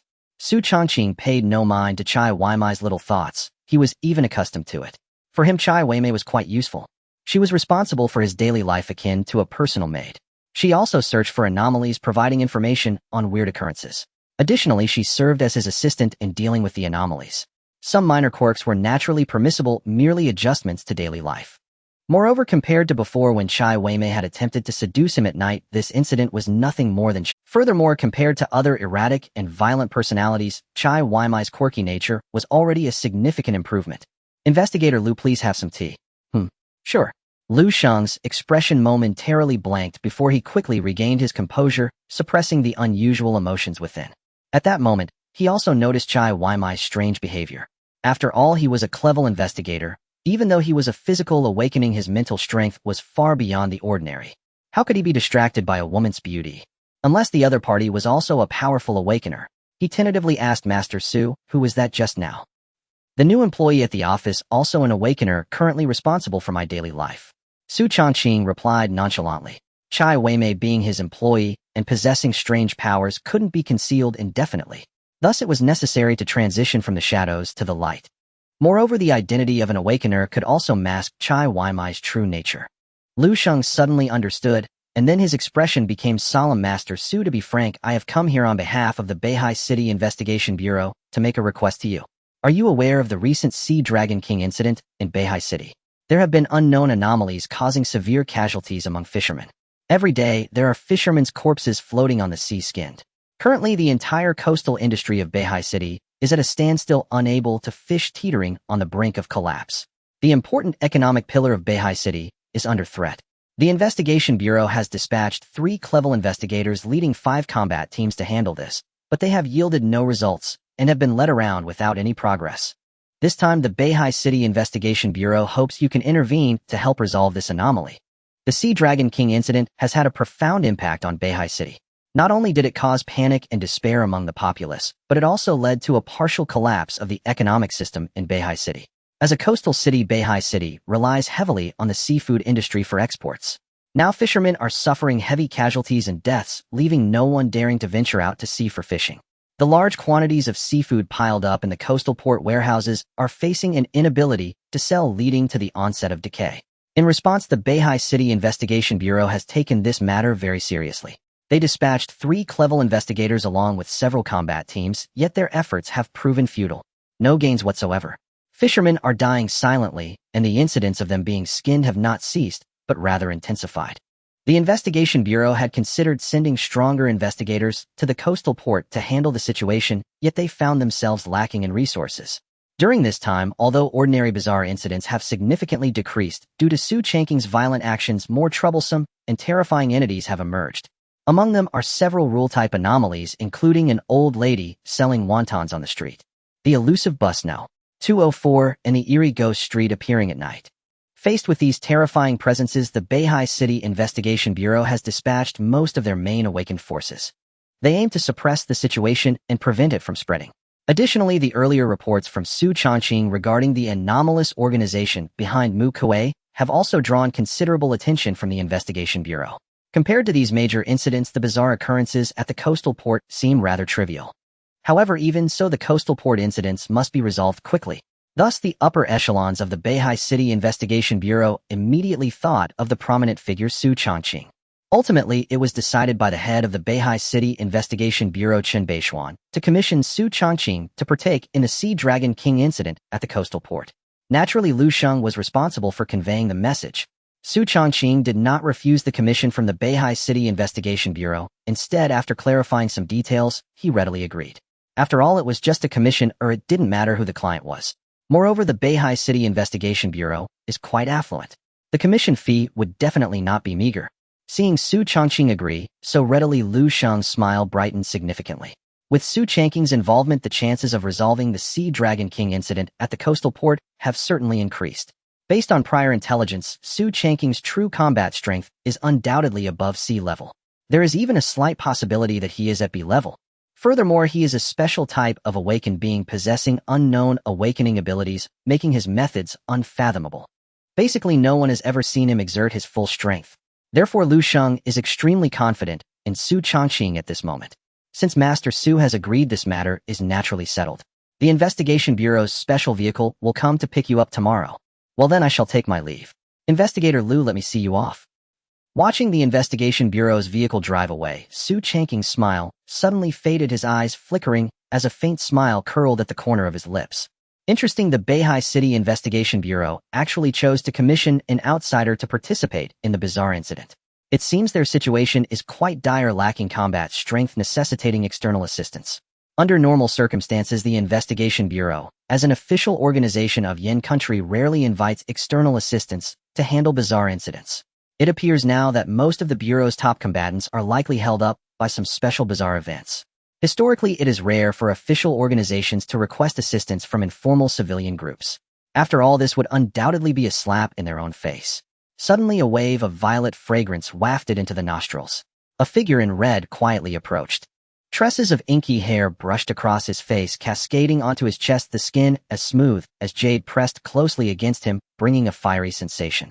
Chai Weimei directly pressed against the sofa, her curious little head resting on Xu Changqing's shoulder, her warm red lips lightly biting his earlobe, exhaling warm breath with a hint of seduction.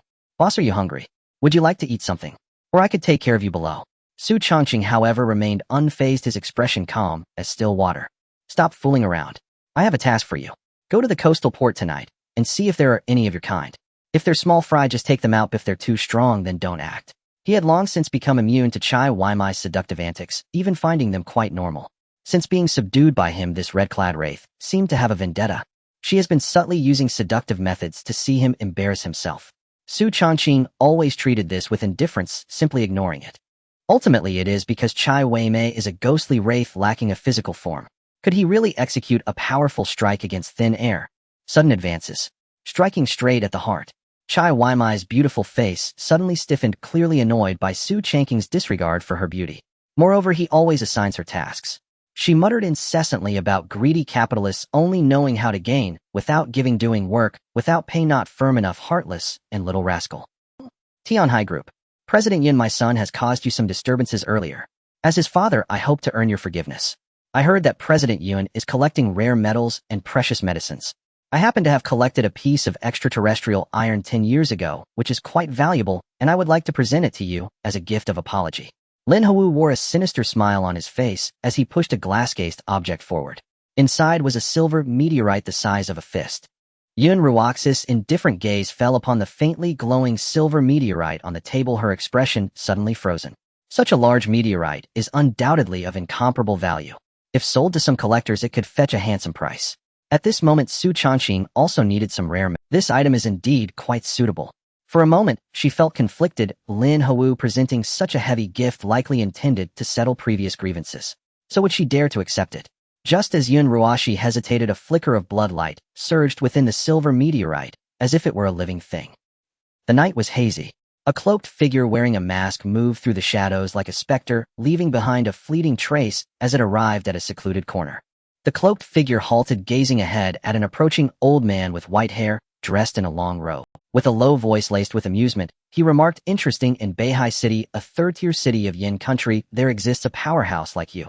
I never expected that a human demon would emerge in Beihai City, lurking in the shadows and stirring up chaos. If it weren't for someone in the investigation bureau discovering your existence, the entire Beihai City would likely face an unprecedented catastrophe."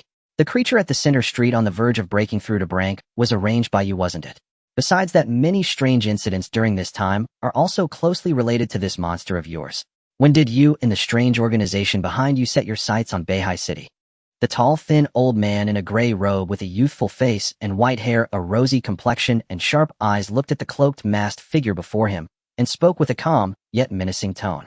An invisible aura suddenly erupted from him, locking onto the cloaked, masked figure in front of him, ready to unleash devastating power at any moment. Hai Qianmiao, as the top combat force of the Beihai City Investigation Bureau, usually does not act lightly, but rather is responsible for the security situation of the Bureau. Most of the time he stays within the Bureau conducting closed-door cultivation. However, not long ago the Bureau Chief Chen Beixian personally visited him, asking him to come out and resolve a peculiar incident. Unexpectedly, this peculiar incident turned out to involve the existence of a human demon and a strange organization. Among them, the one he despised the most and felt immense killing intent towards was the human demon before him. This strange creature has a strong ability to lurk, easily disguising itself as a human, possessing human intelligence and terrifying power. Its camouflage skills are exceptionally strong, and it has a frightening ability to learn. Previously, a human demon infiltrated a human city, gradually rising to a high position, becoming a powerful figure, and nearly causing a bloodbath in the entire city. One could say that this strange entity is among the most dangerous anomalies to the human world. I am quite surprised. How did you find me? Logically, my disguise should have been very successful, and no one should have detected the strange aura on me. However, your sudden appearance before me clearly indicates that the Beihai City Investigation Bureau has mastered some means to pinpoint my location. Interesting, this city continues to surprise me more and more. However, you might not be able to stop me. The cloaked, masked figure showed no signs of nervousness about being stopped. Instead, he looked at the gray-robed old man with great interest. The gray-robed old man, Hai Qianmiao's expression turned solemn, his slightly murky eyes suddenly sharpened, and his robe billowed, as if filled with some force. A substantial mist gradually emanated from behind him, quickly coalescing into a ferocious giant dragon dozens of feet long, letting out an enraged roar. Can't stop you. Then let me measure your weight. Ding Host activates devouring ability, consumes a millennium mold. He Shou Wu gaining special attribute enhancement, strength attribute 0. 8. Constitution attribute 1. Xu Changqing directly consumed the millennium mold. He Shou Wu sent by Lu Sheng and activated the devouring ability, As if possessed by a starving ghost, the terrifying digestive power continuously absorbed the medicine's efficacy, pervading every inch of his blood, flesh, and bones. His fair skin suddenly turned hot and boiling as if covered by a layer of blood red, exuding wisps of heat, enhancing the chi and blood within. He could clearly sense the medicinal properties continuously spreading and emerging within his body, beginning to transform his flesh and body towards a more perfect direction. Sounds of crackling echoed from his bones, as if undergoing some form of transformation. Soon the devouring ability would completely eliminate the terrifying medicinal properties. Xu Changqing suddenly opened his eyes, radiating a divine light that shook the void before him. A mouthful of dark turbid air was suddenly expelled, emitting a foul odor. This was the residual poison from the medicines in Xu Changqing's body, forcibly expelled by him. Since ancient times, medicine has 3 parts poison. Taking too many medicines can accumulate toxins in the body, which will eventually become a hidden danger. However, under the terrifying control of his mental power at the master level, Xu Changqing easily expelled these toxins.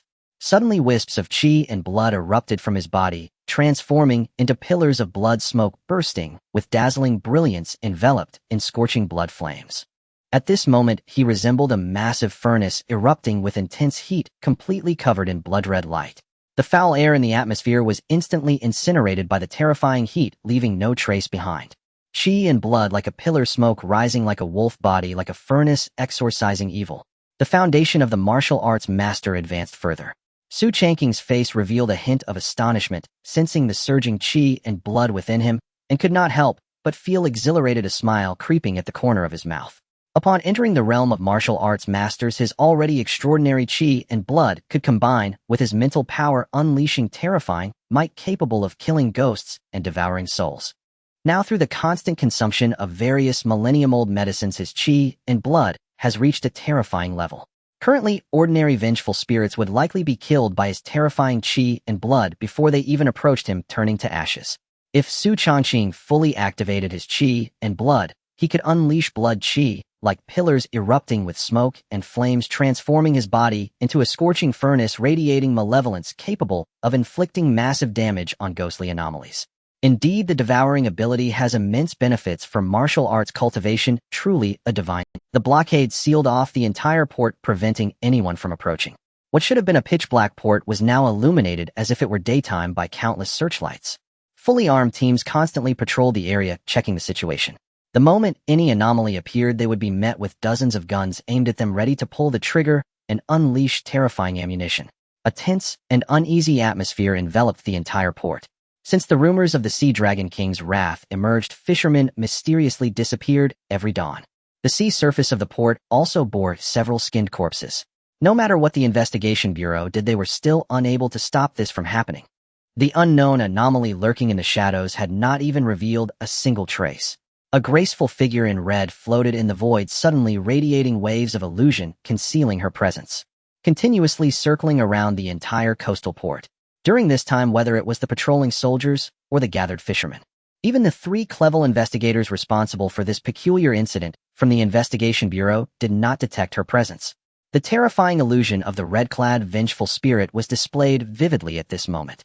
Under the interference of the illusion, almost everyone regarded her as not paying her any mind. Strange occurrences. There isn't even a hint of a strange aura. In her red attire, Chai Weimei's exquisite features with blood oozing from 7 orifices wrinkled slightly, seemingly surprised. The dense and terrifying resentment around her constantly spread as she probed the situation. Yet she still found nothing. In her perception, the entire coastal port was eerily calm, with no signs of turbulence and absolutely no trace of her kind. In such circumstances, there are essentially only 2 possibilities. Either that unknown anomaly excels in concealment, and she could not detect any aura, or that unknown anomaly is a powerful existence far beyond her, a big fish. It seems that this commission has a good chance of being a big fish. I'll leave the next matter to that bastard Xu Changqing. I've done my best. Chai Weimei's brows slightly furrowed, and she suddenly transformed into a beam of blood light, shooting off into the distance, disappearing from sight. The calm sea surface was shrouded in darkness and the bright moonlight. It seemed as if a crescent moon was reflected. Suddenly, the sea surface stirred slightly. A pair of lantern-sized enormous eyes abruptly opened, revealing beastly pupils. A gigantic silhouette vaguely appeared on the sea surface. It gazed at the spot where Chai Weimei had just floated, its cold gaze now bearing a hint of confusion. Of the same kind. Smoke filled the air and dust swirled around. This place seemed to have experienced a battle of high intensity. The ground was pockmarked with huge craters scattered about covered in dark blood that exuded a corrosive aura. The substitute death technique, truly a remarkable method. The expression of Hai Qianmiao dressed in a gray robe was grim, his cold, fierce eyes surrounded by a menacing dragon that emitted a terrifying intimidation shrouded in wisps of vapor. Before him lay a puddle of dark, green flesh piled high like a mountain. Bones had been torn apart by immense force, crushed to dust scattering around and emitting a horrific stench. In his hand he clutched a broken, thick, green-scaled arm, from which green blood flowed continuously. It was evidently torn directly from the cloaked figure. Mysterious energy seeped from the severed arm, spreading out. In the recent battle, although he held absolute dominance, he ultimately failed to completely eliminate the Demon Man. The combat power of the Demon Man may not have been top tier, but its means of disguising and escaping were among the most elite. Even if its physical body was utterly destroyed, it could still rely on pre-buried fragments of its own flesh to undergo rebirth. This Demon Man is not of low rank. The organization behind it is certainly not simple. Lin Corporation. Lin Hu's expression was sinister, emanating a chilling aura. The others around him dared not meet his gaze and quickly stepped aside. He walked toward the office, pushed the door open, and strode in. Upon seeing the cloaked figure inside, he hurriedly knelt on the ground. "My lord, the task you entrusted has been completed. The blood meteor has been handed over to Yun Ruashi and will definitely be transferred to Xu Changqing. You did well." The cloaked figure's tone was deep, his voice hoarse, his form somewhat ethereal, as if he could dissipate at any moment. Beneath the cloak, there were only bare bones with no flesh, resembling a skeletal frame that held its body still and unmoving.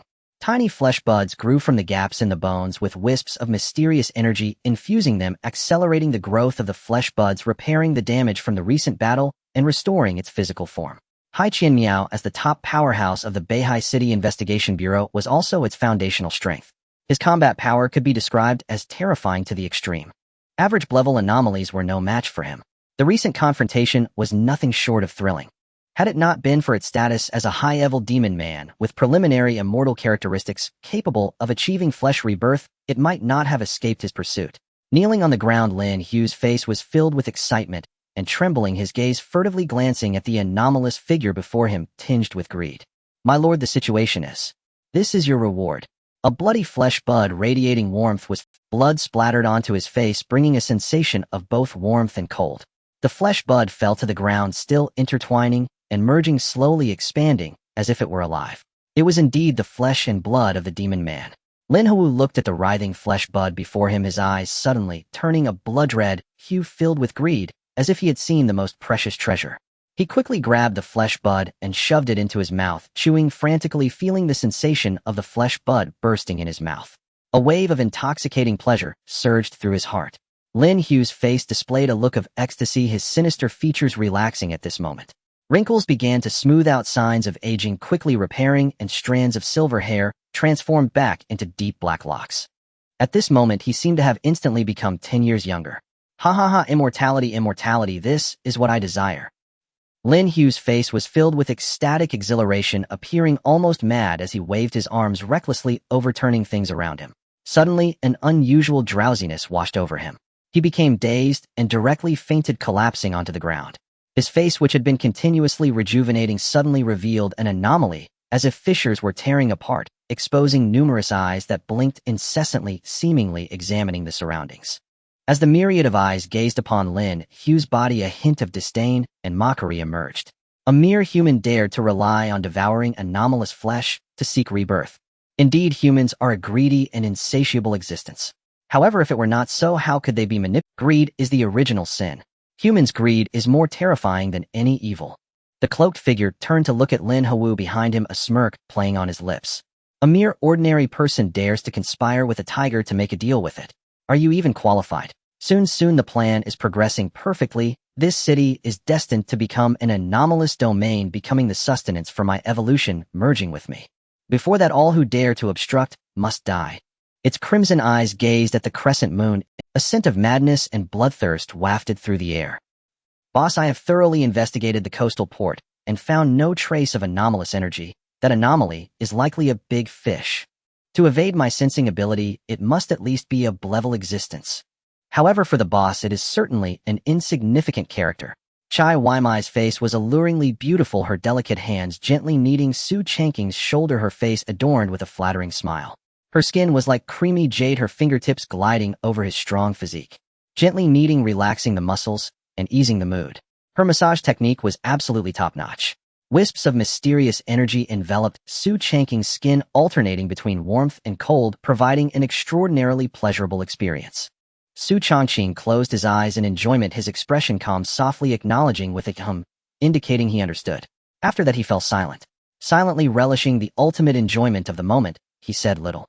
No good deed goes unpunished, and in this case, it was either a plot or theft.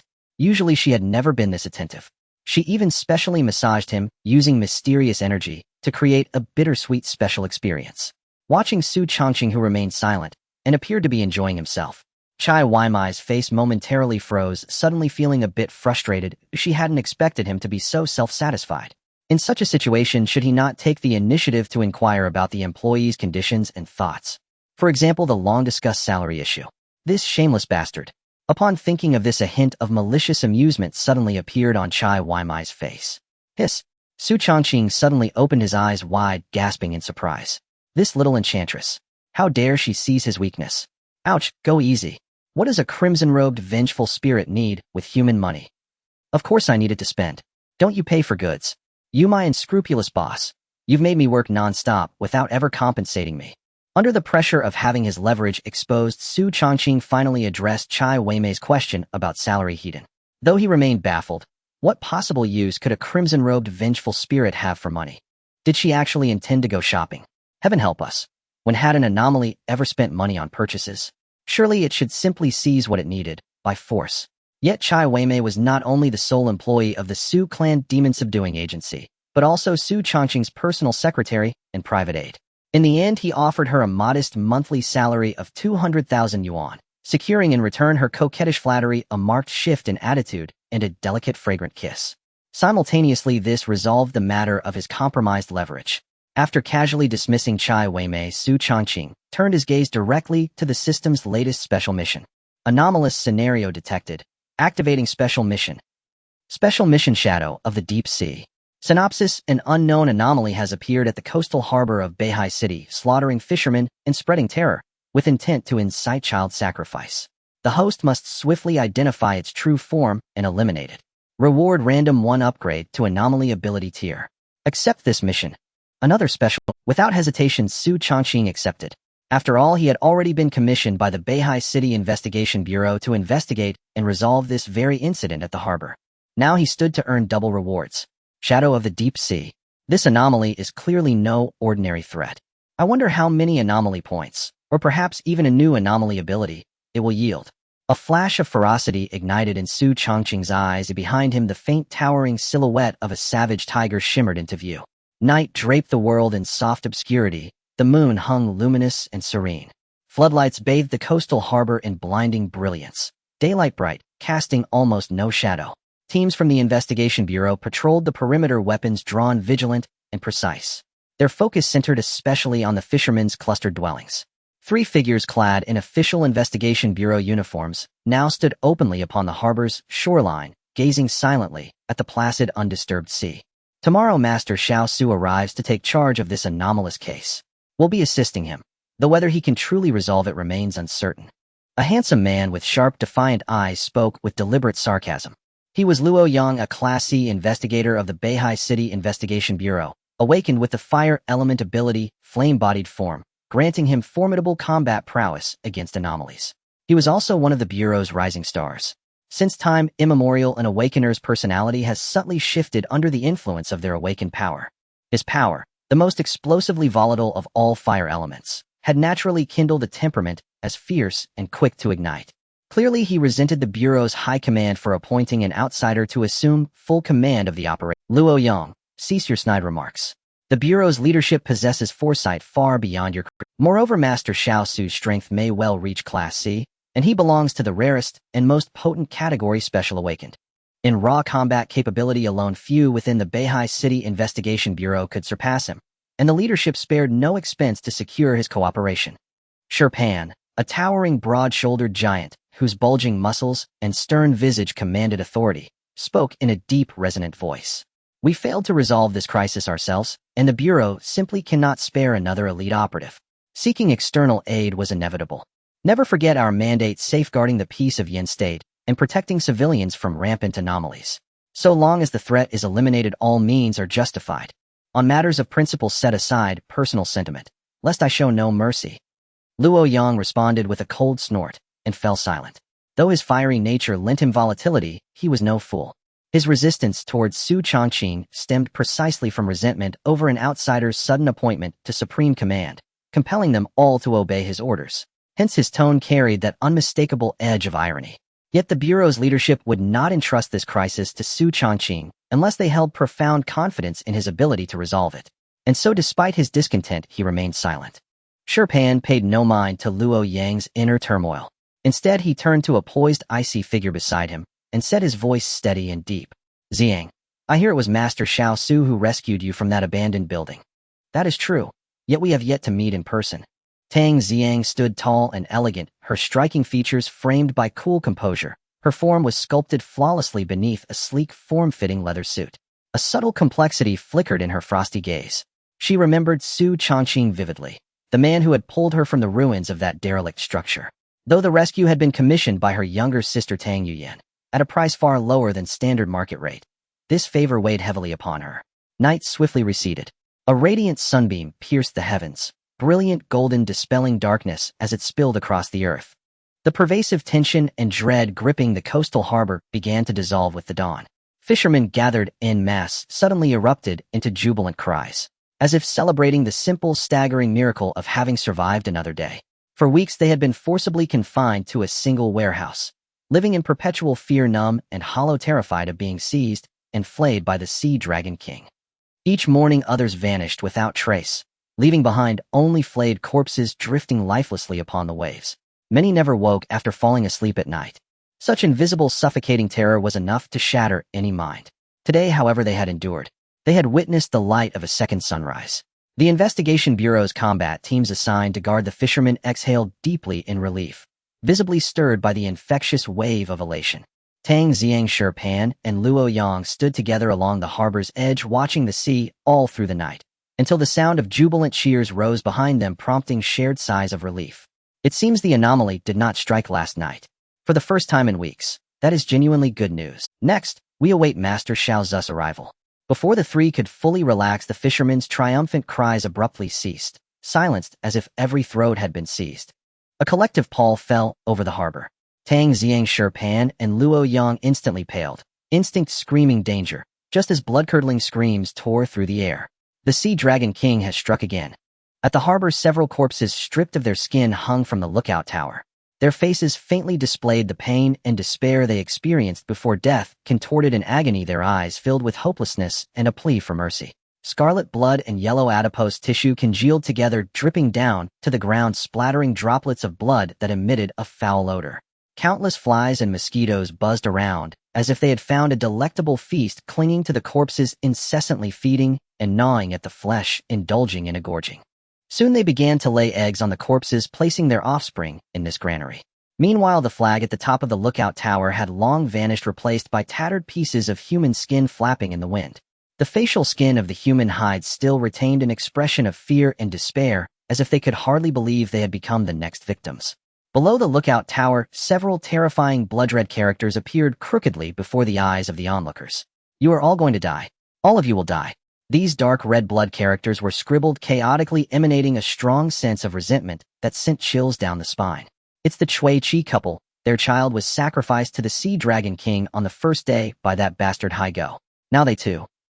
And old Zhang's only child, he was only 20. How could this happen? The Sea Dragon King is furious. The Sea Dragon King is furious.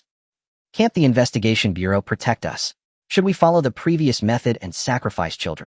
The other fishermen below, upon witnessing this scene, felt their hearts grow cold, their hair standing on end, as if they had fallen into an icy pit, their hearts racing to their throats, their bodies paralyzed with fear. Among the crowd, someone recognized the identity of the corpses hanging above, but the ensuing wave of despair and terror was overwhelming. Last night, the Sea Dragon King struck again. Even with the Investigation Bureau's personnel on high alert and providing close protection, they still failed to ensure their safety. An almost tangible fear seemed to grip everyone present like an invisible hand ready to drag them into hell at any moment. Many were so terrified that they broke down on the spot, wanting to rush out of the harbor to escape this place, but were forcibly stopped by the awakened members of the Investigation Bureau. Once someone becomes entangled in a bizarre incident, they carry a residue of strange energy. Like a high-wattage light bulb, they easily attract other bizarre intrusions. If these fishermen were allowed to escape, those around them would surely suffer. Homes would be destroyed and entire families would perish in an instant. Thus, until now, the Beihai City Investigation Bureau has been restricting the movements of these fishermen, preventing them from running around and causing greater chaos. Tang Xianshirpan and Luo Yang stood at the foot of the lookout tower, their faces grim, staring intently at the bloodied, mangled corpses above. They had never imagined that the night before the three of them had meticulously guarded the harbor, watching the sea to ensure nothing emerged from the depths to enter the storage area. Additionally, several teams of awakened fighters had been arranged to patrol and protect the area behind the storage. They had even sent in several skilled in disguise to blend in with the fishermen and monitor the situation discreetly. They had nearly ensured everything was foolproof, yet still failed. The unknown bizarre entity continued to kill right under their noses. What exactly happened? Last night, nothing bizarre emerged from the sea surface. How could the so-called Sea Dragon King be capable of murder? The detection equipment provided by the Investigation Bureau showed no reaction. How could it have done this? Moreover, the awakened ones hiding among the fishermen had no idea. The entity that attacked seemed very familiar with our arrangements, able to predict our movements. Tang Xian and the others exchanged glances, their expressions turning icy cold, an invisible aura of malice radiating from them. The intense energy made the air crackle. At this moment, they simultaneously thought of a possibility. Before they could voice their suspicions, a solemn and dignified voice echoed from afar, "The one who kills is not the so-called Sea Dragon King. The true murderer is hiding among you." Instantly, everyone was drawn to the voice, their gazes abruptly turning towards the source. There stood a tall, handsome figure, solemn in expression with dark eyes and an ethereal aura that instilled a strong sense of security in those present. Beside him, Chai Weimei, donned in a red dress, exuded an enchanting allure. Her snow-white skin shone like a snow lotus, and her lively crescent moon-like eyes captivated all with every movement. The two figures together seemed like a match made in heaven. Upon seeing their appearance, most people present displayed expressions of confusion and surprise, clearly unsure of the newcomers' identities. One should know that the harbor had been sealed off, and normal people should not be able to enter. Only Tang Xianshirpan and Luo Yang, the three investigators, showed unusual surprise in their eyes. They naturally recognized the newcomers. However, they hadn't expected Xu Changqing to arrive so quickly. Originally, they had planned to greet Xu Changqing's arrival. But due to the death incident before them, they instinctively forgot the timing of Xu Changqing's arrival. Xu Changqing appeared calm, his dark eyes meeting the astonished, confused, shocked, curious, and disgusted gazes of everyone without showing any sign of disturbance.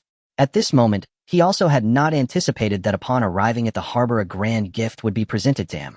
The spiritual will of a martial arts master is highly sensitive to the unusual emotions around them. Now he had already locked onto the murderer hiding among the crowd. Or perhaps it was a certain kind of special bizarre entity. Since the Beihai City Investigation Bureau was willing to spend a fortune to invite him to take action. If he didn't make the scene grander, allowing them to feel that it was worth the money, how could he collect a greater commission? How could he showcase his professionalism? Next, he would exorcise the evil. Threads of blood energy mixed with spiritual will began to permeate outwards, manifesting on the surface of his body, bursting forth with dazzling crimson light, and the scorching blood flames erupted in the air, generating terrifying heat. A wave of supreme, pure blood energy radiated from him, resembling a searing furnace, unleashing a horrifying temperature. Behind him, wisps of blood energy suddenly coalesced into a fierce beast shadow, exuding malevolent energy. "Bold demon, reveal your true form." Xu Changqing bellowed, and a massive, fierce tiger phantom suddenly formed behind him, radiating terrifying malevolence. Everyone's expression changed abruptly, feeling their blood racing rapidly. A scorching wave of air surged towards them. Among the crowd, several figures suddenly contorted in pain, as if they were being scorched by the terrifying blood energy radiating from Xu Changqing. Screams of anguish erupted. Several fishermen's bodies suddenly deflated like balloons, transforming into writhing, bizarre pieces of human skin. The pieces of human skin that had originally hung above the lookout tower and fluttered in the wind also let out terrified cries, as if they had suffered some kind of spiritual trauma. Human skin ghosts. The human skin demon, a bizarre entity in human form, appears to be merely a layer of human skin, yet it is actually a manifestation of terrifying resentment. It harbors a profound hatred for humanity, often disguising itself as a human to enact the flaying punishment on its targets, satisfying its own desires and strengthening itself in the process. Its ability to disguise is far superior to that of ordinary entities. Countermeasures: the human skin demon is exceedingly fearful of pure yang energy and is terrified of high temperatures. Fire elements are its natural nemesis. Suddenly the notes of the cheap old man, Xu Changqing, regarding the human skin demon surged to mind. Xu Changqing's expression remained calm, his eyes radiating a captivating light, as his aura felt as deep as the ocean, exuding an innate power without any anger. The terrifying blood essence on his body coalesced into a furnace of flames, and the fierce tiger shadow behind him emanated a fierce aura, making him appear as terrifying and radiant as a hellish demon. At this moment, he seemed like a blazing sun, radiating terrifying heat, easily dispelling the human skin demon's disguise and forcing it to reveal its true form. Even the tattered human skins hidden in the lookout, fluttering in the wind, transformed into bizarre entities emitting fearful shrieks.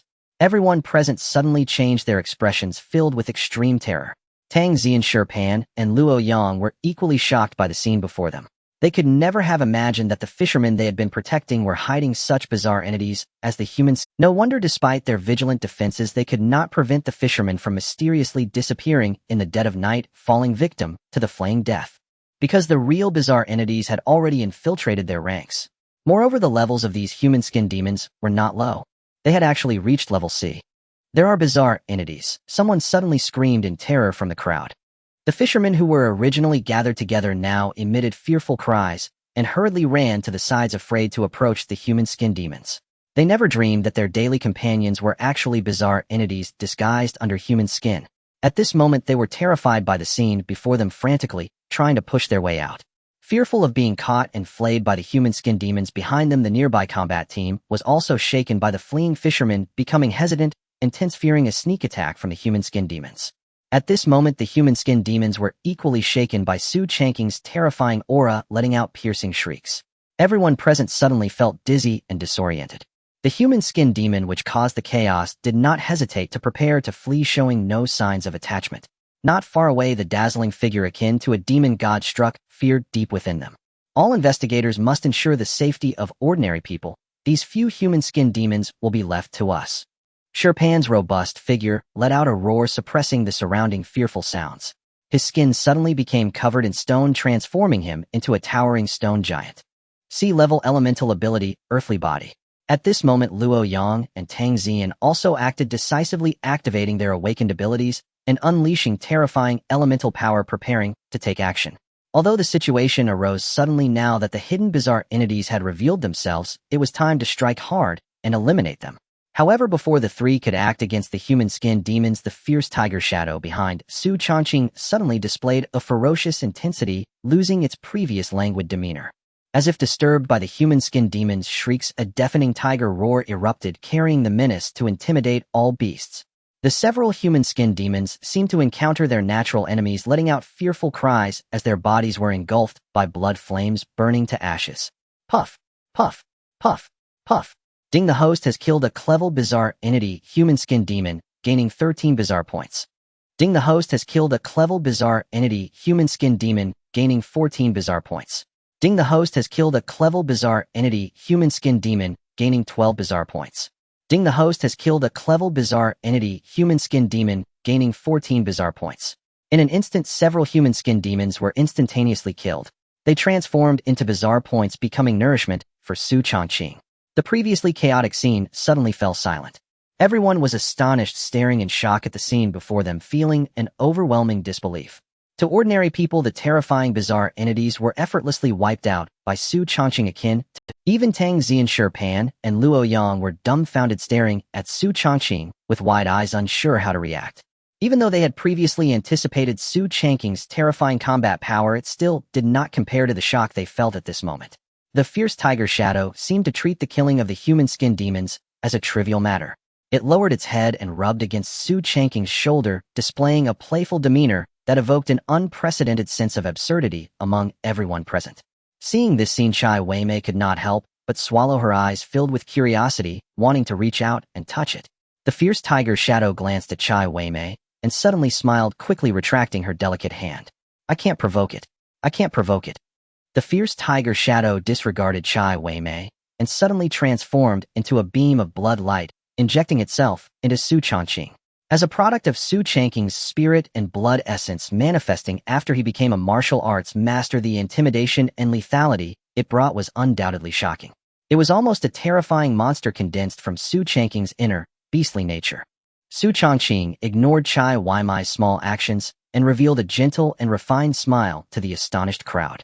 I am Xu Changqing, entrusted by the Beihai City Investigation Bureau to handle this bizarre incident. In the pitch-black depths, monstrous waves suddenly surged, creating terrifying whirlpools. A colossal and horrifying creature began to stir within the black mist, generating endless waves and displaying a dreadful might. All marine creatures in the vicinity were frightened and fled in a frenzy, unwilling to approach. As if lantern-sized, beastly eyes suddenly opened, they erupted with anger. Fixating on the harbor above the sea. Its minions had been killed. The shocking appearance of a human-skinned ghost has arrived. Xu Changqing's arrival was undoubtedly met with warm reception from everyone. The gazes of those around him were as if they had seen a true savior. Especially the fishermen who were being protected had completely forgotten the investigator who had been guarding them, constantly attempting to rush towards Xu Changqing, shouting, "Master, save me. And the master has come, we are saved." Despite the awkwardness on the investigator's face, he still managed to hold the fishermen back, preventing them from disturbing the conversation between the three investigators and Xu Changqing. "Little Master Xu, I am Xu Pan, an investigator from the Beihai City Investigation Bureau. I am here to serve as your assistant and will cooperate fully with your work. My ability is sea-level earthly body, skilled in defense. As long as I stand on the ground, I can continuously receive the support of earth elements. This is Luoyang. His ability is sea-level flame body, known for its explosive power and suitability for offense, making him an excellent main attacker. This is Tang Zian. I believe you have some impression of her. After all, you previously rescued her from an abandoned building, and there is some connection between you. She is also an elemental ability user possessing sea-level frost control and is an all-around awakened being with strong control abilities." The burly Xu Pan greeted Xu Changqing warmly and then introduced the two people beside him. Before Xu Changqing's arrival, Xu Pan was the overall leader responsible for this bizarre incident. With his sea-level combat power, he was almost the strongest presence in the vicinity. Even if Luoyang and Tang Zian, the two sea-level investigators, joined forces, they might not be able to defeat him. Now that Xu Changqing has arrived, Xu Pan naturally takes a backseat, serving as an assistant responsible for coordinating with Xu Changqing's upcoming work. The previously sarcastic Luoyang is now much more subdued. His rebellious nature has also been restrained. Still, he feels conflicted about the involvement of an outsider in the Investigation Bureau's bizarre incident. If Xu Changqing were only slightly stronger than him, he might have other feelings. But now Xu Changqing's strength is not just a matter of being slightly stronger, it is a matter of being infinitely stronger. The disparity between them is something that cannot be described in a few words. Meanwhile, Tang Zian looks at Xu Changqing with a somewhat complicated gaze. She never expected their meeting to be in this manner. Previously, she had always thought of visiting Xu Changqing to express her gratitude for the previous incident. But due to her busy work schedule, she had neglected to do so. I naturally remember Investigator Tang, and I have some connections with your sister Tang Yuyan as well. Three of you, I will rely on your cooperation for my work going forward. By the way, this is my assistant Chai Weimei. He has some impression of Tang Zian, and is somewhat surprised that she could quickly become a C-level investigator, rising to a mid-level position in the Beihai City Investigation Bureau. But it is merely surprise. To him, unless one is a similarly strong individual, there is basically no one else worthy of his true attention. At this moment, Tang Zian and the others also noticed the beautiful woman in red beside Xu Changqing, momentarily stunned by her beauty. However, they quickly shifted their focus back to Xu Changqing. After all, he is the main figure. "Little Master Xu, you are too polite. Just call me Zian. My sister has always wanted me to visit you to express gratitude for the previous matter. After all, the commission fee that time was indeed too low, and I feel quite guilty." Tang Zian's delicate face, previously as cold as ice, now seemed to melt, revealing a friendly smile. Let's talk about this later. For now, let's focus on the task at hand," Xu Changqing said with a smile. Luoyang beside him, however, revealed a look of confusion, asking with some curiosity, "Little Master Xu, weren't those human skin ghosts the masterminds behind this bizarre incident?" Regarding the fishermen who suddenly went missing in the dead of night and were skinned alive, he currently believes that these human skin ghosts are secretly causing trouble, creating panic and chaos. Not just Luoyang, even Tang Zian and Xu Pan at this moment share this thought. Xu Changqing smiled faintly, his gaze dark and flickering, answering meaningfully, "They are just small fry. The real big fish has yet to show itself." Tang Xian and the others suddenly exchanged glances, their expressions somewhat astonished. The sea-level human skin ghosts are actually regarded as mere small fry in Xu Changqing's eyes. So what does that make them the sea-level investigators?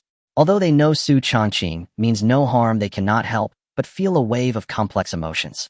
However, the three quickly adjusted their mindset, recalling the implication of Xu Changqing's last words. The real big fish has yet to appear. What level of big fish could that be? As the three fell into deep thought, Xu Changqing paid them no mind. Instead, he casually patted Chai Weimai's little head beside him, who appeared to be clueless yet pretended to understand. If it weren't for the system, Xu Changqing would also make the same judgment as them, believing that the bizarre occurrences at the coastal port were caused by those human skin ghosts. However, the system's special task, Deep Sea Spy, still shows no signs of completion. This means that the true mastermind behind it has yet to truly appear. As the sun began to set, the night quietly fell. A crescent moon rose high in the sky, casting its pure light upon the earth, covering it with a layer of white frost. The fishermen at the coastal port and other battle team investigators all retreated to the periphery, ensuring the specific situation was in order. The upcoming battle is not something they can approach and observe. Tang Xian, Pan, and Luoyang stood at a distance, intently watching the elegant figure at the coastline, their faces bearing complex expressions. Xu Changqing, dressed in white, stood still like a mountain at the coast, overlooking the calm sea before him, his expression calm. Behind him, his small assistant and part-time secretary Chai Weimei embraced herself, her red dress fluttering in the wind, emanating an unusual charm, as radiant as fire. At this moment, he is certain that the unknown and eerie Sea Dragon King will surely reveal itself. Previously, the human skin ghosts that Xu Changqing had slain must have been its servants or puppets, effectively disrupting its plans. The hidden Sea Dragon King behind the scenes would surely not let this go easily. Suddenly, Xu Changqing raised his brow, sensing a strong malice rapidly approaching him from the sea. The previously calm sea, reflecting the bright moonlight and seemingly covered by a layer of silver frost, suddenly erupted with massive waves. It was as if some colossal creature was swiftly approaching. A terrifying and boiling malice instantly locked onto the white-clad figure at the coast. Splash! The sea surface suddenly erupted into tumultuous waves. A gigantic creature emerged from the sea, exuding a terrifying aura. Roar! The furious roar shattered the silence of the night. An enraged roar reverberated through the night, shaking everyone at the coastal port. A brutal aura emanated from the colossal creature, resembling a monster from the abyss. A putrid stench akin to rotting sea life burst forth from its body, far more pungent than the foul odor of a garbage dump. Its terrifying form, nearly 100 meters long, loomed like a small mountain, instilling a deep-seated tremor within those who beheld it. Its body, reminiscent of a dragon, was covered in sharp pitch-black scales, more resilient than any steel, glimmering with an eerie light under the moon's glow. Its robust limbs displayed a grayish-white hue, with sinewy muscles covered in countless small, grotesque tumors, densely packed and utterly repulsive. Its head did not bear the fierce countenance of a legendary dragon, but instead presented a thin, human-like face, entirely snow-white, with blood-red eyes resembling those of a beast, nostrils uneven like a bat's, and sharp teeth akin to blades. Class B Anomaly Human-Faced Dragon. The blood-red, beastly eyes emanated a soul-chilling light, fixated on Xu Changqing, who stood on the shore in flowing white robes, a murderous intent permeating the air. The almost human visage was marred with grotesque features, its mouth stretched to the ears, revealing razor-sharp fangs interspersed with flecks of crimson flesh. Its forked tongue licked the crimson flesh, swallowing it whole. Human, you killed my servant. A terrifying pressure suddenly descended upon the entire coastal port. Everyone present felt an unprecedented, terrifying weight. Tang Xian and the others' expressions changed drastically, their faces paling, their eyes filled with disbelief. Their bodies felt as though crushed under a 1,000-pound burden, their bones rattling with a crackling sound. The oppressive force from the Class B anomaly instilled an extreme sense of helplessness in everyone present. They could not have imagined that the rumored Sea Dragon King was actually this monstrous being. Its terrifying size, nearly 100 meters long, was not far removed from creatures in certain sci-fi films. Even without special abilities, its terrifying physicality was enough to create considerable trouble for even the red-clothed, vengeful spirit Chai Weimei felt a shiver from the depths of her soul, her expression shifting slightly. Only Xu Changqing remained in his flowing white robes, his expression calm, as though unperturbed, a hint of astonishment flickering in his eyes. Such a ghostly creature. Class B Anomaly Human-Faced Dragon. This is a special anomaly straddling the line between corporeal and spectral entities. With a head resembling that of a human, it possessed the cognitive abilities of a sentient being, a bloodthirsty nature, and the capacity to wield mental attacks effortlessly. It excelled in illusions and telekinesis, able to control other beings as servants. Its remaining body was as terrifying and fierce as a dragon, capable of effortlessly tearing apart thousands of tons of cargo ships. Its regenerative abilities were also formidable. As long as vital spots were not hit, it could recover swiftly. This anomaly favored controlling other humans or weaker anomalies as servants to satisfy its own desires. The previous human skin ghosts were likely its controlled servants. A mere loach dares to call itself Sea Dragon King. Xu Changqing's expression suddenly turned cold, his gaze sharp, a hint of disdain curling at the corners of his mouth upon hearing such derisive words. The human-faced dragon felt a surge of inexplicable rage. Human, you seek death. The sea suddenly roiled, unleashing towering waves dozens of meters high, crashing toward the coastal port. The terrifying tidal wave carried with it a dreadful force.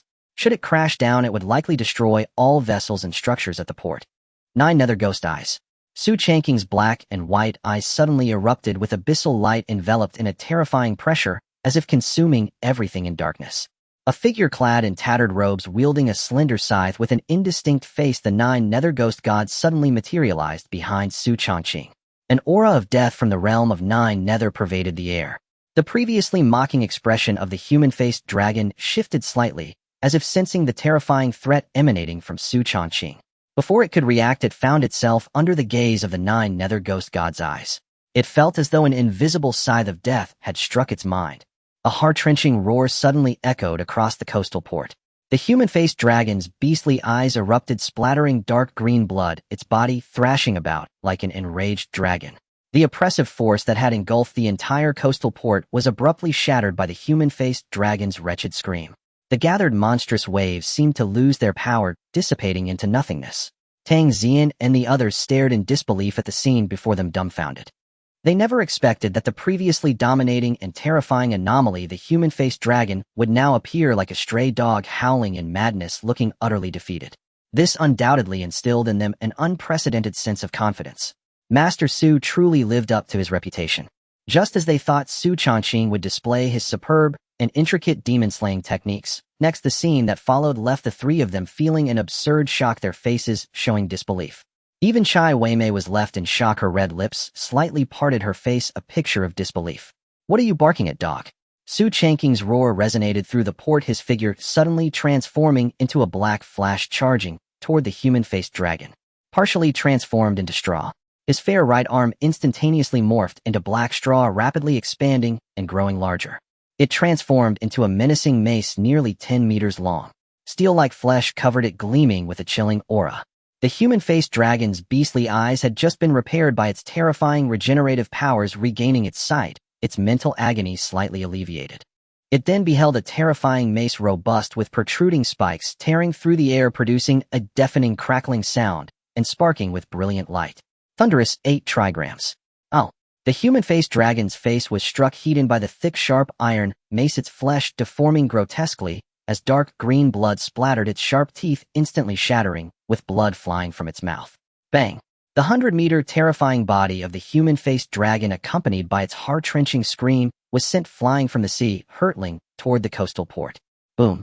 Countless structures were crushed to rubble beneath the human-faced dragon, kicking up a cloud of overwhelming dust. Heart-wrenching cries echoed from the smoke, piercing the eerie silence of the night. In an instant, the scene fell silent. Everyone stared in horror at Xu Changqing's figure in flowing white robes, as if witnessing a monster. Who would have thought that the previously polite and gentle Xu Changqing, resembling a modest gentleman, would employ such simple and brutal methods to exterminate evil? The nearly 100-meter-high humanoid dragon had just made its appearance. Before it could unleash its full might, it was struck heated by a massive dark-spiked wolf fang mace launched from the sea, breaking free from its most suitable combat environment and falling into a disadvantage. Gulp Master's methods are indeed extraordinary, astonishing everyone. This Sea Dragon King is surely in for a calamity. It was indeed a wise choice for the higher-ups of the Investigation Bureau to spend a fortune hiring him to handle this matter. Sherpan swallowed hard, a somewhat unusual expression crossing his honest face. At this moment, he couldn't help but admire the foresight of the higher-ups in the Investigation Bureau. If Xu Changqing hadn't arrived with their combined abilities, the three of them would have been utterly powerless to resolve this bizarre incident. At that time, they would have had to seek assistance from the Investigation Bureau. To directly suppress this Class C Dragon King, his strength must have reached the threshold of a Class Awakened. How young is he? Moreover, from the methods he just displayed, it is clear he possesses more than one awakening ability. He is undoubtedly a multi-talented individual. Beside him, Luoyang wore a face of uncertainty, nodding in agreement. Tang Xian's eyes shimmered with surprise, her gaze fixed intently on Xu Changqing's figure, as if trying to remember it forever. The cold, frosty demeanor had completely vanished, leaving only a look of shock. Suddenly a figure in red appeared, her stunning beauty adorned with a faint smile, speaking in an irresistible tone. You three, the upcoming battle will be Master Zu's private method for exterminating evil and will not be open to the public. You may first attend to the fishermen's resettlement issues. At this moment, Chai Weimei was executing orders from her master.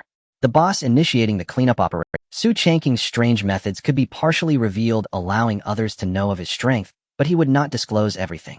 As his personal assistant, her role was to clean up or conceal the inner scenes of the battlefield, to prevent certain unsightly things from being exposed.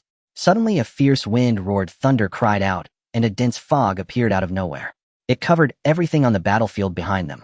Shippen Luoyang and Tang Xian's faces abruptly changed as they looked at Chai Weimei with uncertainty. This assistant of Master Xu, unexpectedly, is also a powerful awakened.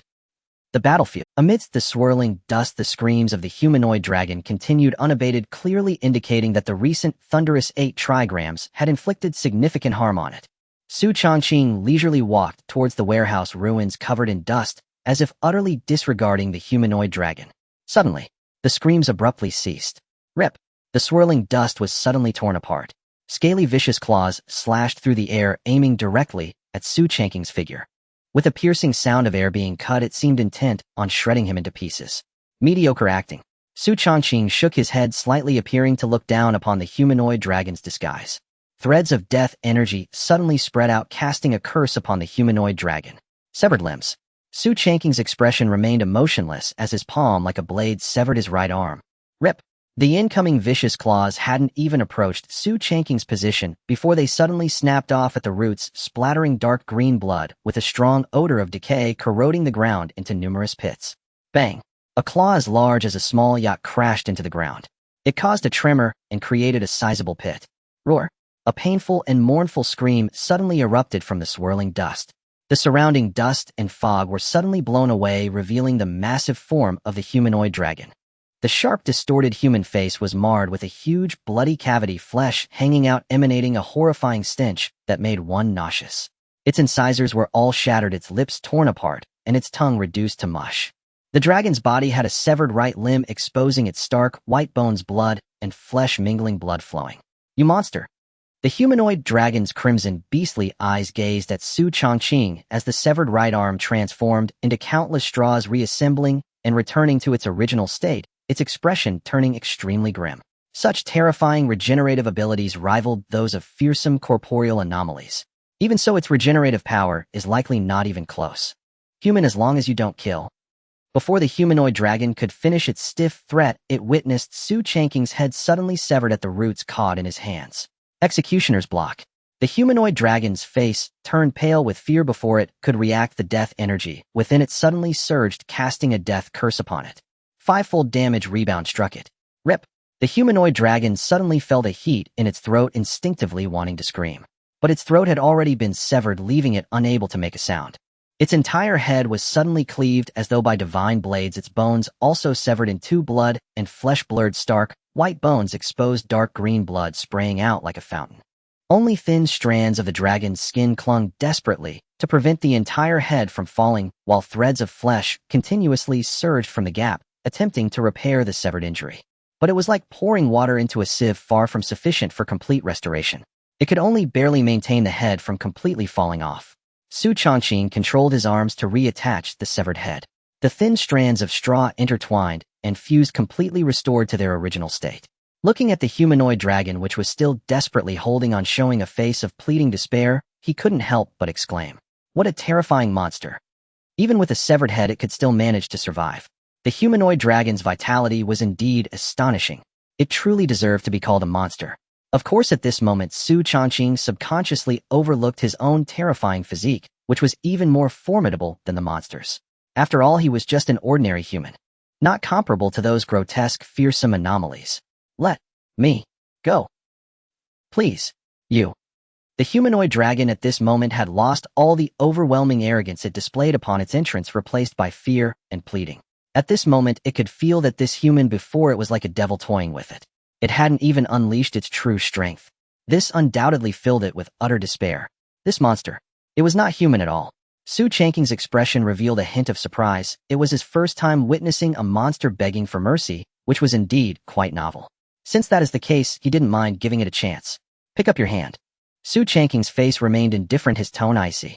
The humanoid dragon's expression froze slightly as it looked at the severed right arm below, suddenly feeling an extreme sense of humiliation. But to survive, it cast aside such emotions. Its remaining left arm trembled as it picked up the severed right arm, offering it to Xu Changqing. The fearsome and terrifying human face revealed a fawning smile, like a dog looking at its master. Gee, great. Man, spare me. Xu Changqing looked at its fawning demeanor, a peculiar smile appearing on his face. Surprisingly obedient, but it seems I never said I would spare you. The humanoid dragon's face suddenly stiffened, filled with disbelief. The human before it suddenly exploded into countless straws, piercing into its flesh, beginning its own grand feast. Gluttony activated. Ow, ow, ow, you. This. Evil. Monster. No. You. Are. Kind. Of. Same. Species. I. Will. Not. Let. You. Go. At this moment, the humanoid serpent felt countless fine pitch-black straws wildly darting within its body like mouths, with sharp teeth constantly gnawing and devouring its flesh and blood. The continuous pain spread like a piercing agony, flooding into its mind. At this moment, it had completely sunk into despair and fear. What terrified and shocked it even more was that those pitch-black straws were now emanating a bizarre aura. That monster was indeed not human. Rather, it was a creature disguised in human skin. A monster hidden within the human world. It wanted to threaten, plead, pray, submit, beg, but due to its trachea and surrounding flesh being completely gnawed away, it could no longer make a sound. Only the piercing, desperate howls remained. The surrounding mist completely obscured the horrific scene unfolding before them. No one could see the specific situation. Only a graceful figure in a red dress stood vaguely in the mist, silently watching the scene before her. Her gaze was complex, filled with unparalleled shock and a hint of understanding. At the coastal port, Tang Xian and her companions were currently arranging the follow-up resettlement of the fishermen and calming their emotional fluctuations. From the overwhelming dominance displayed by Xu Changqing just moments ago, it was clear that the so-called Sea Dragon King was doomed. This bizarre incident was destined to have a perfect conclusion. Although the three originally intended to observe the splendid battle between Xu Changqing and the Sea Dragon, unfortunately Xu Changqing's personal assistant Chai Weimei decisively chose to clear the scene, summoning winds and fog to obscure the battle. They were deprived of the opportunity to observe a higher-level combat. And at that moment, they learned that the bizarre incident would soon end and everyone would be able to return home normally. All the fishermen present suddenly erupted with joy, cheering and celebrating. Even the teammates from other combat squads displayed expressions of delight. The tension that had hung over them was finally released. They could finally put an end to this damned bizarre incident. What are you pulling? Even the combat scene has to be obscured, shrouded in mystery. Is there something that cannot be shown to others? Besides, we are not outsiders. The sturdy and steady Sherpan expressed understanding and explained in a gentle tone. Master Zhus' awakening ability is said to be a very special type ability. It is normal for him not to want it fully exposed to others. After all, this is his means of survival. Everyone has their own secrets to pry recklessly, will only if we are to speak of Mystery Master Su from back then was. Before he could finish his words, he was interrupted by a piercing scream that echoed along the coastal port. A heart-rending, terrifying cry echoed from the mist in the distance, exuding a chilling despair. Everyone's expression suddenly changed, looking at the mist with uncertainty. What is that sound? It seems to be the scream of that Sea Dragon King. What nonsense, Sea Dragon King. It's just a damned bizarre monster. The Chui-Chi couple and their child, old Zhang's only son, heir Guzi old Linal, died at the hands of this beast. It deserves it. Killing so many of us, even if it were sliced into pieces, would not be excessive. Master Su is ridding the world of harm this time, killing this heartless beast.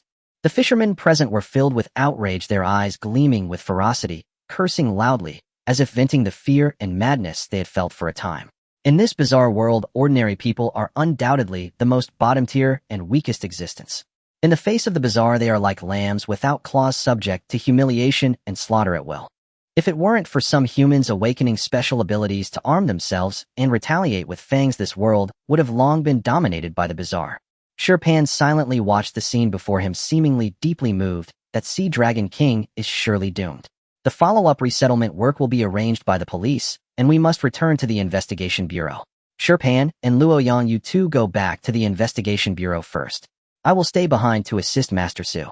Tang Xian suddenly spoke, interrupting Xu Changqing. Xu Changqing looked at Tang Xian in surprise, then glanced at Luoyang, whose expression had suddenly become stiff.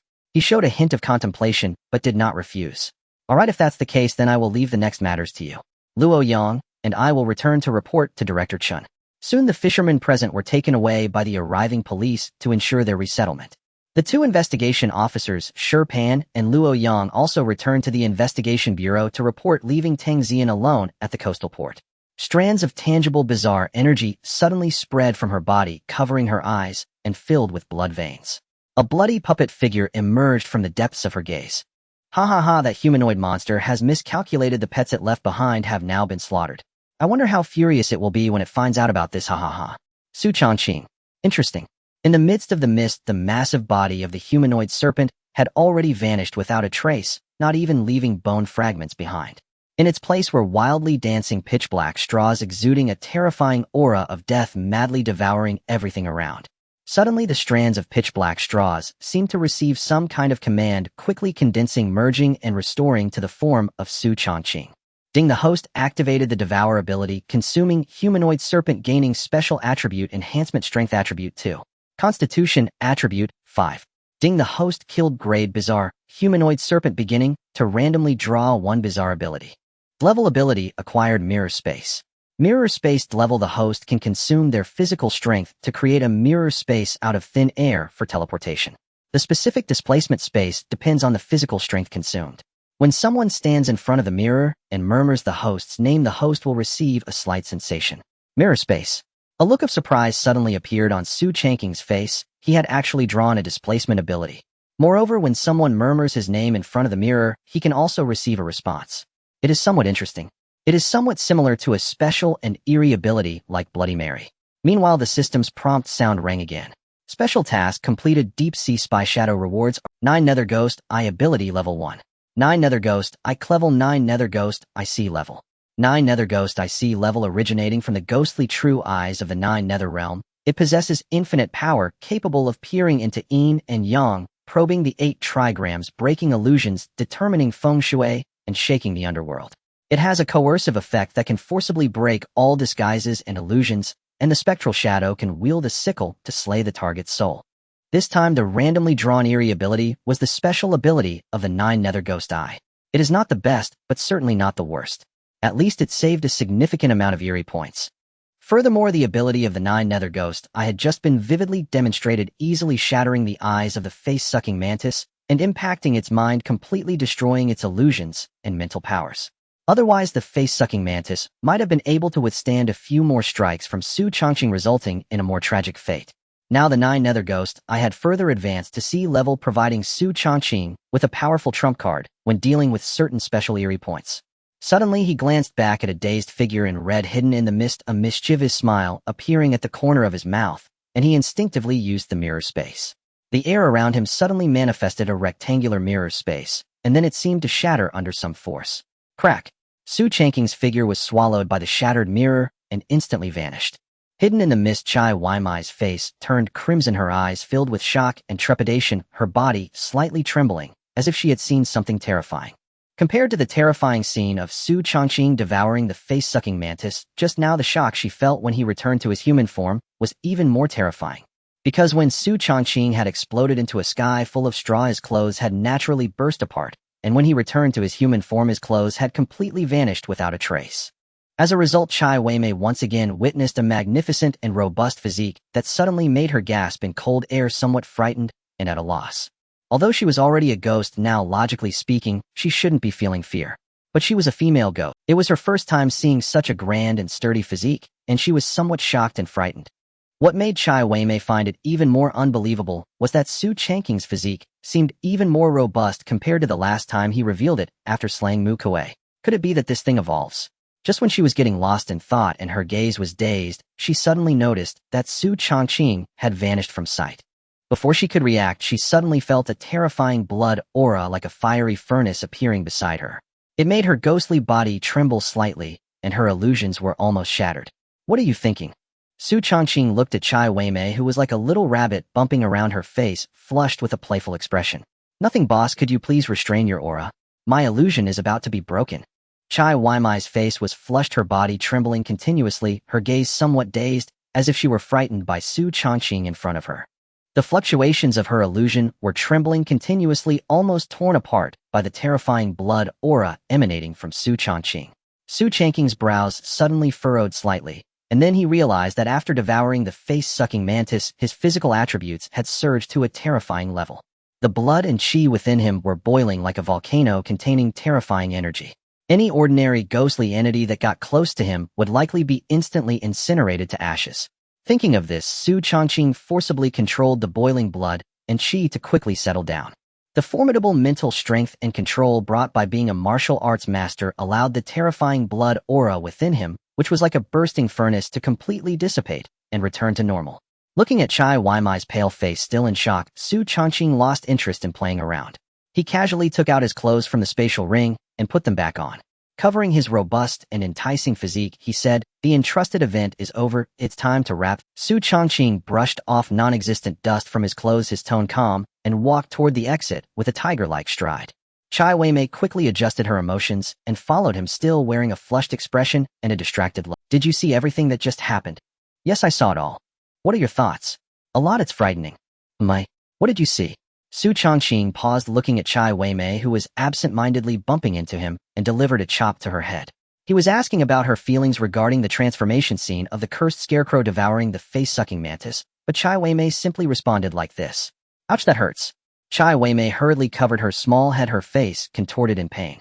Xu Changqing's chop was reinforced with blood energy, naturally able to affect her ghostly body. However, seeing Xu Changqing's cold, unfriendly gaze, she quickly revealed a smirk and an innocent expression, saying, "Just now I didn't see anything at all." Xu Changqing glanced at her expressionlessly, snorted coldly, and said nothing more. Female ghost. Just as the two were exiting the coastal port, suddenly a jeep approached, rapidly stopping in front of them and rolling down the window. Tang Xian's frosty face appeared. "Master Xu, I apologize for the trouble caused by this eerie incident. The others have already returned to the investigation bureau to report. I will stay behind to take you back." "Then I appreciate it." Xu Changqing smiled in agreement, though his eyes flickered with a hint of strangeness. In the Lin Corporation's underground laboratory, bodies of abnormal deaths lay neatly arranged, their chests dissected with strands of flesh-like growths continuously writhing within, as if searching for a host to parasitize. Gradually, numerous dissected chests began to sprout dense growths that fused together, healing the wounds. The corpses, which had long been lifeless, now gradually exhibited the normal body temperature of a living human, their complexions becoming increasingly rosy. Suddenly, the skin of the chests split open, revealing a multitude of pale eyes, as if using the human host to survey this new world. Not far away, a cloaked figure was performing the final modifications on a grotesque creature pieced together with twisted limbs and a face marred by burn scars. Abruptly, the figure's hands halted, their body trembling slightly, as if sensing something. A slight turn of the palm revealed a tattoo totem of a human-faced larva radiating an unusual glow. Suddenly, the light ceased, and the tattoo totem of the human-faced larva dimmed instantaneously, turning into a puddle of clear water that dripped to the ground. Its pet had been killed. The eyes behind the mask were suddenly veiled in countless blood vessels simmering with a boiling fury. A sharp hoarse roar erupted throughout the entire laboratory, akin to the wail of a demon from hell. "Who dares to kill my pet?" In the investigation bureau, the director's office, Shi Pan and Luo Yang stood solemnly before the desk, succinctly recounting the events that transpired at the coastal port, devoid of any personal emotions. Among them, every detail of Xu Changqing's actions, speech, and demeanor was laid bare in meticulous detail. Even the private assistant Chai Weimei was not overlooked. Her expressions and the suspected class awakened abilities were described thoroughly. Seated in the office chair, Chun Beixian silently absorbed the unfolding narrative, his fingertips gently tapping on the desk. Bang, bang, bang. The crisp sound echoed clearly in the room. Suspected to be at least a class awakened, possessing special awakened abilities, a multiple ability user, a martial arts master. There's also a suspected class awakened female assistant. Interesting, I've noted this. You may. Chun Baixiuan's drooping eyelids suddenly opened, his eyes shining with a strange light, and his smile grew increasingly profound, tinted with amazement. Shi Pan and Luo Yang exchanged glances, remaining silent as they retreated.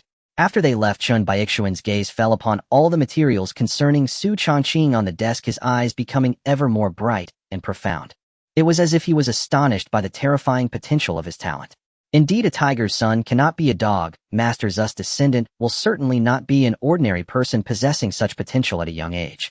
Compared to the geniuses from the families in Yinjing, he is not at all inferior, rather he may even surpass them. Hailao, what do you think? In the corner, shrouded in shadows, exuding a void aura, Hai Qinmiao, lying on a sandalwood rocking chair, suddenly opened his slightly murky eyes, unleashing a terrifying brilliance. This child, a great talent. In the southern district, an apartment. An SUV stopped at the entrance of the residential complex, and a man and a woman disembarked, expressing gratitude to Tang Xian, who had driven them. Miss Xian, thank you for your trouble. Master Su, this is something our investigation bureau should be saying. Tang Xian, sitting in the driver's seat, smiled and said, if it weren't for your direct intervention in this bizarre incident, it would likely have led to numerous hidden dangers. I won't say more. The investigation bureau has other incidents to handle, so I will not linger. As for the commission fee, it will be delivered to your residence in the coming days. Then I won't see you off. Take care. Watching the SUV speed away, Xu Changqing's smile gradually faded, his expression darkening with an imperceptible coldness. Boss, does she have a problem? Chai Weimei frowned and suddenly asked. The problem is significant. When the human-faced larva appeared, the ghost spirit phantom manifested by the 9 nether ghost eyes sensed a strong threat from her. It was several times stronger than the human-faced larva. She may harbor some sort of ghostly entity within her. Xu Changqing's gaze was indifferent and his tone was icy. Previously, when he first used the 9 nether ghost eyes to reveal the 9 nether ghost spirit phantom, he shattered the spiritual will of the human-faced larva. He also inadvertently sensed a slight elusive ghostly aura on Tang Xian. Although that trace of ghostly aura flashed away and then vanished, it felt more like an illusion. However, Xu Changqing did not perceive it as an illusion, because that trace of ghostly aura was far too pure, far too terrifying. It was countless times stronger than the human-faced larva. Even Xu Changqing at this moment had little confidence in being able to deal with it. Thus, he had been suppressing the urge to deploy the 9 nether ghost eyes to directly observe the essence of the ghostly entity on Tang Xian. Chai Weimei's expression also grew serious at this moment, clearly able to discern the gravity in Xu Changqing's words. If she truly harbors some sort of bizarre entity within her, it may be targeting us, otherwise she wouldn't have personally returned us. Boss, should we take the initiative? Saying this, Chai Weimei made a throat-cutting gesture, a fierce expression surfacing on her face. Don't be fooled by her seemingly delicate appearance, as if she were easy to bully. In essence, she is a vengeful spirit in a red dress filled with resentment. Her true nature is one of brutality and ferocity. Yet Xu Changqing looked at her in astonishment, as if he was amazed by her thoughts. How could you have such an idea? After following me for so long, you should know that I am not fond of violence. Moreover, as a good citizen of Beihai City and an ordinary person, I should report this matter to the A female officer in the investigation bureau is suspected of being possessed by something strange, and this matter will likely attract the highest level of attention, prompting a large number of powerful individuals to engage in a hunt.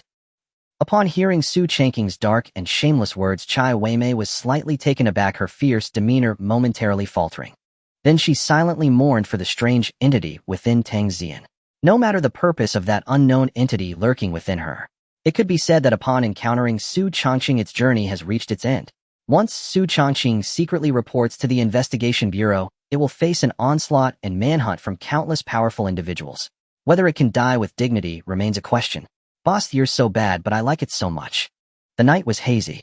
Tang Xian drove the off-road vehicle swiftly towards the direction of the investigation bureau. The roar of the engine pierced the silence of the night, and the headlights shone brilliantly. Normally in the darkness, such an obviously glaring target would seem like a sumptuous feast delivered right to the door, likely to attract a lurking entity's attack at any moment. However, strangely, at this moment the surroundings were indeed calm and peaceful, with not a ripple in sight.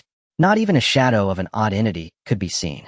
It was as if the entities that usually enjoyed hunting in the dark were now filled with trepidation and fear towards the presence inside the off-road vehicle.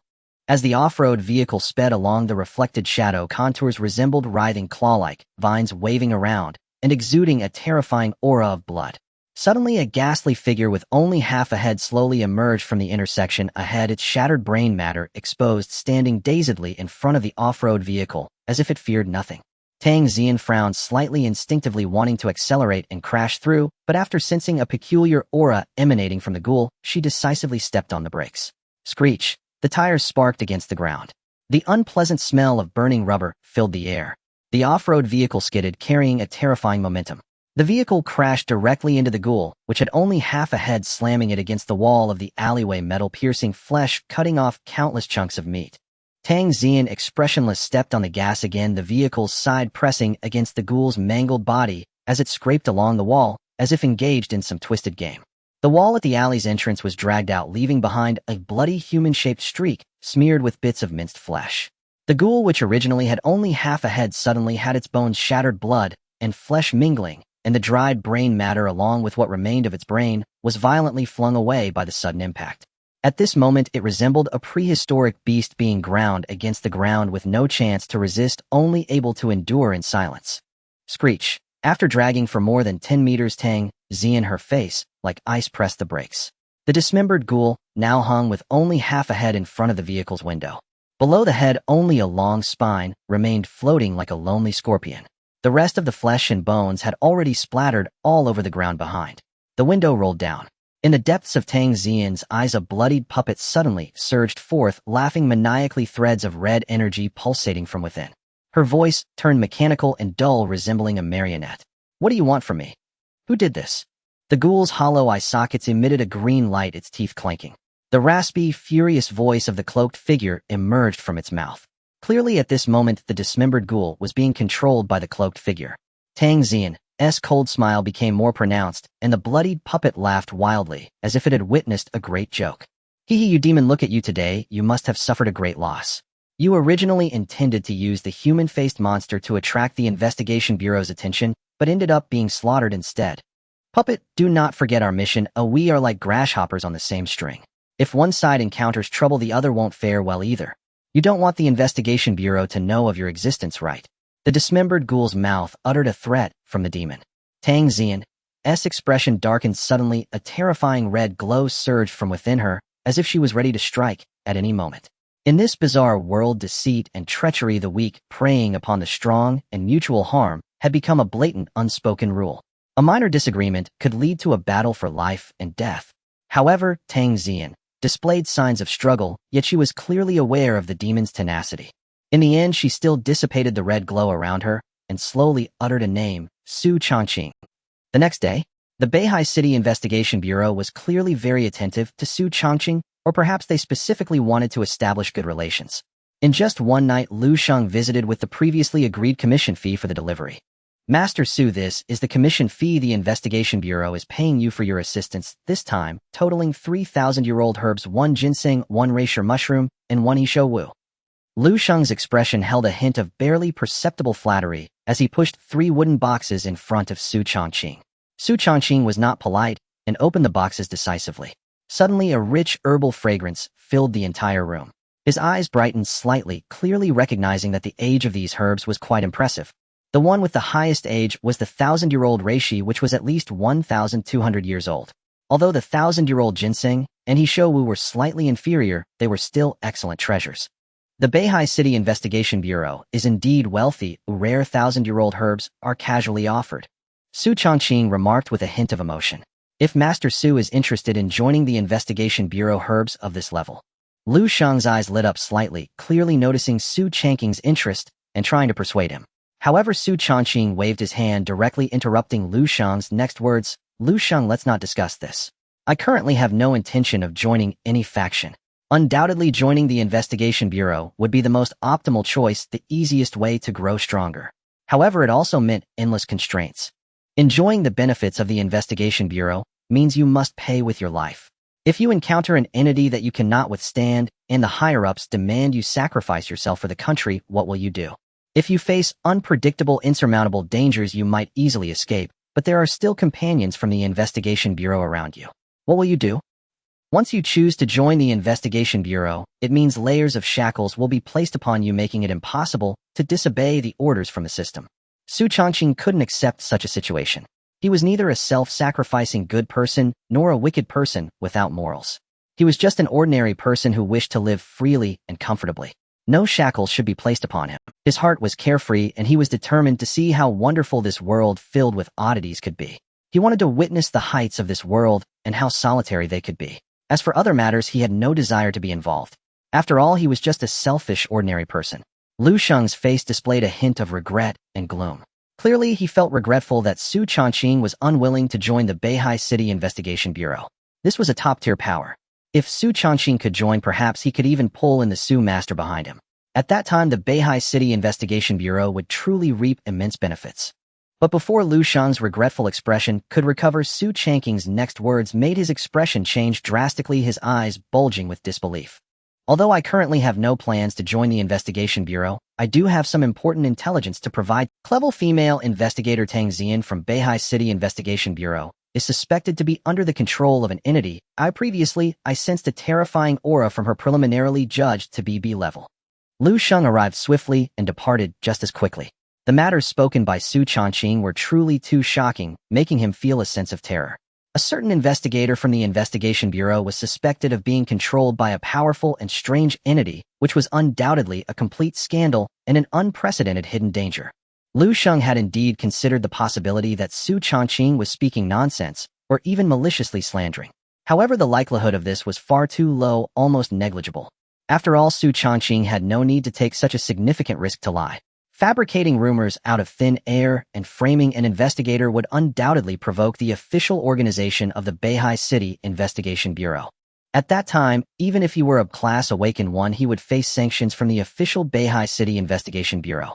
Moreover, although Lu Sheng had limited interactions with Xu Changqing, he could see that Xu Changqing was not the type to act recklessly or speak irresponsibly. In fact, Xu Changqing's moral and credibility standards were undoubtedly above average. After all, previously Xu Changqing had accepted a commission from Tang Yuyan at a very low price, rescuing her sister Tang Xian from an abandoned building, which spoke volumes. Although Tang Xian was his former direct subordinate, Lu Sheng now leaned more towards believing Xu Changqing's word, because considering various signs, what Xu Changqing had said at this moment was likely to be true. Tang Xian was indeed in trouble. What purpose could a possessed investigator have lurking within the Investigation Bureau? The information hidden within was far too vast for him to take charge of. He could only choose to return to the Investigation Bureau at the earliest opportunity to report to Director Chun. As Lu Sheng departed, Xu Changqing calmly lifted the tea on the table and took a sip. Since this matter had been reported to the Investigation Bureau, the mysterious entity hidden within Tang Xian would undoubtedly face a dire fate. For the Investigation Bureau, regardless of what purpose that mysterious entity had, it had undoubtedly touched the colossal entity that was the Beihai City Investigation Bureau. At that time, what awaited it might be the siege of justice. A potential calamity that could threaten Beihai City might vanish due to his righteous report. However, he wondered if the Investigation Bureau would award him the title of Outstanding Youth of Beihai City because of this. Just as Xu Changqing was lost in thought, a violet fragrance suddenly invaded his nostrils. Strands of inky hair cascaded onto his chest. Chai Weimei bent slightly, dressed in a wide and cool-made outfit, and as she moved, her bosom revealed a glimpse of creamy white, looking at him with a playful smile. "Boss, how do you like my new outfit?" Xu Changqing maintained a calm expression and met her gaze, his eyes drifting towards the white abyss that seemed ready to swallow him whole, commenting indifferently, "The outfit is nice, but your figure is lacking a bit compared to the 8-foot lady." Although Chai Weimei's impressive assets could rival any woman, they still fell short compared to the 8-foot lady he had encountered initially. "You bastard." Chai Weimei's teasing smile instantly froze, clearly taken aback that Xu Changqing would say such a thing, completely ignoring her allure. Moreover, he even compared her figure to that of another woman. Of course, she had seen the 8-foot lattice figure, and in comparison, she felt somewhat inferior. However, purely in terms of appearance, she far surpassed the 8-foot lady. Yet this bastard insisted on judging based on figure, leaving her with no recourse. Regarding Chai Weimei's pouty appearance, Xu Changqing merely smiled indifferently, feeling no stir in his heart. Such alluring temptations were not new to him. During this time, after receiving her salary, Chai Weimei had transformed into a shopping fanatic, spending. Through online shopping, she had purchased numerous special outfits such as maid costumes, miniskirts, school uniforms, teacher outfits, black and white stockings, bikinis, and role-playing costumes. Her purpose was to tempt him to achieve a certain goal. Unfortunately, this level of temptation was far too childish for him. Even if he felt moved, what use was it if he couldn't jump into action and experience it firsthand? Xu Changqing calmly appreciated the turbulent waves of the white abyss before him and suddenly recalled a famous saying from his past life. Everyone has unfathomable talents that should not be underestimated. Now it seemed to hold a grain of truth. Ding dong. The sound of the doorbell rang, interrupting the standoff between the two. Yun Ruashi, dressed in a purple cheongsam, showcased her curvaceous figure, exuding a charming allure as succulent as a ripe peach.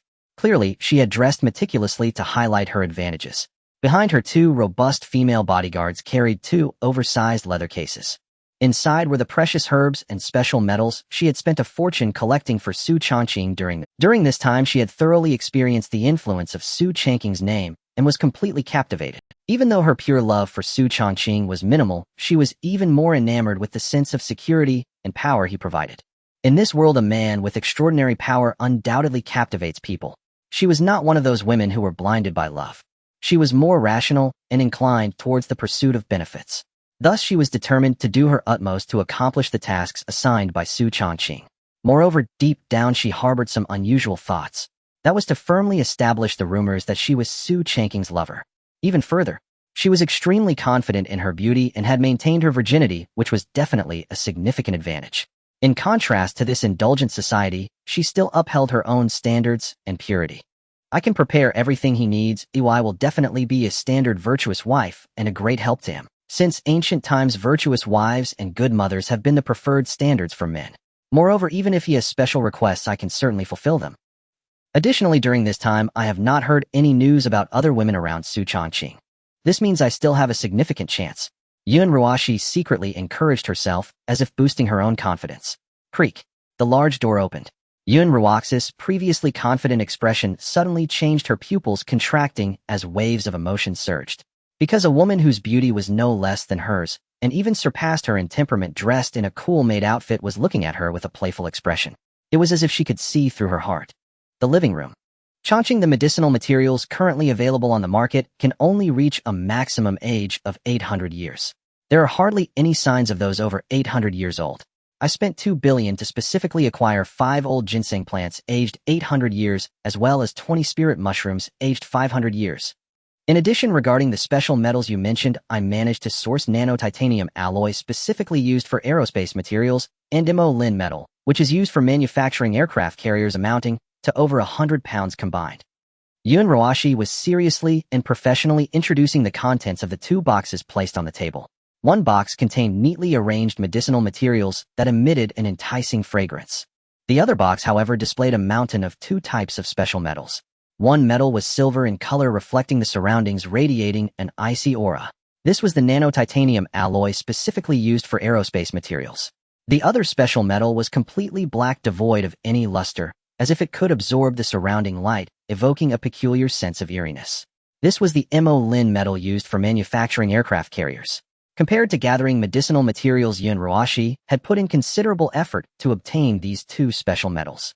It should be noted that these 2 special metals were controlled materials by the military, and ordinary people had no access to obtain them. Yun Ruashi had utilized many connections and spent a significant amount of money to acquire them. Very good, Ruashi, you've done excellently. Xu Changqing couldn't help but praise upon seeing the precious items in front of him in the 2 large boxes. He was somewhat surprised that Yun Ruashi could bring him such substantial gains. After all, he had not given her many advantages before. He had merely granted her the right to use his name. Unexpectedly, Yun Ruashi had managed to deliver such significant rewards to him. With all these items, his strength would undoubtedly see another enhancement. Moreover, he was aware that during this time Yun Ruashi had been thriving by using his name. The Tianhai Group, which was originally valued at 10 billion, had now transformed into a conglomerate worth 100 billion. It was considered one of the major groups in Beihai City. Its business acumen was undoubtedly commendable. However, Xu Changqing noticed a small, exquisite box beside the 2 larger boxes. Compared to the 2 adjacent boxes, it appeared more upscale and extravagant. Ruashi, what is this box? Xu Changqing looked curiously at the small box placed in front of Yun Ruashi. At that moment, Yun Ruashi seemed oblivious to his question, distracted, her gaze subconsciously drifting towards his back. At this moment, Chai Weimei, dressed in a revealing maid outfit, was giving him a shoulder massage with a look of deep affection. Clearly, Yun Ruashi was more concerned about Chai Weimei's presence. The 2 women seemed to have developed a subtle sense of rivalry. Ahem. Xu Changqing quietly clicked. This broke the silent tension between the 2. Only then did Yun Ruashi suddenly come back to her senses, as if realizing something, and an expression of apology quickly appeared on her face. Sorry, Changqing, I was just thinking about some matters regarding the group, and got a bit distracted. It's alright, that's quite normal. Xu Changqing said with understanding. He was naturally aware of Yun Ruaxi's feelings for him. He even knew about the rumors circulating outside that Yun Ruashi was his lover. However, for Xu Changqing, pursuing power was the true path. Women in his view were merely distractions and not important. In a world rife with the bizarre, engaging in romance was something only a fool would do. Only power was the eternal safeguard. If Xu Changqing truly desired women, now he could simply let it be known, and countless heiresses, international stars, film queens, sweet girls, and female CEOs would swarm around him. He could easily establish a harem. Yet none of that was what he wanted. In this world, his only pursuit was perhaps eternal power.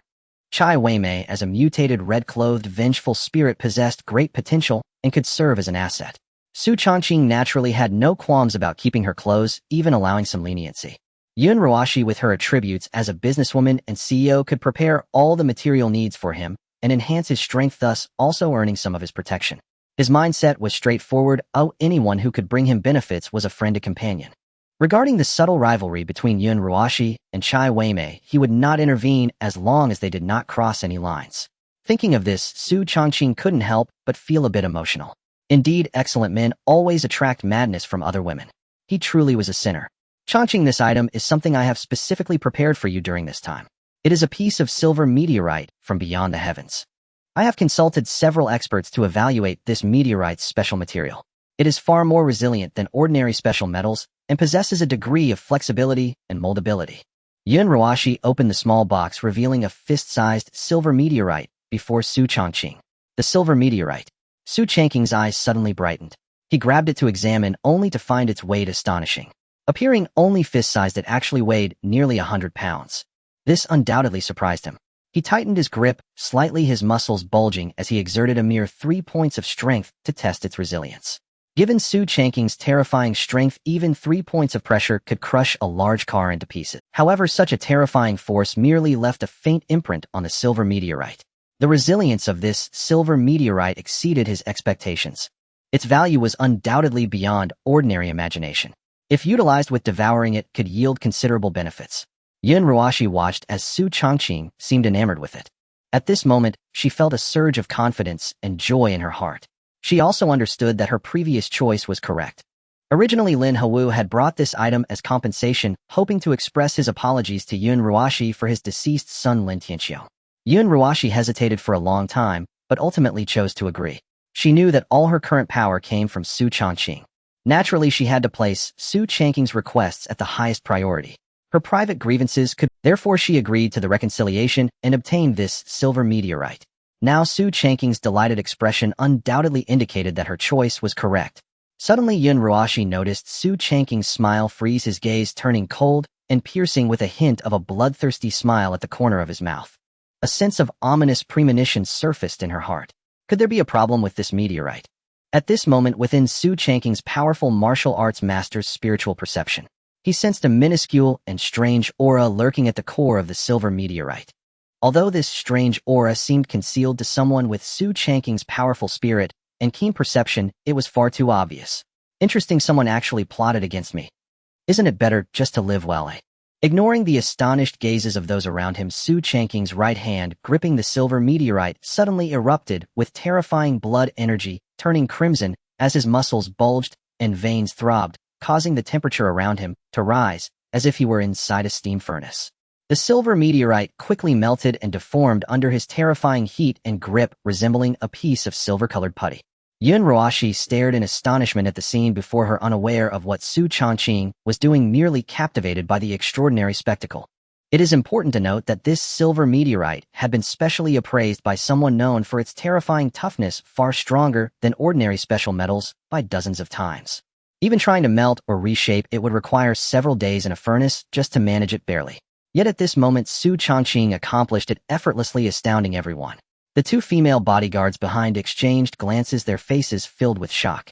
Only Chai Weimei frowned slightly. Her mental strength was already far beyond that of ordinary people, and she sensed something amiss within the silver meteorite.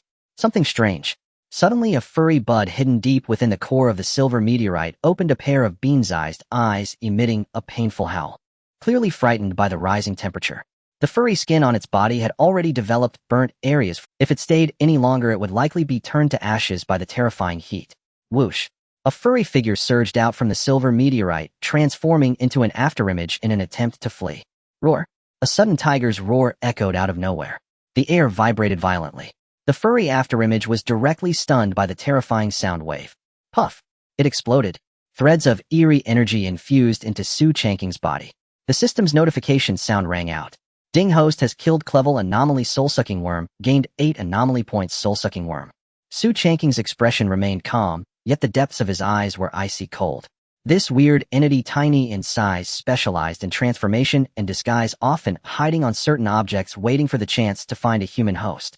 Afterwards, it would enter the host's brain, gnaw on their brain matter, reproduce its eggs using the host's body as an ovary, continuously feeding until only a layer of human skin remained, while controlling the skin to move freely.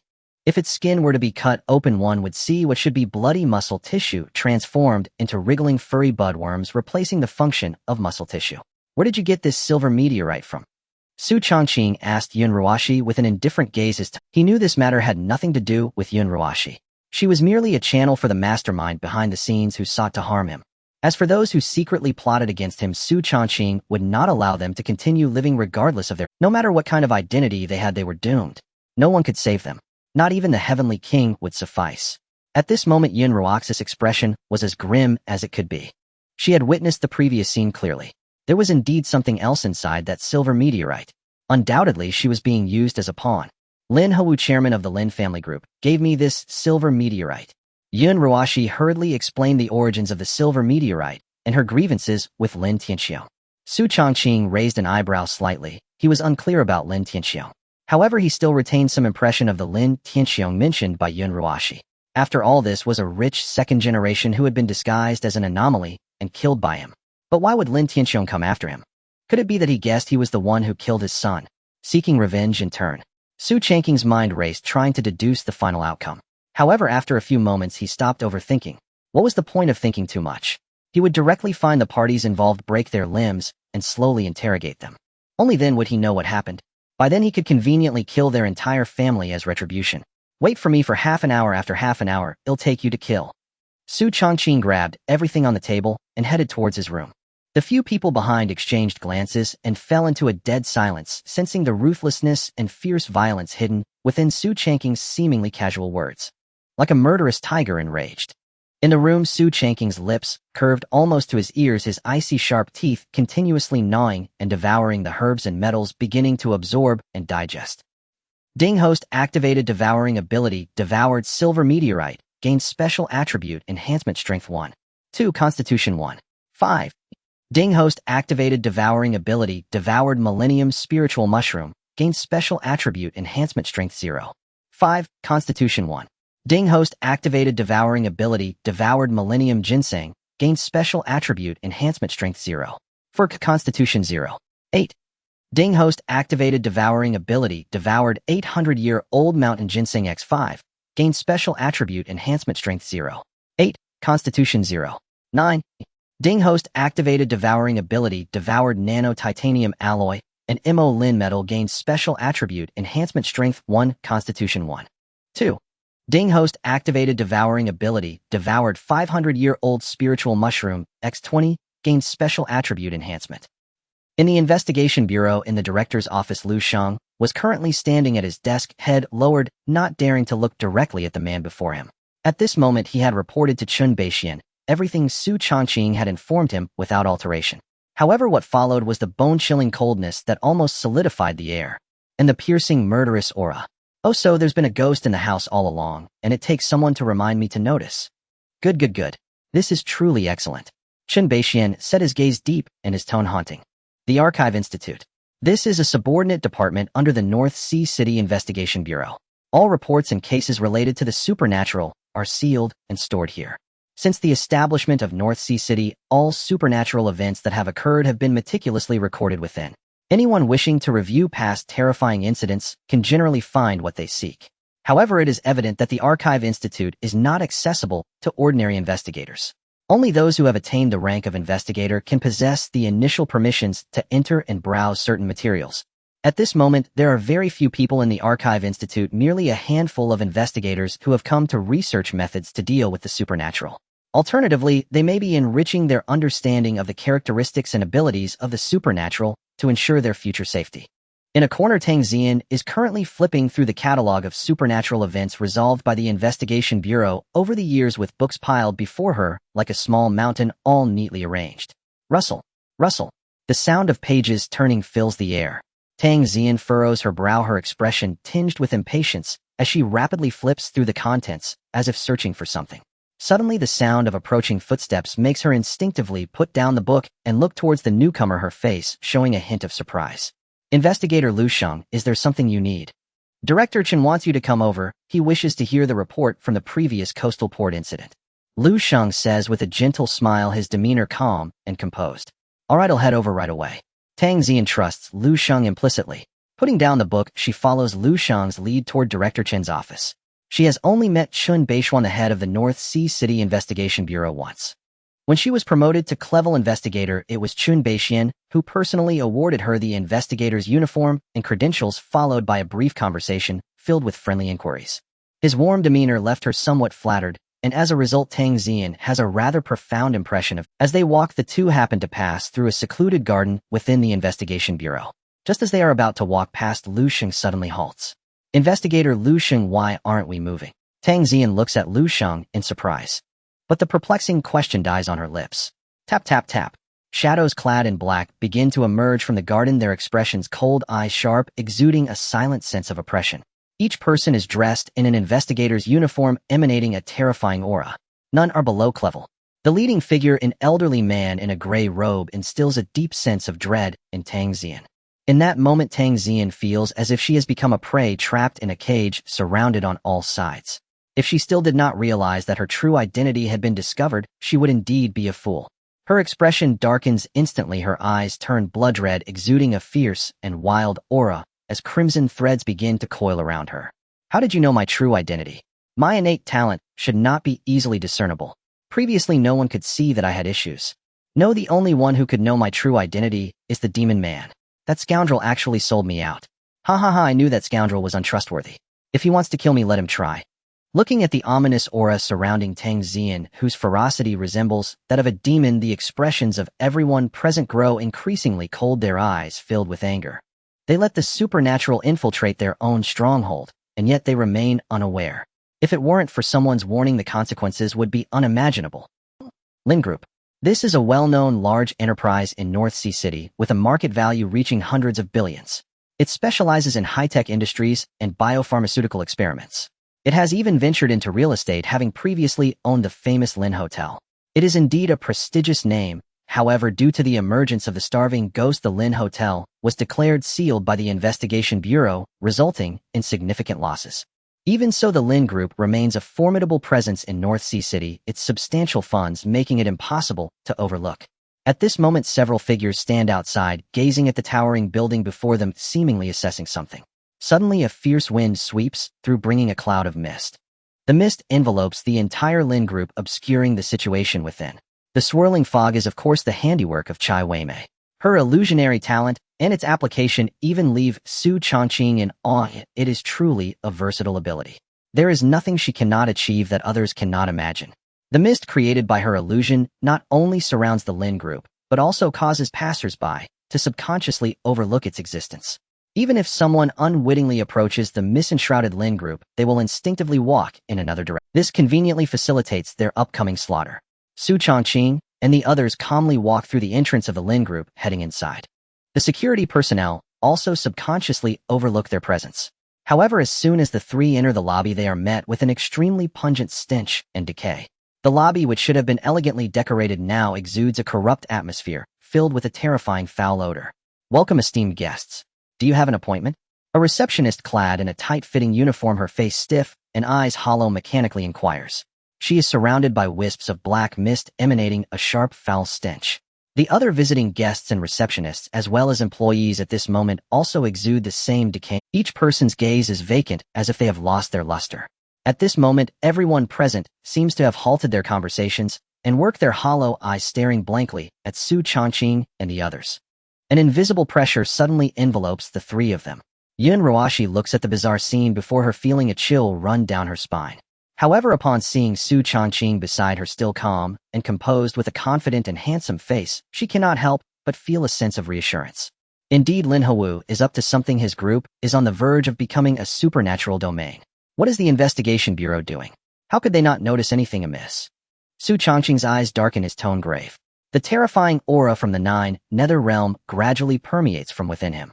A figure wielding a sickle, the ghost god of Nine Nether, suddenly materializes towering behind him. Nine Nether Ghost Eye. What is a strange domain? When the number of anomalies reaches an extreme level, the pervading eerie energy will corrode all surrounding matter, filling the air with deathly aura and gradually transforming into a space suitable for the survival of the strange.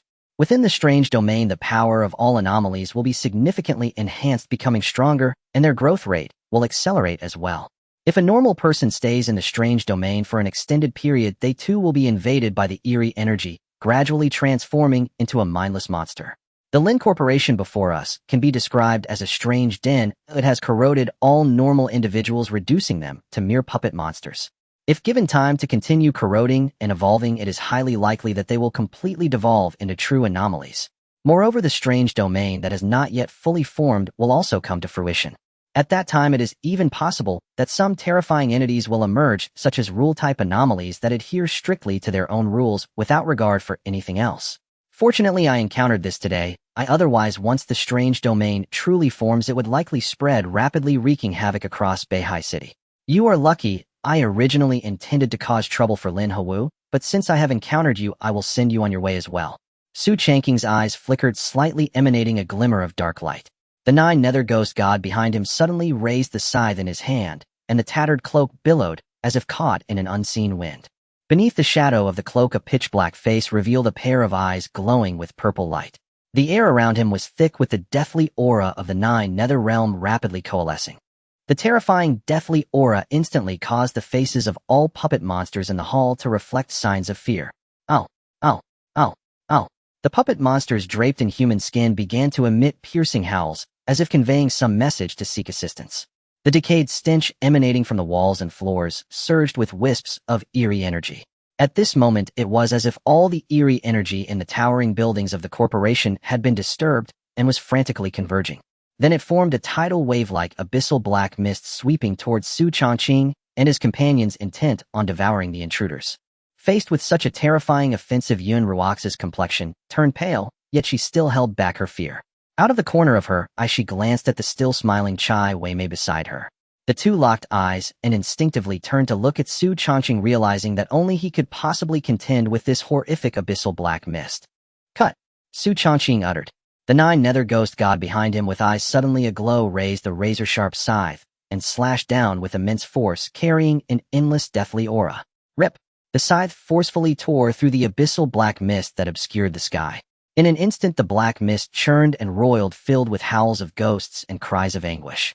It was as if countless souls were being dragged into the Nine Nether Realm, beginning their endless torment. The entire skyscraper shook violently in that moment. All the puppet monsters before them now displayed twisted expressions of fear. Yet their hollow eyes seemed to regain a hint of clarity, showing signs of relief. As beings invaded by eerie energy and reduced to puppet monsters, they were in constant agony, both mentally and physically unable to find liberation. Now Xu Changqing, utilizing the Nine Nether Ghost eyes, forcibly summoned a spectral figure from the Nine Nether, breaking through the no yet fully formed strange domain of the Lin Corporation. This undoubtedly gave them a chance at liberation. One by one, the puppet monsters were enveloped by the deathly aura, gradually turning to ashes, achieving their final release. Even in the face of death, their faces bore expressions of gratitude as they looked at Xu Changqing and his companions' mouths agape, as if wanting to shout something. Yet no sound emerged. Only the woman standing at the front seemed to break through some limitation at that moment, her voice stuttering as she spoke. The underground laboratory. Poof! The sweeping deathly aura covered everything, completely annihilating the abyssal black mist. Everything before them vanished completely, leaving only an empty hall and dust drifting in the wind, reminiscent of the previous scene, as if it were a mirage. Xu Changqing gazed silently at the emptiness before him, his chilling aura growing increasingly bone-chilling. The spectral figure of the nine nether ghost god also dissipated into nothingness. Let's go, let's kill. Boom. The underground laboratory with doors half a meter thick capable of resisting artillery was directly shattered by the force of his punch, sending countless tiny metal fragments flying. Xu Changqing and his companions stepped in, gazing at the enormous laboratory before them. Inside, numerous experimental apparatus were neatly arranged, piling up like a mountain. On the experimental table, the naked corpses that had been opened up seemed to sense something and began to shake violently. The wounds on their chests healed rapidly, sprouting countless flesh buds and opened a myriad of eyes. These revived corpses, resembling zombies, easily tore apart their restraints, emitting piercing sound waves as they roared. The sharp sound waves shattered all the glass in the laboratory. Many bizarre corpses soaking in fulinmol also seemed to be activated at this moment, opening their beast-like eyes, emanating a frenzied bloodlust. These grotesque corpses were mostly implanted with strange organs or skins, such as dog heads, wandering claws, zombie fangs, and human-faced cat skins, and combined with some special flesh buds, they exhibited powerful aggression. These monsters could almost be considered a strange army, their threat level undeniably high. Roar! A low growl erupted. A massive experimental chamber was forcefully torn open. A creature towering 5 meters high, covered in flesh tumors, with bizarre limbs and unique scales, wielding a long giant axe, emerged. With the arrival of Xu Changqing, Yun Ruashi, and Chai Weimei, the entire laboratory seemed to come alive, surging forth with a horde of monsters that surrounded the three tightly. Faced with the encroaching monster horde, Xu Changqing remained unfazed, instead directing his gaze toward a corner at the back of the laboratory. Dressed in a suit, looking as if he had aged several decades, Lin Hou was now standing up with interest, revealing a sinister smile as he began to applaud. Clap, clap, clap. Welcome, esteemed guests. Lin Hou stepped out from the shadows, and all the ferocious monsters around instinctively lowered their heads, not daring to meet his gaze, as if to signify their submission. At this moment, his face was as smooth as that of a baby, and the white hair he once had vanished, replaced by a head of jet black hair that radiated a strong vitality. He looked nothing like a middle-aged man nearing 50, but rather a young man in his 20s. Yet an unusual, sinister aura still enveloped him. This made one feel uncomfortable. You are Lin Hou. How could you have become like this? Yun Ruashi exclaimed, a hint of astonishment in her voice. Seeing Lin Hou, who seemed to have rejuvenated, she was also somewhat shocked. It was a stark contrast to her impression of him as a white-haired old man with many wrinkles. The disparity between them appeared as vast as that between father and son. However, she could still discern from his sinister aura that this man, who looked decades younger, was indeed Lin Hou. After all, no matter how much a person's appearance changes their temperament, mindset, and every action would not change so quickly. In her eyes, Lin Hou was like a cold, venomous snake, skilled at lurking in the shadows to strike with a fatal blow, instilling a chilling fear. The cold, snake-like aura surrounding the young man before her remained unchanged, even thickening slightly. Unlike Yin Ruox's shock, Xu Changqing and Chai Weimei were aware of the army of approaching monsters and Lin Hu's peculiar condition. These monsters, while emanating a faint, ominous energy and appearing strange, lacked any coherent thought processes or potential for evolution. They resembled a low-quality counterfeit or an empty replica. It was evident that these bizarre monsters had been altered through some special means. Using the bodies of normal humans as a foundation, they were remodeled with the remains of bizarre limbs, granting them a combat power akin to the strange. In stark contrast to the hollow bodies and souls of these monsters, Lin Hou exuded a rich. He was like a humanoid anomaly. Why have I become like this? It is, of course, the result of an exchange with a great figure. It was merely a trivial cost for me to gain an almost immortal lifespan and the power to control these terrifying monsters. What nonsense about awakeners. Before my army of monsters, they are utterly defenseless. Lin Hu's sinister face broke into a mad laugh, his eyes glinting as he spread his arms wide, as if embracing a stronger self. I know the reason for your visit. It must be that the little fellow inside the silver meteorite has been discovered. But that is just a small test. Your arrival here means you have passed the test. As long as you are willing to submit to me, you can gain supreme power and infinite lifespan. I can overlook any previous offenses. In fact, I can even forgive you for killing all the servants I painstakingly refined. At this moment, he resembled an extreme madman, his entire being radiating unrestrained madness and brutality. He seemed to believe that Xu Changqing and the others would not refuse his conditions. Like a devil, he spoke in an enticing manner, laying out terms that were impossible to refuse. Who could escape the temptation of power and immortality? Lin Hu's face twisted into a grimace as he raised his right hand high, suddenly splitting open at the palm, revealing 3 worm-like flesh buds that quivered violently and emitted faint cries. As long as the three of you are willing to consume them and pledge allegiance to me, you will enjoy endless lifespan, achieve immortality, and possess the power to control these monsters. At that time, the entire Beihai city, no, the entire Yen nation, even the entire world will be out. We will become the true gods of this world, while those foolish humans will merely be our livestock reduced to our blood food. Gazing at Lin Hou, who appeared to be crazed and possessed, Xu Changqing remained calm, his eyes as unfathomable as deep waters concealing his emotions. He asked in a deep voice, "Was it you or the great figure you mentioned who intended to transform everyone in this building into puppet monsters to create a strange domain? What on earth is the great figure you speak of? You have 30 seconds to answer my question. Once the time is up, you will go to hell and continue your daydreaming." Now the countdown begins. Chai Weimei appropriately took out a small pocket watch and pressed the countdown. The sound of the ticking hands resonated clearly in the room. Suddenly the air thickened as if trapped in a dead silence. Only the sound of the watch's ticking remained. Lin Hu's expression suddenly turned cold, the earlier frenzy gone, replaced by a snake-like demeanor baring his fangs as he coldly hissed, "Do you know what you are saying? You dare to defy my goodwill. I intended to give you all a chance to survive. Since you do not want it, then all of you shall die. Kill them," with a single order. All the surrounding bizarre monsters seemed to receive the command to kill, surging forward like a tidal wave towards Xu Changqing and the others. Roar, roar, roar. These bizarre monsters let out shrill, piercing screams. Their charge was even more shocking and terrifying than ancient cavalry with cold weapons. Coupled with their terrifying appearances, they instilled a primal fear. Especially the terrifying giant that stood 5 meters tall, covered in tumors with bizarre limbs and peculiar scales, wielding a massive axe, let out a roar akin to a war drum. The thunderous charge was like an army of thousands, accompanied by a nauseating stench. Lin Hu's bloodthirsty smile gradually crept up, as if eagerly anticipating the scene of blood and flesh, flying limbs being devoured. Ever since absorbing part of the blood and flesh of the human demon, a certain desire and madness within him seemed to have been magnified to the extreme. He bore an extreme destructive force towards all living beings. Anyone daring to oppose him would find only a dead end. During this time, in order to become stronger, he unhesitatingly chose to refine all the employees of the Lin Corporation into puppet monsters, intending to create a strange domain. He even went so far as to consume his own close relatives and beloved wife to gain even greater. He vividly remembered the shock and disbelief on his wife's face when he twisted off her head. Then came the scene of devouring. It was a wonderful experience. Wife, daughter, son, parents, relatives. Each familiar figure had merged with. They had completely become a part of his body, transformed into his power. At this moment, he was no longer the Lin Hou of before. He resembled a monster draped in human skin. "All who dare to oppose me shall," he roared. A terrifying surge of fiery blood erupted. Countless charging bizarre monsters let out shrill, miserable cries. Then they were all reduced to ashes. Not even a scrap remained. Lin Hou stared blankly at the scene before him, as if dumbfounded. His army of bizarre monsters had been annihilated just like that. This was the foundational power entrusted to him by that great figure.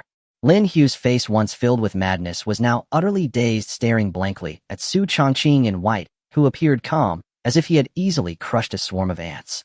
Suddenly he felt an icy chill enveloping him, as if he had fallen into an ice cave, his body trembling with sheer panic. The ambition and mania he had just moments ago vanished in an instant, replaced by boundless fear. At that moment, the man in white before him resembled a death god from hell, seemingly capable of dragging him into the abyss at any moment. His recent actions felt like a joke now. No, it can't be. No, it can't be. That esteemed individual was. He looked at Lin Hou, who wore an expression of disbelief, almost on the verge of a mental. Yet Xu Changqing remained unfazed. Although those strange creatures were not truly peculiar, their combat ability was still considerable. If it had been someone else, they would likely have had to expend considerable effort to deal with them, with the possibility of falling in battle. Unfortunately, these strange monsters encountered Xu Changqing, who had just devoured a significant amount of metals and medicinal herbs, causing his martial prowess to surge. At this moment, Xu Changqing's physical strength had increased exponentially compared to before, and the blood and qi within him surged like molten lava, filled with extreme destructiveness. He didn't even need to use the fierce tiger phantom. Just a single angry tiger roar was enough to forcefully slay these monsters. The only regret was that these strange creatures were not truly exceptional and did not receive the system's acknowledgement, hence no rewards could be gained. However, at this moment, Xu Changqing became even more intrigued by the so-called esteemed individual behind Lin Hou. These strange monsters were likely created by that entity. Lin Hu's youthful appearance was also a result of its handiwork.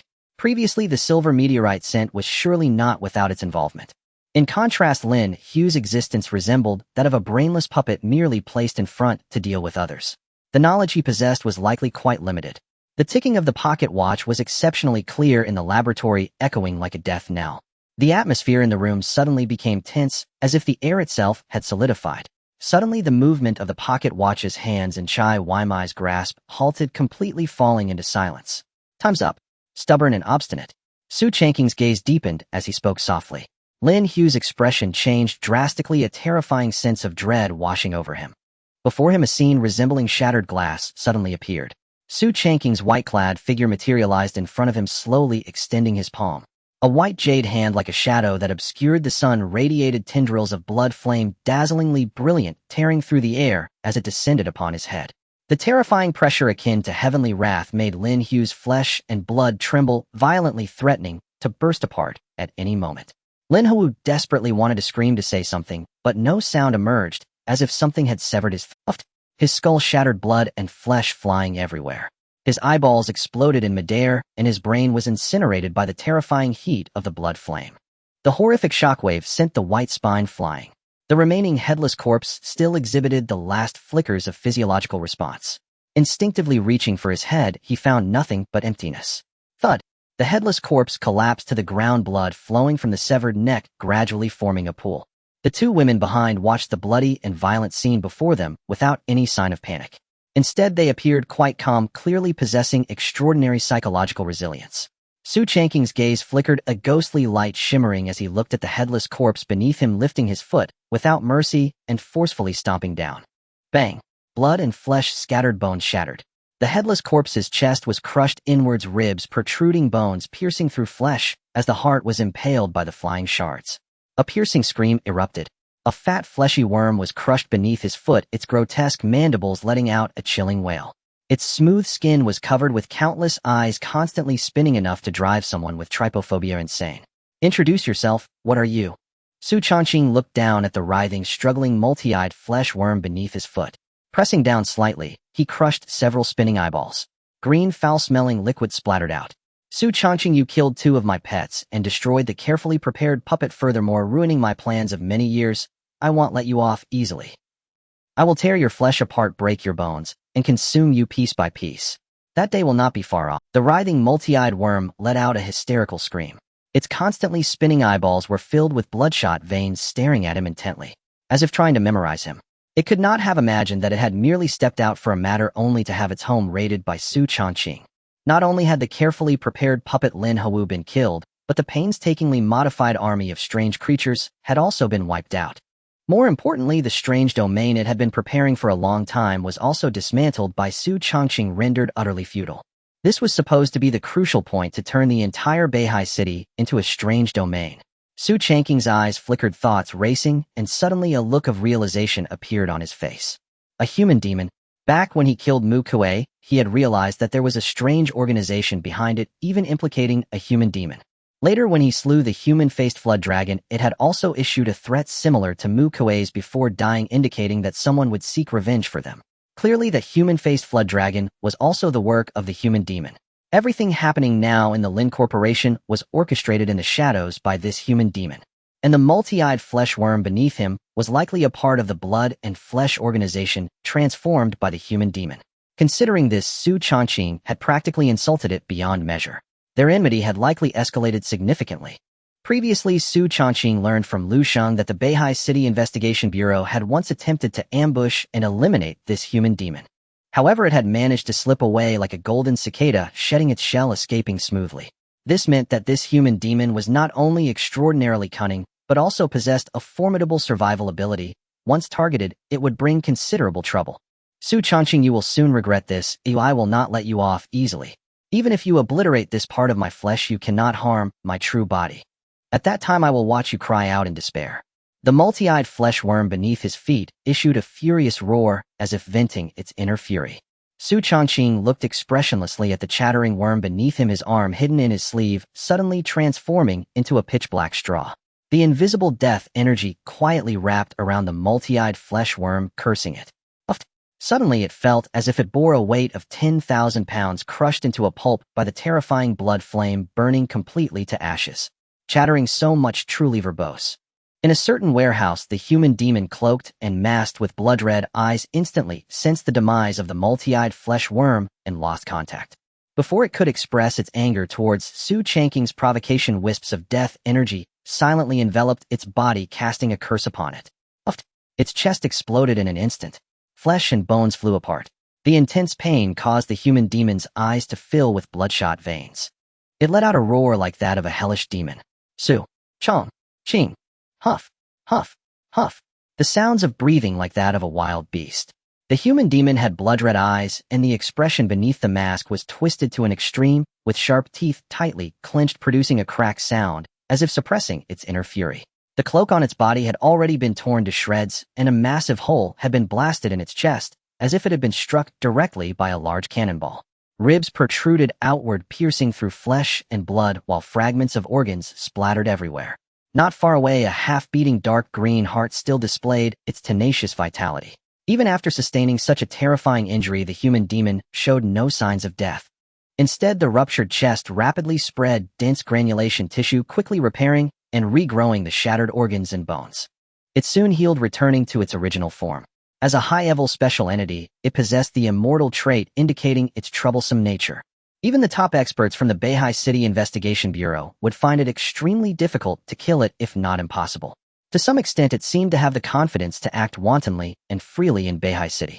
However, the human demon never imagined it would suffer such a significant loss.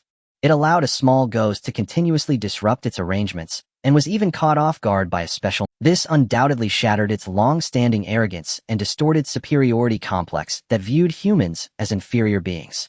Xu Changqing, since you want to play, I will play with you. Let's see just how far you can go against me. I'm curious to see if you can handle this monster.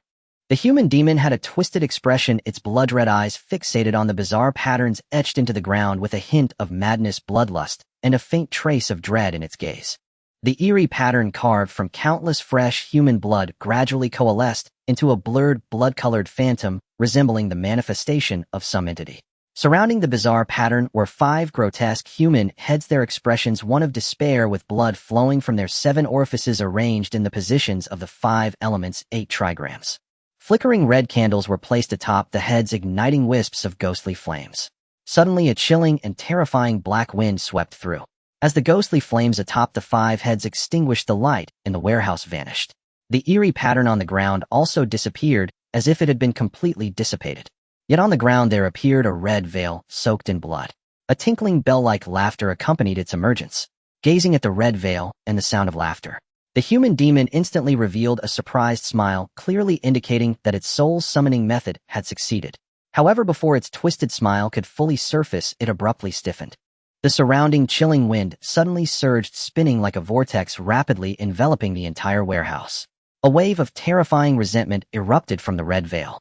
The human demon instantly froze, its lifeless body unable to move or emit any sound. A fearsome entity had arrived. The red veil slowly floated upwards, revealing a captivating figure dressed in a bright wedding gown. The terrifying resentment emanating from her almost solidified. A pair of delicate jade-like hands emerged from the sleeves of the wedding gown, reaching into the void and gently grasping. Puff! The human demon was suddenly crushed into a cloud of blood mist by an unseen force. Beneath the red veil, a tinkling laughter resounded, followed by a cold and enchanting voice. Interesting. Above Beihai City, a soaring black eagle was searching for its hunting target, preparing to fill its belly. Suddenly, a tiny wriggling larva emerged from the feather-covered body, opening its multitude of eyes. These eyes still reflected a hint of lingering fear, clearly haunted by the image of its body being crushed. Damn it! What the hell was that thing? It was so ferocious. The hazy mist that had originally enveloped the Lin Corporation began to dissipate, revealing the grandeur of the towering buildings. However, compared to its previously glamorous appearance, the current buildings exuded an air of decay and degeneration.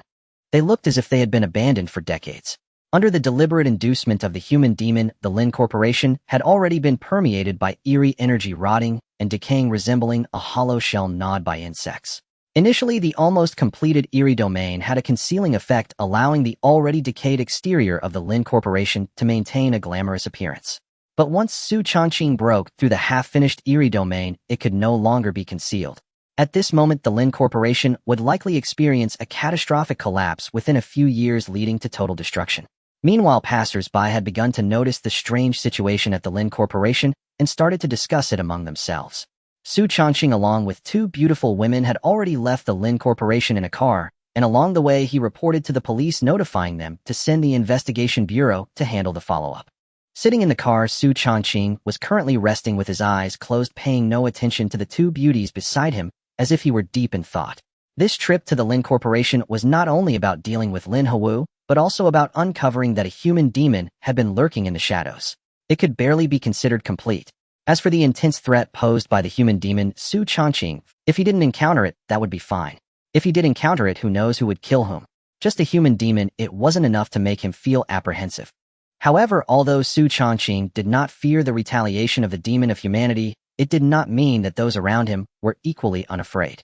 Yun Ruashi was a prime example, as her essence was that of an ordinary person. When faced with the bizarre, there was almost no power to resist. Although Yun Ruashi had no special relationship with him, she currently represented his source of wealth. She was responsible for collecting high-grade medicinal herbs and special metals to supply him in enhancing his strength.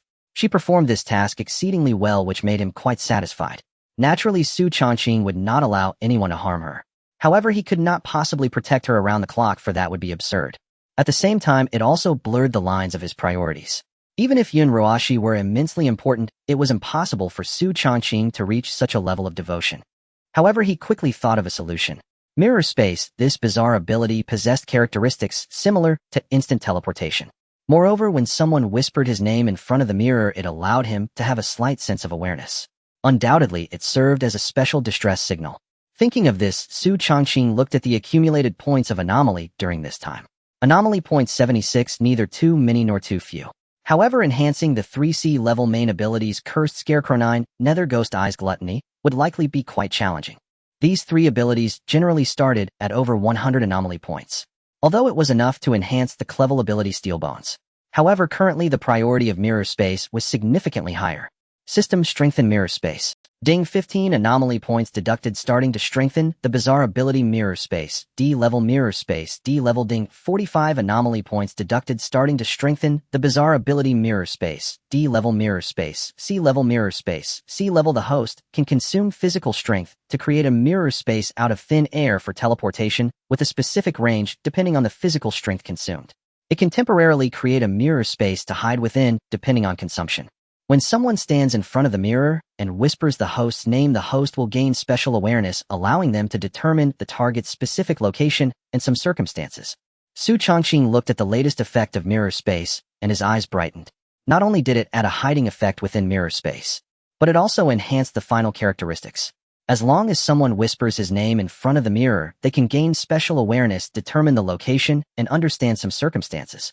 This meant that the target's ability to call for help had been improved. This was indeed not far from the effect he originally envisioned. He just wondered what kind of enhancements this bizarre ability would receive if it continued to upgrade. However, for now it was barely enough. It was sufficient for Yun Ruashi to serve as a talisman for calling for help. At the very least, it provided her with a certain level of security. As for whether Xu Changqing could arrive in time to save her, that depended on the circumstances. After all, there was only so much he could do, and he could not do more. Currently, Yun Ruaxi's value was only enough for Xu Changqing to regard her at this level. If he were to be a step too late, resulting in Yun Ruashi being killed by the bizarre, Xu Changqing could at most kill the anomaly for her revenge. He would then find another pawn to continue gathering herbs and metals for him. One can only do what one is capable of doing. If one wishes to do more, it would only invite trouble. Sitting on the left side, half of her body pressed closely against Xu Changqing, Yun Ruaxi's face was slightly flushed, her eyes shimmering, revealing a hint of shyness. Xu Changqing's physique was already quite robust, and over this period he had wolfed down plenty of metals and herbs, causing his physical qualities to soar and his body to develop further. Thus the back seat, which could originally accommodate 3 people, felt somewhat cramped under his imposing frame. Yun Ruashi and Chai Wei-mei were practically half leaning against him, truly embracing him on both sides, surrounded by beauty. Suddenly Yun Ruashi felt a wave of warmth approaching. She looked up and saw Xu Changqing's face gradually coming closer, causing her heart to tremble, instinctively closing her eyes. However, it was clear that she had misunderstood Xu Changqing's intentions. Instead of the intimate sensation of lips, she felt warm breath covering her earlobe. The strong masculine aura made her cheeks flush and blood slowly crept up to her ears. Her delicate body beneath the purple qipao trembled slightly. Could it be that he wanted to do something in the car? But there were still others in the car. Although they were all women, it should not. But I am not mentally prepared yet. What should I do? Should I let him do as he pleases, or should I resist? Just as Yunruashi was struggling internally, Xu Changqing's whisper in her ear ignited her passions, yet her emotions rapidly calmed down. Prepare a mirror with you, and when you encounter danger, quickly whisper my name. Remember, if you sense danger approaching, do this, otherwise I may not be able to protect you. Do you understand?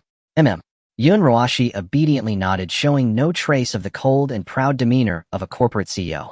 In this world where the bizarre ran rampant, power always surpassed wealth above all else. Chai Weimei was almost pressing against Xu Changqing, now half her body, leaning on him, appearing as if she was eavesdropping. The female bodyguard driving in front kept her eyes straight ahead, seemingly seeing nothing, casually turning the rearview mirror to the side. The upcoming developments were not something a single female bodyguard could witness. It was best to focus on driving. Beihai City Investigation Bureau. The once beautiful garden had long turned into a wasteland. Only countless remnants lay scattered on the ground. More than a dozen bloodied corpses were strewn carelessly across the ground.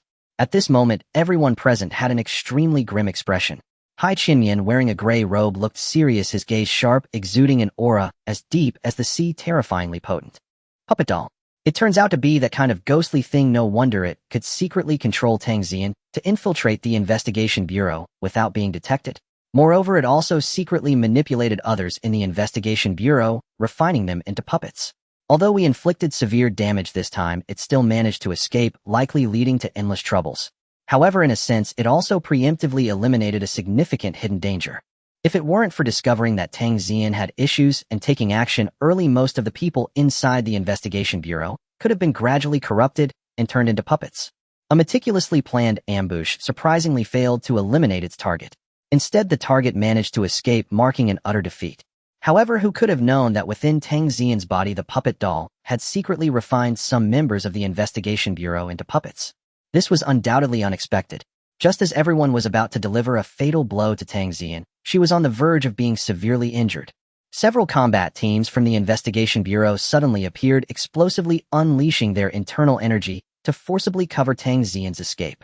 Among them, the self-destructing team included the Frost team that Tang Xian had previously led. The petite vice-captain Xu Changqing, the burly bald man Lu Sheng, and the sinister man Su Hui. These former teammates with whom Tang Xian had once shared life and death had been poisoned and transformed into half-dead puppets. One fears that they never imagined that their former captain Tang Xian would ruthlessly turn against them, refining them into puppets. Outside in the muddy swamp, a distorted figure with broken limbs crawled out slowly from the mud, resembling a human spider. The black leather coat, stained with mud, vaguely displayed the emblem of the investigation officer. At this moment, a fierce storm raged in the sky, drenching her muddy face with huge raindrops, revealing her cold and beautiful features. It was the former class investigation officer Tang Xian. However, at this moment, she was no longer the spirited, captivating figure she once was. Her eyes had turned hollow and blood-red, filled with the aura of death. Investigation Bureau. Just then, Xu Changqing, who had just opened the demon-slaying office, welcomed the somewhat haggard figure of Lu Sheng, who was carrying items. Surprised, he quickly invited him inside. However, Lu Sheng clearly had urgent matters, and after a brief conversation set down the gifts he had brought. He expressed his intention to leave in haste, clearly having other matters to attend to. Xu Changqing stood at the door, watching his figure disappear into the heavy rain, his gaze flickering slightly, yet he fell silent. Behind him, Chai Weimei draped a fur coat over Xu Changqing's shoulders and whispered, "Boss, is there another incident?" She had clearly seen Lu Sheng rush in and then leave in a hurry. The investigation bureau failed to deal with the ghostly thing inside Tang Xian, allowing her to escape instead. Xu Changqing's expression was calm as he tightened the coat on his shoulders, his tone exceedingly flat, as if he were discussing a trivial matter. He never expected the Beihai City Investigation Bureau to be so incompetent. After learning that Tang Xian had issues, they still allowed her to escape despite laying a net. While there were other factors involved along with some unexpected situations, this undoubtedly left him with a profound impression of the Beihai City Investigation Bureau's incompetence. However, despite Tang Xian's successful escape, there were still some gains. At least they now knew the identity of the ghostly thing within her. The puppet doll is a special kind of ghostly entity that can silently infiltrate the hearts of all living beings, hiding within and peering into their secrets. Its ability to conceal itself is terrifying and exceedingly troublesome. Moreover, this entity excels at manipulating humans, altering their memories, distorting their thought processes, and taking over their identities, disguising itself as them. Most frighteningly, this entity secretly selects targets, gradually transforming them into controllable. Clearly, this is an extremely troublesome entity. Just yesterday, the Investigation Bureau suffered a loss at its hands, allowing it to escape. However, even so, the Investigation Bureau managed to eliminate a hidden danger. Otherwise, if the puppet doll continued to hide within the Bureau, it would likely corrupt many people and turn them into puppets. Lu Sheng hurried to find Xu Changqing because Xu Changqing's earlier warning had helped the Investigation Bureau avoid a significant loss, hence the delivery of a generous gift. A few special extraterrestrial meteorites. Their toughness is many times stronger than ordinary metals. Xu Changqing was not surprised at the delivery of these special meteorites to the Investigation Bureau. After all, who doesn't know that Yun Ruashi is his person nowadays? The ongoing acquisition of special metals and herbs by Yun Ruashi. This naturally could not escape the eyes of the massive Investigation Bureau. Although the Bureau did not know the purpose behind his collection of special metals, they had no problem catering to his interests. Before leaving, Lu Sheng even hinted that all industries of the Lin Group would be packaged and sent to Yun Ruashi at an extremely low price as a special reward for Xu Changqing solving the Lin Group's issues. To this, Xu Changqing naturally had no further comments, merely accepting silently. If Yun Ruashi could swallow the Lin Group's industries, it would undoubtedly enhance her strength. This would significantly speed up her collection of herbs and metals. A storm is brewing. Xu Changqing gazed at the tumultuous scene before him, his tone filled with deep emotion. At this moment, he could feel that the city of Beihai was like a volcano on the verge of eruption, ready to explode at any moment. All kinds of ghosts and monsters had emerged. As an ordinary person, the pressure on him was considerable. With this thought in mind, Xu Changqing looked at the few special extraterrestrial meteorites sent by Lu Sheng. These were precisely the valuable items he needed at the moment. Ding Host activates the devouring ability, consuming 5 extraterrestrial meteorites, gaining special attribute enhancement strength 1, constitution 1. As night fell, the bright moon hung high. A strange figure resembling a spider rapidly crawled across the ground, moving so swiftly that it almost became a blur, heading towards a certain location. Soon the spider-like figure stopped at an amusement park, its cold and beautiful face slightly sniffing the air as if searching for something. Suddenly, its head spun 360 degrees, twisting like a pretzel. Its blood-red eyes fixed intently on a shadowy corner behind it, as if locking onto something through the darkness. Rustling sounds emerged from the shadows as a cloaked figure with a mask known as the Demon Man stepped into view, gazing with amusement at the pitiful state of Tang Xian before him. TSK tisk puppet, how did you end up in such a ghastly state, neither human nor ghost? I knew you would run into trouble eventually when you insisted on infiltrating the Investigation Bureau. Well, now you've been discovered. Looking at the puppet before him, who seemed even more miserable than himself, the Demon Man felt a sense of satisfaction. Previously, he had suffered a blow from Xu Changqing and had also been crushed by a certain ominous being, but now the feeling of misery faded significantly. Indeed, as long as he saw someone else suffering more than himself, a peculiar pleasure would arise within him, showcasing the human's inferior nature in him vividly. Yet the Demon Man did not notice that at this moment the gaze of Tang Xian upon him was growing increasingly dangerous, her eyes becoming more blood-red. You scum, it was indeed you who sold me out. Long before, when the Investigation Bureau was surrounded by countless powerful beings, Tang Xian suspected that it had been betrayed by a human demon. Otherwise, no one else would have known its true identity. After all, it had infiltrated the Investigation Bureau for quite some time, and hardly anyone had seen through its disguise. Previously, it had significant conflicts with the human demon. Moreover, the human demon had previously threatened it, indicating that it would inform the Investigation Bureau. Thus, the possibility of betrayal by the human demon had reached its peak. At this very moment, the human demon's expression, filled with mockery and schadenfreude, made it feel an extreme rage, firmly believing that it was the human demon who had betrayed it. Even at this moment, both parties belonged to the same organization. Yet, faced with betrayal and the deep hatred of nearly being killed by the Investigation Bureau, the puppet would no longer endure. To the peculiar, the so-called moral constraints of humanity were mere nonsense. The law of the jungle was the only hard truth. With a twisted figure, disjointed limbs, and a drooping head, Tang Xian suddenly exploded with dense blood threads that infused into its body, rapidly repairing its form and restoring it to its original state. Even the shattered bones and flesh were entwined by countless blood threads at this moment, forcibly repaired and radiating terrifying vitality. Tang Xian's cold and stunning face shone brightly once more. However, her gaze at this moment sparkled with an unusual light, as chilling as ice. The human demon looked at the restored Tang Xian, frowning slightly, and noticed that the way she looked at it was somewhat off. Wait, you don't think I betrayed you, do you? Even if I had such thoughts, I wouldn't. PFF. A long ice spear pierced the heart of the human demon. The terrifying frost energy erupted suddenly, rapidly encasing it in ice, and turning it into a frozen statue. The ground around was instantly covered with a thick layer of ice and snow. Tang Xian's expression was cold, her eyes blood-red, surrounded by countless blood threads forming a shield. Behind her, the hazy silhouette of the puppet emerged, emitting a piercingly cold and eerie laugh. Scum, I've long found you displeasing. Today, I'll settle both new and old grievances. The dense blood threads suddenly circled around, forming countless sharp blades that swept towards the frozen statue. Rip! The sharp blood threads easily sliced the ice statue into thin frost-like shards, with countless frozen blood droplets spilling out from the ice shards. Clearly, these were all blood contained within the human demon. A dragon of ice, several yards long, easily formed from Tang Xian's hand, let out an angry roar and swept forward, ready to encase the shattered human demon in ice once more. What was originally a clever ice element manipulated by the puppet was forcefully exerted with level lethality. Roar! An angry roar suddenly erupted. The ice shards and blood droplets in midair rapidly condensed, transforming into a massive serpent, entirely black, 10 meters long, adorned with fine scales and numerous eyeballs. Facing the terrifying ice dragon that attacked directly, the transformed human demon, in the shape of a menacing serpent, showed no fear at all. Its body, covered in countless eyeballs, suddenly opened wide. In an instant, countless lights surged forth, petrifying the terrifying ice dragon that was sweeping in. Puppet, you're insane to dare defy the organization's orders and attack me. The human demon, transformed into a fierce, gigantic serpent, let out an angry roar, its countless eyeballs fixated intently on Tang Xian, as if it wished to devour her. The human demon never expected that the puppet would actually take action against it. Moreover, the first strike was a fatal one. At this moment, it was already not in its prime. Previously, it had been ambushed by Xu Changqing and then crushed by a formidable entity. Its fighting power was far from its peak state. Additionally, it was not particularly skilled in combat, and its battle strength was not high. If it were to engage with the puppet, its chances of winning were almost negligible.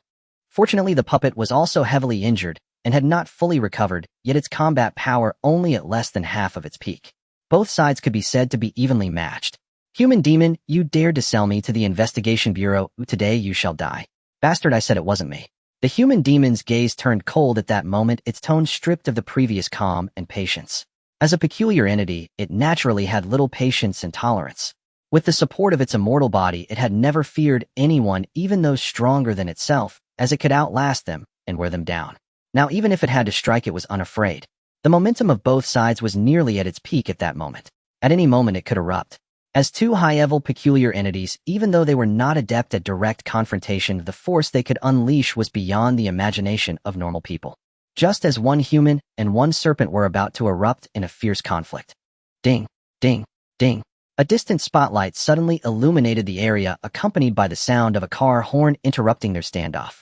In the darkness, a green metal bus slowly approached them. The driver of the bus seemed oblivious to the terrifying scene of the standoff between the human and the serpent, showing no signs of hitting the brakes. No, this slowly approaching bus had no driver at all. Looking through the front glass of the bus, there was clearly no driver in sight. Only the steering wheel swayed slightly. The sign hanging in front of the bus read Bus No. 204. The human demon and Tang Xian's faces changed slightly as they looked at the rapidly approaching Bus No. 204, an expression of profound apprehension suddenly appearing. They exchanged glances and unhesitatingly chose to cease their confrontation, each transforming into afterimages and swiftly fleeing in opposite directions. Ding, ding, ding. The green metal bus slowly stopped right where the human demon and Tang Xian had just battled, the exhaust from the vehicle continuously pouring out. Inside the bus, an intelligent mechanical voice announced, "The haunted amusement park has arrived. Please passengers exit in an orderly manner, and do not forget to take your heads, arms, thighs, organs, weapons, and other miscellaneous items." Bang! The rear door of the bus swung open and a series of oddly shaped passengers stepped down. There were clowns holding numerous balloons, one-eyed pirates with toy knives, patchwork teddy bears covered in scars, mummies wrapped in bandages with only their eyes visible. These grotesque passengers seemed to have returned to their workplace, gradually walking towards the amusement park. As the door of bus No. 204 completely closed behind them, it wobbled forward into the distance. Next stop, Haunted Street. Apartment. Xu Changqing, dressed in black, stood with his hands clasped behind his back, gazing at the figure in a red dress by Weimei with a hint of surprise shimmering in his eyes. At this moment, Bai Weimei's aura surged continuously, the red dress more vibrant and eye-catching, resembling a blazing flame. Soon she reached the threshold of breakthrough, almost effortlessly breaking through without any barriers. Chai Weimei, the crimson-robed vengeful spirit. Strength 8. Speed 10. Constitution 8. Spirit 15. Uncanny abilities: illusion C rank, telekinesis C rank, blood mist C rank, oppressive aura C rank. Rank assessment C rank.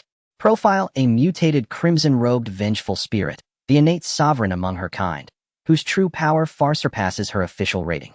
Chai Weimei's attributes and abilities had undergone a profound, earth-shaking transformation following her. Her crimson gown shimmered with intensified brilliance, its hem billowing gracefully in the wind, her skin translucent and flawless, gleamed like pristine snow, akin to ice flesh and jade bone.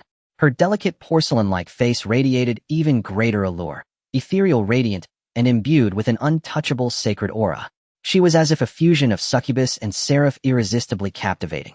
Her charm eclipsed every woman Xu Changqing had ever encountered, so much so that his usual composure wavered, his gaze flickering with subtle turbulence, as though stirred by some profound, unspoken emotion.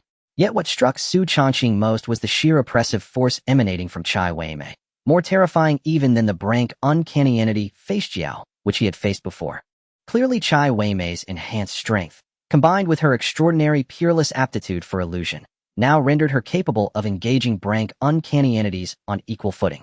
Even the Facejiao once effortlessly slain by Xu Changqing would now stand no chance against her. Mutated, uncanny beings truly possess unparalleled innate talent, natural sovereigns within their own lineage, endowed with terrifying potential far beyond their kin, and their rate of evolution defies ordinary imagination. Xu Changqing murmured, lost in quiet reflection. For some time now, Chai Weimei had remained at his side, assisting him clearing minor threats, accumulating experience, and preparing for her ascension. Under his protection, her existence had become vastly more secure than when she wandered alone, free from fear of encountering insurmountable adversaries. Even when facing uncanny entities far stronger than herself, Xu Changqing stood resolutely at the forefront, leaving no threat capable of reaching her. That very night, she finally crossed the threshold and ascended directly to C rank. How does it feel? Xu Changqing asked, curiosity glinting in his eyes, eager to hear firsthand the sensations of an uncanny entity's ascension. Feels absolutely divine, boss. Chai Weimei smiled, a sultry, languid smile now layered with the refined poise of a mature woman. Her entire being exuded an intoxicating allure, like a perfectly ripening nectarine, though her reply carried an unusual, faintly teasing tone. Her next words instantly dispelled all trivial distractions, causing a rare, genuine smile to surface upon his face. Bosso, after my ascension, my perception has grown exponentially. I can now sense the locations of other uncanny entities. A cluster of uncanny presences is gathering right now due north. Indeed, Chai Weimei had proven herself an exceptionally effective, uncanny informant. Her willingness to expose her own kind was nothing short of exemplary, truly the paragon of uncanny integrity.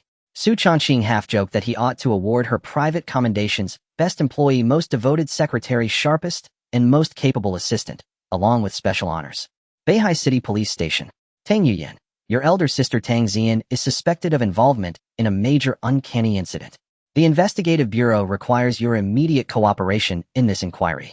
You have the right to remain silent, but everything you say or do will be recorded. Lu Sheng led the operation in person, flanked by several investigators. Ignoring the stunned, bewildered stares around them, they encircled Tang Yuyan with tight vigilance, poised ready to act at any moment. Tang Zian had now been confirmed as possessed by the terrifying, uncanny entity, Puppet Doll. As her closest kin, Tang Yuyan was therefore highly suspect, potentially already transformed into a puppet herself. Though not certain, Tang Yuyan still had to be taken to the investigative bureau for thorough examination, alongside everyone else who had recently been in close contact with Tang Zian. All were to undergo rigorous investigation and testing to determine whether they too had fallen under control. Previously, Tang Zian had covertly subjugated multiple investigative bureau combat teams, commanding them to self-destruct as cover for her escape, an act that had ignited fury among Beihai City's highest investigative authorities.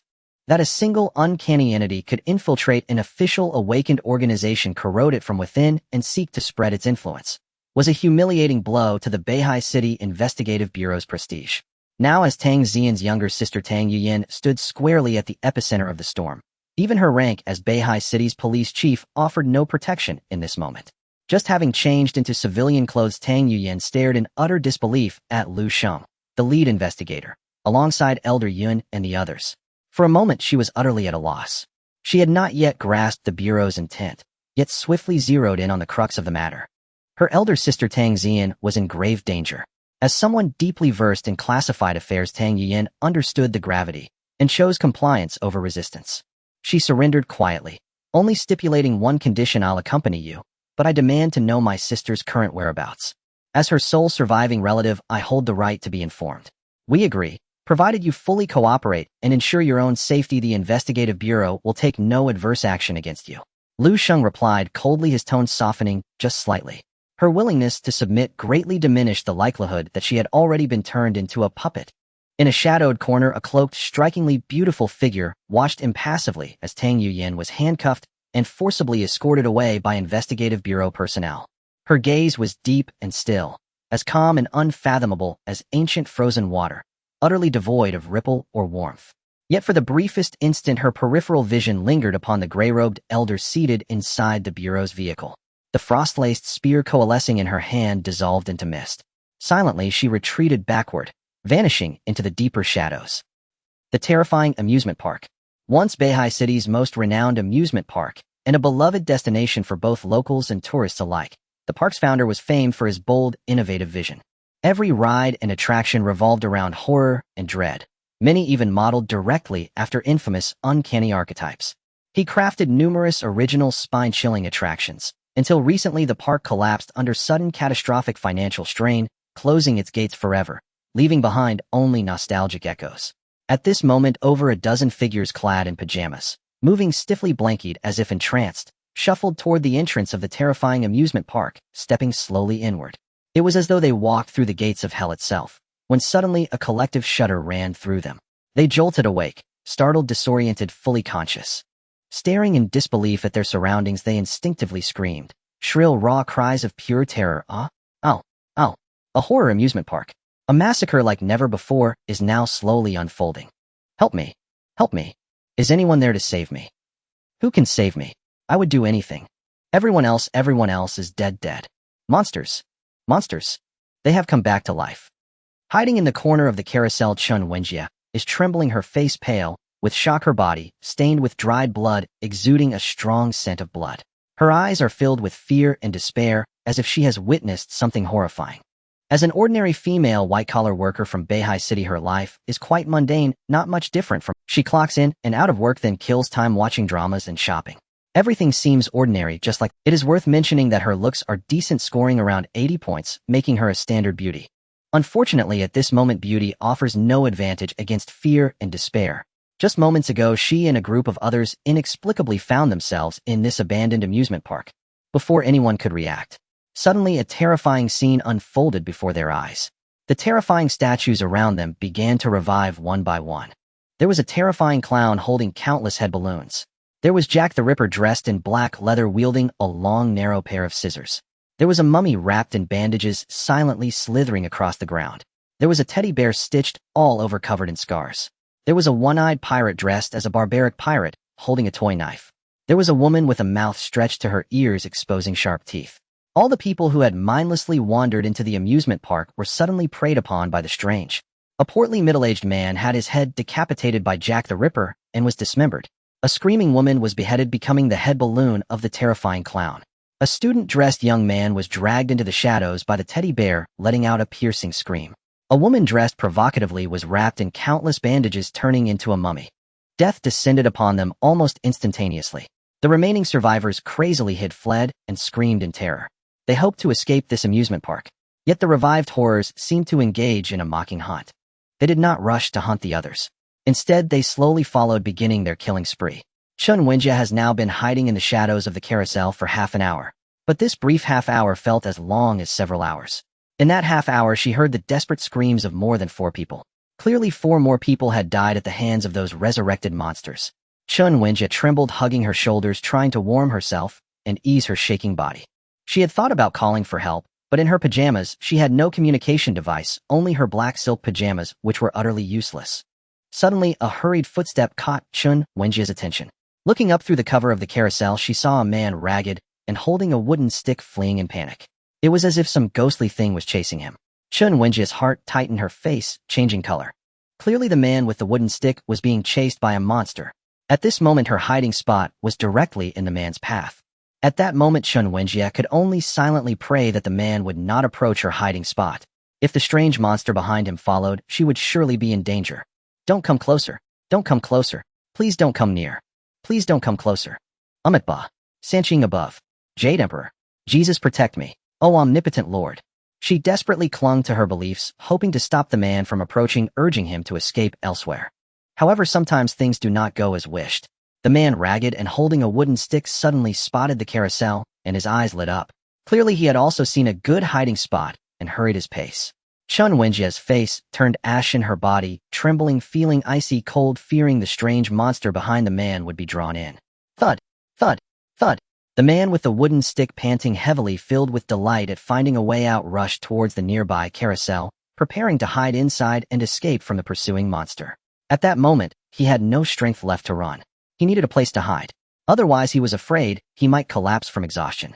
Thud! A sharp blade pierced flesh. The man with the wooden stick stared blankly at the iron spear that had pierced through his chest. Bright red blood dripped from the spear tip onto the ground. A seemingly ancient Greek armored knight expressionlessly thrust the spear in his hand, sending the man with the wooden stick soaring into the air. The spear swung with fierce momentum, exploding through the man's body, turning him into a pile of flesh, blood splattering, bones shattering. A large amount of blood dripped onto the pitch-black armor, bursting into blossoms of blood merging into it. The cold eyes behind the helmet stared at the carousel, a head seeming to sense whether there was any hidden loot. After a moment, the armored knight retracted his gaze, dragging the spear as he walked slowly into the distance, preparing to find his next target. Hiding in the shadowy corner, Chun Wenjie was holding her breath, her face flushed, feeling dizzy. After the armored knight left, she dared to release her hands and greedily inhale the fresh air. She has survived once again. She can breathe fresh air again. Tears of excitement welled in her eyes, as if celebrating her survival. Suddenly, a delicate little hand patted her shoulder. Her excited expression instantly froze, and a chilling sensation coursed through her body. Is someone behind her? Her face stiffened as she slowly turned her head, only to see a stunning woman with a warm smile, her mouth stretching to her ears, revealing sharp teeth, gazing at her affectionately. Am I beautiful?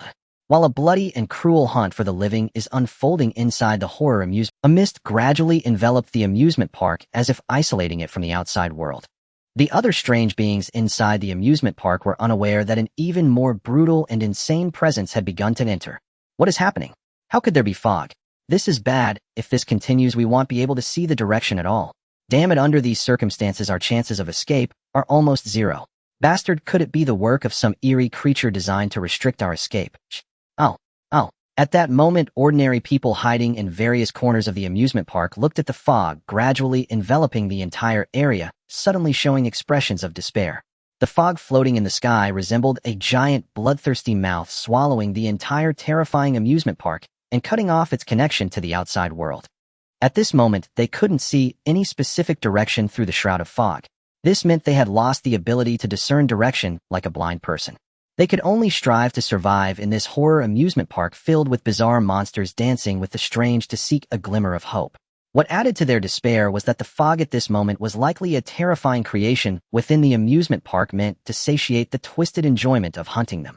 However, what they didn't know was that at this moment the eerie monsters in the amusement park were also bewilderedly staring at the fog that was gradually spreading, feeling a bit confused. It seemed that none of the others in the amusement park had the ability to summon fog. Could it be that an outsider had come to make trouble? The carousel. With her mouth stretched wide to the ears revealing sharp teeth, the slit-mouthed woman looked at the fainted Chun Wenjie with disgust, along with the foul-smelling urine flowing beneath her, losing interest. Originally, she wanted to torture her thoroughly to satisfy her bloodthirsty desire. Unexpectedly, the target fainted from fear. Moreover, what made her feel nauseated was that the target actually wet herself from fear.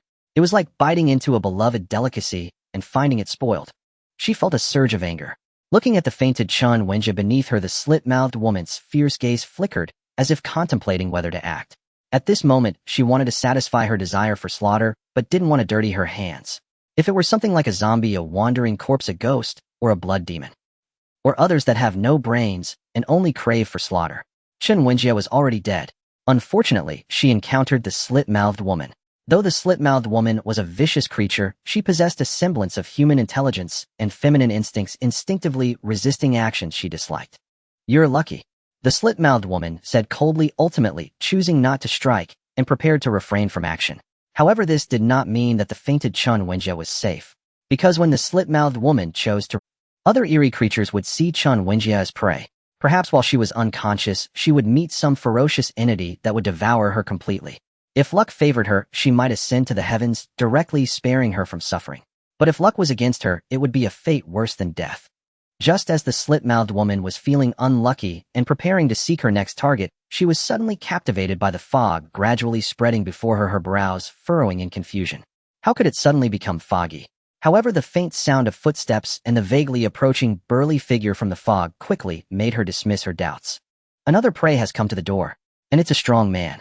She loved this kind of prey the most. Full of energy, muscular, and delicious meat. The best in every aspect. The slit-mouthed woman's face gradually flushed a shade of red, her mouth slowly stretching to her ears, revealing sharp, bloody teeth. Looking at the burly figure walking out of the fog with a playful and mocking gaze, she whispered hoarsely, "Do you think I'm beautiful?" The words suddenly caught in her throat. Her mocking gaze suddenly transformed, her expression stiffening, as if she had seen something unbelievable. The burly figure emerging gradually before her was clad in a long black robe billowing in the wind, exuding an ethereal aura resembling a gentleman. His handsome and elegant face bore a captivating allure. However, the newcomer's mouth was also stretched wide to the ears, revealing white sharp teeth cold as ice, resembling the fangs of some large beast. His deep-set eyes gleamed with a greedy light, as if he had spotted a beloved prey. A buffet served, ripping, crunch, ripping, crunch, ripping, crunch. The sounds of flesh and bones being devoured mixed with faint screams echoed continuously in the fog, as though some terrifying beast was feasting. Ding, the host activates the devouring ability, consuming slit-mouthed woman, gaining special attribute enhancement strength 0. 5 speed 0. 6. Ding, the host kills clever eerie slit-mouthed woman, gaining 5 eerie points. In the fog, a terrifying clown clutching a handful of head balloons let out a sharp laugh, chasing after the fleeing figure that emitted terrified screams. Suddenly, a huge palm, muscular and bulging with veins, pierced through the fog, radiating a faint, bloody aura. It grabbed the terrifying clown, who was laughing sharply. The explosively vigorous blood aura tore the clown's soul apart, scattering it into blue smoke. Ow, ow, ow, ow. Its comical and grotesque face suddenly twisted, eyes filled with fear and disbelief. Originally supposed to be the hunter, it was now viewed as prey by another terrifying existence.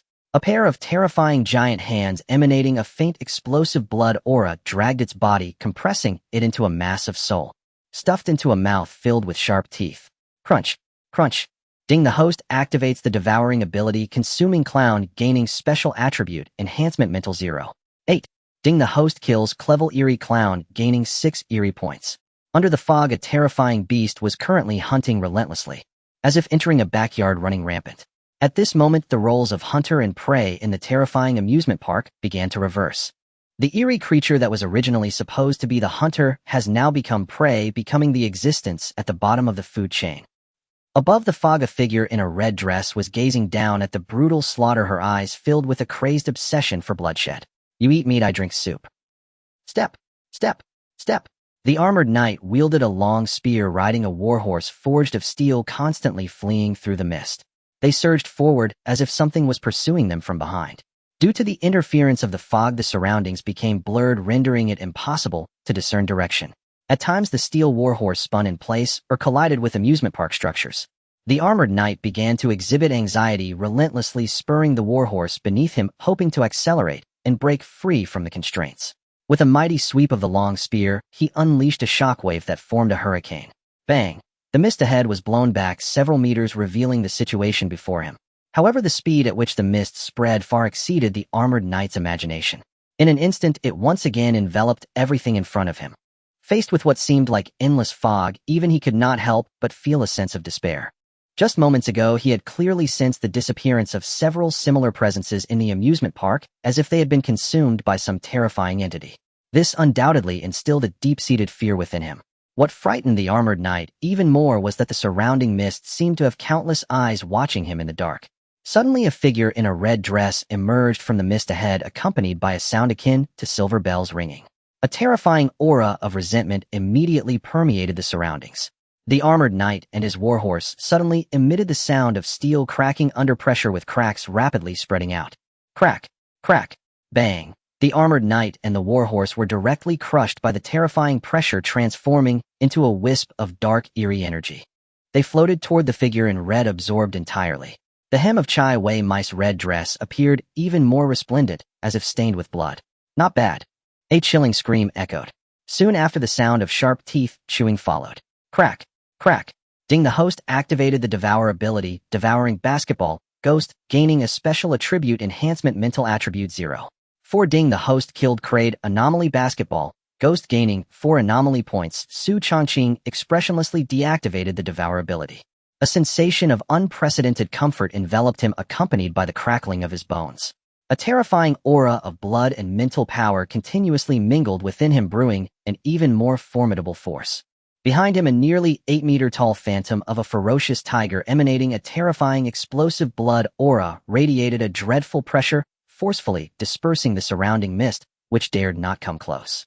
At this moment, the entire amusement park was devoid of any anomalous presence. Most of the anomalies had been consumed, digested into the foundation of his power. Host Xu Changqing, power 26. 2 speed 15. 8 constitution 33. 6 mental 22. 5 anomalous abilities: Curse Scarecrow, C grade Devour, C grade Steel Bones, C grade 9 Hell's Ghost Eyes, C grade Mirror Space, C grade Anomaly Points 165 evaluation, B grade. Indeed, killing and devouring anomalies is the best way to enhance myself. The Devour ability is indeed a divine skill, almost raising my attributes to their upper limits. At this moment, even without relying on the anomalous abilities granted by the system, I can easily crush grade anomalies using pure martial arts cultivation. The terrifying blood and chi within him felt like boiling magma, bringing a genuine smile to Xu Changqing's face. Compared to the power bestowed by the system, he placed greater emphasis on the martial arts skills he had honed over many years. After all, although the anomalous power granted by the system is formidable, to Xu Changqing it feels like an external force. The system can provide, but it could also take back. Only through years of personal cultivation accumulating gradually, through 2 lifetimes, can he truly call it his own. At this moment, Xu Changqing was unaware of the psychology behind it. Deep down, he still harbored a certain wariness towards the anomalous hunter system within him. He did not excessively rely on the anomalous powers given by the system, nor completely abandon the martial arts he had diligently trained. Instead, he persisted in honing his martial arts skills, gradually condensing an even more powerful blood aura, forming a near martial law manifestation of the ferocious tiger phantom. He walked a path never tread by those before him. Now, with a body of terrifying physical prowess and an explosive, boundless blood aura combined with the enhancement of the ferocious tiger phantom, he could easily massacre grade anomalies. Furthermore, he could even confront B-grade anomalies. However, although I have reservations about the system, I will not abandon it.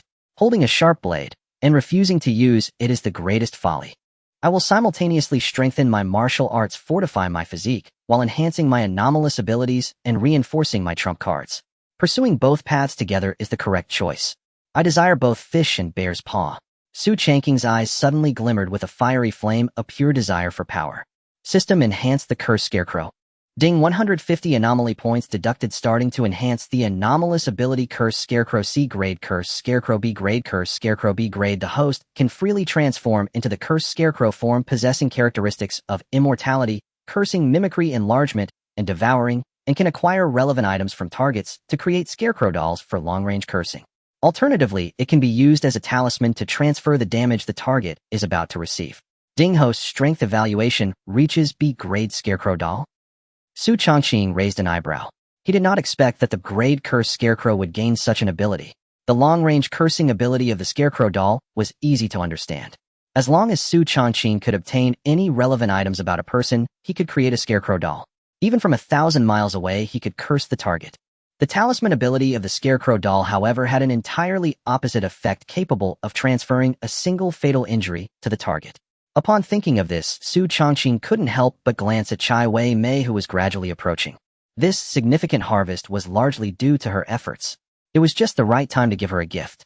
Xu Changqing casually took out a piece of Chai Wei-mei's personal clothing from his spatial ring. In his hand, dense black straw swirled, condensing into a scarecrow doll resembling Chai Wei-mei. Chai Wei-mei looked at the personal clothing of hers that had appeared out of thin air. In Xu Changqing's hand, her expression suddenly stiffened, her face slightly reddening. "Boss, where did you get my?" Before she could finish, Xu Changqing tossed the condensed scarecrow doll over, speaking in a nonchalant, I found that earlier by chance. This scarecrow is for you. In times of crisis, it can protect you from the Investigation Bureau high-level conference room. Currently, it has been confirmed that there exists a special connection between the human demon and the puppet doll, likely members of the same mysterious organization. This matter has been reported to headquarters. However, according to the North Star satellite detection device, the human demon and the puppet doll had a violent conflict at the horror amusement park, suspected to be a case of infighting, yet it ultimately ended due to the appearance of the bus No. 204, which forced both parties to retreat. Currently, according to the gathered information, puppet doll Tang Xian has not only infiltrated part of the investigators within the Investigation Bureau, turning them into puppets, but has also turned many prominent figures in Beihai City into puppets, plotting something significant. At present, all controlled puppets have been captured and subjected to humanitarian extermination, eliminating specific threats. However, it is quite unusual that Tang Xian's sister Tang Yuyan has not been turned into a puppet. After all, she is the closest person to Tang Xian and the most likely to be turned into a puppet. Currently, the traces of these two powerful anomalies are nearly impossible to locate. Attempting to eliminate them is extremely difficult. Should we recall other investigators who have been deployed to suppress the situation? In the conference room, all high-ranking officials of the Beihai City Investigation Bureau gathered, engaged in heated discussions. Chen Beixian sat in the main position, eyelids slightly drooping, resting his eyes. He paid no heed to the intense arguments and discussions at hand. The actual foundation of Beihai City is naturally much more than what is currently revealed. Although on the surface Beihai City is a third-tier city in Yin country, seemingly unremarkable in reality, it was originally a second-tier city. It was only 30 years ago that it faced an unprecedented great upheaval, resulting in the fall of many powerful figures in the Beihai City Investigation Bureau and a significant reduction in strength. Ultimately, it had no choice but to accept the downgrade order from the headquarters in Yinjing, relegating it to a third-tier city. However, even though Beihai City has declined its former glory, still remains a dead camel is bigger than a horse. Currently, Beihai City is among the top-tier and third-tier cities, the closest to a second-tier city. In a normal third-tier city, having a level awakened being stationed is already a significant fortune, making it a relatively powerful third-tier city. Yet, Beihai City still retains a considerable amount of its long-standing foundation. It also has 3 level powerhouses and 1 B-level powerhouse stationed. The minimum standard for becoming a second-tier city is 5 level powerhouses and 1 B-level powerhouse, which means it is already very close. Currently, in addition to the strongest B-level awakened being Hai Lao Hai Chimiao stationed at the Investigation Bureau, the other 3 level investigators are deployed externally to handle some troublesome anomalies. At present, the emergence of the human demon and the puppet doll, along with a vaguely perceived mysterious organization behind them, has put considerable pressure on Beihai City. Preparations are being made to recall several powerful level investigators distributed outside. It is indeed easy to withdraw the forces deployed externally. But what about the anomalies that have risen up in the regions we were suppressing? It is likely that we will suffer heavy losses and many lives will be lost. A high-ranking official of the Investigation Bureau suddenly spoke up. All the high-ranking officials who had been engaged in intense discussion suddenly changed their expressions and turned to look at the previously silent Chen Beixian. Clearly, they wanted him to make a decision. Notify everyone to recall all the investigators deployed outside, spare no effort, and first focus on eliminating the human demon and the puppet doll. The remaining matters can be discussed later. In prison, Tang Yuyan was dressed in casual clothes, detained in a relatively spacious and comfortable cell. Although it is called a cell, it is more like a smaller private room equipped with a bathroom and kitchen. Every day, someone regularly brings food. Additionally, a psychologist comes regularly for psychological counseling. Compared to a real prison, this place could be considered paradise. Except for not being able to go outside, any requests can be made. After all, Tang Yuyan has been tested and is likely not a puppet. Naturally, she would not be imprisoned in a real prison and would not be treated according to the standards of real criminals. Furthermore, Tang Yuyan is a captain in the Beihai City Police Department. She has substantial support from many high-ranking police officials. Everything has become considerably simpler. However, Tang Yuyan currently feels no excitement at all. Instead, her eyes appear dazed, carrying a hint of emptiness. Since arriving here, she has naturally learned the entire truth of the matter. At the same time, the faith and reliance she had harbored in her heart have now crumbled. Sister is dead. During this time, the human demon has lived in deep frustration, even to the point of extreme suffocation. The Beihai City Investigation Bureau has been frantically searching for it, neglecting even other anomalous incidents. It seems determined to track it down and eliminate it. Under these circumstances, even it is feeling immense pressure. Moreover, what angers and frustrates it the most is that this Tang Xian is relentless. Ignoring the organization's orders, she wildly pursues it. No matter how it explains, Tang Xian has attributed its near beating to death by the Investigation Bureau to its actions. Thus, hatred has arisen. The human demon must not only guard against the pursuit from the Beihai City Investigation Bureau, but also be wary of betrayal from its own kind. It is simply suffocating to the extreme. Damn it, who is behind this conspiracy against me? Who is pulling the strings behind the scenes? The human demon's eyes were blood red, its face twisted, veins bulging, gritting its teeth, resembling a grotesque and frenzied hellish demon. At this moment, it was on the verge of exploding with rage. The series of distressing events during this time have completely shattered its mindset.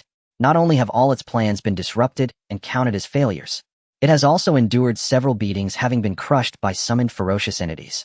It has been inexplicably pursued madly by the Investigation Bureau. It has been branded as a traitor and hunted down by its own kind. It is simply terrible.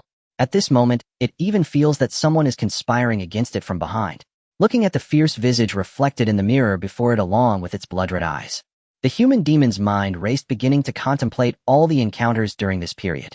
Soon a figure abruptly surfaced in its mind. Xu Changqing. Wait. It seems that in all these matters this bastard's shadow has appeared. Previously all its arrangements were completely disrupted by this scoundrel. If everything is a conspiracy, then this bastard is undoubtedly the most suspicious. Xu Changqing. The figure of Xu Changqing suddenly surged in his mind. The face of the demon was increasingly terrifying, with a murderous glare intensifying in its eyes. At this moment, it was almost certain with an extreme feeling that Xu Changqing was definitely problematic. All the distress it had experienced was undoubtedly closely related to this scoundrel. Just thinking of this, its inner anger could no longer be concealed. During this time, it had endured so much oppression without any outlet, and now it finally had a breakthrough. That scoundrel and everyone around him must die. They should be buried without a trace.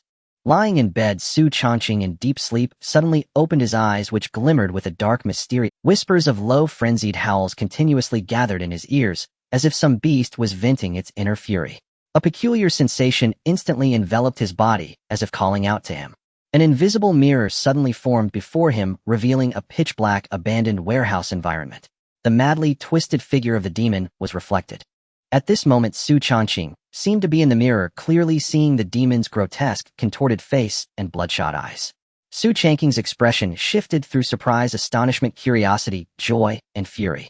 He could hardly imagine that the demon had actually grown impatient, daring to whisper his name before the mirror. But that's fine. Heaven has a road, yet you don't walk it. Hell has no door, yet you crash in. In the dead of night, I shall escort you to meet the king of hell. The abandoned warehouse. At this moment, the demon had already confirmed its target. Naturally, it did not plan to waste any more time. It prepared to target those around Xu Changqing.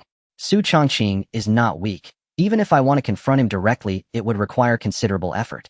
However, since ancient times, direct confrontation has always been a lower-class method. Of schemes and tricks are the true path.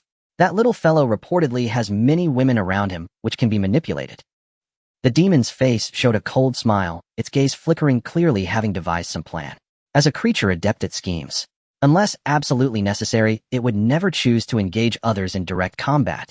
After all, if schemes and tricks could solve the issue, why should it foolishly fight to the death with an opponent?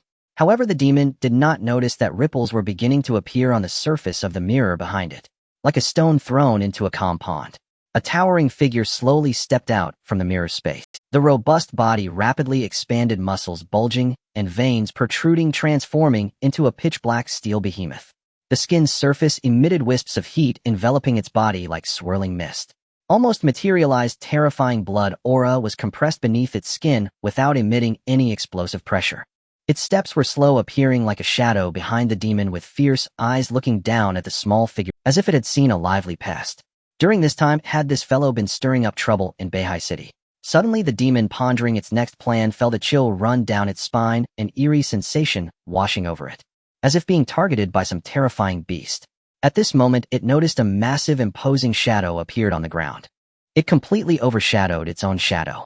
Something was behind it. Moreover, it had evaded its perception. In the next moment, the demon felt a tightening on its scalp as a black, giant hand grasped its head, forcibly turning it around. It came face to face with a pair of ferocious eyes. "Nice to meet you, scoundrel." The figure of Tang Xian swiftly flew, becoming a blur. She hurried towards an abandoned warehouse ahead. Her eyes were suffused with blood, filled with terrifying malice, fixated on a position ahead. At this moment, she could sense the demon's aura appearing inside the abandoned warehouse. "I didn't expect you to be so good at hiding. Finding your trace requires considerable effort." Threads of blood began to surface and swirl on her skin, as if alive, continuously enhancing her aura. Puppet itself does not possess extremely high combat power. However, if it can find a suitable host body, it can unleash terrifying combat strength through its abilities. At this moment, the aura erupted from Tang Xian. Even among B-level anomalies was considered among. Dealing with a mere demon would be effortless. The only thing to guard against is the demon's own undead characteristics in its flesh cells to prevent it from escaping. Just as Tang Xian was nearly 100 meters close to the abandoned warehouse, the ground suddenly shook violently, as if a dragon was turning over. Boom, boom, boom.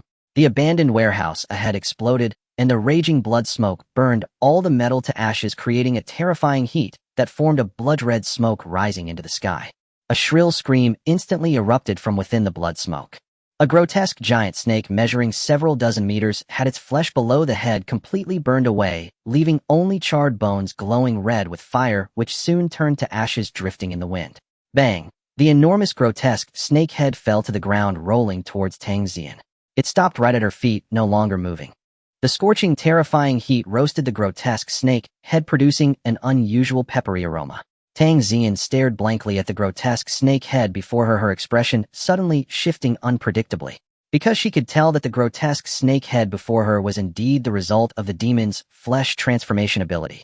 Yet now the demon appeared weak, looking as if it had been severely beaten. But how could this be possible? Who in Beihai City could achieve this? It should be known that the demon, even if not adept at direct combat, it was still an anomaly of the same level. Tang Xian swallowed hard, feeling the fierce and violent gaze of a pair of eyes locking onto her amidst the explosive blood flames ahead. The terrifying aura almost locked her in place, ready to unleash a devastating attack at any moment. Even at this very moment, Tang Xian dared not make a rash move. Interesting, I didn't expect that tonight would bring double joy. The two troublemakers stirring up chaos in Beihai City have come together just in time to deal with them. The silent explosion of terrifying blood flames was suddenly torn apart, unleashing a whirlwind that scattered everything around, raising clouds of dust. A burly figure resembling a small giant gradually emerged from the mist, its skin covered in a steel-like hue, shimmering with a chilling, piercing brilliance, muscles bulging with immense power. His indifferent eyes flickered with an unusual emotional wave, as if he were quite satisfied with the scene. Originally, he thought that today he would at best just eliminate the demon human, but unexpectedly, he encountered Tang Xian. One must know that Tang Xian harbored the puppet doll within her. This meant that tonight 2B-level bizarre prey had arrived, at once ripe for slaughter. Xu Changqing. Tang Xian exclaimed in disbelief, her face shocked as she looked at the small giant ahead, feeling her mind buzz. For a moment, she almost couldn't respond. Although the terrifying giant before her was vastly different from Xu Changqing's usual demeanor of a gentleman in flowing robes, the contrast was too stark. Yet Tang Xian recognized him immediately. After all, sometimes a handsome person leaves a more profound. However, compared to these thoughts, Tang Xian was far more shocked by Xu Changqing's strength. One must know that previously at the coastal port, Xu Changqing, although powerful, managed to kill the face demon.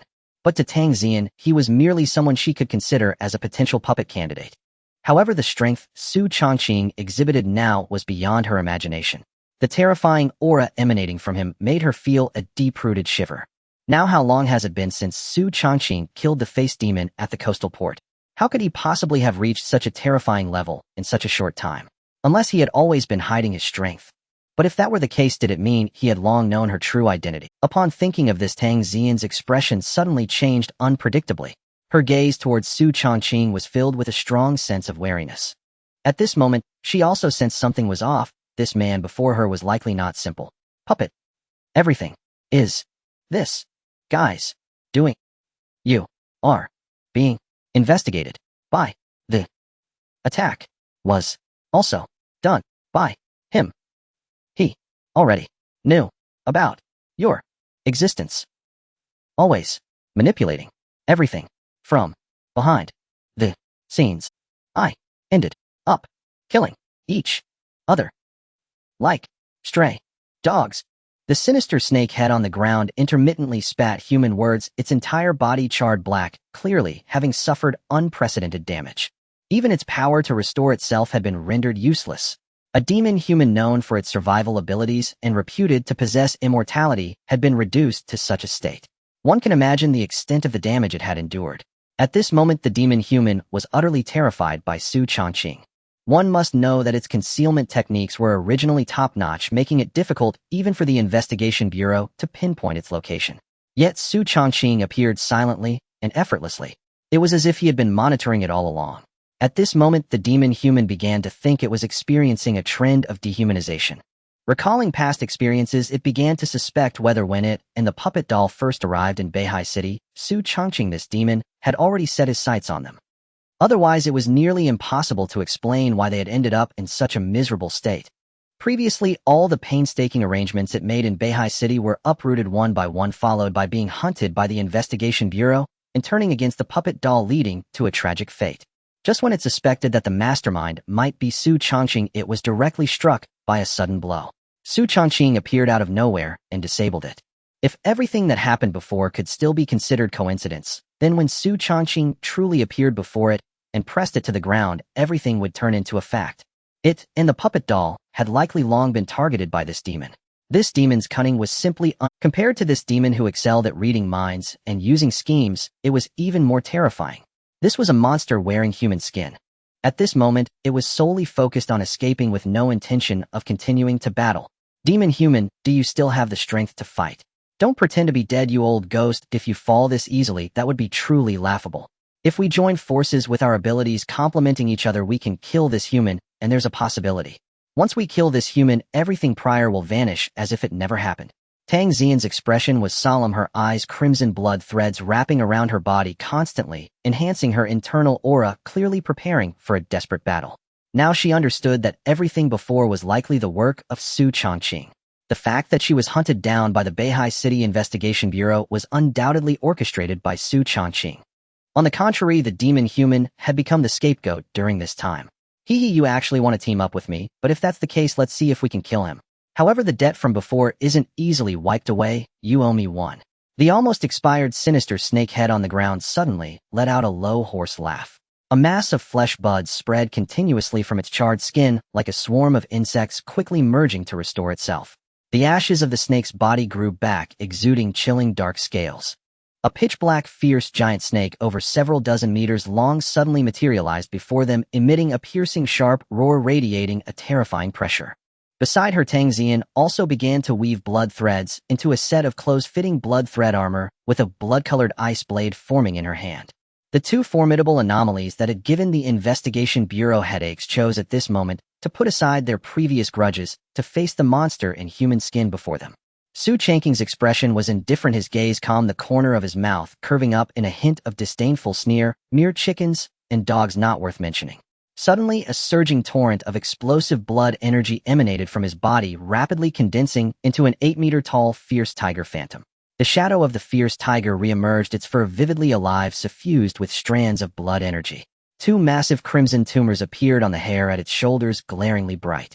Surrounding blood mist coalesced around its body, accentuating its terrifying figure like the king of all beasts.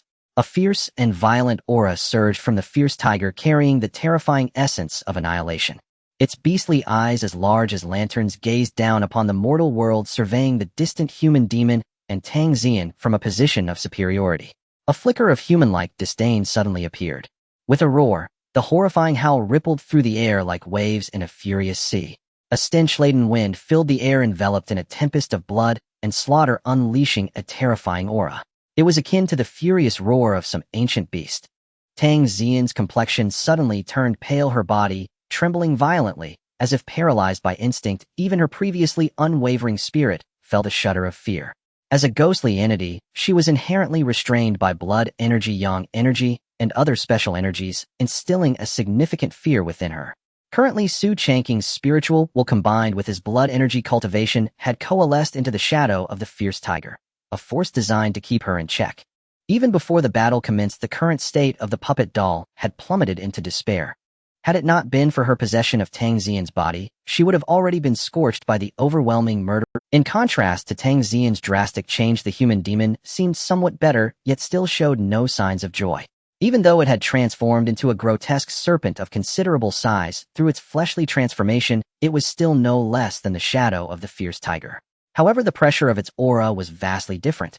If we cannot injure him within 3 moves, we should each escape on our own. The grotesque serpent of the human demon hissed, its expression grave. Tang Xian nodded silently, her serious demeanor undisguised. At this moment, the two had effectively positioned themselves as the weaker party, devoid of any prior arrogance. Attack!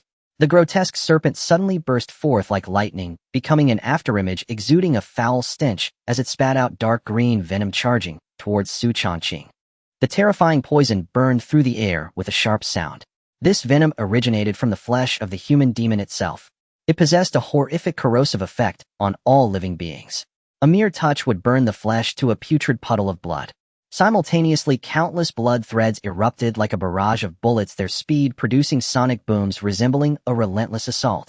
Tang Xian, wielding a blood-colored ice blade, transformed into a slender blood shadow, her eyes reflecting spiritual shock as she charged forward with fierce rage. In an instant, Xu Changqing found himself besieged, attacks coming from all directions. Yet his expression remained unchanged, his gaze calm as a deep well. The shadow of the fierce tiger suddenly howled towards the heavens, transforming into an afterimage that infused into his back, forming a fierce and violent fierce tiger mark. His terrifying physique with bulging muscles expanded once more like an inflating balloon, gaining an even more colossal form. His black and white eyes instantly transformed into blood-red, beastly eyes suffused with endless murderous intent. A king mark began to protrude clearly on his forehead, exuding an overwhelming presence.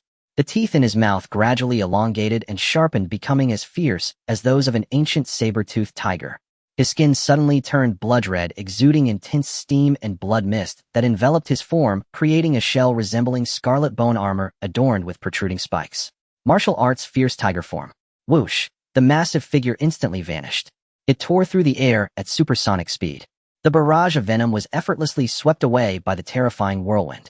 Countless razor-sharp blood threads struck against the scarlet bone armor, creating faint white spots. Xu Changqing's figure, resembling a demon god, suddenly appeared before the grotesque serpent, his massive fist covered in scarlet bone armor crashing towards its head, unleashing a terrifying force that rippled through the air.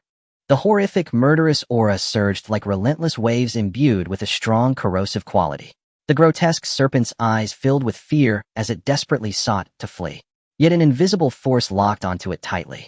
The intense aura of the fierce beast struck it like a heavy blow, causing its serpentine body to stiffen instinctively for a moment. Crushing fist. Pow! The spiraling force erupted suddenly, carrying the terrifying, murderous aura and causing the grotesque serpent's body to explode. Dozens of meters of the grotesque serpent's flesh disintegrated, bones shattered, and scattered scales turning to ash and swirling. Xu Changqing furrowed his brows, his eyes flickering, yet he received no notification from the system. The human demon was surprisingly not dead. It had instead escaped once more. Tang Xian, holding the blood-colored ice blade, watched as the human demon was instantaneously obliterated. Her expression changed drastically, and without hesitation, she transformed into an afterimage, attempting to flee. Yet a minuscule flesh bud appeared behind her, rapidly morphing into a thick serpent tail that lashed out towards Tang Xian. It pulled her figure towards Xu Changqing's position. "Human demon, you sold me out again." Tang Xian's face twisted with rage, her eyes furious, as she watched the flesh bud transform into an afterimage and escape rapidly. At this moment, she never expected that the human demon would betray her at such a critical juncture. Wasn't it agreed that we would fight together, and if it went poorly we would escape on our own? Now you're betraying me. Hee, this is what you owe me. The flesh bud serpent gave a hoarse laugh as it transformed into an afterimage and vanished. As she watched the disappearing human demon, Tang Xian's expression turned extremely grim. A massive shadow suddenly loomed over her. Gazing upon the terrifying figure resembling a demon god, Tang Xian swallowed hard and quickly displayed a flattering smile. The battle had torn her official uniform, exposing a fair amount of skin, exuding an unusual allure. "Changqing, spare me. I can do anything for you, just say the word. And as for the human demon, I can help you find it." Bang! Xu Changqing's expression remained indifferent, showing no mercy as he launched a punch down. It tore through the blood threads entwined around her, driving her deep into the ground. Don't worry, it won't escape. You should focus on saving yourself first. The puppet is essentially formed by a special soul combined with terrifying resentment and desires capable of lurking within a human body to manipulate it. Even if the manipulated flesh is damaged and destroyed, it will not fall into death. To kill it, one must strike mercilessly, directly assaulting its soul to achieve immediate and complete extermination. In this regard, Xu Changqing naturally possesses means to eliminate it. Xu Changqing's expression was indifferent, his eyes filled with violent rage as he raised his right hand covered in menacing bone spikes. The terrifying aura of death surged and coalesced at his fingertips, transforming into a sword-like finger, exhaling a murderous intent, radiating brilliance sharp as a blade severing souls. As his fingertip descended, carrying an endless pressure, the malevolent aura soared into the sky, aiming directly at Tang Xian's forehead. The roar of a tiger echoed through the night. With an overwhelming surge of terrifying, murderous energy, it resonated in all directions, startling countless birds and beasts. A dreadful aura emanating from ancient ferocious beasts instantly spread out. Tang Xian's face, once twisted in agony, suddenly revealed an expression of despair. It was as if she had received an unprecedented shock, emitting a shrill, hoarse scream. As the crimson fingertip drew closer, Tang Xian's face became increasingly contorted in pain, as if faced with an unprecedented threat. In the depths of her mind, a blood-stained puppet's figure trembled violently, as if it had suffered unimaginable harm. As a peculiar entity formed from a special ghost, it was almost perfectly restrained when confronted with such terrifying malevolent energy. Moreover, the quality of the murderous aura emanating from Xu Changqing at this moment resembled that of a terrifying beast, instilling a sense of despair within it. Xu Changqing, if you kill me, you will not come out unscathed. Those people will not let you go easily. You know nothing about our existence. Let me go, and you might still have a chance to reach an agreement with the organization behind us. In this life-and-death moment, even the puppet could not help but attempt to save itself, trying to invoke the organization behind it to intimidate Xu Changqing. However, what awaited was ruthless suppression. Noisy. The fingertip fell like a sword's edge. The terrifying, murderous aura, like crashing waves, thoroughly penetrated the flesh and blood, binding. It struck at the essence of the soul, severing the puppet. A piercingly sorrowful scream erupted. Ow! Ow! Ow! Ow! Bang! The soul shattered, dissipating into nothingness. Tang Xian's twisted, pained expression also solidified, her eyes losing all glimmer of life. A massive black mist emanated from her facial features. Ding host has killed B-level anomaly puppet, starting random extraction of an anomaly ability. Ding, congratulations, host has obtained level ability, Fate Manipulator level. Fate treats me with suffering. Ooh, I dance to Fate's tune. Even in dire straits, I am never in despair. Burning 10 days of future luck, summon a Fate die to gamble. There is a 5 chance of receiving the blessing of the goddess of fortune and a 95 chance of attracting the attention of the goddess of misfortune. Fate Manipulator. Xu Changqing's eyes flickered. He did not expect to draw such a special ability. Moreover, it was related to the legendary Fate ability. This was undoubtedly the most unique skill he had encountered so far. Because this ability was quite bizarre, burning 10 days of future luck in exchange for a Fate die to gamble. A 5 chance of receiving the blessing of the goddess of fate. A 95 chance of attracting the attention of the goddess of misfortune. If the goddess of fortune were to bestow her blessing, it would be fortunate indeed, ensuring success in all endeavors. Moreover, there might be other special benefits. If the goddess of misfortune were to take notice, then it would be disastrous. One could never know how one might die. In a world filled with anomalies plagued by misfortune, one could fear that a terrifying anomaly might appear at any moment ready to strike him down. Thinking of this, Xu Changqing couldn't help but twitch his mouth, feeling somewhat speechless about this ability. Although he could upgrade through anomaly points to improve the probability.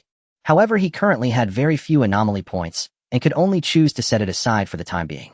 When I have more anomaly points in the future, I will consider enhancing the Fate Manipulator ability. Oh, for now, I will put it aside.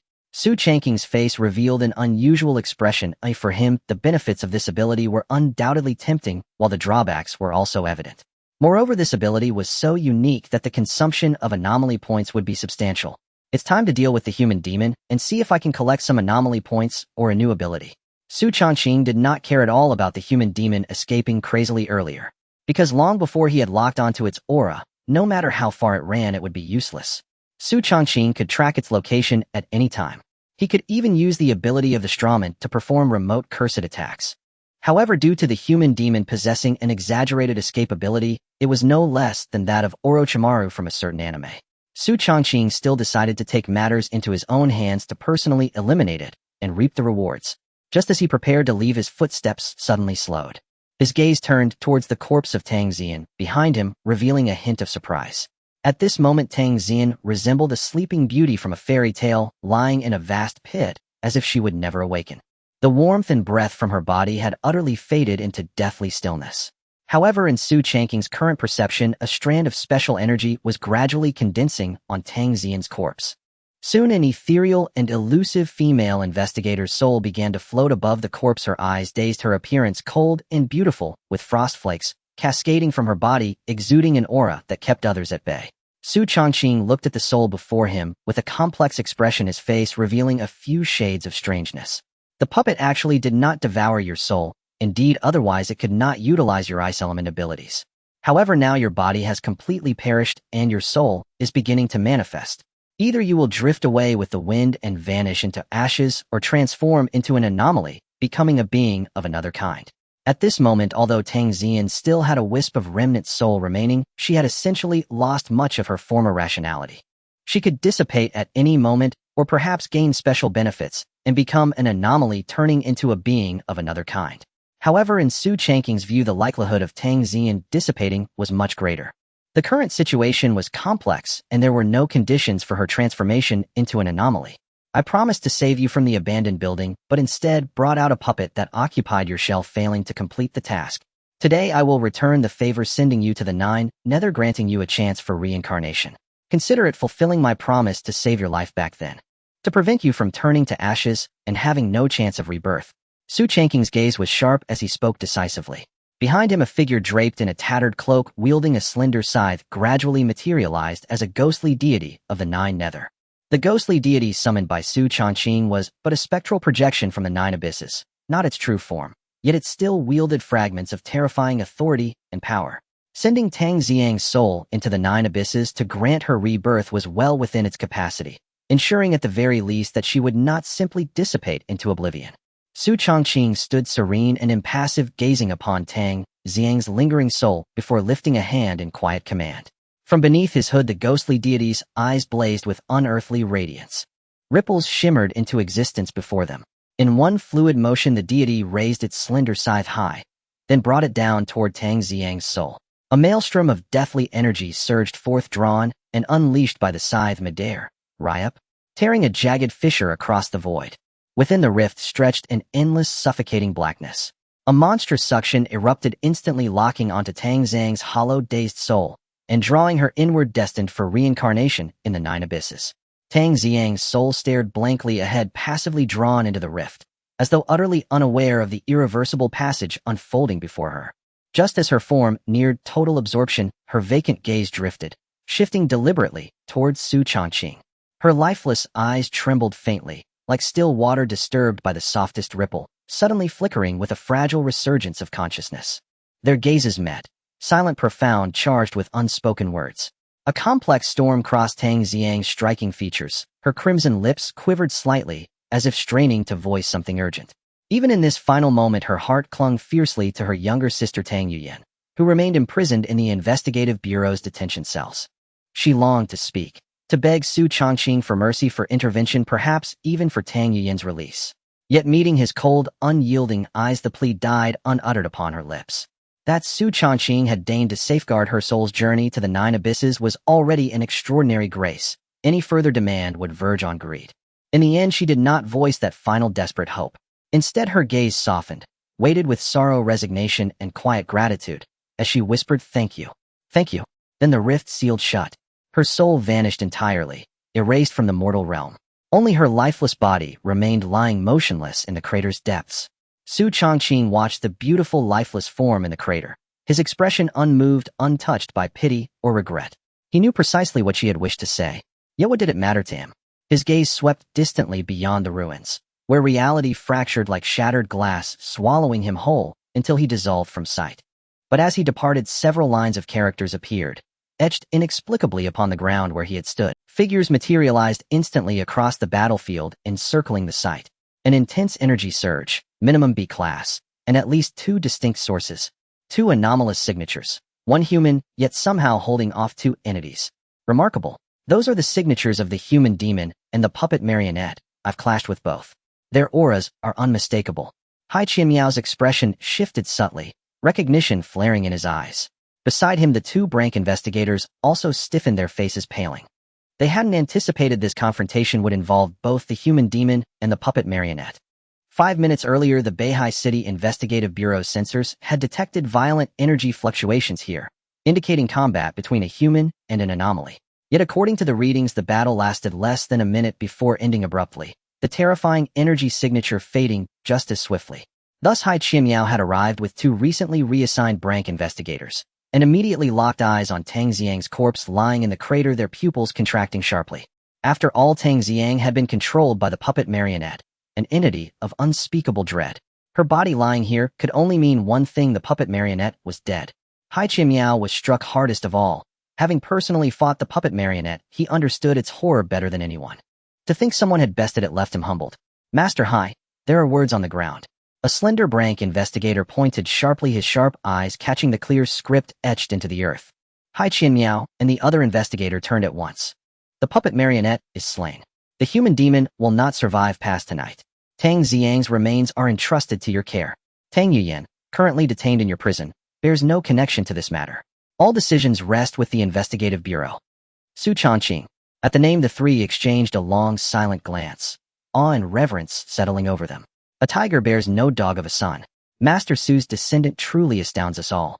Two anomalies powerful enough to shake the entire Beihai City Investigative Bureau, fated to vanish silently tonight. Since he has spoken, the Bureau must honor his word. Tang Yuyan may be released immediately, no further investigation required. After all, his contribution to Beihai City's stability rivals even his father's. Shua, shua, shua. A serpentine tendril, thick as a man's arm, shot through the air, fleeing desperately. The human demon trembled still, its eyes burning with terror and fury. It sensed it clearly: the puppet marionette's aura had vanished, utterly extinguished. Xu Changqing had slain it without mercy. Xu Changqing, you dare kill an organization member, you'll die screaming. When I return and report this, your doom will be absolute. Rest easy, puppet marionette. I will avenge you. Its face twisted into a mask of savage rage, hatred for Xu Changqing, searing like molten iron. Now all it craved was escape, from Beihai City back to the organization, to deliver its damning test. Yet it failed to notice the faint clinging shroud of deathkey still coiling around its body, nor the pale mist now rising, thickening, swallowing the road ahead. The wail of Suona horns and the clang of bronze gongs pierced the air. Paper servants in servants' robes marched forward, bearing a crimson palanquin atop their shoulders. The demon, lost in thought, had yet to respond when he heard the thunderous sound of a Suona and the clamor of drum. Suddenly the path ahead was enveloped by a thick, white mist, blocking the way completely. A fierce black wind began to rage, causing the surrounding trees to rustle violently. A mournful and piercing song emerged, carrying an air of self-pity and resentment, weaving through the mind and penetrating the heart. A red bridal sedan was carried by 8 paper figures, its feet seemingly not touching the ground, as if it hovered in midair, slowly approaching. The sorrowful and mournful song echoed around, as if recounting a tragic tale. Damn it, it's that cursed thing. The demon's face suddenly turned ashen, his snake-like body trembling slightly. In his mind, the image of the great ominous entity summoned by the blood sacrifice talisman surfaced. The memory of being crushed to pieces in the past surged to the forefront of his mind. This cursed entity was undoubtedly a great source of calamity. The resentment it exuded was colossal, more terrifying than anything he had ever encountered.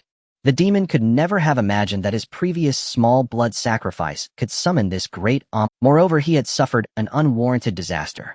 If it weren't for the precautions it had taken, leaving part of its blood and flesh hidden on the Black Eagle to allow for resurrection, he would have surely been left without a burial place.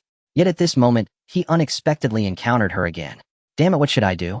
Just escaped from one danger only to face an even more ferocious existence. At this moment, the demon was somewhat paralyzed, unsure of how to react. Advance or retreat, he was caught in a dilemma. The surrounding hazy white mist had completely surrounded him, as if sealing off all paths for survival. The figure carrying the red sedan also halted its steps. A pale-faced, blood-colored rouge, dripping red lips, and hollow, ghostly green eyes stared blankly devoid. At this moment, it silently gazed at the demon who had transformed into a thin snake. The furious black wind had also calmed down, swirling around the demon like a blade slicing through bones. As if in the next moment it would peel off his skin, extract his tendons, and seize his soul. The mournful song also paused. A pair of captivating, enchanting eyes seemed to pierce through all restraints. They directly saw through the demon's true form and soul. The demon's body trembled abruptly, his face displaying terror as though being watched by a being of a higher level of horror. At this moment, he felt like a helpless little rabbit, as if he could be easily slaughtered and tortured to death at any moment with no room for madness. He instinctively wanted to speak, to invoke the background behind him, hoping to instill some fear in the other party and save his own life. However, he opened his mouth, but could not produce a single sound. Every inch of his blood and flesh felt as if it had turned to ice. Even his soul began to feel vague, as if it could fall into eternal slumber at any moment. The disparity between the two was simply too great. Even if the other party made no move, just a glance was enough to push him to the brink of collapse. Just when the demon thought he was about to die, the alluring gaze from within the sedan shifted away from him, emitting a delicate, playful sound laced with a hint of amusement. Crack! The air shattered like glass. A tall and robust figure clad in blood-red bone armor with a resolute face, strikingly handsome, fierce eyes, and exuding a wild bloodthirst appeared within the hazy white mist. The nearly tangible, violent blood energy tore through the fog, igniting it as if it were on fire. The hazy white mist was scorched into a crimson vapor by the intense flames of blood and energy. The surrounding furious black wind was suddenly struck by a surge of supreme blood energy, letting out a mournful scream, howling like a banshee. It was as if it had been doused with a pot of boiling oil. The roaring echo of a furious tiger also resonated with the wind, shaking the mountains and forests. After Xu Changqing appeared, all attention was drawn away. At this moment, the demon also breathed a sigh of relief, his snake-like flesh and skin regaining some strength. The fear of being on the verge of being crushed to death was gone. However, at this moment, he felt no joy, but rather a look of despair. Damn it! In front there is a wolf behind a tiger. One more ferocious than the other, none were easy to deal with. Today he feared he would not escape death. Xu Changqing glanced at the red sedan, the overwhelming resentment emanating, and his expression shifted slightly. That terrifying resentment almost enveloped everything around, forming a unique, mysterious domain. The hazy white mist and furious black wind were products of this mysterious domain. As long as the mysterious domain was not broken, these existences, even if destroyed, would be resurrected. Through the translucent red veil, he could see within the sedan a stunningly beautiful figure clad in bridal attire, draped in a red veil, resembling a bride. Mysterious bride. Xu Changqing's tiger-like eyes flickered as he recalled this strange existence. At this moment, he could sense that within the sedan a pair of enchanting eyes was peering through the red curtain, observing his form, with a hint of unusual curiosity and a deeply hidden greed. At this moment, the terrifying blood energy and formidable physique of Xu Changqing were seen as both a bane and a treasure by many strange entities. At present, a single drop of his blood was more terrifying than the effects of century-old ginseng. The effects of his flesh were even more horrifying. It could be described as a weakened version of Tangseng's meat. If he could be devoured, the benefits would be countless. Previously, there had been no lack of strange beings craving his form.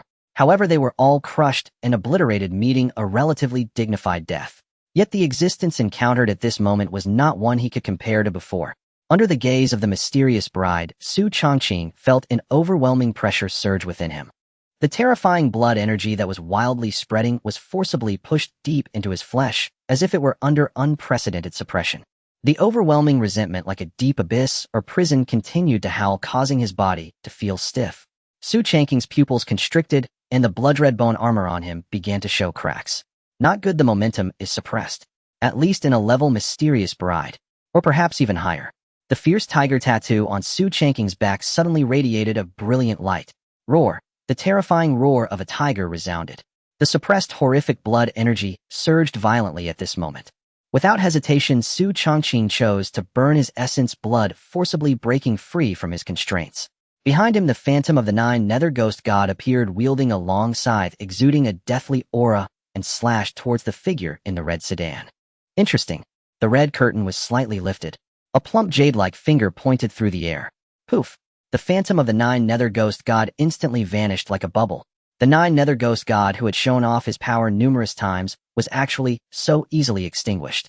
Xu Changqing's expression remained unchanged, but his pupils shrank, and in his hand, he held a small straw figure of a demon. Without hesitation, he crushed it, cursing it. Poof! The tiny snake the size of a meatball let out a piercing scream, instantly cursed to death. A wave of black energy surged into Xu Changqing's body. Ignoring the continuous system prompts ringing in his ears, Xu Changqing activated the mirror space. Mirrors of various forms instantly spread out from all directions, preparing to teleport and escape.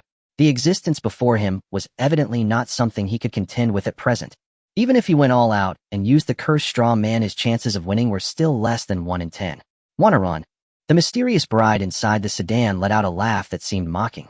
A translucent hand like white jade reached out from behind the red curtain, and with a slight grip bang, countless mirrors were instantly shattered. Countless mirrors shattered in an instant. The massive figure inside was forcefully crushed by the terrifying pressure. Yet there was no expected sound of flesh and bone breaking.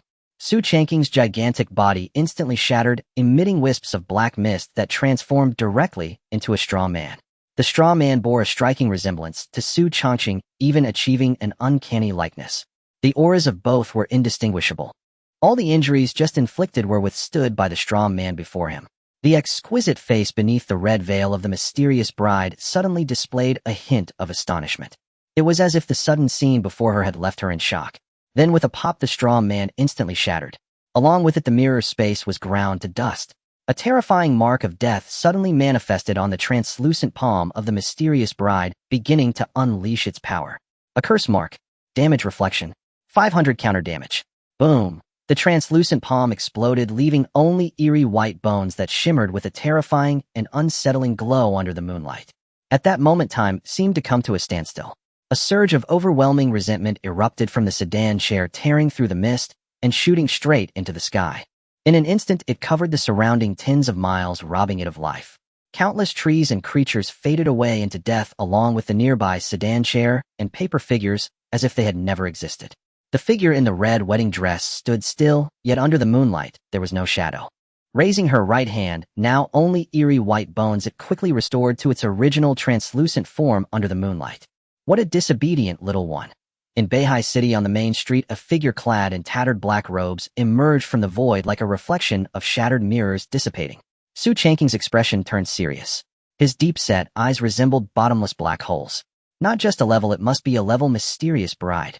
An entity of this caliber would definitely attract the attention of the Yen Kingdom. With my current strength facing her, my chances of winning are less than 1 in 10. How could such a terrifying existence appear in a small third-tier city like Beihai City? His expression seemed calm, yet he was deeply wary of the presence of the mysterious bride. Without a doubt, this was a terrifying existence that should not appear in Beihai City. An A-level anomaly could dominate even in some remote small countries, becoming a supreme entity, even revered by the locals as a deity. Yet here was such a terrifying being brazenly appearing in Beihai City.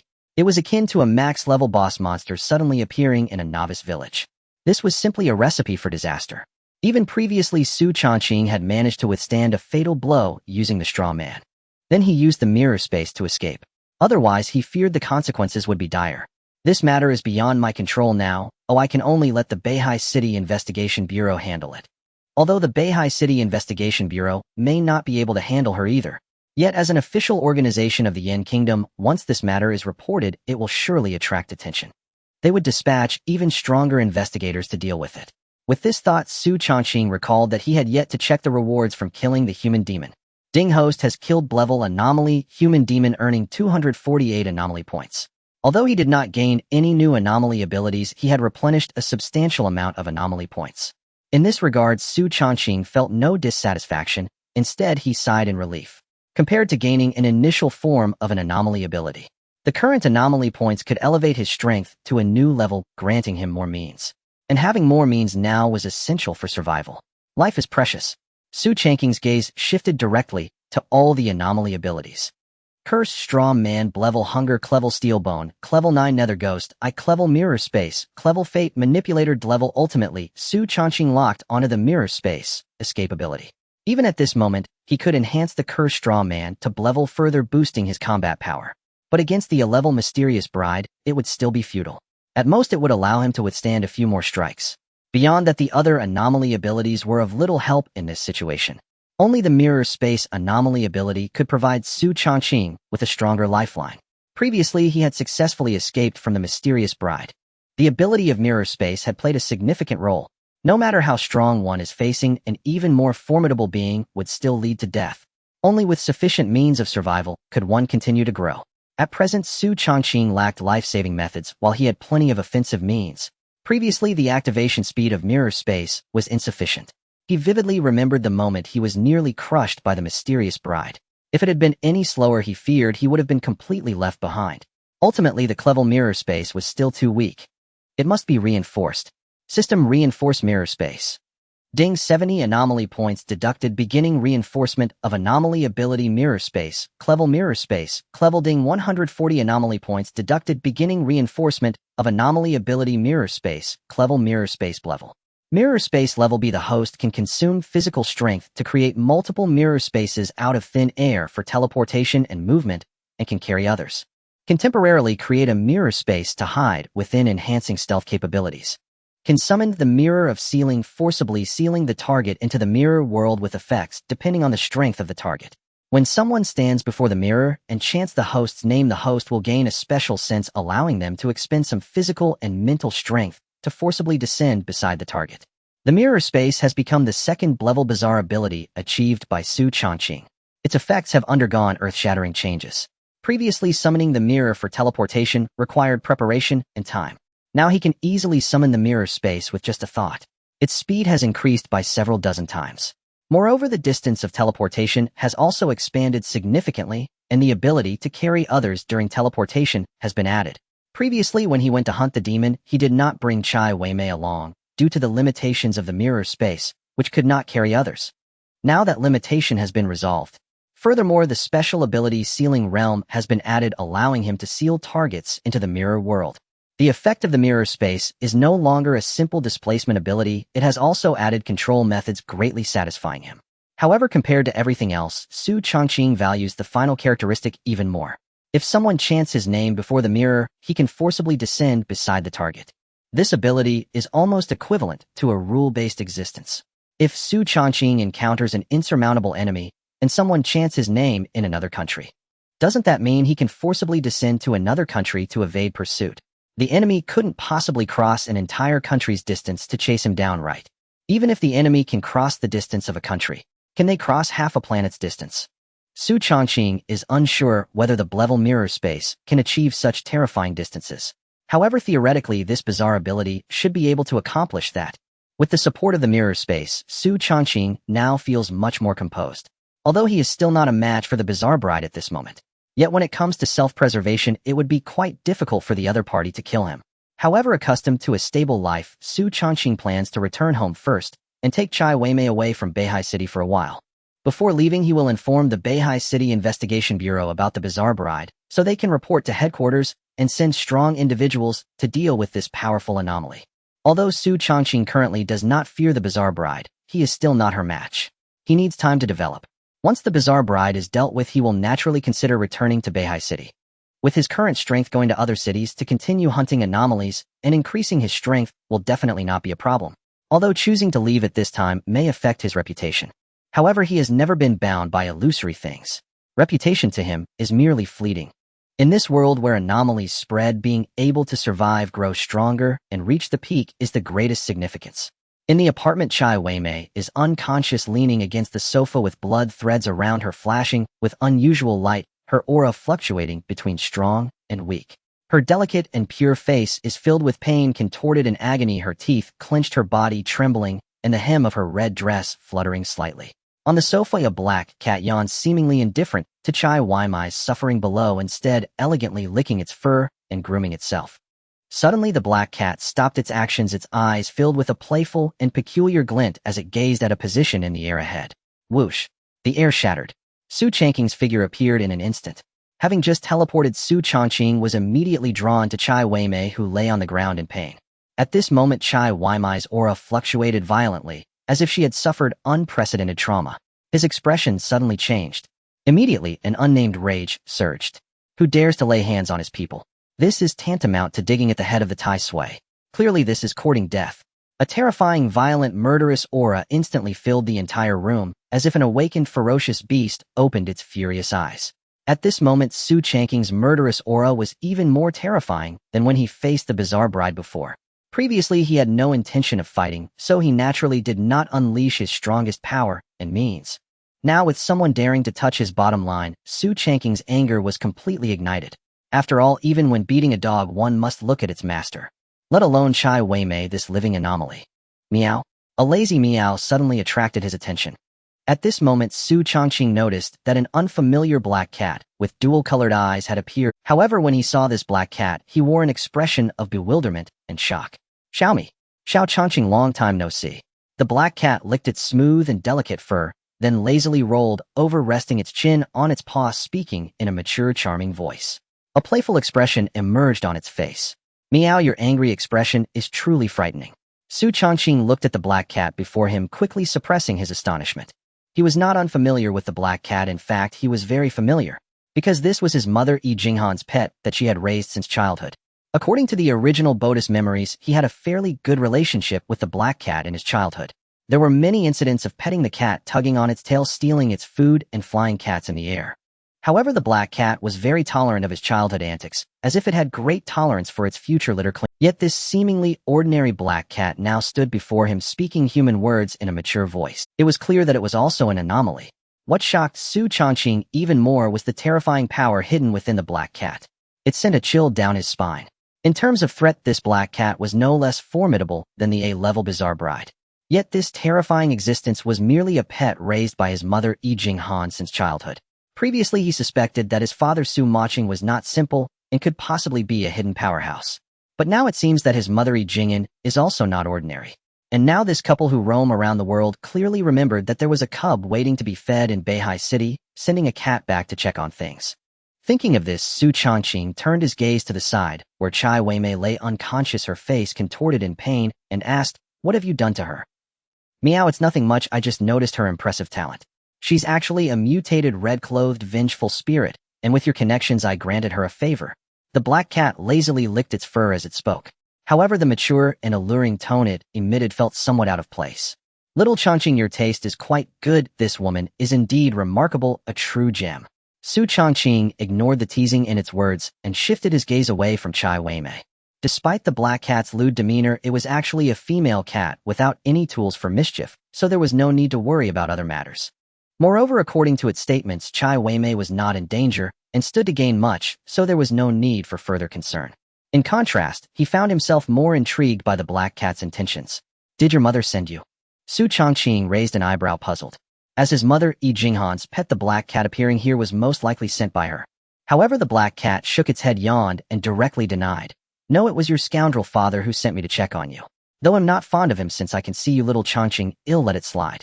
Xu Changqing was not surprised by the black cat's evident disdain for his father Xu Changqing. He was quite used. From the original Buddhist memories, the black cat was closest to him aside from his mother Yi Jinghan. As for the scoundrel father Xu Changqing, their relationship had always been poor, primarily because his father Xu Changqing raised a legitimate rural dog. Thinking of this, a robust, honest-looking big yellow dog appeared in Xu Changqing's mind. Where is Big? Didn't Big Yellow come back with you, eh? Don't mention that stupid dog to me. That damn fool only knows how to act crazy and often tries to bully me just like your scoundrel father. The black cat's grooming motion froze instantly, its fur bristling. Its originally mature and alluring voice now carried a hint of frustration. Clearly, it was extremely angry about Xu Changqing's mention of Big Yellow. Seeing the black cat in such an agitated state, Xu Changqing couldn't help but smile with nostalgia. When he was younger, he was not only the most esteemed presence in the family, but also had a cat and a dog by his side. He often rode on Big Yellow while leading the little black cat, living a carefree life like a deity. As the future master of the household, Big Yellow and Little Me naturally obeyed him, acting as devoted guardians. However, behind the scenes, the two of them frequently quarreled over Little Changqing's affection. The black cat, proud and arrogant, looked down on nearly everyone except for its owner, Yi Jinghan, and little master Xu Changqing. On the other hand, Big Yellow seemed honest and simple-minded, but it had repeatedly bullied the little black cat. Their enmity was not small. However, now the black cat might be a terrifying and strange existence. The Big Yellow that had once bullied it was probably even stronger. At this moment, Xu Changqing truly felt that he might be the weakest member of the entire family. Even the cat and dog responsible for cuteness were stronger than him. Alright, stop bristling, your fur is getting messy. Xu Changqing naturally picked up the black cat, stroking its silky fur to smooth it down and restore its appearance. His cat-petting skills were so superb that the black cat's anger quickly dissipated. Meow, that's nice, don't stop. The black cat adjusted its posture, leaning against Xu Changqing, its tail wrapping around his wrist like a rope, signaling him to continue. Now calm down, it resumed its lazy tone, saying, "The reason that stupid dog isn't here is that it just returned not long ago, so this time it's my turn to come." Just returned. Big Yellow wasn't by your side before. It was in Beihai City. Xu Changqing suddenly had a flash of insight and said instinctively, "Little Changqing is indeed clever, you figured it out so quickly. Do you think the owner would be so heartless as to go on a world tour with your scoundrel father, leaving you all alone in Beihai City? Of course not, there were contingencies left behind. That stupid dog has been secretly protecting you during this time. Your every move and safety have been its responsibility." The black cat yawned, stretched lazily, and continued, "Later, when your strength reached B rank, that stupid dog returned to report."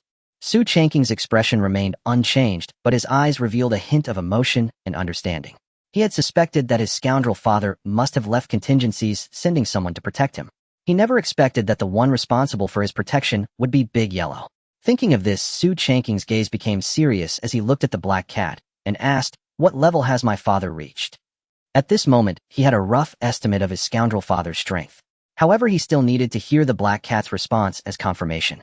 However, upon hearing his question, the black cat's expression showed signs of distress, as if it had some unspeakable secret. "Are you unable to say? Or did they instruct you not to tell me?" "That's not it. In fact, I can't describe your scoundrel father's strength at all, not even in words." The black cat looked conflicted, gesturing with its paw, as if trying to find a specific description. Yet it was unable to articulate it, as though it were some kind of taboo. Xu Changqing raised an eyebrow, his expression shifting, slightly surprised to receive this response. He had expected the black cat to choose not to tell him, or to be vague. But he never anticipated it would be like this. Clearly the black cat wanted to inform him, but was unable to describe it, even resorting to paw gestures in a hurry. At this moment, it seemed as if it had lost all concept of Xu Changqing, unable to convey any information about him. "Alright, since you can't say, then don't think too much about it. By the way, what purpose did he send you here for?" Xu Changqing gently stroked its head, speaking in a soft tone. He did not inquire about his mother Jinghan's situation, as he had a premonition that he would likely receive the same. And Xu Changqing sending the black cat here suddenly could not be for no reason. There had to be other purposes. Seeing Xu Changqing change the subject, the black cat also sighed in relief, no longer needing to gesticule. "Other than sending me to check on you, he also wanted me to bring you a birthday gift." "Your birthday is in a few days," it said, opening its mouth wide and conjuring an exquisite gift box out of thin air. Then it pushed the box directly in front of Xu Changqing. The exquisite gift was encased in transparent glass. Through it he could see that the birthday present was a colossal snow-white fawn, grotesque and menacing. Clearly the tooth of some large beast. Xu Changqing lifted an eyebrow, a ripple of recognition. He recalled how his father Xu Changqing had once told him on the phone that he had prepared a local specialty from Heizhou, a tooth from an unknown animal. It was meant to be delivered later.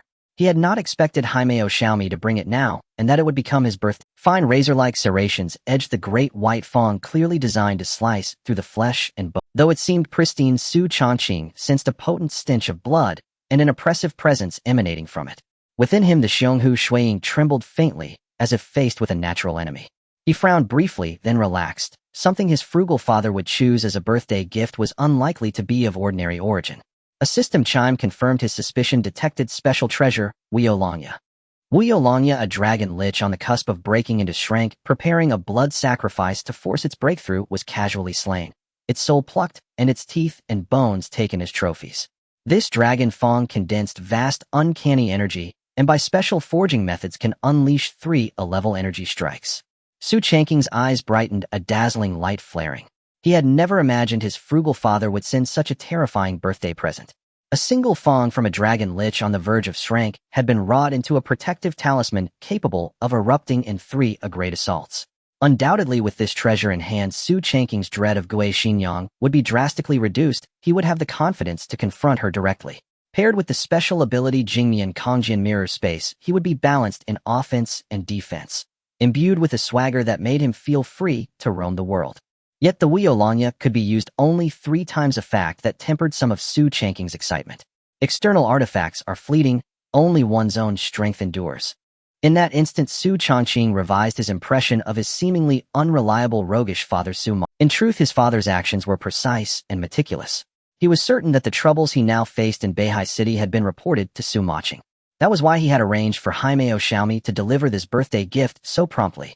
From the system's description, If his father could casually annihilate a dragon lich poised to reach strength, his strength must exceed strength perhaps by a wide margin. And for his mother to have kept such a firm grip on him for so many years, preventing him from running wild, she too could not be an ordinary person. In that moment, Xu Changqing keenly felt his place within the family hierarchy. He was unmistakably the weakest among them. Haimeo Xiaomi purred. Little Changqing, though this dragon fang can serve as protection, do not grow overly dependent on external things. The only inner strength is true strength. That dragon lich was about to break into strength, and even wielded a powerful relic capable of level power, yet it was still struck down by your scoundrel father.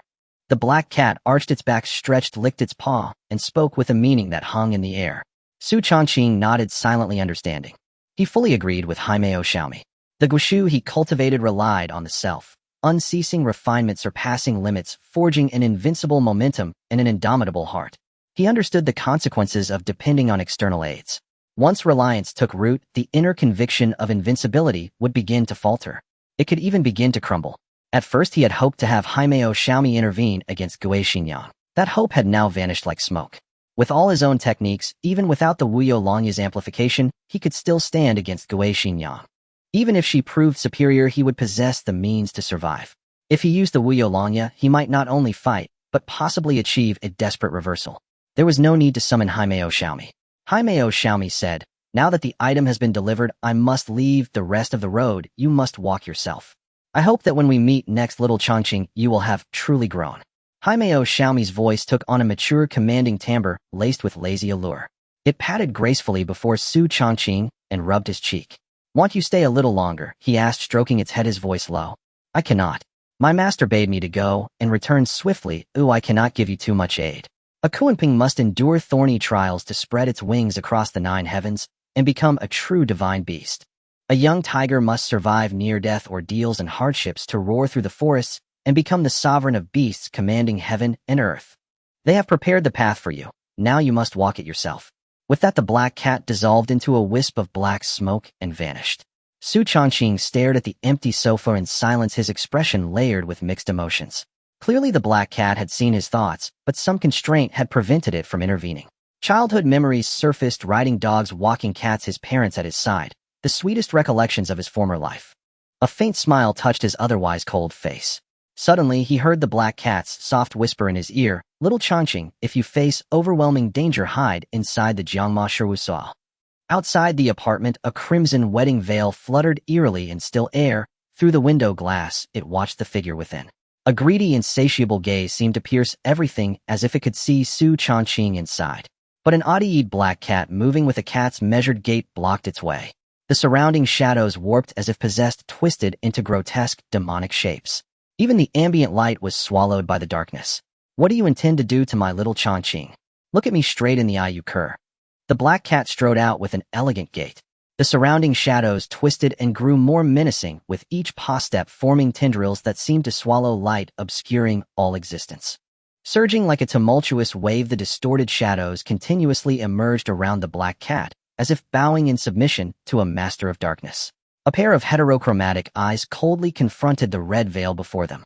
The pitch-black fur on its body began to swell rapidly, becoming smoother and more delicate, as if radiating light. Muscles coiled and strong, the elongated body displayed a perfect proportion, resembling some great feline creature. With a sharp sound, the claws of the cat shot forth longer than some short daggers. Its slender tail split, and the tips of the 9 tails bore sharp fangs, along with a single crimson eye that sparkled with a fierce light. In that moment, the black cat was no longer the delicate and cute creature before Xu Changqing, but exuded a fierce and violent aura. It was as if a monstrous beast from hell had emerged. Even the eyes behind the greedy red veil now showed a hint of fear and wariness. Clearly, the aura emanating from the black cat posed an extreme threat to her. "Get lost." The black cat growled low. The surrounding shadows writhed rapidly. Shadowy tendrils swung wildly, accompanied by a cacophony of wailing. The black wind surged like a bone-cutting blade, sweeping past swiftly. It seemed as if a confrontation could erupt at any moment.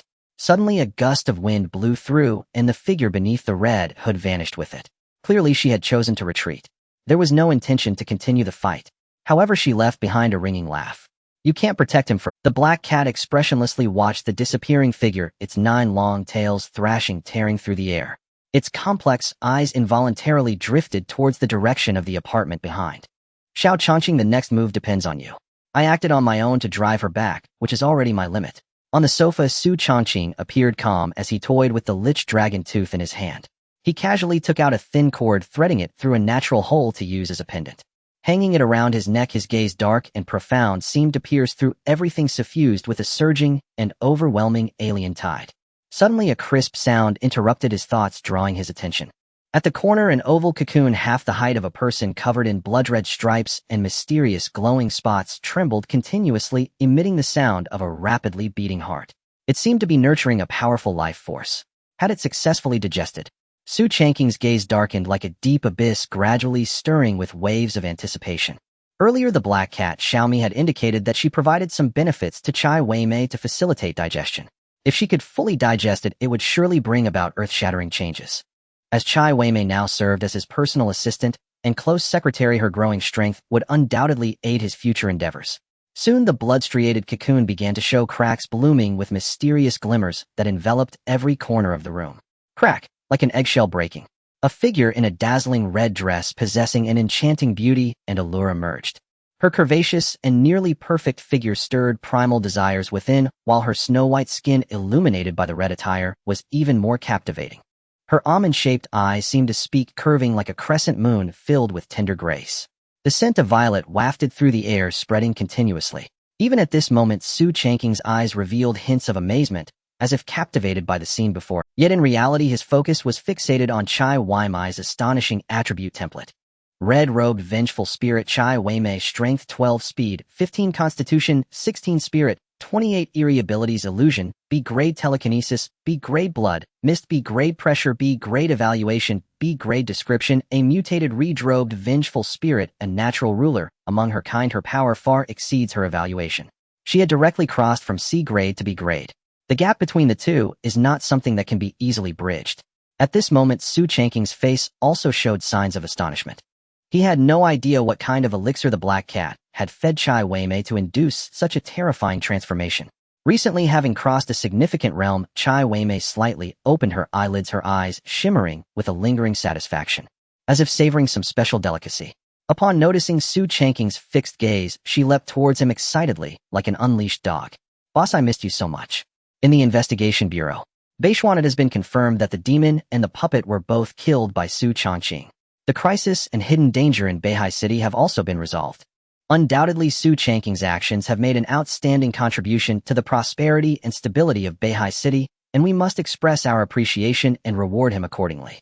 Otherwise, when his achievements and reputation spread, people from other surrounding cities will come offering generous conditions to poach him. A young powerhouse capable of continuously slaying 2B-grade anomalies will surely attract the attention of even first-tier cities. Hai Qimiao was currently in the office with 2-grade investigators behind him. He was reporting to Chun Beixian about the recent work and providing some insights. At this moment, Hai Qimiao was naturally in awe of Xu Changqing's various capabilities.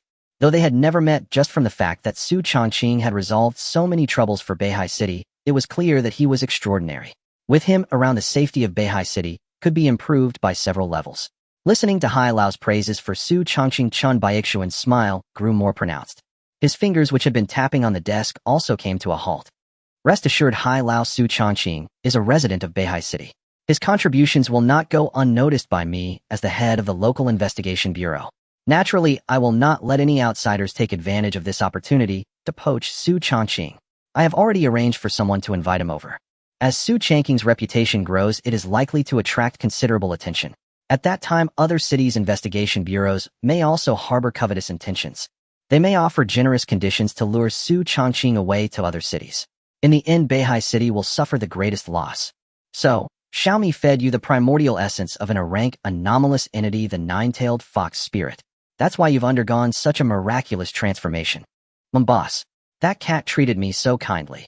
Upon learning I'm under your protection, she immediately gifted me this extraordinarily precious welcome offering, and even told me to call her elder sister. She instructed me to serve you diligently, promising abundant rewards in return. Chai Weimei nodded eagerly, her face flushed with exhilaration.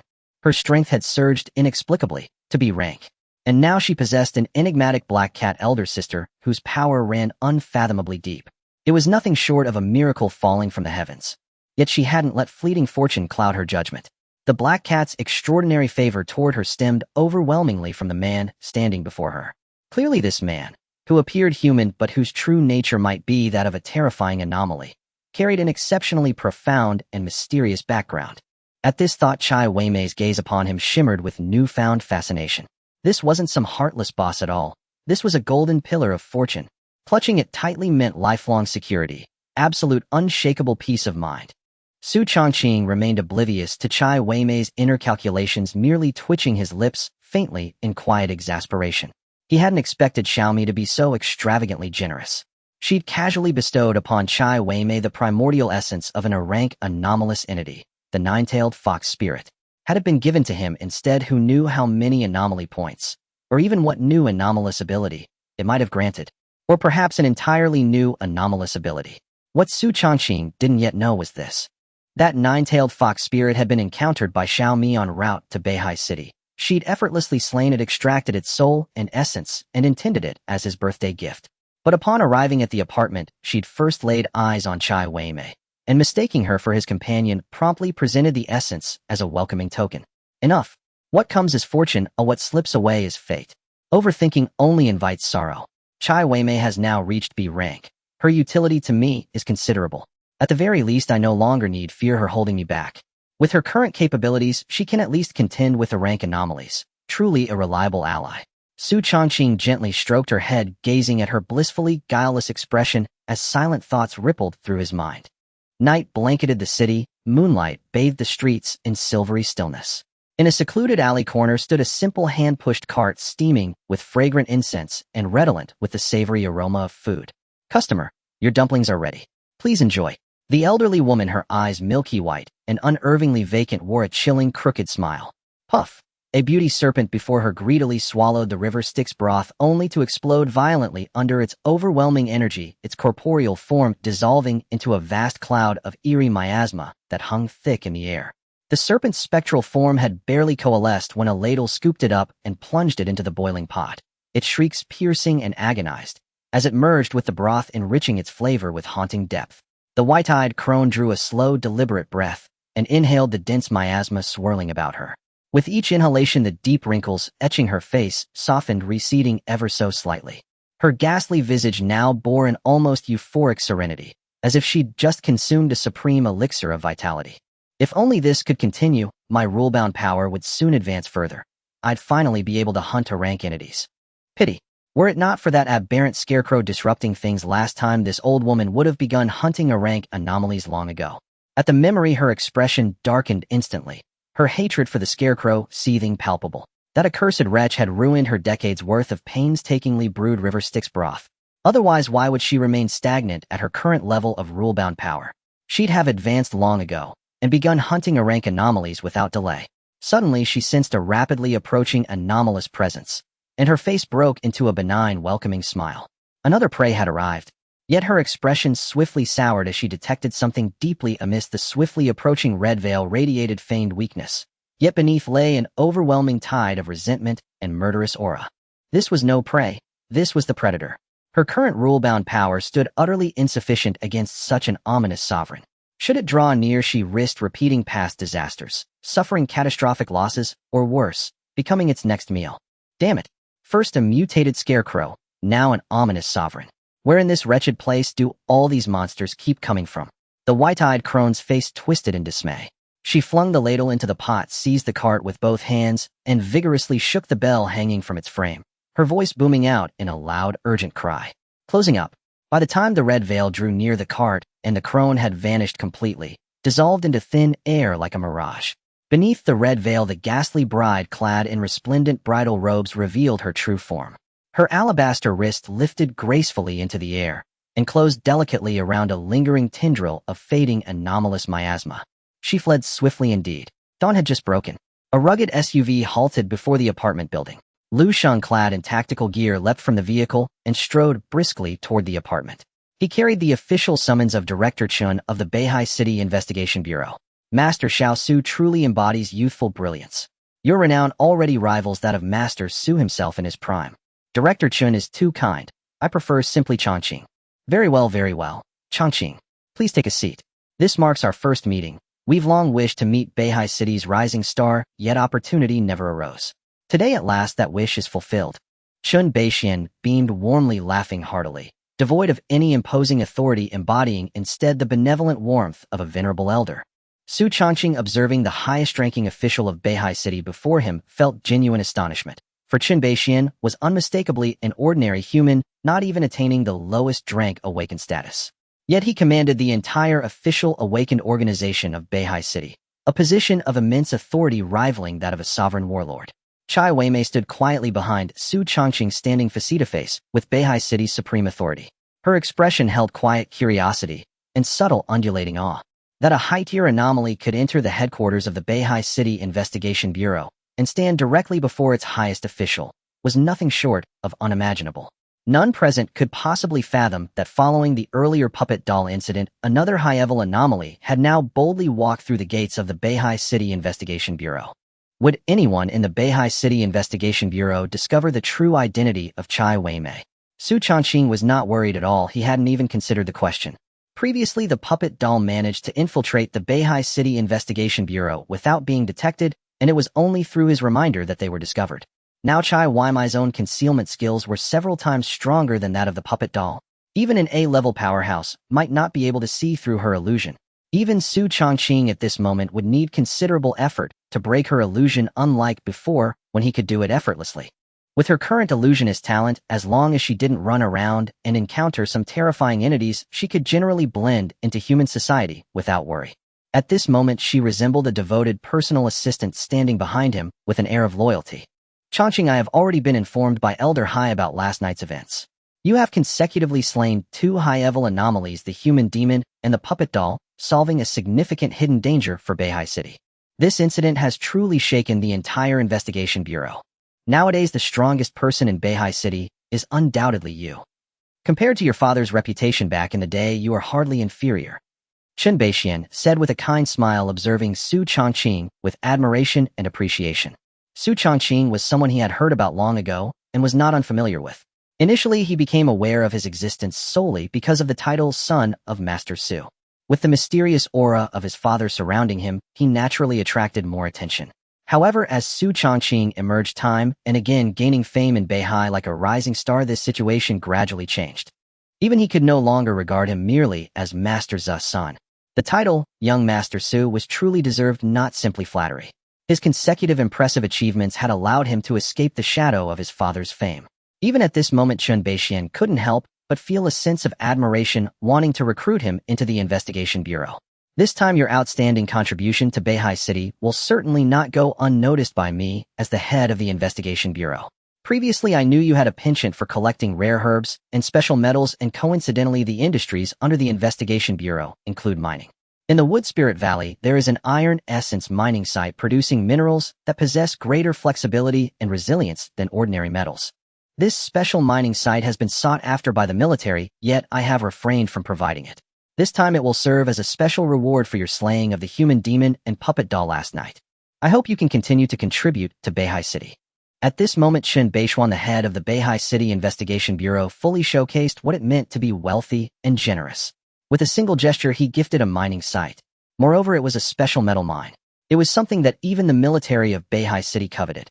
Even Xu Changqing's expression showed a hint of surprise, astonished by the investigation bureau's generosity. What does it mean to be wealthy and generous?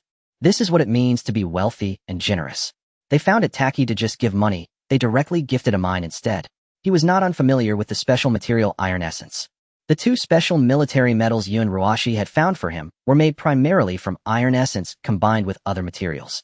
Undoubtedly, an iron essence mine would be highly beneficial for him. With his gluttony ability, he could continuously enhance his physical strength. This was undoubtedly a sustainable path to strengthening. It must be said Chun Baixiuan's gift had truly struck a chord with him, making him unconsciously feel a bit fond of the investigation bureau. Of course, if they could send a few more mines, his fondness would likely increase further. At this moment, he could also sense Chun Baixiuan's intention to recruit him. The eager gazes of the other senior members of the investigation bureau around him confirmed this. Xu Changqing could guarantee that as long as he expressed his willingness to join the investigation bureau, the benefits he could gain would undoubtedly be tenfold higher than what he currently had. Unfortunately, at this moment, he still had no intention of joining the official organization of the Yin Kingdom. After all, it was because he disliked a life of constraints. However, this time, he could take the opportunity to inform them about the Eerie bride incident. It could be considered a substantial favor to them. Thank you for the praise, Director Chen. My current meager cultivation is still far behind my father. However, since you are so warmly inviting me, I shall accept this gift from the Investigation Bureau. Looking at Xu Changqing readily accepting the mining site offered by the Investigation Bureau, all the senior members present showed smiles. Seated nearby, Hai Chimian also wore a knowing smile. Chen Baixuan's grin grew even more radiant, his gaze becoming more amiable. He had already grasped Xu Changqing's desires long before. According to many psychologists and research experts from the Investigation Bureau, it was highly likely that Xu Changqing possessed a bizarre ability to devour special substances and continuously enhance himself. This explained why he collected minerals and herbs on such a large scale. Now, if the Investigation Bureau wanted to recruit Xu Changqing, they naturally had to start from the aspect of resources. As an official organization, the Beihai City Investigation Bureau may lack in other areas, but in terms of resources and financial power, they were undoubtedly true giants. What Yin Kingdom's richest? The world's richest? In front of a real official organization, it was all nonsense. Could they produce 10 or 8 gold mines and silver mines? Could they provide mountains of precious herbs? How much cash could they offer? At this moment, Chen Beixian was already prepared to propose a price that Xu Changqing would find hard to refuse, inviting him to join the Investigation Bureau. Changqing since. However, at this moment, Xu Changqing spoke first, interrupting him. His words caused everyone present to change their expressions suddenly. To be honest, the reason I came to the Investigation Bureau this time, aside from Director Chen's invitation, is due to other reasons. Last night, while pursuing the human demon, I coincidentally encountered an A-level Eerie bride within the territory of Beihai City and had a brief confrontation with it. In the prison, the sound of chains clanking echoed as the locked door was pushed open. Tang Yuyan, based on our investigation, your suspicion has been cleared and you are free to leave.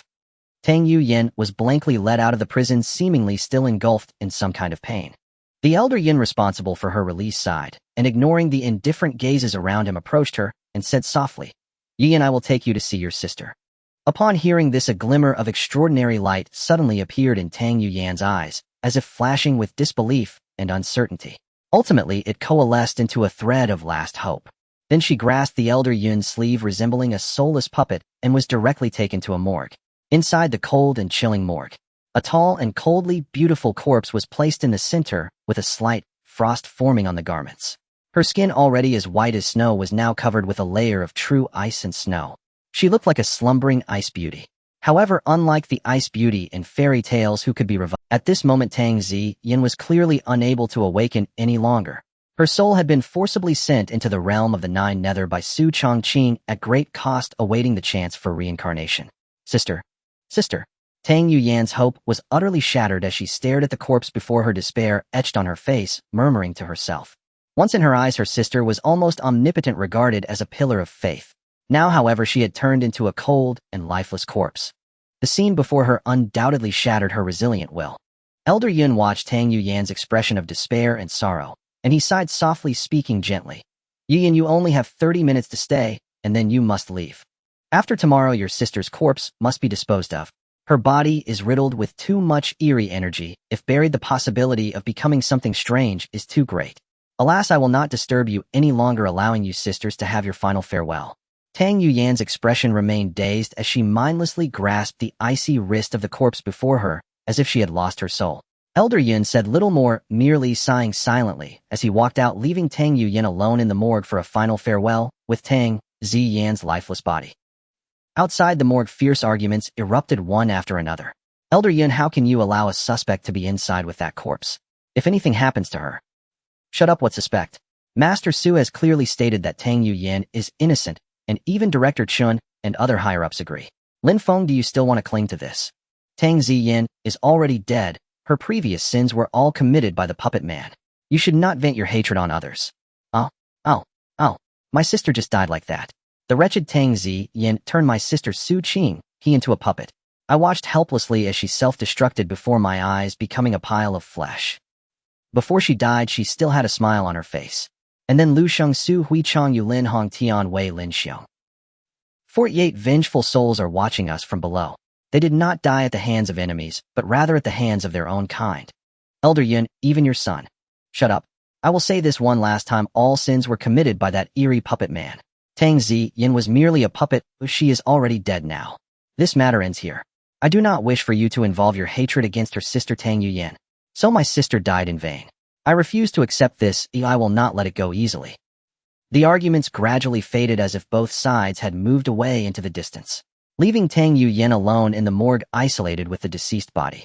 Why did Tang Ziyin, who had turned into a sole hope to have Xu Changqing take care of Tang Yuyan before? It was because previously, under the manipulation of the puppet man, Tang Ziyin had forcibly turned several members of the Investigation Bureau's combat teams into puppets, provoking public outrage. Those turned into puppets who died from self-detonation had many family and friends. Some even had family members within the Investigation Bureau. Moreover, they were connected to some high-ranking officials. Although they could do nothing to Tang Ziyin, they could certainly target her sister Tang Yuyan. Even if Tang Yuyan had no part in this matter, facing a group of crazed individuals who had lost their loved ones, she ultimately could only suffer from innocent calamity. They would not reason with you. Previously, after Tang Yuyan was found to have no issues, she should have been released immediately. However, due to these people's covert interference, her detention period continued to be extended. Had it not been for Xu Changqing's intervention, which alerted the higher-ups of the Investigation Bureau, Tang Yuyan might have faced much more suffering before being released from prison. There was even a possibility that she would face a scenario of hanging herself to death. She could have died directly in the prison. Regarding the matter of the Eerie bride, Xu Changqing had no intention of concealing anything. He revealed everything to the high-ranking officials of the Investigation Bureau present. Instantly, a suffocating silence filled the air. Everyone present felt a wave of disbelief and silence. What is the concept of an A-level Eerie? Its inherent danger is no less than a small-scale natural disaster. They can easily control a small nation, turning it into a breeding ground. The kingdom of Klo and Heizhou is a prime example. And similar encounters of such small nations are countless. Even in Yin country, A-level Eries are terrifying existences. At least the Investigation Bureau's powerful figures from first-tier cities could have a chance to slay them. Yet now such a terrifying Eerie has appeared in the third-tier city of Beihai. This is undoubtedly a catastrophic disaster. Even Shinju at this moment felt an unprecedented pressure overwhelming him. Even the great catastrophe 30 years ago might not be as terrifying as the current Eerie bride. His previously good mood was instantly shattered, leaving only a heavy burden. I will report this matter to the Investigation Bureau headquarters as soon as possible, requesting them to send powerful figures to Beihai for expulsion. Even at this moment, Chen Beixian did not directly mention killing the Eerie bride, but rather used the term expulsion. To exterminate an A-level powerful Eerie, at least several peers of similar strength are needed. Chen Beixian did not believe the headquarters would send multiple A-level powerful figures to Beihai. After all, the situation across Yin country is not as good as imagined. Even the support the headquarters could provide would not be that plentiful. He anticipated that if the headquarters could send one A-level investigator, it would be considered a stroke of luck. To slay the powerful Eerie bride seems impossible. I can only hope to expel it from Beihai. As for whether it can harm other cities, there is nothing that can be done. Changqing, if possible, I hope to protect Beihai for a while before the headquarters sends powerful figure. Chen Beixian said sincerely. Although Xu Changqing did not elaborate on his battle with the Eerie bride, he expressed his capability to engage it. At the very least, he could serve as a life-saving talisman. Of course, as a resident of Beihai, it is my duty. Xu Changqing spoke with unwavering determination. Behind him, Chai Wei-mei looked at him in astonishment. When did this black-heart person become so righteous? However, Xu Changqing's subsequent words brought back a familiar taste to her. But at present, my own means are somewhat insufficient to deal with the Eerie bride, and I hope the Investigation Bureau can provide some assistance. He began to raise demands. Director Chen must be aware that I possess the ability to digest metals and medicinal materials to enhance my combat strength. I hope to bolster my power as much as possible during this time. There is an elderly woman in Beihai City who roams at night selling wontons. She embodies a peculiar The last time I confronted her, she managed to escape. I hope the Investigation Bureau can assist in locating her. I still have an account to settle with her. Regarding some requests made by Xu Changqing, Chen Beixian generously agreed to all of them. After all, Xu Changqing is facing an A-level anomaly for the sake of Beihai City, and he must hold out until the headquarters arrives. The risks involved are enormous. These matters are trivial. Moreover, what is even more significant is that Chen Beixian received a more shocking piece of news. Xu Changqing had actually engaged in a confrontation with rule-based anomalies and nearly eradicated the opponent. This undoubtedly piqued the curiosity and confidence of the Investigation Bureau regarding Xu Changqing's capabilities. Yet Xu Changqing maintained a calm smile, lacking any intent to elaborate further on his agreement to provide temporary protection for Beihai City. Xu Changqing was not acting on impulse, but had deliberated carefully. Firstly, during his brief confrontation with the anomalous bride, he emerged unscathed and even managed to outmaneuver her. One must admit that his enmity with her had definitely intensified. If the anomalous bride were to target anyone in Beihai City, he would undoubtedly be the prime target.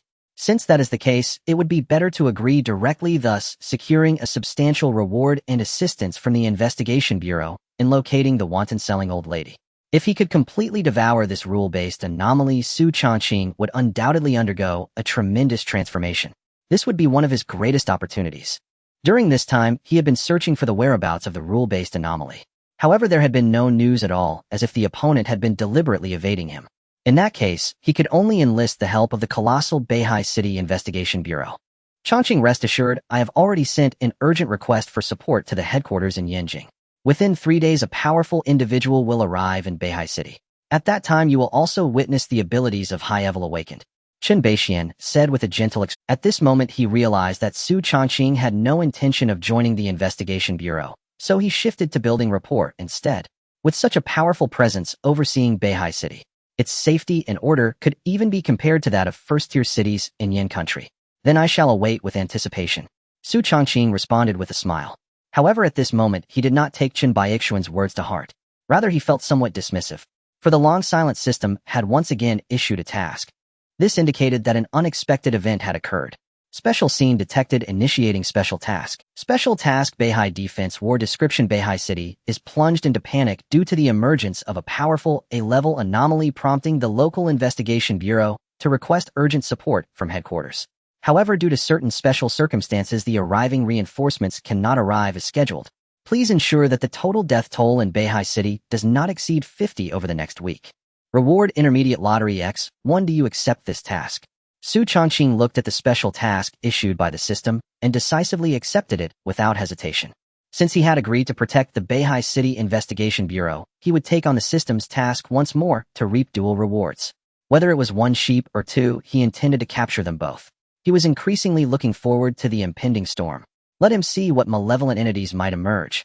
Master Xu, according to your previous words, we have cleared Tang Yuyan's name internally and released her. Currently, she is in the Investigation Bureau, but would you like to meet her?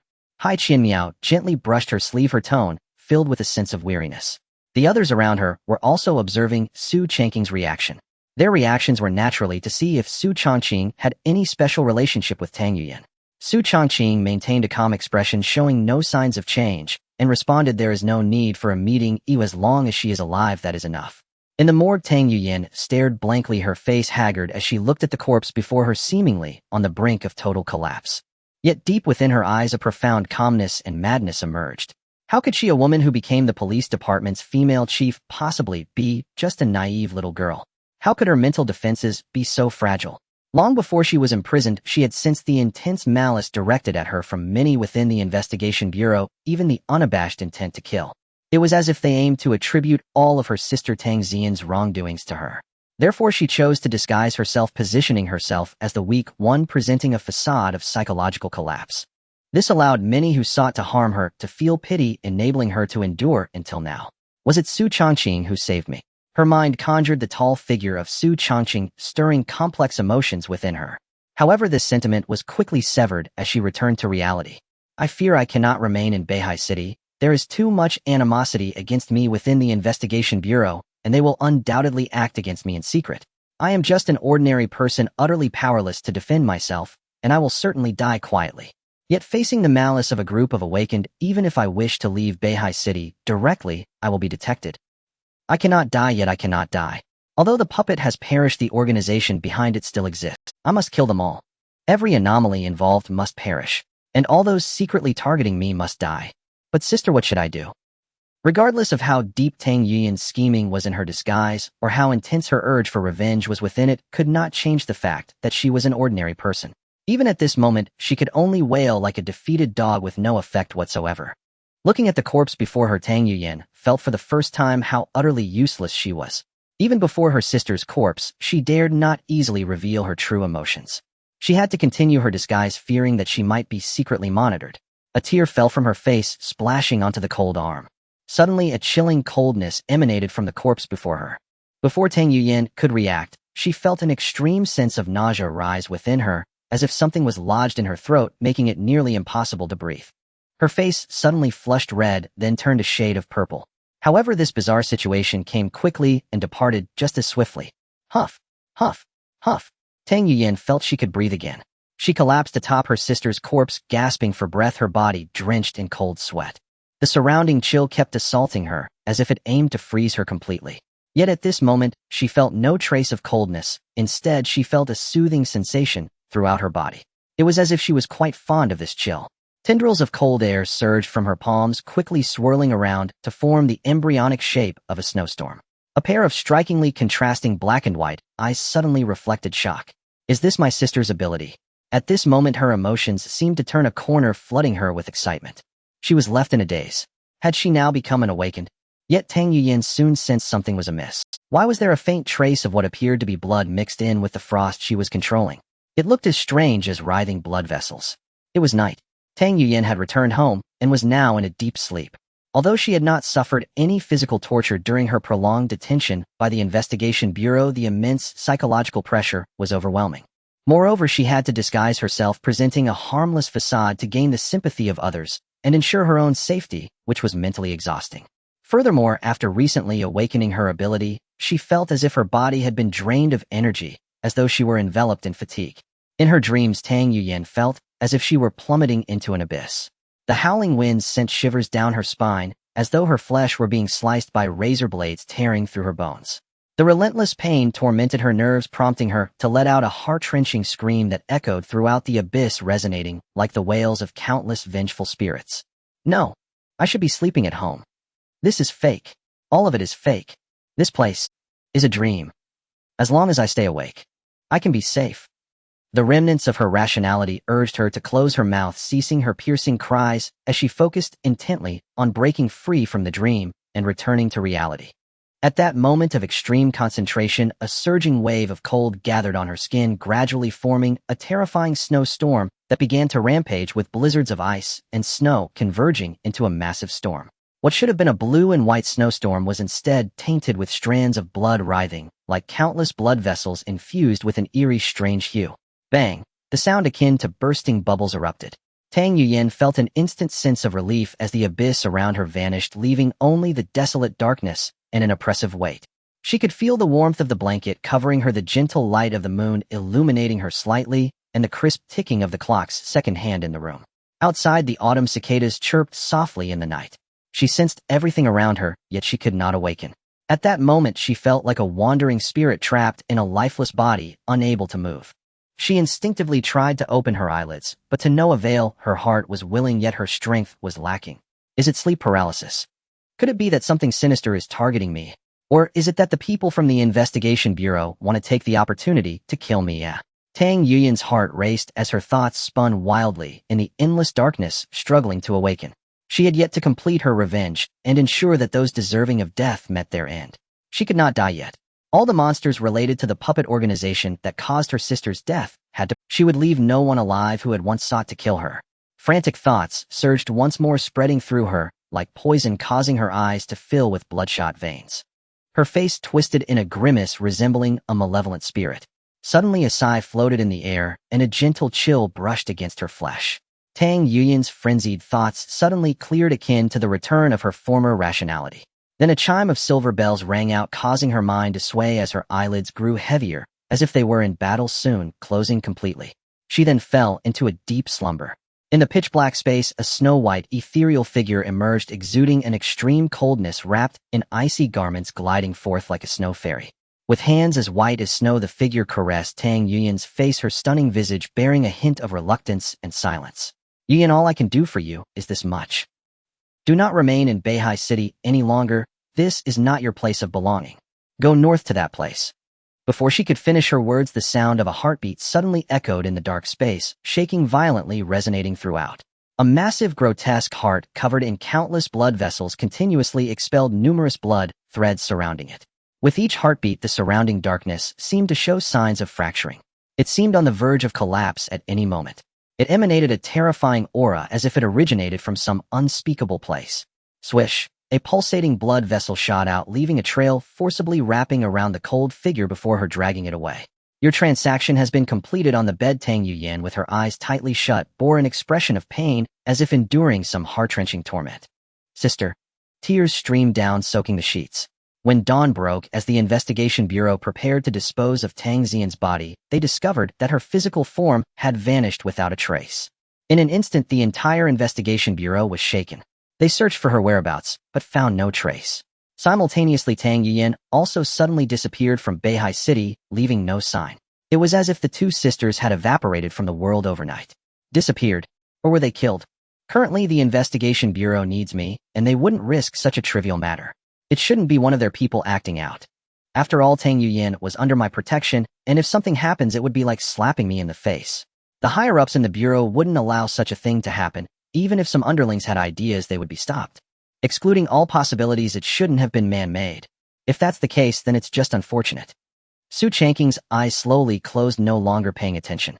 Initially out of a sense of pity from a stronger individual towards a weaker one, he ultimately chose to intervene and protect Tang Yuyan, still imprisoned.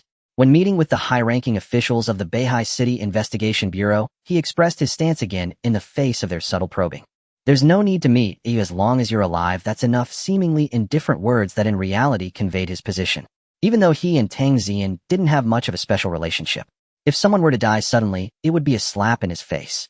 Slapping his face always came with a price. This meant that Xu Changqing was very much aware of Tang Yuyan's circumstances and the Investigation Bureau's internal views on her. Ultimately driven by a certain mindset, he prepared to protect her. As a result, in the span of one night, Tang Yuyan vanished without a trace, her whereabouts unknown. In response, the news of Tang Yuyan's sudden disappearance reached him almost immediately.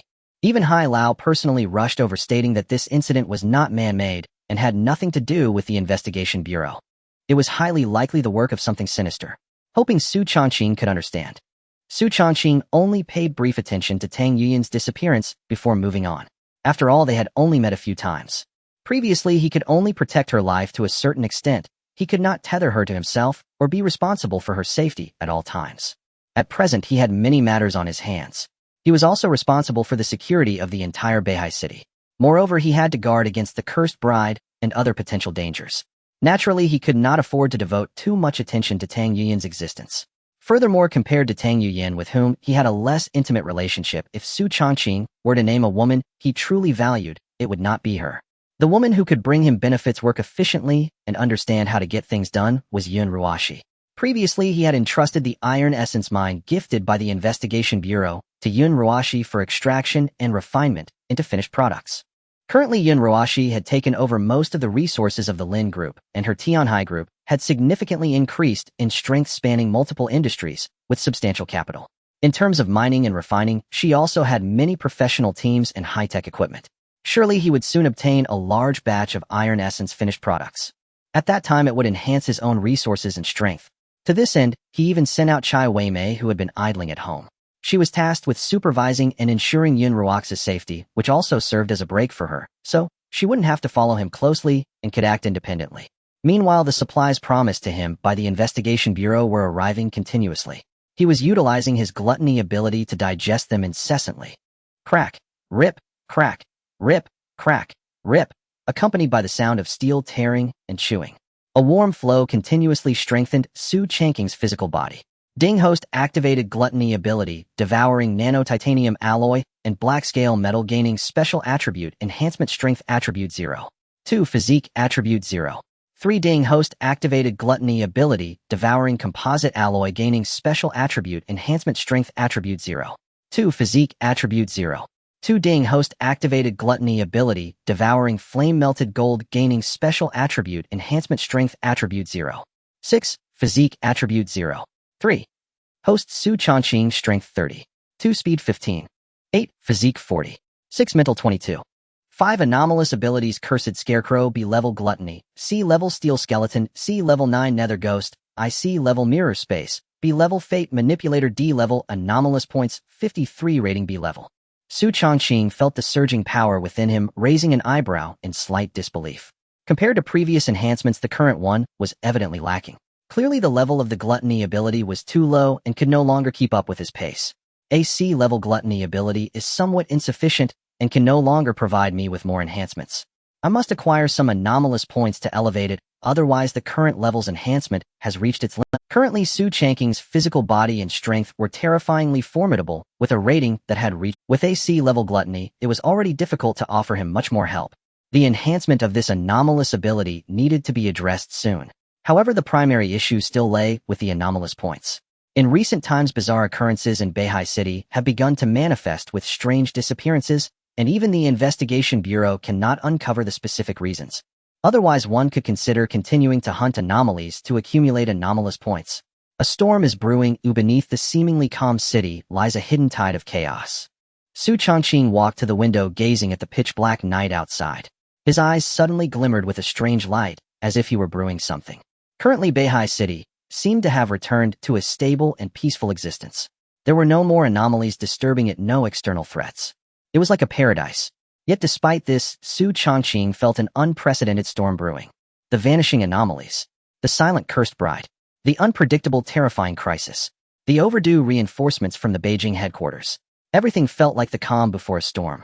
Suddenly, Xu Changqing's gaze sharpened, focusing on a fragile piece of paper drifting from afar.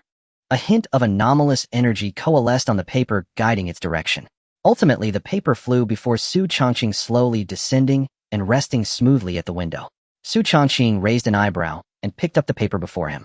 He soon saw several elegant, yet somewhat sharp characters emerge. Take bus number 204 through the Spirit Realm passage to Ghost Street. There is something you need there.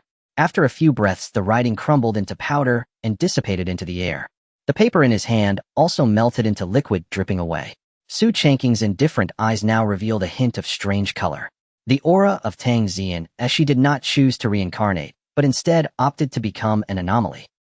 Investigation Bureau conference room. All the high-ranking officials were gathered, their expressions solemn, and the atmosphere had grown quite bizarre.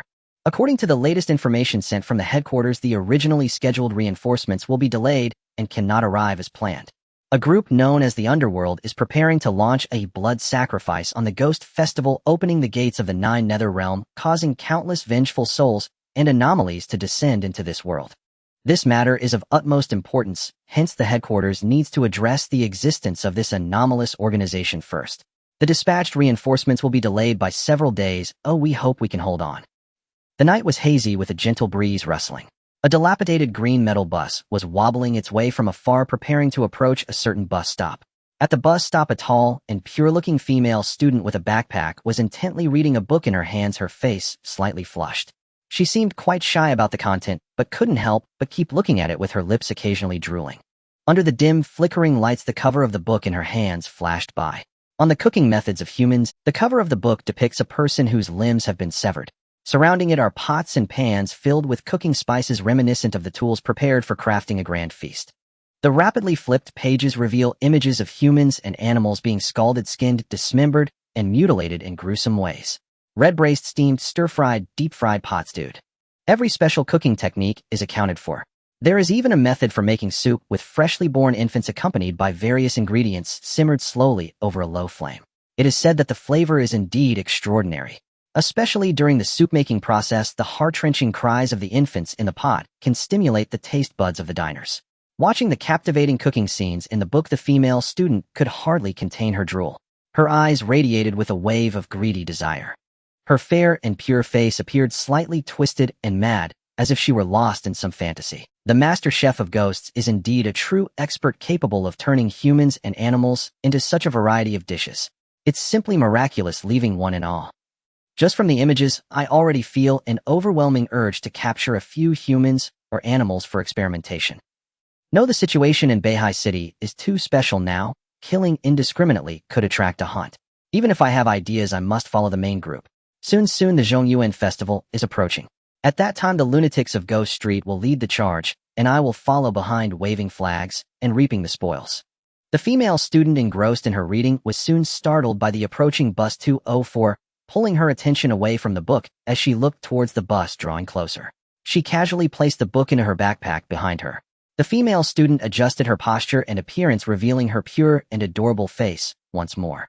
However, as the bus drew nearer, her fair and delicate skin appeared as if it were being scorched by flames, turning black and rotting, with small bubbles forming and disgusting sores spreading all over her body. The charming and lovely face instantly transformed into repugnant charred skin with numerous worms visibly wriggling in and out of the skin's pores gnawing at the burnt flesh. Yet even after transforming into a monstrous appearance, the female student showed no signs of disturbance, maintaining a smile, as if she were unaware of the changes happening to her. However, combined with her corpse-like face, her smile appeared exceptionally terrifying. Drip, drip, drip. Bus 204 arrived at the station. The front door of the bus swung open, clearly ready to welcome passengers onto the vehicle. The female student, clutching her backpack, walked toward the door, as if she were simply trying to take the bus home. But just as she took her third step, she felt a tightening sensation on her scalp, as if something were gripping her head, preventing her from moving forward. Her charred face turned to reveal hollow eyes, her neck twisting 180 degrees to look back at the situation. She then saw a man in a black robe wearing a ghostly mask gripping her head tightly with one hand. "What do you want?" Boom! Half of her charred body exploded. The terrifying blood and smoke incinerated most of her form. Only a black and rotten head remained, held by Xu Changqing, filled with pain and madness. She wanted to scream, but her trachea and throat had been burned away by the smoke, rendering her voiceless. Not far away, the fallen backpack, along with the books inside, were engulfed by wisps of bloody flames, burning to ashes, exuding a unique bloody odor. Xu Changqing's gaze was indifferent, his mask concealing his features, revealing no emotion. The cloak enveloped his body, obscuring his exact form. The aura of life surrounding him was suppressed by a method akin to turtle breathing technique, without a hint of leakage.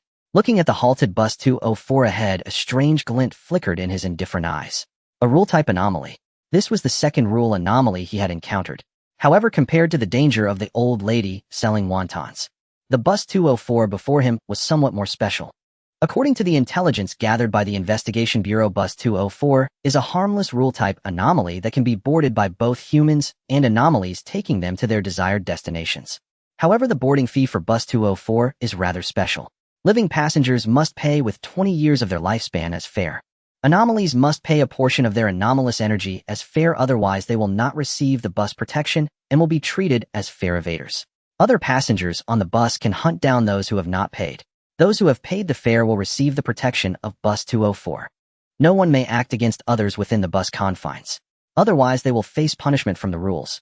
Xu Changqing remained calm, his pace unchanged as he walked toward the front door of the bus. Then he stepped inside. Creak! The door closed tightly. The rusty bus started up again, driving into the distance.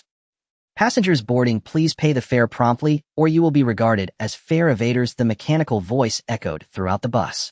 At this moment, a ghostly middle-aged man sat stiffly in the driver's seat of the bus, driving it toward. At this moment, Xu Changqing, cloaked and wearing a ghostly mask, was undoubtedly the most conspicuous presence.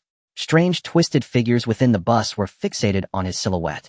They exuded emotions of greed, curiosity, madness, fear, covetousness, and drooling. If the masked figure boarding did not pay the fare, many anomalies would likely regard him as prey without hesitation. A yellow figure slipped out from a drawer ahead, holding a chicken leg, wobbling towards Xu Changqing. "Guess where would you like to go?" The fare varies by destination. In front of him, the weasel holding the chicken leg was dressed in a ticket seller's uniform, clutching a ticket stained with grease. Its green eyes constantly scrutinized the cloaked figure, grinning mischievously. "I believe you understand our rule." Xu Changqing looked at the weasel ticket seller, who resembled a swindler, yet showed no signs of disturbance. He casually pulled out an item from his spatial ring and tossed it. "To Ghost Street, this should suffice for the fare." Crack. The charred head rolled on the ground, directly landing in front of the weasel ticket seller. It was none other than the head of the female student from before. The weasel, dressed as a ticket seller, stared at the head on the ground that emitted a silent, agonized howl. Its slick green eyes suddenly gleamed, and even the perpetually chewed chicken drumstick no longer held any appeal. "Enough, enough. I never imagined that this yellow-skinned fellow would meet such a generous passenger today, so lavish at the first move." A crayed Eerie, the so-called corpse-burning woman head. "This is a rare treasure. Hand it to a ghostly chef, and it could become the supreme delicacy known as the raw marinated ghost brain. The thought alone makes one salivate. Here is your round-trip ticket. Catch it." Saying that, it flung the schoolgirl's head on the floor straight into the fare collection box ahead. Then it swiftly tore off a slightly greasy ticket and handed it over. It was no wonder the weasel ticket seller was so excited. Truly, the cloaked, masked passenger before him was extravagantly generous. Normally, the other Eerie passengers on Bus No. 204 would pay their fare by extracting their own Eerie chi or by detaching parts of their bodies as payment. It was exceedingly rare for anyone to use a fellow of their kind as fare. Yet the cloaked masked figure before them used a half-mangled comrade as payment. It was the uncanny equivalent of visiting a street-side barbecue stall and settling the bill by taking a heavy gold chain from one's neck. While others fumbled with 100-note bills, he produced a thick, hefty gold chain, instantaneously exuding the unmistakable aura of a nouveau riche magnate. By comparison, the other passengers in the rear looked like paupers begrudging every cent when paying their fares. Some even had to strip off a few arms or legs just to scrape together enough for the fare. Xu Changqing casually accepted the ticket and felt a peculiar sensation swell within him. The slight repulsion that had hovered around him vanished in an instant, as if he had slipped into water and all restraint dissolved. He knew at once that the rules of Bus No. 204 had taken effect. Had he failed to produce fare, the bus rule would have bound him, stripped him of his strength, leaving him nothing but fish meat on a chopping board. The other eerie beings coveting him from behind would have leapt like starving wolves, tearing him to pieces to savor the thrill of slaughter and gratify their perverse appetites. But by buying the ticket, he had placed himself under the bus jurisdiction. Any being bold enough to strike him would invite the bus punitive retribution. The terror and malice that had filled the bus dissipated at that moment. Hostile glances toward him turned uniformly to indifference. No one continued to trouble him. Yet a few eerie eyes remained unchanged, fixated on Xu Changqing, as if spotting a fat sheep, brimming with ravenous greed. Xu Changqing did not hurry to take a seat. Instead, his gaze darkened as he surveyed the grotesque procession of eerie beings within the carriage. There were starving ghosts, head ghosts, gluttonous specters, telekinetic phantoms, merry ghosts, aggrieved spirits, headless wraiths, clowns, the undying Jason, Kuei, demons, succubi, and bewitching ghosts and lecherous spirits. In a shadowed corner at the edge of the carriage, a tall, pale woman in a white dress, the 8-foot madam, cradled a child who had slipped into a deep sleep. At that sight, a stir of emotion flickered across Xu Changqing's eyes. In recent times in Beihai City, eerie beings had been vanishing in droves. Finding even one had become difficult. And yet here within the carriage of Bus No. 204, so many had gathered. Clearly they all harbored some particular purpose. Or perhaps they shared a common destination. One after another, these dim-breathed, eerie beings had congregated, pressed together within the cramped vehicle. On the surface, they seemed to ignore one another, but in truth their mutual hostility brimmed. Were it not for the bus binding rules, they would have been at each other's throats long ago. After all, among the eerie, devouring one another is law, survival of the fittest, and relentless strengthening are the true creed. Even now he could feel several malicious gazes fixed on him, barely concealing their blatant scrutiny. Clearly his earlier flamboyant act had drawn the attention of many eerie beings. At present his aura lay buried and unrevealed. To the eye, he seemed no stronger than an ordinary uncanny. Being watched by his kind was to be expected. Xu Changqing yielded nothing to those nakedly greedy stares. With calm eyes he met each of the eerie occupants in turn. A deathly aura began to coalesce about him, threads of breath from the Jiu ghost deities. Though no full specter manifested, even a trace of that aura was enough to unnerve would-be miscreants. He who had appeared unassuming now resembled a terror from Jiu, slowly prodding claws out of the abyss. Within the carriage, the once bold, prying eyes shrank back like mice before a cat. Heads bowed, none dared meet his gaze. The terrifying pressure rising from the depths of his blood pressed upon the souls of all present. Even the grinning, shifty weasel ticket seller showed a flicker of discomposure. They regarded the cloaked, masked figure with baffled suspicion. They had misread him. Something formidable had arrived. His aura bore an uncanny resemblance to the power of the rules. Xu Changqing ignored the astonished, fearful gazes around him and composed selected a seat and walked toward it. The seat lay toward the rear right. Beside it sat a short, long-bearded old man in a gaudy yellow robe and an ostentatious hat befitting a nouveau riche. A crafty smile twisted his face, his entire bearing exuded sleaze like an ancient parvenu. He was unmistakably a wealth ghost. Why did Xu Changqing choose to sit beside him? Because in their earlier stare down, this wealth ghost had been one of the few able to meet his gaze directly. That meant the creature's strength had earned Xu Changqing's notice. When the moment came, Xu Changqing would not hesitate to kill him. Perhaps it would yield a surge of eerie points or unlock new uncanny abilities. As the bus crept onward, the carriage's previously subdued atmosphere began to stir and grow lively. Hiss! The Zhongyuan festival approaches. Now Beihai's uncanny things have almost all gathered on Mengue Street. There will be a spectacle to behold. Ha ha ha. Some big players intend to lead and form the Baigui Yishing the 100 Eerie Night March, descending on Beihai during Zhongyuan to forge it into a Guyu and Eerie domain. The benefits for us would be considerable. Tisk Beihai has millions of people and beasts. If they could all be turned into blood offerings, just imagine what could be achieved. Though it is called the 100 Ghosts Night Walk, in reality, there will be far more than just 100 ghosts. The entirety of Beihai City will become the blood feast for us. A fallen minotaur laughed coldly and domineeringly, its eyes gleaming